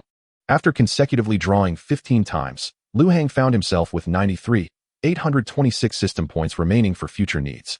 Among the rewards, he had drawn cash 100,000 x2, a 600-pound golden crucian carp x1, an 800-pound red carp and green carp x1, a 520-pound redfin bluefish x1, 18 techniques of fishing. First technique, steady as an old dog x1, now converted to proficiency. 18 techniques of fishing, 9th technique. Heavenly fishing x1, building card x1, system backpack expansion card x1. Threaded fishing rod x1, Jade Fishing Rod X1, High-Strength Carbon Fiber Fishing Rod X1, Roasted Tilapia Meat, 10 pounds. X2, Roasted Goji Fish Meat, 10 pounds. X1. Lu Hang immediately utilized the System Backpack expansion card halfway through the lottery, as his System Backpack had reached capacity. Among these items, Lu Hang placed the highest value on the roasted tilapia meat. Having tasted it before, he knew it to be a remarkable delicacy, capable of healing ailments that modern medicine struggles to address, such as comminuted fractures. While younger individuals might recover completely, older adults face insurmountable challenges in achieving full recovery from such injuries. Yet tilapia can work wonders. Next in importance were the two fishing techniques, particularly the first one. Once a technique is learned from the system shop, it cannot be purchased again, and proficiency can only be improved through practice. This recent draw had granted Lu Hang a significant boost of 50 proficiency points, making him feel quite accomplished. Now, even if faced with that colossal bluefish, Lu Hang felt confident he could endure for at least 10 minutes. As for the 3 fishing rods, Lu Hang deemed them unnecessary. All were single-use rods with inherent flaws. Unlike his novice fishing rod, which could be continually enhanced, the threaded fishing rod, while capable of handling an impressive 100,000 pounds, weighed a hefty 50 pounds, rendering it impractical against the current anglers he faced. Merely lifting this rod for standard fishing would likely exhaust all of the angler's strength. The high-strength carbon fiber rod was quite light, weighing only 0.5 pounds, but its weight capacity was limited to 1/500 pounds. Lu Hang had already resolved to use this rod as a reward for winning a fishing competition. The jade fishing rod, however, he found utterly useless. Capable of supporting only 1 pound, it would struggle even to catch a minnow, though its decorative beauty was undeniable. After acquiring the roasted tilapia meat, Lu Hang's creativity began to flourish. Although he might not be able to catch that bluefish, he could utilize a different bait to target other fish. Even if the formidable bluefish were to approach, with the tilapia meat in his possession, he could retreat unscathed. Chapter 70. Return to the reservoir. By the edge of the Guafa Reservoir, Lu Hang commenced crafting his bait. Following the incident with the enraged bluefish yesterday, he understood that this reservoir was not a place for prolonged stays. This time, he exchanged for 100 pounds of specialized silverfish bait. Seizing the opportunity in the wake of the bluefish's fury, banking on an element of surprise, he prepared his fishing spot and cast his line with renewed confidence. As the hook plunged into the water, Lu Hang remained vigilant, fully aware that he was alone today and must exercise utmost caution. It is no surprise that the specialized bait for a 100-pound catch has proven effective. After barely 5 minutes of casting into the fishing spot, the water's surface was already teeming with a multitude of tiny air bubbles. However, it was evident that these fish were not of significant size. After another 5 minutes, larger bubbles began to rise from below, transitioning from the occasional solitary large bubble to a continuous stream, indicating that the bigger fish had indeed entered the area. Suddenly, a sharp sound sliced through the air above the reservoir, and the reel in Lu Hang's hand began to spin rapidly. As soon as the bait was taken, the hefty silver carp surged towards the depths. Observing the situation, Lu Hang exerted his strength, determined to seize the moment. After all, it was merely a matter of gathering momentum. Who couldn't manage that? Employing the 18 fish techniques for his second cast, the motor technique, Lu Hang swiftly activated the fishing rod, only to feel the pull diminish considerably. As he increased the speed of his movements, the tension on the line lessened further. Eventually, once the pull had decreased by about half, it ceased to diminish altogether. Recognizing that the motor technique had reached its limit, Lu Hang halted his current method. He then produced a metallic cannon rest, positioning it on the ground before placing his fishing rod atop it. With a powerful leap, he soared 3 yards into the air before descending rapidly, landing a foot squarely on the rod's handle. The sudden force applied to the tail of the rod caused the tip to rise sharply, and as it did, the fish beneath the surface was yanked to the water's surface. Regrettably, after Lu Hang's descent, the fish displayed a momentary lack of resistance, allowing it to sink back into the depths. Yet, with the fish already breached, Lu Hang was unwilling to let it escape again. He angled the rod into the ground and placed his right foot on the reel's handle, quickly commencing a vigorous pedaling motion. The speed escalated rapidly, and the reel emitted a faint plume of black smoke, creating a sense of impending combustion. With each pedal, the silver carp that had just submerged was once again pulled back, and as Lu Hang pedaled faster, the fish was flipped over, ultimately dragged to the edge of the reservoir. He pulled the rod from the ground and exerted a sudden force, hoisting the belly-up silver carp out of the water. Ding! Congratulations, host, for catching a mutated silver carp, giant-headed silver carp, for the first time. The mutated silver carp, giant-headed silver carp, has been added to the Mutant Fish Compendium. Ding! The Mutant Fish Compendium has activated the mutated silver carp, giant-headed silver carp. Reward points, 200. There is a 0.01 chance for all silver carp in the host's fishing grounds to mutate into giant-headed silver carp each year. Ding. Congratulations, host, for catching a 637-pound giant-headed silver carp. The fighting fish body has activated, granting a feedback increase of 1,274 pounds of strength. What has this fish endured? How has the silver carp evolved into such a form?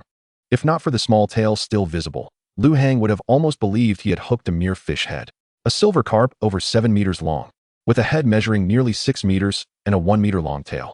Appeared as though someone had forcibly stitched together the head of a large fish and the tail of a smaller one. Clearly, not all mutations lead to improvement. Had Lu Hang not caught this deformed silver carp, he would have assumed that all mutations enhanced strength or beauty. After securing the silver carp, Lu Hang cast his line once more. He was not one to dwell on internal conflicts. If something perplexed him, he simply chose to move on. With a resounding ding, the baited hook landed in the bubbling fishing spot. This time, Lu Hang did not wait long. The line was swiftly pulled by an unseen force. He lifted the rod, ensuring the hook lodged firmly in the fish's mouth, and exerted force to pull it upwards. The fish was surprisingly strong. Lu Hang was taken aback as he could only briefly stabilize the rod before the fish once again pulled him towards the water. Employing the 18 fish techniques for the second cast, the motor technique. After another failed contest of strength, Lu Hang resorted to the release method of the motor technique. However, this time, as he initiated the technique, he was immediately halted by the immense force from the fish below. How could this be? Was this fish truly so powerful as to disrupt my technique? Yet, he remained unconvinced and challenged the fish to try again. Using the 9th technique, the celestial rod, Lu Hang gripped the rod tightly, pulling it backward with force. After exerting himself, he did not continue to push, but rather relaxed the rod. Upon loosening, he tightened his grip again and pulled back, repeating the process. After several dozen repetitions, Lu Hang noticed the tension on the line diminishing significantly. Though the mutated fish possessed an intelligence akin to humans, once hooked, it could not respond as swiftly as a human might, particularly against Lu Hang's celestial rod technique. The fish, witnessing his alternating tension and relaxation, was oblivious to the true nature of the struggle. The immense pull exerted on the fish initially had little effect. But once the rod was relaxed, it was akin to letting go in a tug of war. The exerting side would be propelled forward. With each successive effort, Lu Hang rendered the fish increasingly disoriented, leaving it uncertain when to exert force. Chapter 71. The Battle at the Reservoir, 4. Upon sensing the absence of resistance from the fish beneath, Lu Hang decisively exerted force. At the peak of his celestial rod, he did not release, but instead yanked the rod forcefully backward. A silver carp, approximately 10 meters long, leaped from the water. Just as Lu Hang anticipated that this would end as previous catches had, sending the fish flying to the shore. He witnessed the large silver carp perform a powerful tail flick, plunging back into the depths. Caught off guard and fully committed to his previous motion, Lu Hang could not react in time, having expended all his energy in the leap. As the fish dove back into the water, it propelled itself toward the deeper waters, and Lu Hang, unprepared, was yanked into the water by the sheer force, unable to even struggle as he sank beneath the surface. Mere seconds after Lu Hang submerged, a whirlpool erupted on the surface, spinning faster and faster, and he burst forth from the depths like a small drill. Employing the 18 fish techniques, Lu Hang was ready to tackle whatever lay ahead. Lu Hang gripped the fishing rod tightly with both hands, utilizing the rapid rotation of his body to momentarily achieve control over the airspace. The force generated during this maneuver propelled him forward, yanking the fishing rod towards the shore. How perilous! He narrowly avoided being pulled into the water by the fish. Fortunately, he had previously learned a couple of life-saving fishing techniques. Otherwise, he would have truly become bait for the fish today. After regaining his breath on the shore, Lu Hang resumed the battle with the fish. His legs pressing firmly against the ground, arms wrapped around the reel, and his grip on the fishing rod unwavering. 18 techniques of fish capture. First technique, steady as a rock. After employing several fishing techniques in succession, Lu Hang began to feel a wave of fatigue. In the past, he had experienced a similar sensation after prolonged fishing, but this feeling came swiftly and departed just as quickly, thanks to the innate feedback provided by his holy body of fishing combat. Today marked the first instance where, despite his frequent techniques, he had failed to reel in a fish. Feeling the persistent soreness in his arms, Lu Hang exhibited signs of exhaustion. No, he could not afford to prolong this struggle. If he continued any longer, he would surely collapse. Ultimately, his body had not kept pace, and the exertion from his techniques was too great. Aware that his stamina was waning, he concentrated all his strength into his right hand, preparing for one final clash with the fish. If he succeeded, he would return home joyfully with the catch. If he failed, he would cut the line and rest, returning the next day for a rematch. 18 Techniques of Fish Capture. 16th Technique, a strike to open the heavens. After gathering his energy for half a minute, Lu Hang swung the fishing rod behind him once more. Bang! Thud! A colossal 10-meter-long giant silver carp was yanked from the water as if it were a stone, crashing heavily onto the ground. Ding! Ding! Congratulations, host, for catching a mutated silver carp, unicorn silver carp, for the first time. The mutated silver carp, unicorn silver carp, has been added to the mutated fish encyclopedia. Ding! The mutated fish encyclopedia has been activated. Congratulations, host. You have captured a 942-pound unicorn silver carp. The holy body of fishing combat has activated and granted a feedback of 6, increasing strength feedback by 5, 652 pounds. After experiencing a bout of soreness from the continuous use of fishing techniques, the feedback from the holy body felt like a long-awaited rain after a drought, enveloping Lu Hang in a wave of comfort. He felt so good he nearly exclaimed in delight. Having learned from the previous mishap with Xiaohua, Lu Hang was cautious this time. After bringing the fish ashore, he promptly stored it in the system's fish storage space and decisively moved several dozen meters away from the reservoir.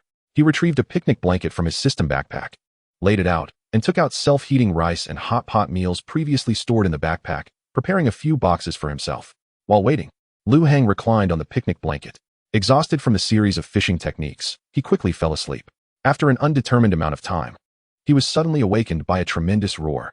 Blinking his sleepy eyes, Lu Hang gazed around, noticing that the entire reservoir was churning with massive waves, making him feel as though a colossal creature beneath the water had stirred in anger. The tumultuous waves subsided after about 5 or 6 minutes, returning the water's surface to calm. Observing the tranquility, Lu Hang muttered to himself, "It seems my catching of these 2 silver carps has incited that creature below the surface." The entire reservoir was in an uproar. If I weren't aware that I was by a reservoir, I might have thought I was by a riverbank. Moments later, Lu Hang smacked his forehead in realization. Damn, I had prepared food for myself, yet I fell asleep. He turned to locate his lunch. Feeling the self-heating rice container was still warm, he promptly opened it and began to eat. As he dined on his lunch while gazing at the reservoir, he found himself unable to satiate his appetite, consuming several boxes of rice and hot pot. Finally, after finishing his 16th box of self-heating rice, he could no longer resist. He pulled out a 1-pound piece of roasted tilapia fillet from his backpack, and with that bite, he was enveloped in a profound sense of fullness. After finishing his meal, Lu Hang fell into deep contemplation. I can't rely solely on consuming mutated fish to fill my stomach. What if I end up fishing alone in the future? Would I starve? No. Next time, I must bring Zhu Shiqi along. Otherwise, my points won't be sufficient for my sustenance. After tidying up the litter he had created, Lu Hang returned to the reservoir's edge, retrieved the bait he had used in the morning, properly rigged it onto the hook, and cast it out into the water. Underneath the surface, the Silver Carp clan was still seething. Their leader had assumed the angler would be frightened off by the great chief of the Blue Carp tribe and would not return for some time. To their surprise, just the next day, the angler had returned, and not only had he come back, but he had also managed to catch their clan's elder and the 4th elder. Chapter 72, The Battle at the Reservoir, 5. Just as the Silver Carp leader was boiling with rage, he suddenly noticed that all the elders of the clan had vanished. A peculiar aroma wafted through the water, capturing the Silver Carp leader's attention. Following the scent, he swam forth and took a deep breath. The fragrance seemed to emanate from this direction. Oh, what are the elders gathering around? Leader, you've finally arrived. If you don't hurry, the elders will start fighting. A young Silver Carp hurriedly swam to the leader, speaking in a rush. I just saw the elders arguing fiercely over a morsel of food. I was patrolling the clan's territory with the 7th elder when he suddenly seemed to lose his senses and swam over here. Soon, the other elders followed, surrounding a delectable morsel, and began to bicker over who would eat first. Thankfully, the leader is here. The leader can mediate. Leader. I secretly swam over and saw that as the angler's bait. But the elders seem to have lost their minds, and one T listened to me. You must tell them not to fall for the angler's tricks. What? The angler dares to return? It was just the angler who caught the great elder and the 4th elder. He dares to fish for my Silver Carp clan's elders. I will devour this angler. The Silver Carp leader bellowed, addressing the other elders. Shameful creatures. Return to the clan and reflect on your actions. To quarrel over a mere angler's bait is disgraceful. The sudden reprimand jolted the elders back to their senses. Seeing the furious leader beside them, they lowered their heads and swam away. Yes, leader. Observing the elders retreating towards the clan, the Silver Carp leader surged forward and bit down on the fishing hook, charging straight into the depths. Hey, big fish. You harbor ill intentions. The immense pulling force threatened to drag him into the reservoir. Watch me, 18 techniques of fish capture. First technique, steady as a rock. Lu Hang positioned the fishing rod upright, channeling all his strength into his limbs, firmly planting his feet on the ground while gripping the rod tightly with both arms. This steadfast posture seemed to generate a force akin to 1,000 pounds, causing the fishing line to stretch taut, ultimately rendering it motionless. This seemingly ordinary fisherman, weighing a mere 100 pounds, possessed an astonishing strength. The leader of the silver carp tribe was taken aback, yet he declared, "Fisherman, you have ensnared one of our elders, and thus your return today is destined to be thwarted. Come down at once." With that, the leader surged forth, his tail thrashing with increasing ferocity, as the water flowed past it as if gushing from the very tail itself. The pulling force of the entire silver carp intensified once more. Oh, this fish possesses considerable might.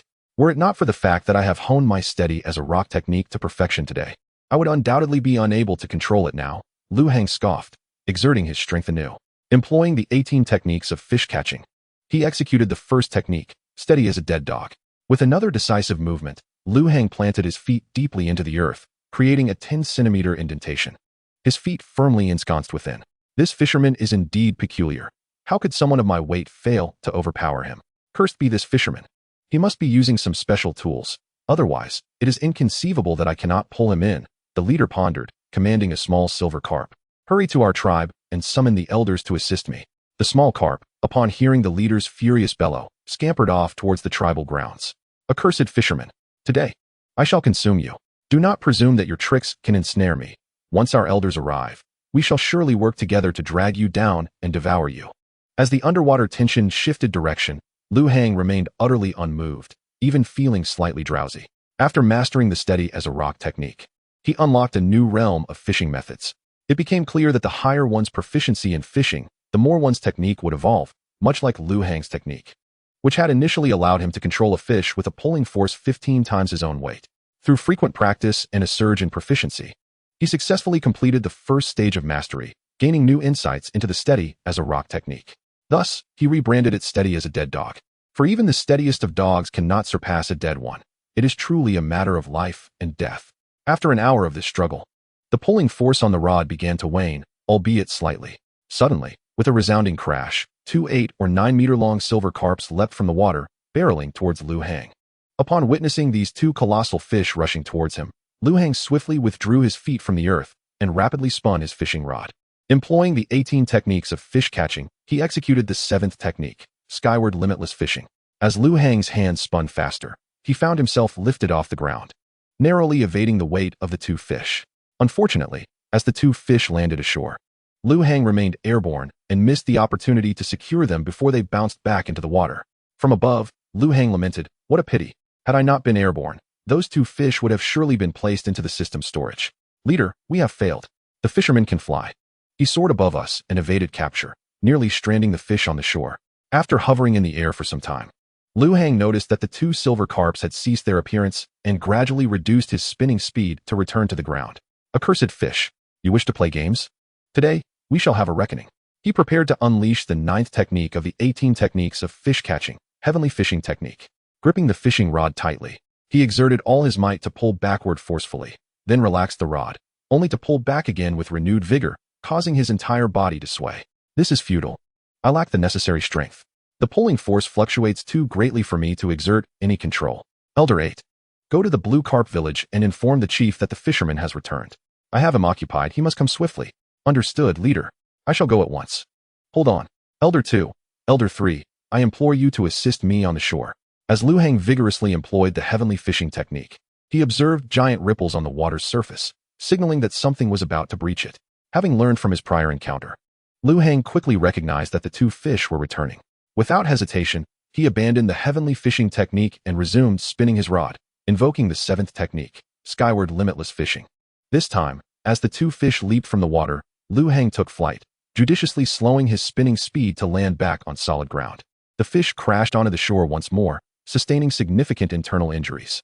Yet, the shore was not their domain, and they could only rebound back into the water. Just as one fish splashed back into the water, Lu Hang descended, forcefully planting his rod into the ground. He seized the other fish that had not yet returned to the water, executing an overhead throw to send it crashing onto the shore. Fortunately, prior to his ascent, Lu Hang had utilized the heavenly fishing technique, a method designed for controlling fish. The fish, still reeling from the erratic pulling force, granted Lu Hang the precious moments needed to secure one. After flinging the fish several meters onto the shore, he hastily retrieved his rod, fearing that the fish might regain its senses and drag the rod into the water. Leader, this is dire. Elder 3 has been captured by the fishermen on the shore. Fisherman, you have gone too far. I shall consume you today, avenging the capture of our 4 elders. With that, the fish's tail thrashed vigorously, propelling it forward with a ferocity that far exceeded its previous strength. Ugh, ugh, ugh. Lu Hang found himself pulled relentlessly towards the reservoir, unable to maintain his footing even as he braced against the ground, leaving 2 3-centimeter grooves in the earth. This fish is desperate. If this continues, I shall surely be dragged under.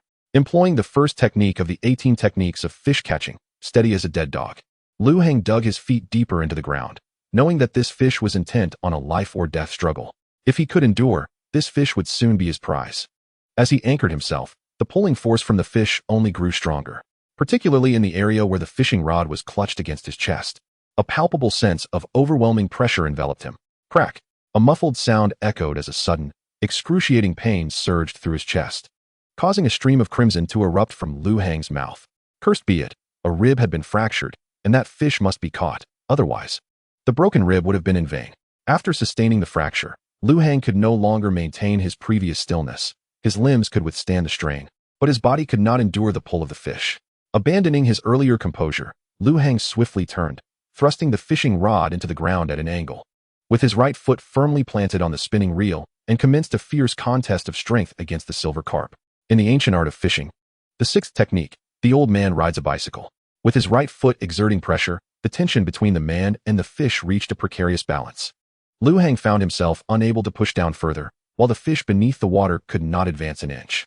Below the reservoir, the silver carp, its tail nearly creating a phantom in the water, was once again ensnared by the angler. No matter how vigorously the fish struggled, it could not swim forward, and it could not afford to slow the rhythm of its tail. After merely 2 seconds of respite, the fish was yanked upwards once more by the angler. Ah! Angler, I refuse to believe you possess such strength. Following a fierce roar, the patriarch of the silver carp hastened the swinging of its tail. Patriarch, take care of my family. With those words, the second elder of the carp tribe darted towards the shore. Unbeknownst to Lu Hang, who had his back turned to the reservoir, a series of ripples once again disturbed the water's surface. Boom! A tremendous sound erupted, startling Lu Hang, who felt as though the world had darkened.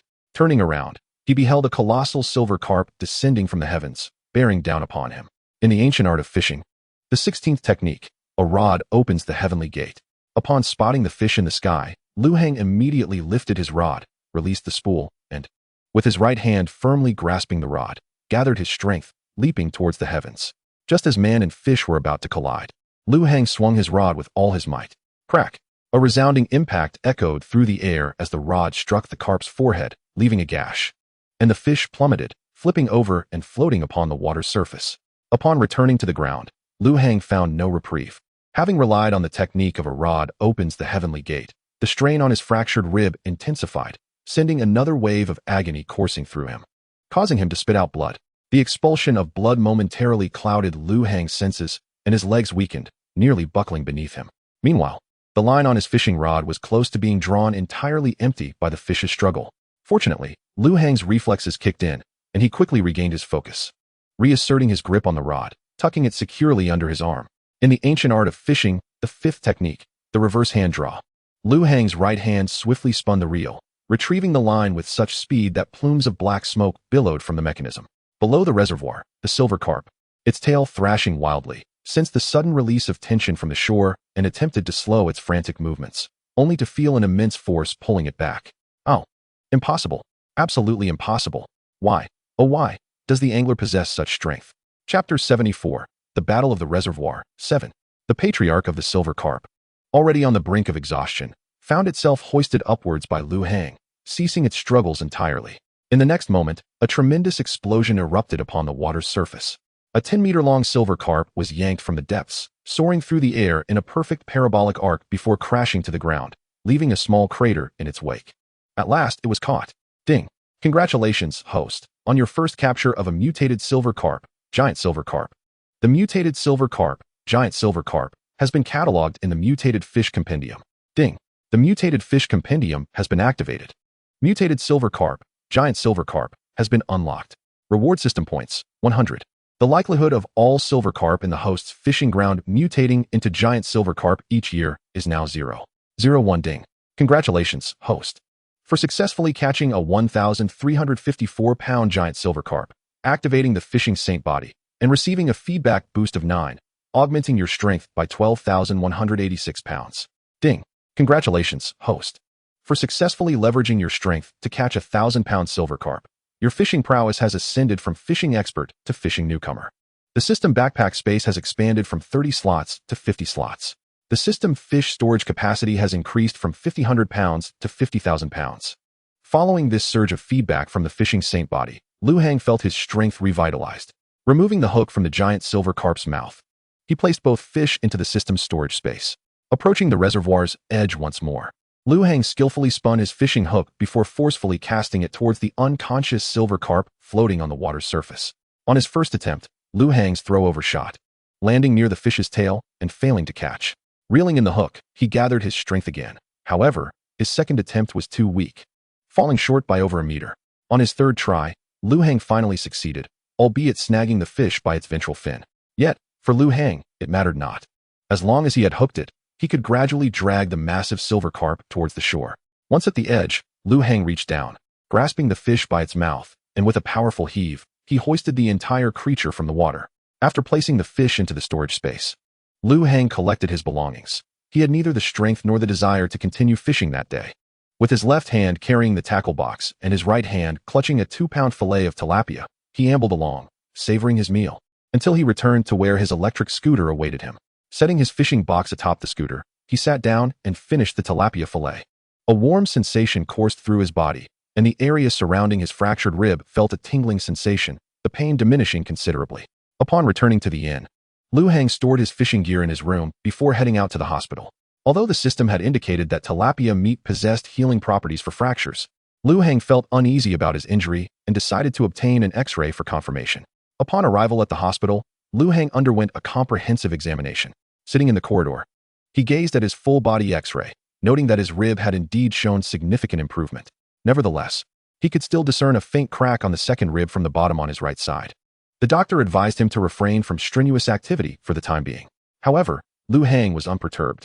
He resolved to return home and consume 2 more pounds of tilapia meat, confident that he could heal even that minor fissure. After securing his X-ray, Lu Hang turned and made his way to Zhao Hua's hospital room. Zhao Hua had awakened and, upon seeing Lu Hang enter, displayed an expression of palpable excitement. Last night, upon awakening, I learned from Zhou Yang that had it not been for Lu Hang intervening, several of my friends might have moved to assist me, and I could have lost my life. Thank you, Xiao Lu, for what you did yesterday. It's nothing, just a trivial matter. The blame lies with me. Had I not informed you about the reservoir, you wouldn't have been injured. Alas, Xiao Lu, one cannot speak in such a manner. The injury was solely due to my own naivete. Had I not been so captivated by the fish you caught yesterday, I wouldn't have been struck by the fish that leapt from the water. Regrettably, I may not be able to participate in your fishing competition. The doctor informed me that fishing will no longer be an option for me. Last night, the doctor visited and explained my condition. Although I was brought to the hospital in a timely manner, the injuries were too severe, particularly to my left hand, which may never again bear heavy weights.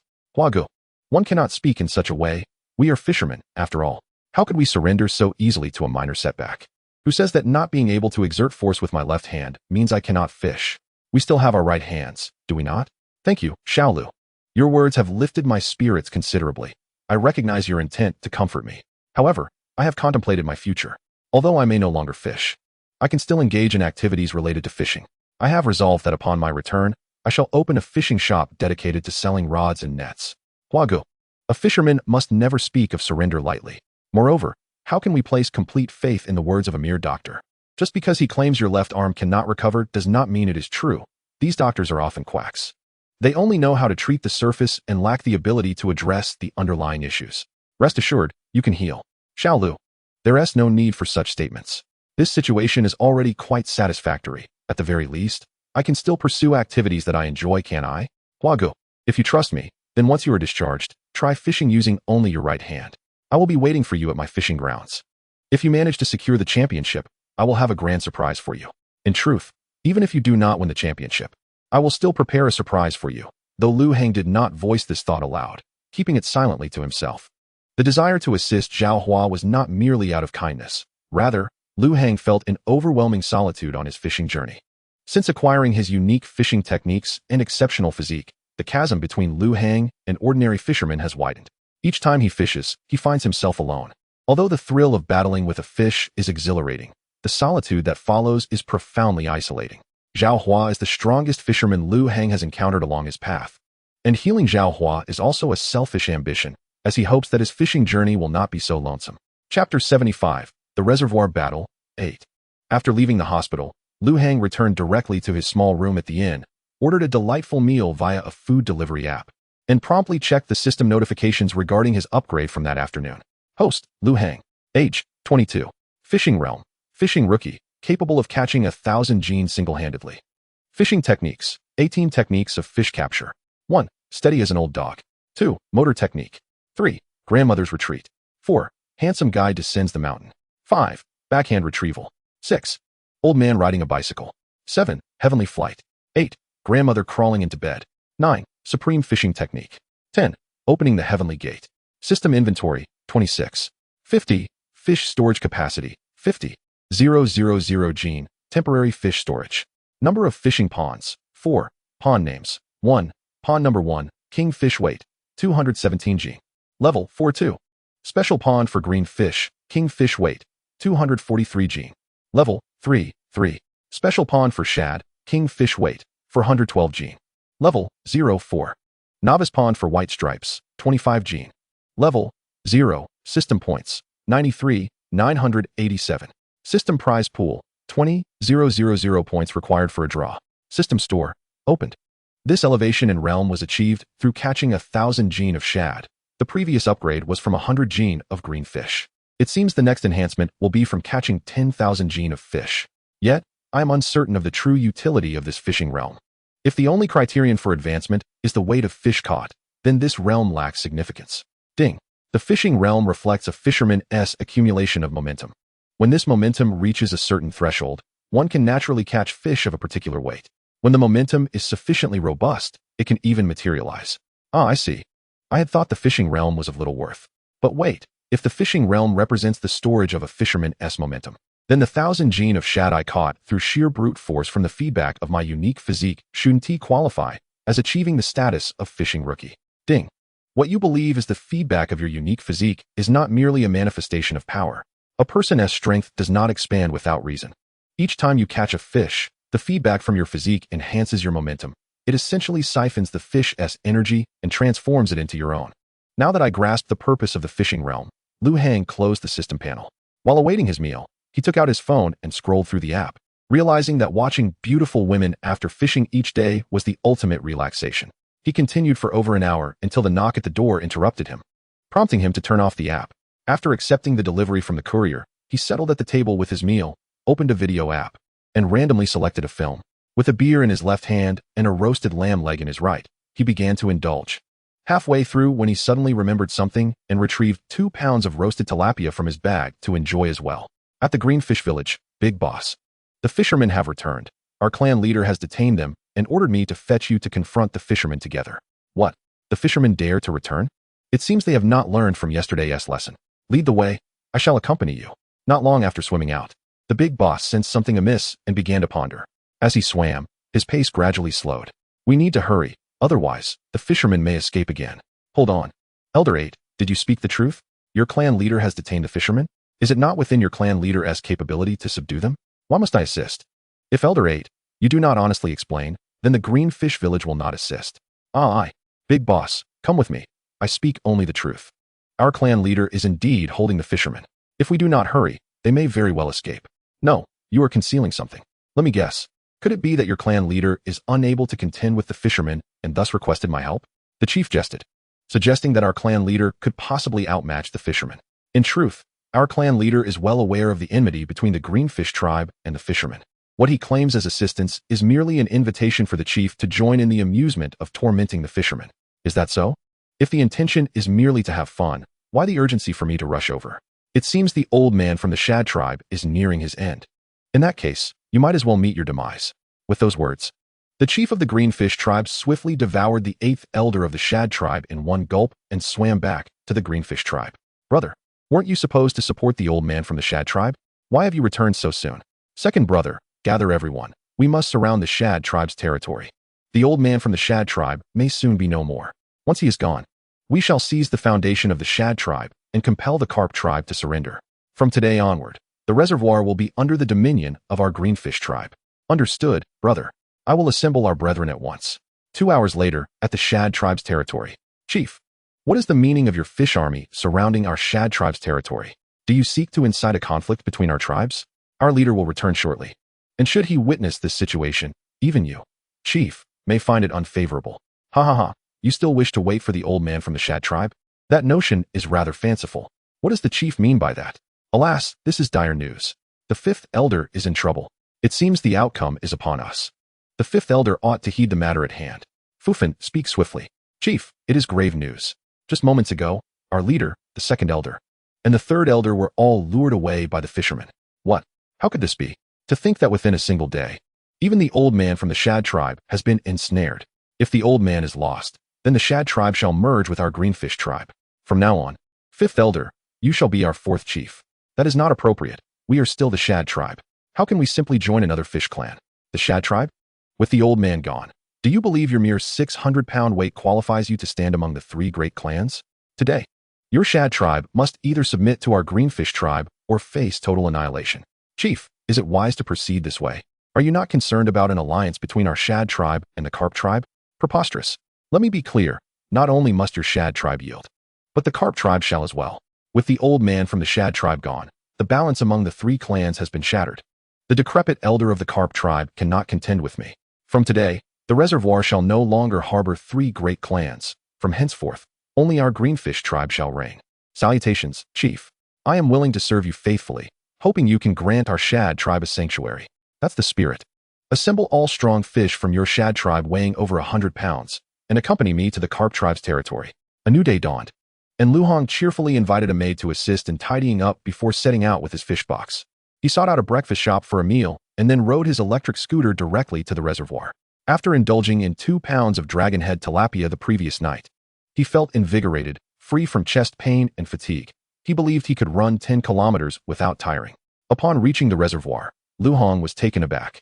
It had transformed into a veritable bloodbath. The once azure water was now a crimson hue, littered with the lifeless bodies of fish, greenfish, shad, and carp alike, each bearing various bite marks. The largest carp estimated to weigh at least 800 pounds. As he gazed at the bloodied surface, a sudden surge of waves erupted, and a 10-meter-long greenfish and a 10-meter-long carp leaped from the water in a fierce contest. The greenfish appeared larger and stronger, yet the carp, despite its reputation as a prized fish, relentlessly pursued the greenfish, which seemed unwilling to engage in battle and instead frantically flicked its tail in a bid to escape. Chief of the greenfish tribe, were you not so brazen whilst I was preoccupied with the shad tribe? Why do you flee so swiftly now? Look at you. So reminiscent of a frightened dog. You vile old wretch. I never anticipated you would secretly evolve while I dealt with the shad tribe and the fishermen. Were it not for your toxic nature, you would have already perished beneath my jaws. I refuse to believe you can maintain this state indefinitely. Once it wanes, your demise shall follow. Humph, I cannot sustain this form for long, but it is sufficient to eliminate you. I always suspected you would attempt to dominate the reservoir. However, I never imagined the old man from the shad tribe would be ensnared by the fishermen, granting you an early chance at unification. Otherwise, how could you possibly outswim me after my complete evolution? You are exhausting your lifespan, old fool. I shall see how long you can endure. When you can no longer hold on, I shall feast upon you. Listening to the dialogue between the two colossal fish through the fish language, Lu Hong fell into deep contemplation. It appeared the situation in the reservoir was indeed linked to these two giants, though he wondered if there were other formidable fish lurking beneath the surface. Despite the fish language's range of 50 meters, he could only perceive the conversation between these two, as if a void surrounded him within that radius. Sighing deeply at the desolate reservoir, Lu Hong retrieved his novice fishing rod. This time, he did not prepare bait, but instead began to spin the hook. With no fish in the water, he decided to target the two giants directly. He cast the hook towards the greenfish.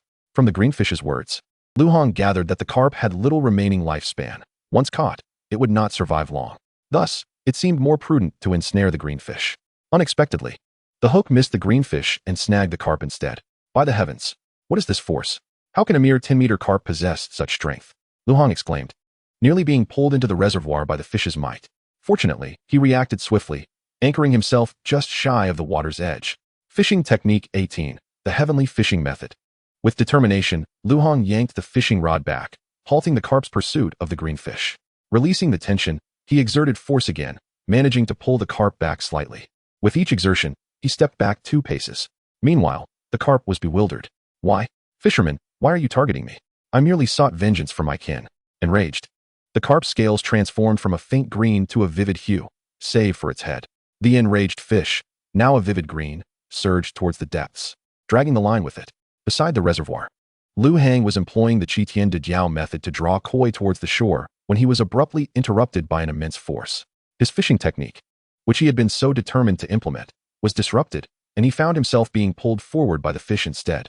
The sudden interruption not only thwarted his efforts but also resulted in a backlash, causing him to spit out a mouthful of blood. The first of the 18 fish-catching techniques, as steady as a dead dog. Realizing that he could not reel the koi back, Lu Hang abandoned his attempt to pull it ashore. With a firm stomp of his legs, he sank into a 10-centimeter deep depression. The fish was far too powerful. He never anticipated it could forcibly disrupt his method. I shouldn't have cast that line, he muttered, only to cough up another spurt of blood. The backlash from having his technique interrupted was more severe than he had imagined. Once again, the koi, fueled by fury, was temporarily halted in its struggle. Damn fisherman, perish. Anyone who obstructs my vengeance for my kin must die. Following this furious outburst, the koi transformed into a deep green hue, and upon this transformation, it surged forward, pulling the line towards the formidable leader of the bluefish in the water. Just as Lu Hang managed to stabilize his fishing rod, contemplating a sigh of relief, he felt an overwhelming force surge through the rod, yanking him straight into the water. With a splash, Lu Hang was dragged beneath the surface, where he immediately observed a whirlpool forming above him, spiraling faster and faster, propelling him upwards. The 7th of the 18 fish-catching techniques, soaring to the heavens. Emerging from the water, Lu Hang felt as though he were flying towards the shore, only to realize he was unable to reach it. The koi was too powerful, and he was being towed along, resembling a kite, with no control over his destiny. As he soared through the air, Lu Hang dared not pause. He was swept along by the koi's relentless speed. Damn bluefish. The now emerald-hued koi accelerated, swiftly catching up to the recently escaped leader of the bluefish clan. Upon closing the distance, the koi launched itself, delivering a powerful blow to the leader's abdomen, sending it hurtling out of the water. Staring in astonishment at the giant bluefish soaring through the air, Lu Hang was taken aback by the koi's prowess. It not only dragged him along, but also managed to overpower a fish larger than itself. He then witnessed the koi leap from the water, sinking its teeth into the leader's abdomen, which turned a deep green upon contact. The leader, now poisoned, expelled a mouthful of blood. This is bad. It's toxic. Old fool, release me. Realizing the koi was venomous, the leader thrashed violently, but it was futile. No amount of struggle could reverse the effects of the venom spreading through its body. As the toxin coursed through, the leader's resistance waned, and eventually, it succumbed, transforming from a deep blue into a lifeless hue. Hovering above, Lu Hang witnessed the entire process from life to death. After the leader's demise, the koi's deep green hue began to fade. At that moment, Lu Hang felt he could finally reel in the koi, and with a spinning motion of the fishing rod, he propelled himself back to the reservoir's edge. Elders, everyone, I have avenged you. I apologize for my delayed emergence. Had I not secluded myself for evolution, you would not have perished. But fear not, I have avenged you today. Using the leader of the bluefish to honor the departed, I will join you soon. Wait for me along the path of the fish spring. Once the koi was free of its green hue, it flipped over, lifeless. Huh, no resistance? Lu Hang was bewildered, pondering why such a large koi suddenly lacked any pull. Though intrigued, he dismissed it, exerting force as he reeled in the line. After a minute and a half, he finally understood the reason for the absence of resistance. The once emerald koi had transformed into a black and red pattern, floating lifelessly in the water. With a final surge of effort, Lu Hang brought the deceased koi to the surface. Having witnessed the leader's demise firsthand, he hesitated to retrieve his hook directly. Instead, he found a stick and deftly dislodged the hook from the fish's mouth. Ding! Congratulations, host, on your first catch of the mutated carp, green color-changing koi. The mutated carp, green color-changing koi, has been added to your mutant fish encyclopedia. Ding! Mutant fish encyclopedia activated. Mutated carp, green color-changing koi. Reward, 500 system points. Every year, there is a 0. 0.00001 chance that all mutated koi in the host's fishing area will evolve into green color-changing koi. Ding. Congratulations, host, on catching a 1,231-pound long-whiskered purple-finned bluefish. The fighting spirit has been activated, granting a feedback of 5, increasing strength by 0 pounds. Lu Hang, wary of keeping the hook, dug a small hole and discarded it there, covering it with soil. Ding. Fishing rod damaged. Once everything was settled, Lu Hang turned his attention back to the koi. The recent system announcements indicated that this koi was indeed extraordinary, yielding a substantial reward of 500 points. He understood that the higher the degree of evolutionary mutation in a fish, the greater the system's point reward. This particular koi's reward signified a remarkable mutation level. Had it not exhausted itself after slaying the bluefish leader, it would not have perished so quickly. Now faced with the dilemma of the koi's corpse, he grappled with the choice of how to handle it. Taking it with him was unwise, especially after witnessing its lethal capabilities. Yet, returning it to the reservoir was equally daunting, as the water here served as a drinking source for many, and any spread of its toxicity would be catastrophic. As he pondered this, a thought struck him. There was already a toxic bluefish carcass in the reservoir. He promptly exchanged a fish rod repair card, restored his rod, and cast the hook towards the deceased bluefish leader, successfully retrieving its body as well. Now, Lu Hang found himself with 2 troublesome fish corpses instead of 1. Unable to take them away, burn them, or return them to the reservoir, he sank into contemplation, grappling with the predicament. Ding. Detected that the host is troubled by how to handle 2 toxic fish corpses. Triggering side quest, National Certification. Triggering National Certification Side Quest 1. Given the aspiration to become the premier fishing paradise in the world, it is undoubtedly essential to secure the support of the national government. Only through collaboration with the state can one effectively expand their fishing grounds. Task Requirement 1. Contact the National Research Department by phone to donate the corpses of 2 fish for scientific research. Task Assistance 1. The contact number for the National Research Institute is XXXX, XXXXXXXXX. Task Completion Reward, National Favorability 20. Task Failure Penalty, none. This method proposed by the system is quite ingenious. When one is unable to resolve an issue independently, turning to the state is a viable solution. Without delay, I picked up the phone and dialed the number provided by the system. With Lu Hang's eloquence, the operator finally agreed to grant him the opportunity to present evidence of a 1,000-pound catfish and another poisonous koi that had met their demise. Chapter 78. Departure. After Lu Hang successfully added the operator to his contacts, they concluded their conversation with a video call. The state acted swiftly, merely 2 hours after Lu Hang's video session. A helicopter arrived. Upon confirming the identities of the personnel, he proceeded to hand over the 2 deceased fish. Lu Hang also cautioned the researchers about the toxic nature of the fish. Ding. National Certification Side Quest 1 completed. National Favorability 20. Having resolved the matter concerning the fish, Lu Hang returned to town. It was yet another day for the Air Force. Upon returning to his hotel, he packed all his belongings and checked out at the front desk. He loaded Zhao Hua and Zhou Yang's items onto his small electric scooter and called Zhou Yang. After learning that the 5 of them were chatting at Zhou Yang's house, Lu Hang personally delivered their fishing gear. Thank you, Xiao Lu. You even helped us pack up the rods and tackle boxes. Without you, we might have forgotten all about them, Zhou Yang expressed gratefully. It's nothing. Merely a small matter. By the way, Zhou Yang, you won't need to fish at the reservoir anymore, or at least not for the time being. Xiao Lu, you know that our survival instinct has been to outsmart the creature in the reservoir. If you prevent us from fishing there, it would be tantamount to a death sentence for us, especially since Zhao Hua's left hand was severely injured this time. I'm not forbidding you from fishing. Just yesterday, I went back to the reservoir and caught a catfish over 1,000 pounds, along with another weighing over 900 pounds and 2 more at 800 pounds each. It seems my actions disrupted the ecological balance of fish in the reservoir. What? There are catfish over 1,000 pounds in the reservoir? Lu Hang was abruptly interrupted by Lu Fei's astonishment. Lu Fei, don't interrupt Xiao Lu. Let him finish, Zhou Yang admonished with a hint of annoyance. Yes, indeed. There are not only catfish over 1,000 pounds, but also koi and another catfish of similar weight.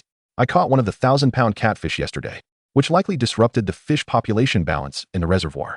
Today, when I returned, I saw the water was stained red. The surface was littered with the carcasses of various fish. Initially, I intended to leave upon witnessing such a horrific scene. But then I saw 2 fish exceeding 1,000 pounds leaping from the water. Particularly notable was a long-whiskered blue-scaled catfish, which appeared to weigh at least 1,500 pounds, alongside a 1,200-pound poisonous koi, likely a nishikigoi. It seemed that the long-whiskered blue-scaled catfish had inadvertently offended the poisonous koi, resulting in a mutual destruction between the 2. Now, those 2 fish have been taken by the state, and the water remains blood red. Even during the hours I spent observing the fish carcasses, I didn't see a single living fish. Well, I've delivered your things, so I'll be on my way. There are no fish left in the reservoir. I must seek out new fishing spots. Until the fishing competition. All right, Xiao Lu, take care. We'll see you at the competition. As Lu Hang rode away on his electric scooter, he waved goodbye and took a detour to the hospital, relaying the conversation he had with Zhou Yang and the others to Zhao Hua before departing. Ha! Oh, the fisherman. I owe you my gratitude. Had you not disrupted the balance of power within the reservoir, I would not have so easily dismantled the three major families that ruled it. Chief, we have discovered remnants of the three major families deep within their territories. How should we proceed? Let us keep these small fish alive for now, maintaining them at the periphery, controlling their food intake so they barely survive but do not grow significantly. We shall have these remnants guard the edges of the reservoir for us. Understood, Chief. I will make the arrangements. From this day forth, the reservoir shall no longer be governed by the three major families nor the Catfish clan. It shall be ruled solely by our White Strip clan. From this moment, we reign supreme over the waters. After departing from the Guofa reservoir, Lu Hang rode his old electric scooter back to his fishing grounds. Midway, a thought sparked in his mind, igniting an unnamed fury, yet he soon forgot what it was. It's best to let it be forgotten. If I could dismiss it so easily, it must not have been significant. After spending 2 days, Lu Hang returned to Sanlian town. Upon arrival, he made his way back to the reservoir, curious about its current state since he had left amidst heightened security measures. Upon reaching the reservoir, he saw that the warning lines had been completely removed, leaving him to wonder whether anything had been uncovered. Approaching the water's edge, his hands grew restless, and he retrieved his fishing rod from the system's backpack, exchanged for a bag of specialized bait from the system store, and finally took out a basin from his tackle box. After 10 minutes of preparation, Lu Hang cast his line with renewed confidence into the reservoir. Likely due to the recently lifted security, fish had not been disturbed for some time. His bait quickly attracted fish, causing a flurry of bubbles to rise to the surface, tiny ones, medium ones, and finally, the larger bubbles indicating the presence of big fish. With his focus sharpened, Lu Hang concentrated all his attention on the fishing rod, and as the float sank beneath the surface, he swiftly lifted the rod. A resounding whoosh echoed as the line whistled through the air. What a delightful sound.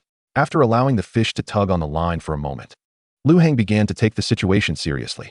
He locked the spinning reel with his hand and exerted force with both arms, visibly straining as the veins on his arms bulged.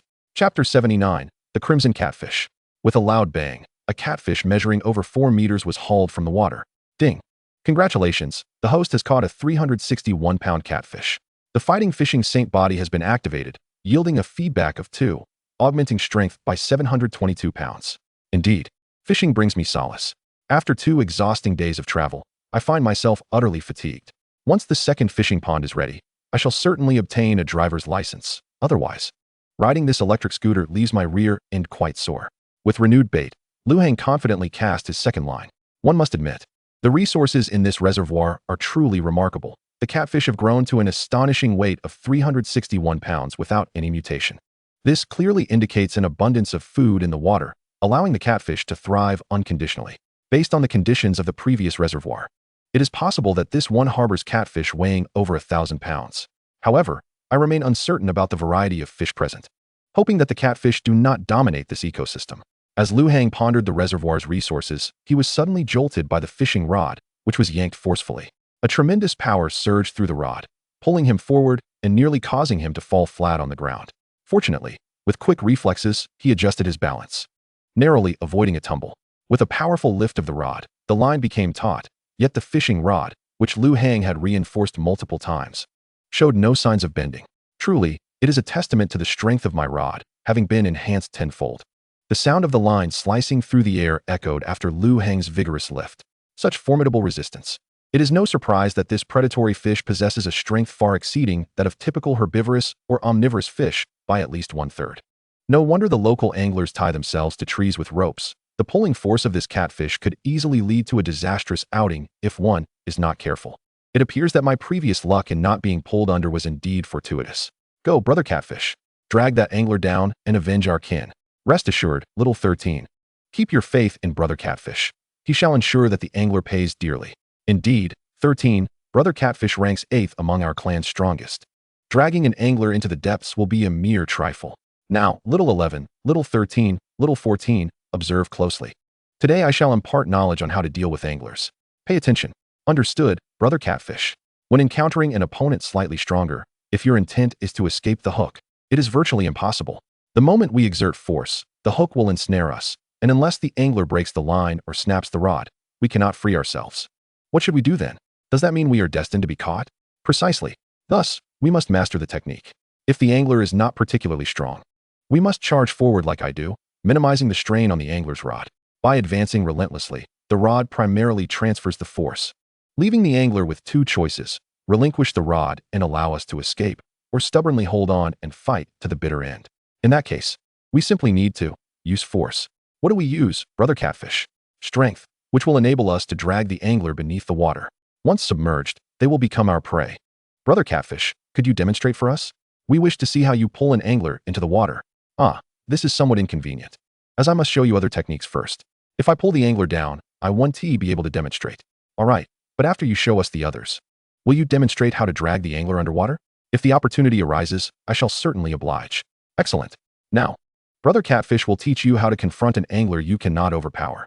We shall dive head first, directing all our strength onto the angler's rod. If the rod breaks, the angler, no matter how skilled, will be unable to reel us in. Now watch closely. With that, the red catfish plunged straight into the depths. What happened to the resistance? I wanted to play longer. Since the fish below no longer wished to engage, I shall return to the surface. Suddenly, a gentle breeze brushed past Lu Hang, revealing his arms now adorned with a network of pronounced veins. The red catfish, having only descended half a meter, was abruptly yanked upward by an overwhelming force, propelling it out of the water. Why did brother catfish suddenly take flight? Is there some explanation? Foolish. 13. Brother catfish has been caught by the angler. Quickly, we must return to our clan and summon the chief to rescue him. If we delay, the angler might carry brother catfish away. With a resounding thud, an 8-meter-long, crimson catfish was pulled from the depths by Lu Hang, crashing heavily onto the ground. Could this be the fish brother Zhang described, with its vibrant red hue? No, this specimen's tail is not nearly as elongated as he mentioned. It falls short of my arm's length and certainly does not match the over meter-long tail he spoke of. It seems there are larger beasts lurking beneath. Without hesitation, Lu Hang swiftly removed the hook and placed the catfish into the system's storage space, casting his third line with renewed confidence. Congratulations, host. You have caught a mutated catfish, red catfish, for the first time. The mutated catfish, red catfish, has been added to your mutation fish catalog. Reward, 100 system points. All catfish in your fishing grounds now possess a 0.01 chance of mutating into red catfish annually. Congratulations, host. You have caught a 713-pound red catfish. Activating the combat fishing body, yielding a feedback of 4, increasing your strength by 2, 852 pounds.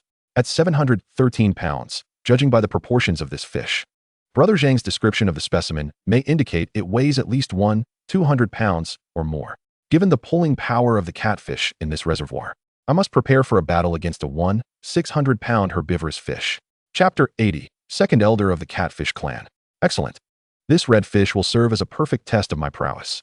Last time, against the green color-changing koi, I had no opportunity to showcase my abilities and was simply dragged away. This time, I shall employ this red fish from the reservoir to gauge my strength. I refuse to believe this red fish is of the same high mutation caliber as the green koi. As the hook entered the water, an unusually long wait ensued without any response. After enduring a tense 15 minutes, finally, a fish took the bait. Lu Hang, filled with anticipation, envisioned yet another catch in the hundreds of pounds, only to be taken aback as he jerked the rod and stumbled backward. Emerging from the reservoir was a brownish-gray catfish. Rubbing his head where he had fallen, Lu Hang pushed himself up, only to turn and find a catfish exceeding a meter in length. He fell into a stunned silence. Damn it, the system has deceived me. Wasn't it promised that the bait was specifically for fish weighing hundreds of pounds? Why did a mere 30-pound catfish surface? Ding. The host must refrain from defaming the system. The bait designed for catching 100-pound fish is intended to attract such sizable fish, rather than being exclusive to them alone. The alluring aroma of this bait travels further and encompasses a broader range, drawing in a greater multitude of fish. When 100-pound fish inhabit the waters, smaller fish dare not compete for food. Conversely, in the absence of such formidable fish, smaller species will vie for sustenance. Thus, the host's catch of several dozen pounds is a natural occurrence. Surely, this area is the domain of those two fish. Very well, I shall wait and see. Should no larger fish arrive, I will simply change my fishing spot.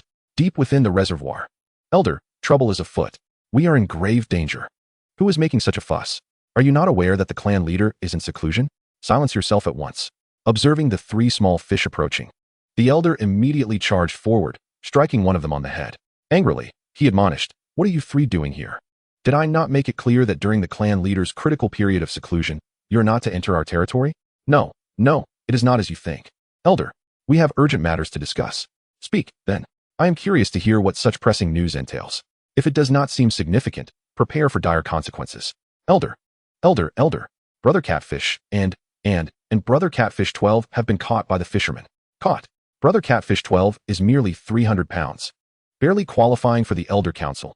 How could Brother Catfish be ensnared? He weighs a staggering 700 pounds. Elder, allow me to explain.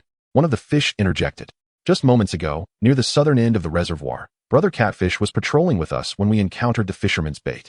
Brother Catfish 12 accidentally bit the hook and was swiftly caught. In an attempt to rescue him, Brother Catfish also fell prey to the fishermen.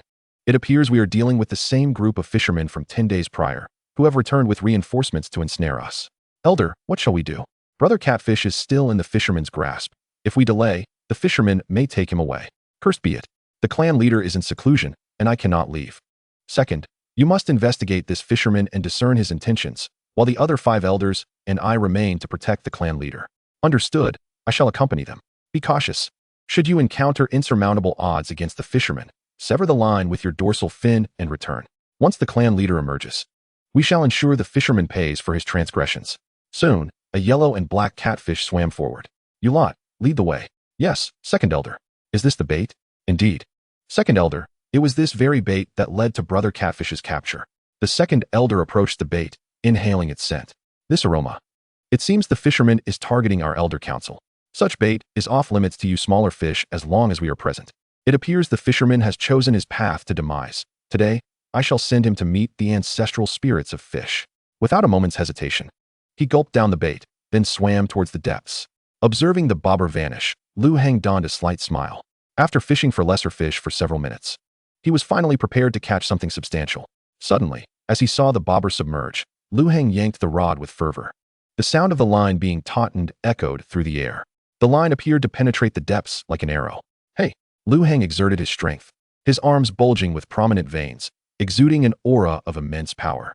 Such formidable resistance. It seems we have another catfish on our hands, Lu Heng mused. Go, second elder. Drag the fisherman down and avenge Brother Catfish. The 3 observing small catfish cheered for their elder. Watch closely how your second elder submerges the fisherman. He is a prize catch, a true delicacy. The yellow and black catfish swiftly flicked its tail. Had anyone been present, they would surely have asked why this fish appeared to be equipped with a propeller. The creature surged forward like a bullet into the abyss. As the sound of the line intensified, Lu Heng found himself being pulled toward the reservoir's edge. This fish was no ordinary catch. It was time for him to employ his fishing technique. 18 techniques of fishing, second technique, motorized fishing. He raised the rod, gripping it tightly, and began to shake it vigorously. The rod trembled as though it had a small motor, sending continuous vibrations down the line to the catfish below. What trickery is this? Why do I feel an inexplicable tingling sensation coursing through my body? The yellow and black catfish was filled with confusion, appearing as though 3 large question marks hovered above its head. Chapter 81, A Duo's Dance. Gradually, the second elder catfish succumbed to the overwhelming sensation, until Lu Heng once again lifted the rod, the tremendous force from the line snapping him back to reality. I nearly fell victim to the fisherman's ruse. How insidious of him to attempt to paralyze me. Explosive rod techniques. 9th technique. The elder catfish digs a hole. The second elder executed his skill, spinning rapidly in place, gaining momentum with each rotation. Eventually, he transformed into a swirling current, creating an inexorable pull. The water spun, compressed, and spiraled, forming a vortex that increased the tension on Lu Heng's line, drawing him toward the reservoir. Lu Heng felt as though he were not reeling in a catfish, but rather an alligator. The relentless force and rotation were formidable. Had it not been for the superior quality of his fishing rod, he would have doubted its ability to withstand such a catch. The terrifying strength continued to emanate through the rod. Remarkable. This fish still has tricks up its sleeve. Lu Heng thought, I possess a technique that can match this. Let us see who prevails. 18 techniques of fishing. 8th technique. The grandmother burrows into bed. Holding the rod with one hand, Lu Heng utilized the rotational force from the line to spin himself. Soon, he was whirling beside the reservoir, his speed increasing until the rod became a mere blur, leaving only a horizontal spiral of an indistinguishable object in its wake. With each rotation, Liu Hang continuously adjusted the position of his waist, thereby accelerating his spinning speed. After spinning for over 10 minutes, he gradually came to a halt, thrusting his fishing rod into the ground before rushing to the side to vomit. Ugh, ugh, ugh. No, I must never employ this tactic again. Ugh, what a mistake. Ugh, underwater. Observing the rapid spinning of the second elder, the three little ones excitedly cheered him on. Although the trio could not comprehend the second elder's actions, they sensed the pull of the water nearby and knew he was exerting himself. Silently pushing against the suction, they watched as the second elder spun faster and faster. Suddenly, the second elder flipped a fish over, motionless. Once the underwater suction disappeared, the three little ones swiftly dashed to his side, tapping his head with their tails. Although it proved futile, the second elder lay there, unmoving. After 2 or 3 minutes of persistent vomiting, Liu Hang gradually calmed down. Noticing his fishing rod still lodged in the ground, he mused that the fish underwater seemed to have become dizzy as well. Approaching to retrieve the rod, Liu Hang exerted a sudden burst of strength, the veins in his arm bulging as if announcing the immense effort he had expended. With a loud splash, a yellow-black fish leapt from the water. Thud! It landed heavily on the ground. What is this? A catfish? Gazing at the yellow-black fish, Liu Hang fell into deep contemplation. If it weren't a catfish, its mouth and features were strikingly similar. Yet, if it were indeed a catfish, it was far more aesthetically pleasing than any he had seen. He would rather assert that it was a yellow-spotted catfish. Approaching, he deftly removed the hook, finally confirming his suspicions. Liu Hang could scarcely believe that such a fish could grow to such a size without his direct involvement in catching it. Ding! Congratulations, host, for catching a mutated catfish, giant spiny fish, for the first time. The mutated catfish, giant spiny fish, has been added to the Mutated Fish Encyclopedia. Ding! The Mutated Fish Encyclopedia has activated the mutated catfish, giant spiny fish. Reward system points, 100. All spiny fish in the host fishing grounds now have a 0.01 chance of mutating into giant spiny fish each year. Ding! Congratulations, host, for catching a 954-pound giant spiny fish. The Fighting Fish Saint body has activated, yielding a feedback of 9 and increasing strength feedback by 86 pounds. Hee, that's enough for now, Liu Hang thought, tossing the giant yellow-spotted catfish into the system's fish storage space before seeking a spot to rest. He had spun too vigorously and, although feeling somewhat better, remained in a state of dizziness. He had nearly forgotten about that giant yellow-spotted catfish he had just flung from the water. From his system backpack, he pulled out a picnic blanket, laying it on the ground. After sitting down, he retrieved a bucket of drinking water, rinsed his mouth, and then began to drink heartily. He had vomited so much that he felt famished. After several large gulps of water, he produced several bags of seasoned chicken legs, 5-spice, spicy, and braised, everything one could desire. Picking up a chicken leg, he began to eat, having purchased these during a stop at the supermarket while departing from Guofa Town. During his time in Guofa Town, Liu Hang realized that ordinary food no longer sufficed, especially after fishing. Simple rice and vegetables provided insufficient energy. What he craved was meat, plenty of it, and the stash of chicken legs in his backpack served as his new reserve. He had also prepared instant rice and hot pot for sale at the fishing grounds after returning, knowing that although the canteen operated during the day, it was not open 24 hours.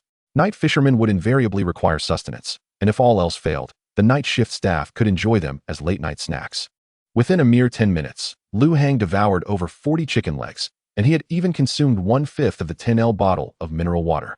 Sated, Liu Hang reclined and fell asleep. Great Elder, something terrible has happened. A grave situation. Just as the Great Elder was about to express his anger, he saw the three little ones rushing back in a frenzy.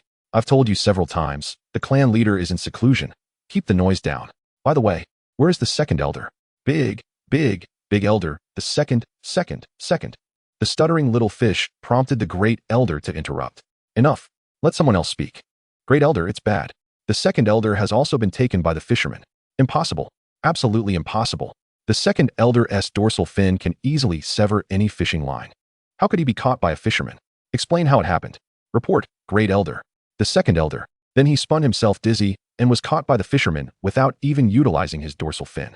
Useless. All of you are useless. How could he spin himself dizzy? I've long warned the second elder that his so-called 18 styles of explosive rod is utterly useless. Yet, he persists in his daily research, only to fall victim to that ridiculous technique. Enough. We cannot spare any elders right now. Sending ordinary elders would merely deliver fish to the fishermen. You three should notify the clansmen to keep a low profile for the next few days. Once the clan leader emerges from seclusion, he will personally seek vengeance for everyone. Understood, Great Elder. Ah, what a delightful aroma. The old adage rings true. Walking after a meal can extend one's life by 99 years, while lying down can add another 18,000. Awakening, Lu Hang stretched luxuriously, tidied up his litter, and disposed of it in the fish box before returning to the reservoir. His first task was to examine the bait area where he had caught 300-pound fish. Now, only a cluster of tiny bubbles lingered. Strange. Why aren't any big fish coming? He pondered. Surely there must still be large fish in the water. I've only caught a few. How could it be empty? It seemed necessary to enhance the allure. Consequently, Lu Hang exchanged a specialized bait for catfish weighing 100 pounds from the system store. Catfish 13, do you smell that? A delightful aroma is wafting from that direction. Catfish 11, didn't you hear? There are fishermen over there. The great elder has instructed us to remain calm and not stir up trouble until the clan leader emerges. What are you afraid of, 11? If you don't say anything, neither will I. No one will know we went over there. We just need to be cautious. With that, Catfish 11 swam off towards the source of the scent. Wait, 11. Slow down. Don't be rash. This is a critical time for the clan leader. We mustn't cause any disturbances. Ha ha. It seems the bait's allure was indeed insufficient. With the specialized bait, all the big fish have come right into the feeding area, attaching the latest specialized bait for catfish weighing 100 pounds to his rod. Lu Hang cast it out into the water. Catfish 13, look at the delectable food here. All bait for the fishermen. They seem to think that just because there's a tempting morsel tied to that hook, I would take the bait. Fine, 11. Just be cautious and don't let the fishermen catch you. I heard that the second elder was recently taken by one of them. Bang, thud, ding dong. 11. Did you hear what I said? 11. 11. Upon looking up, Catfish 13 quickly realized that Catfish 11 was nowhere to be found. And nearby floated a tantalizing piece of bait. No, I can't succumb to this bait. It's a trap. I must swim away. But then again, I can't resist. If death is to come, so be it. After all, I am a fish, a proud member of the catfish lineage. How could I fear the fishermen? How? Bang, thud. Ding dong. Huh, am I seeing things? Just a moment ago, it seemed I saw Catfish 13 calling for Catfish 11, and now, in the blink of an eye, Catfish 13 has vanished. This bait from the fishermen smells particularly enticing. Now that there are no fish around, I shall secretly take a taste. Bang, thud, ding dong. Indeed. Specialized bait proves effective. In less than 10 minutes, I caught 5 fish weighing 100 pounds each. Though they were somewhat small, only 200 to 300 pounds.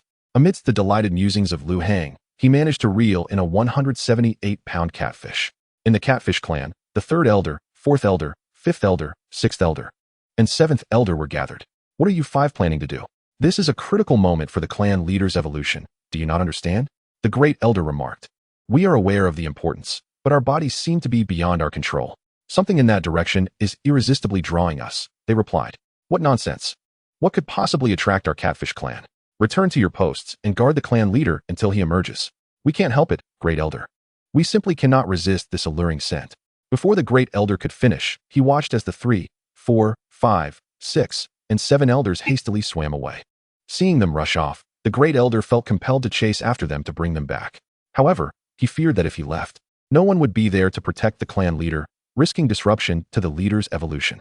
Ultimately, he resigned himself to silently guard the clan leader, swimming more frequently around the entrance to the chamber where the leader was in seclusion. Great elder, trouble. There's been a calamity. One fish rushed over, shouting. Who was making such a commotion? Are you all trying to court death? The great elder, already irate, was pushed into a fit of rage upon hearing the cries of another fish. In his fury, the great elder noticed 3 small catfish swimming towards him. Immediately, he lunged forward and swallowed little 13 and little 15. Gee, great elder, I am sorry. Upon hearing their timid apologies, the great elder's anger began to dissipate. It's you again. What brings you here this time? Where are the other 2? Gee, great elder, just moments ago, all 32 fish from the elder council were caught by the fishermen. 3 of the 5 elders who came to assist were also taken. When we arrived, we discovered that the 4th elder had bitten the fisherman's hook as well, so we hurried to find you. And, you just swallowed little 13 and little 15. Is that all? Please don't eat me. Chapter 83, Back to the Fishing Grounds. Ever since switching to the specialized bait for 100-pound catfish, Lu Hang experienced a fishing spree, reeling in over 30 fish in rapid succession. However, the bites eventually ceased. Nevertheless, Lu Hang remained in high spirits, especially with the last few catches, which included 3 species of catfish he had never seen before: the red-tailed giant catfish, the golden-finned white catfish, and the blue-mustached tiger catfish. The red-tailed giant catfish particularly captivated him. With its crimson tail, azure back, and pearly belly, Lu Hang considered it a splendid specimen for display, if not for its large, whiskered mouth that somewhat detracted from its allure. After landing the blue-mustached tiger catfish, Lu Hang continued fishing for over half an hour, eventually deciding to pack up after catching over 2 hours worth of smaller catfish. Perhaps there were 1,000-pound catfish still lurking below, but his bait had yet to entice them. Rather than waste time here, it would be prudent to return another day. After tidying up, he discarded the remaining bait into the reservoir and departed. Upon returning to town, Lu Hang rested for a night, and the next day, he rode his electric scooter back to the fishing grounds. When he arrived at an isolated spot, Lu Hang summoned a medium-sized truck to transport all the catfish and various other hefty catches. The truck's spacious compartment was perfect for keeping all the fish separated, allowing him to transport them to the fishing grounds while he leisurely rode his scooter. Eventually, as the day's shift was drawing to a close, Lu Hang returned to the fishing site. The truck carrying the catfish parked in a corner of the lot, and without Lu Hang's instructions, Su Zijiang dared not arrange for the fish's placement. Meanwhile, Zhu Shiqi set up a grand chair with a sunshade and a small table with a tea jug beside the truck, lounging contentedly, insisting that he was there to guard the fish.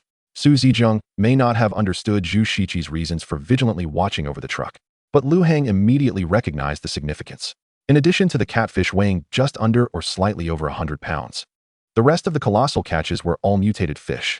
Among them were a 300-pound double-horned catfish, Old Lu's Deep Mountain Lake catfish, a 300-pound single-horned catfish, Old Lu's Deep Mountain Lake catfish, a 600-pound golden bighead carp, lottery prize, an 800-pound red carp and green carp, lottery prize, caught a pair of 150-pounders from the back mountain lake, a 600-pound giant silver carp, fourth elder of the silver carp clan, an 800-pound giant-headed silver carp, third elder of the silver carp clan, an 800-pound red-bearded white silver carp, second elder of the silver carp clan, a 900-pound single-horned silver carp, great elder of the silver carp clan, a 700-pound red catfish, eighth elder of the catfish clan, a 700-pound red-tailed giant catfish, sixth elder of the catfish clan, a 700-pound golden-finned white catfish, fifth elder of the catfish clan, an 800-pound blue-mustached tiger catfish, fourth elder of the catfish clan. The seventh elder is also a blue-mustached tiger catfish, but weighs only 700 pounds.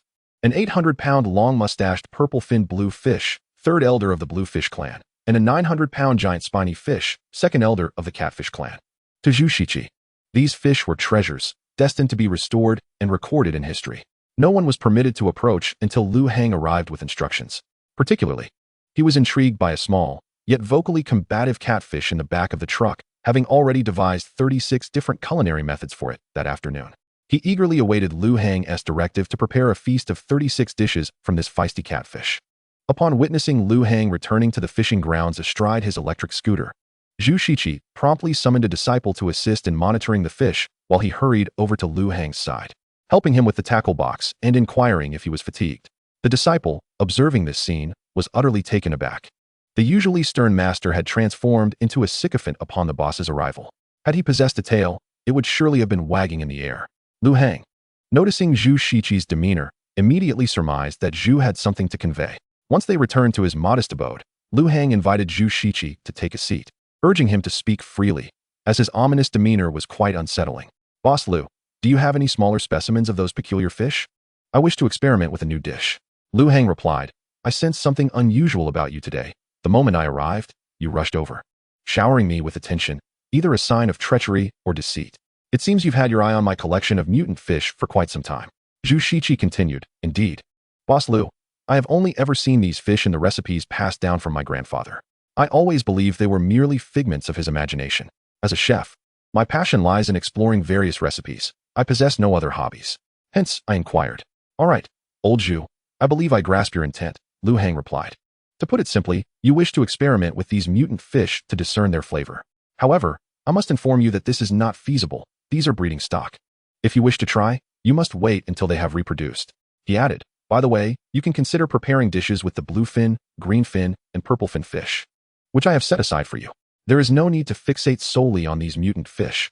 Once they have thoroughly bred, I will ensure you have the opportunity to create delectable dishes from them, even without your prompting." "Very well, thank you, boss," Zhu Shiqi exclaimed joyfully, bounding back to the truck with the exuberance of a child over 600 months old. Meanwhile, Su Zijiang, who was patrolling the fishing grounds, rushed over upon seeing Lu Hang's door ajar. As he reached the threshold, he was met by the sight of Zhu Shiqi emerging with the glee of a child. "Boss, you're back. I was just about to call you to inquire about handling this latest shipment of fish." I'll handle this batch myself. There's no rush. Do you see that truck? It was custom built for me. The fish can be kept inside for several months without issue, as long as you feed them regularly. Su Zijiang continued. The real concern isn't the truckload of fish. Upon its arrival at the fishing grounds, I inspected the cargo. And that one fish, the big-mouthed one, has been incessantly complaining all day. I fear if it continues, I won't be able to control the anglers in the area.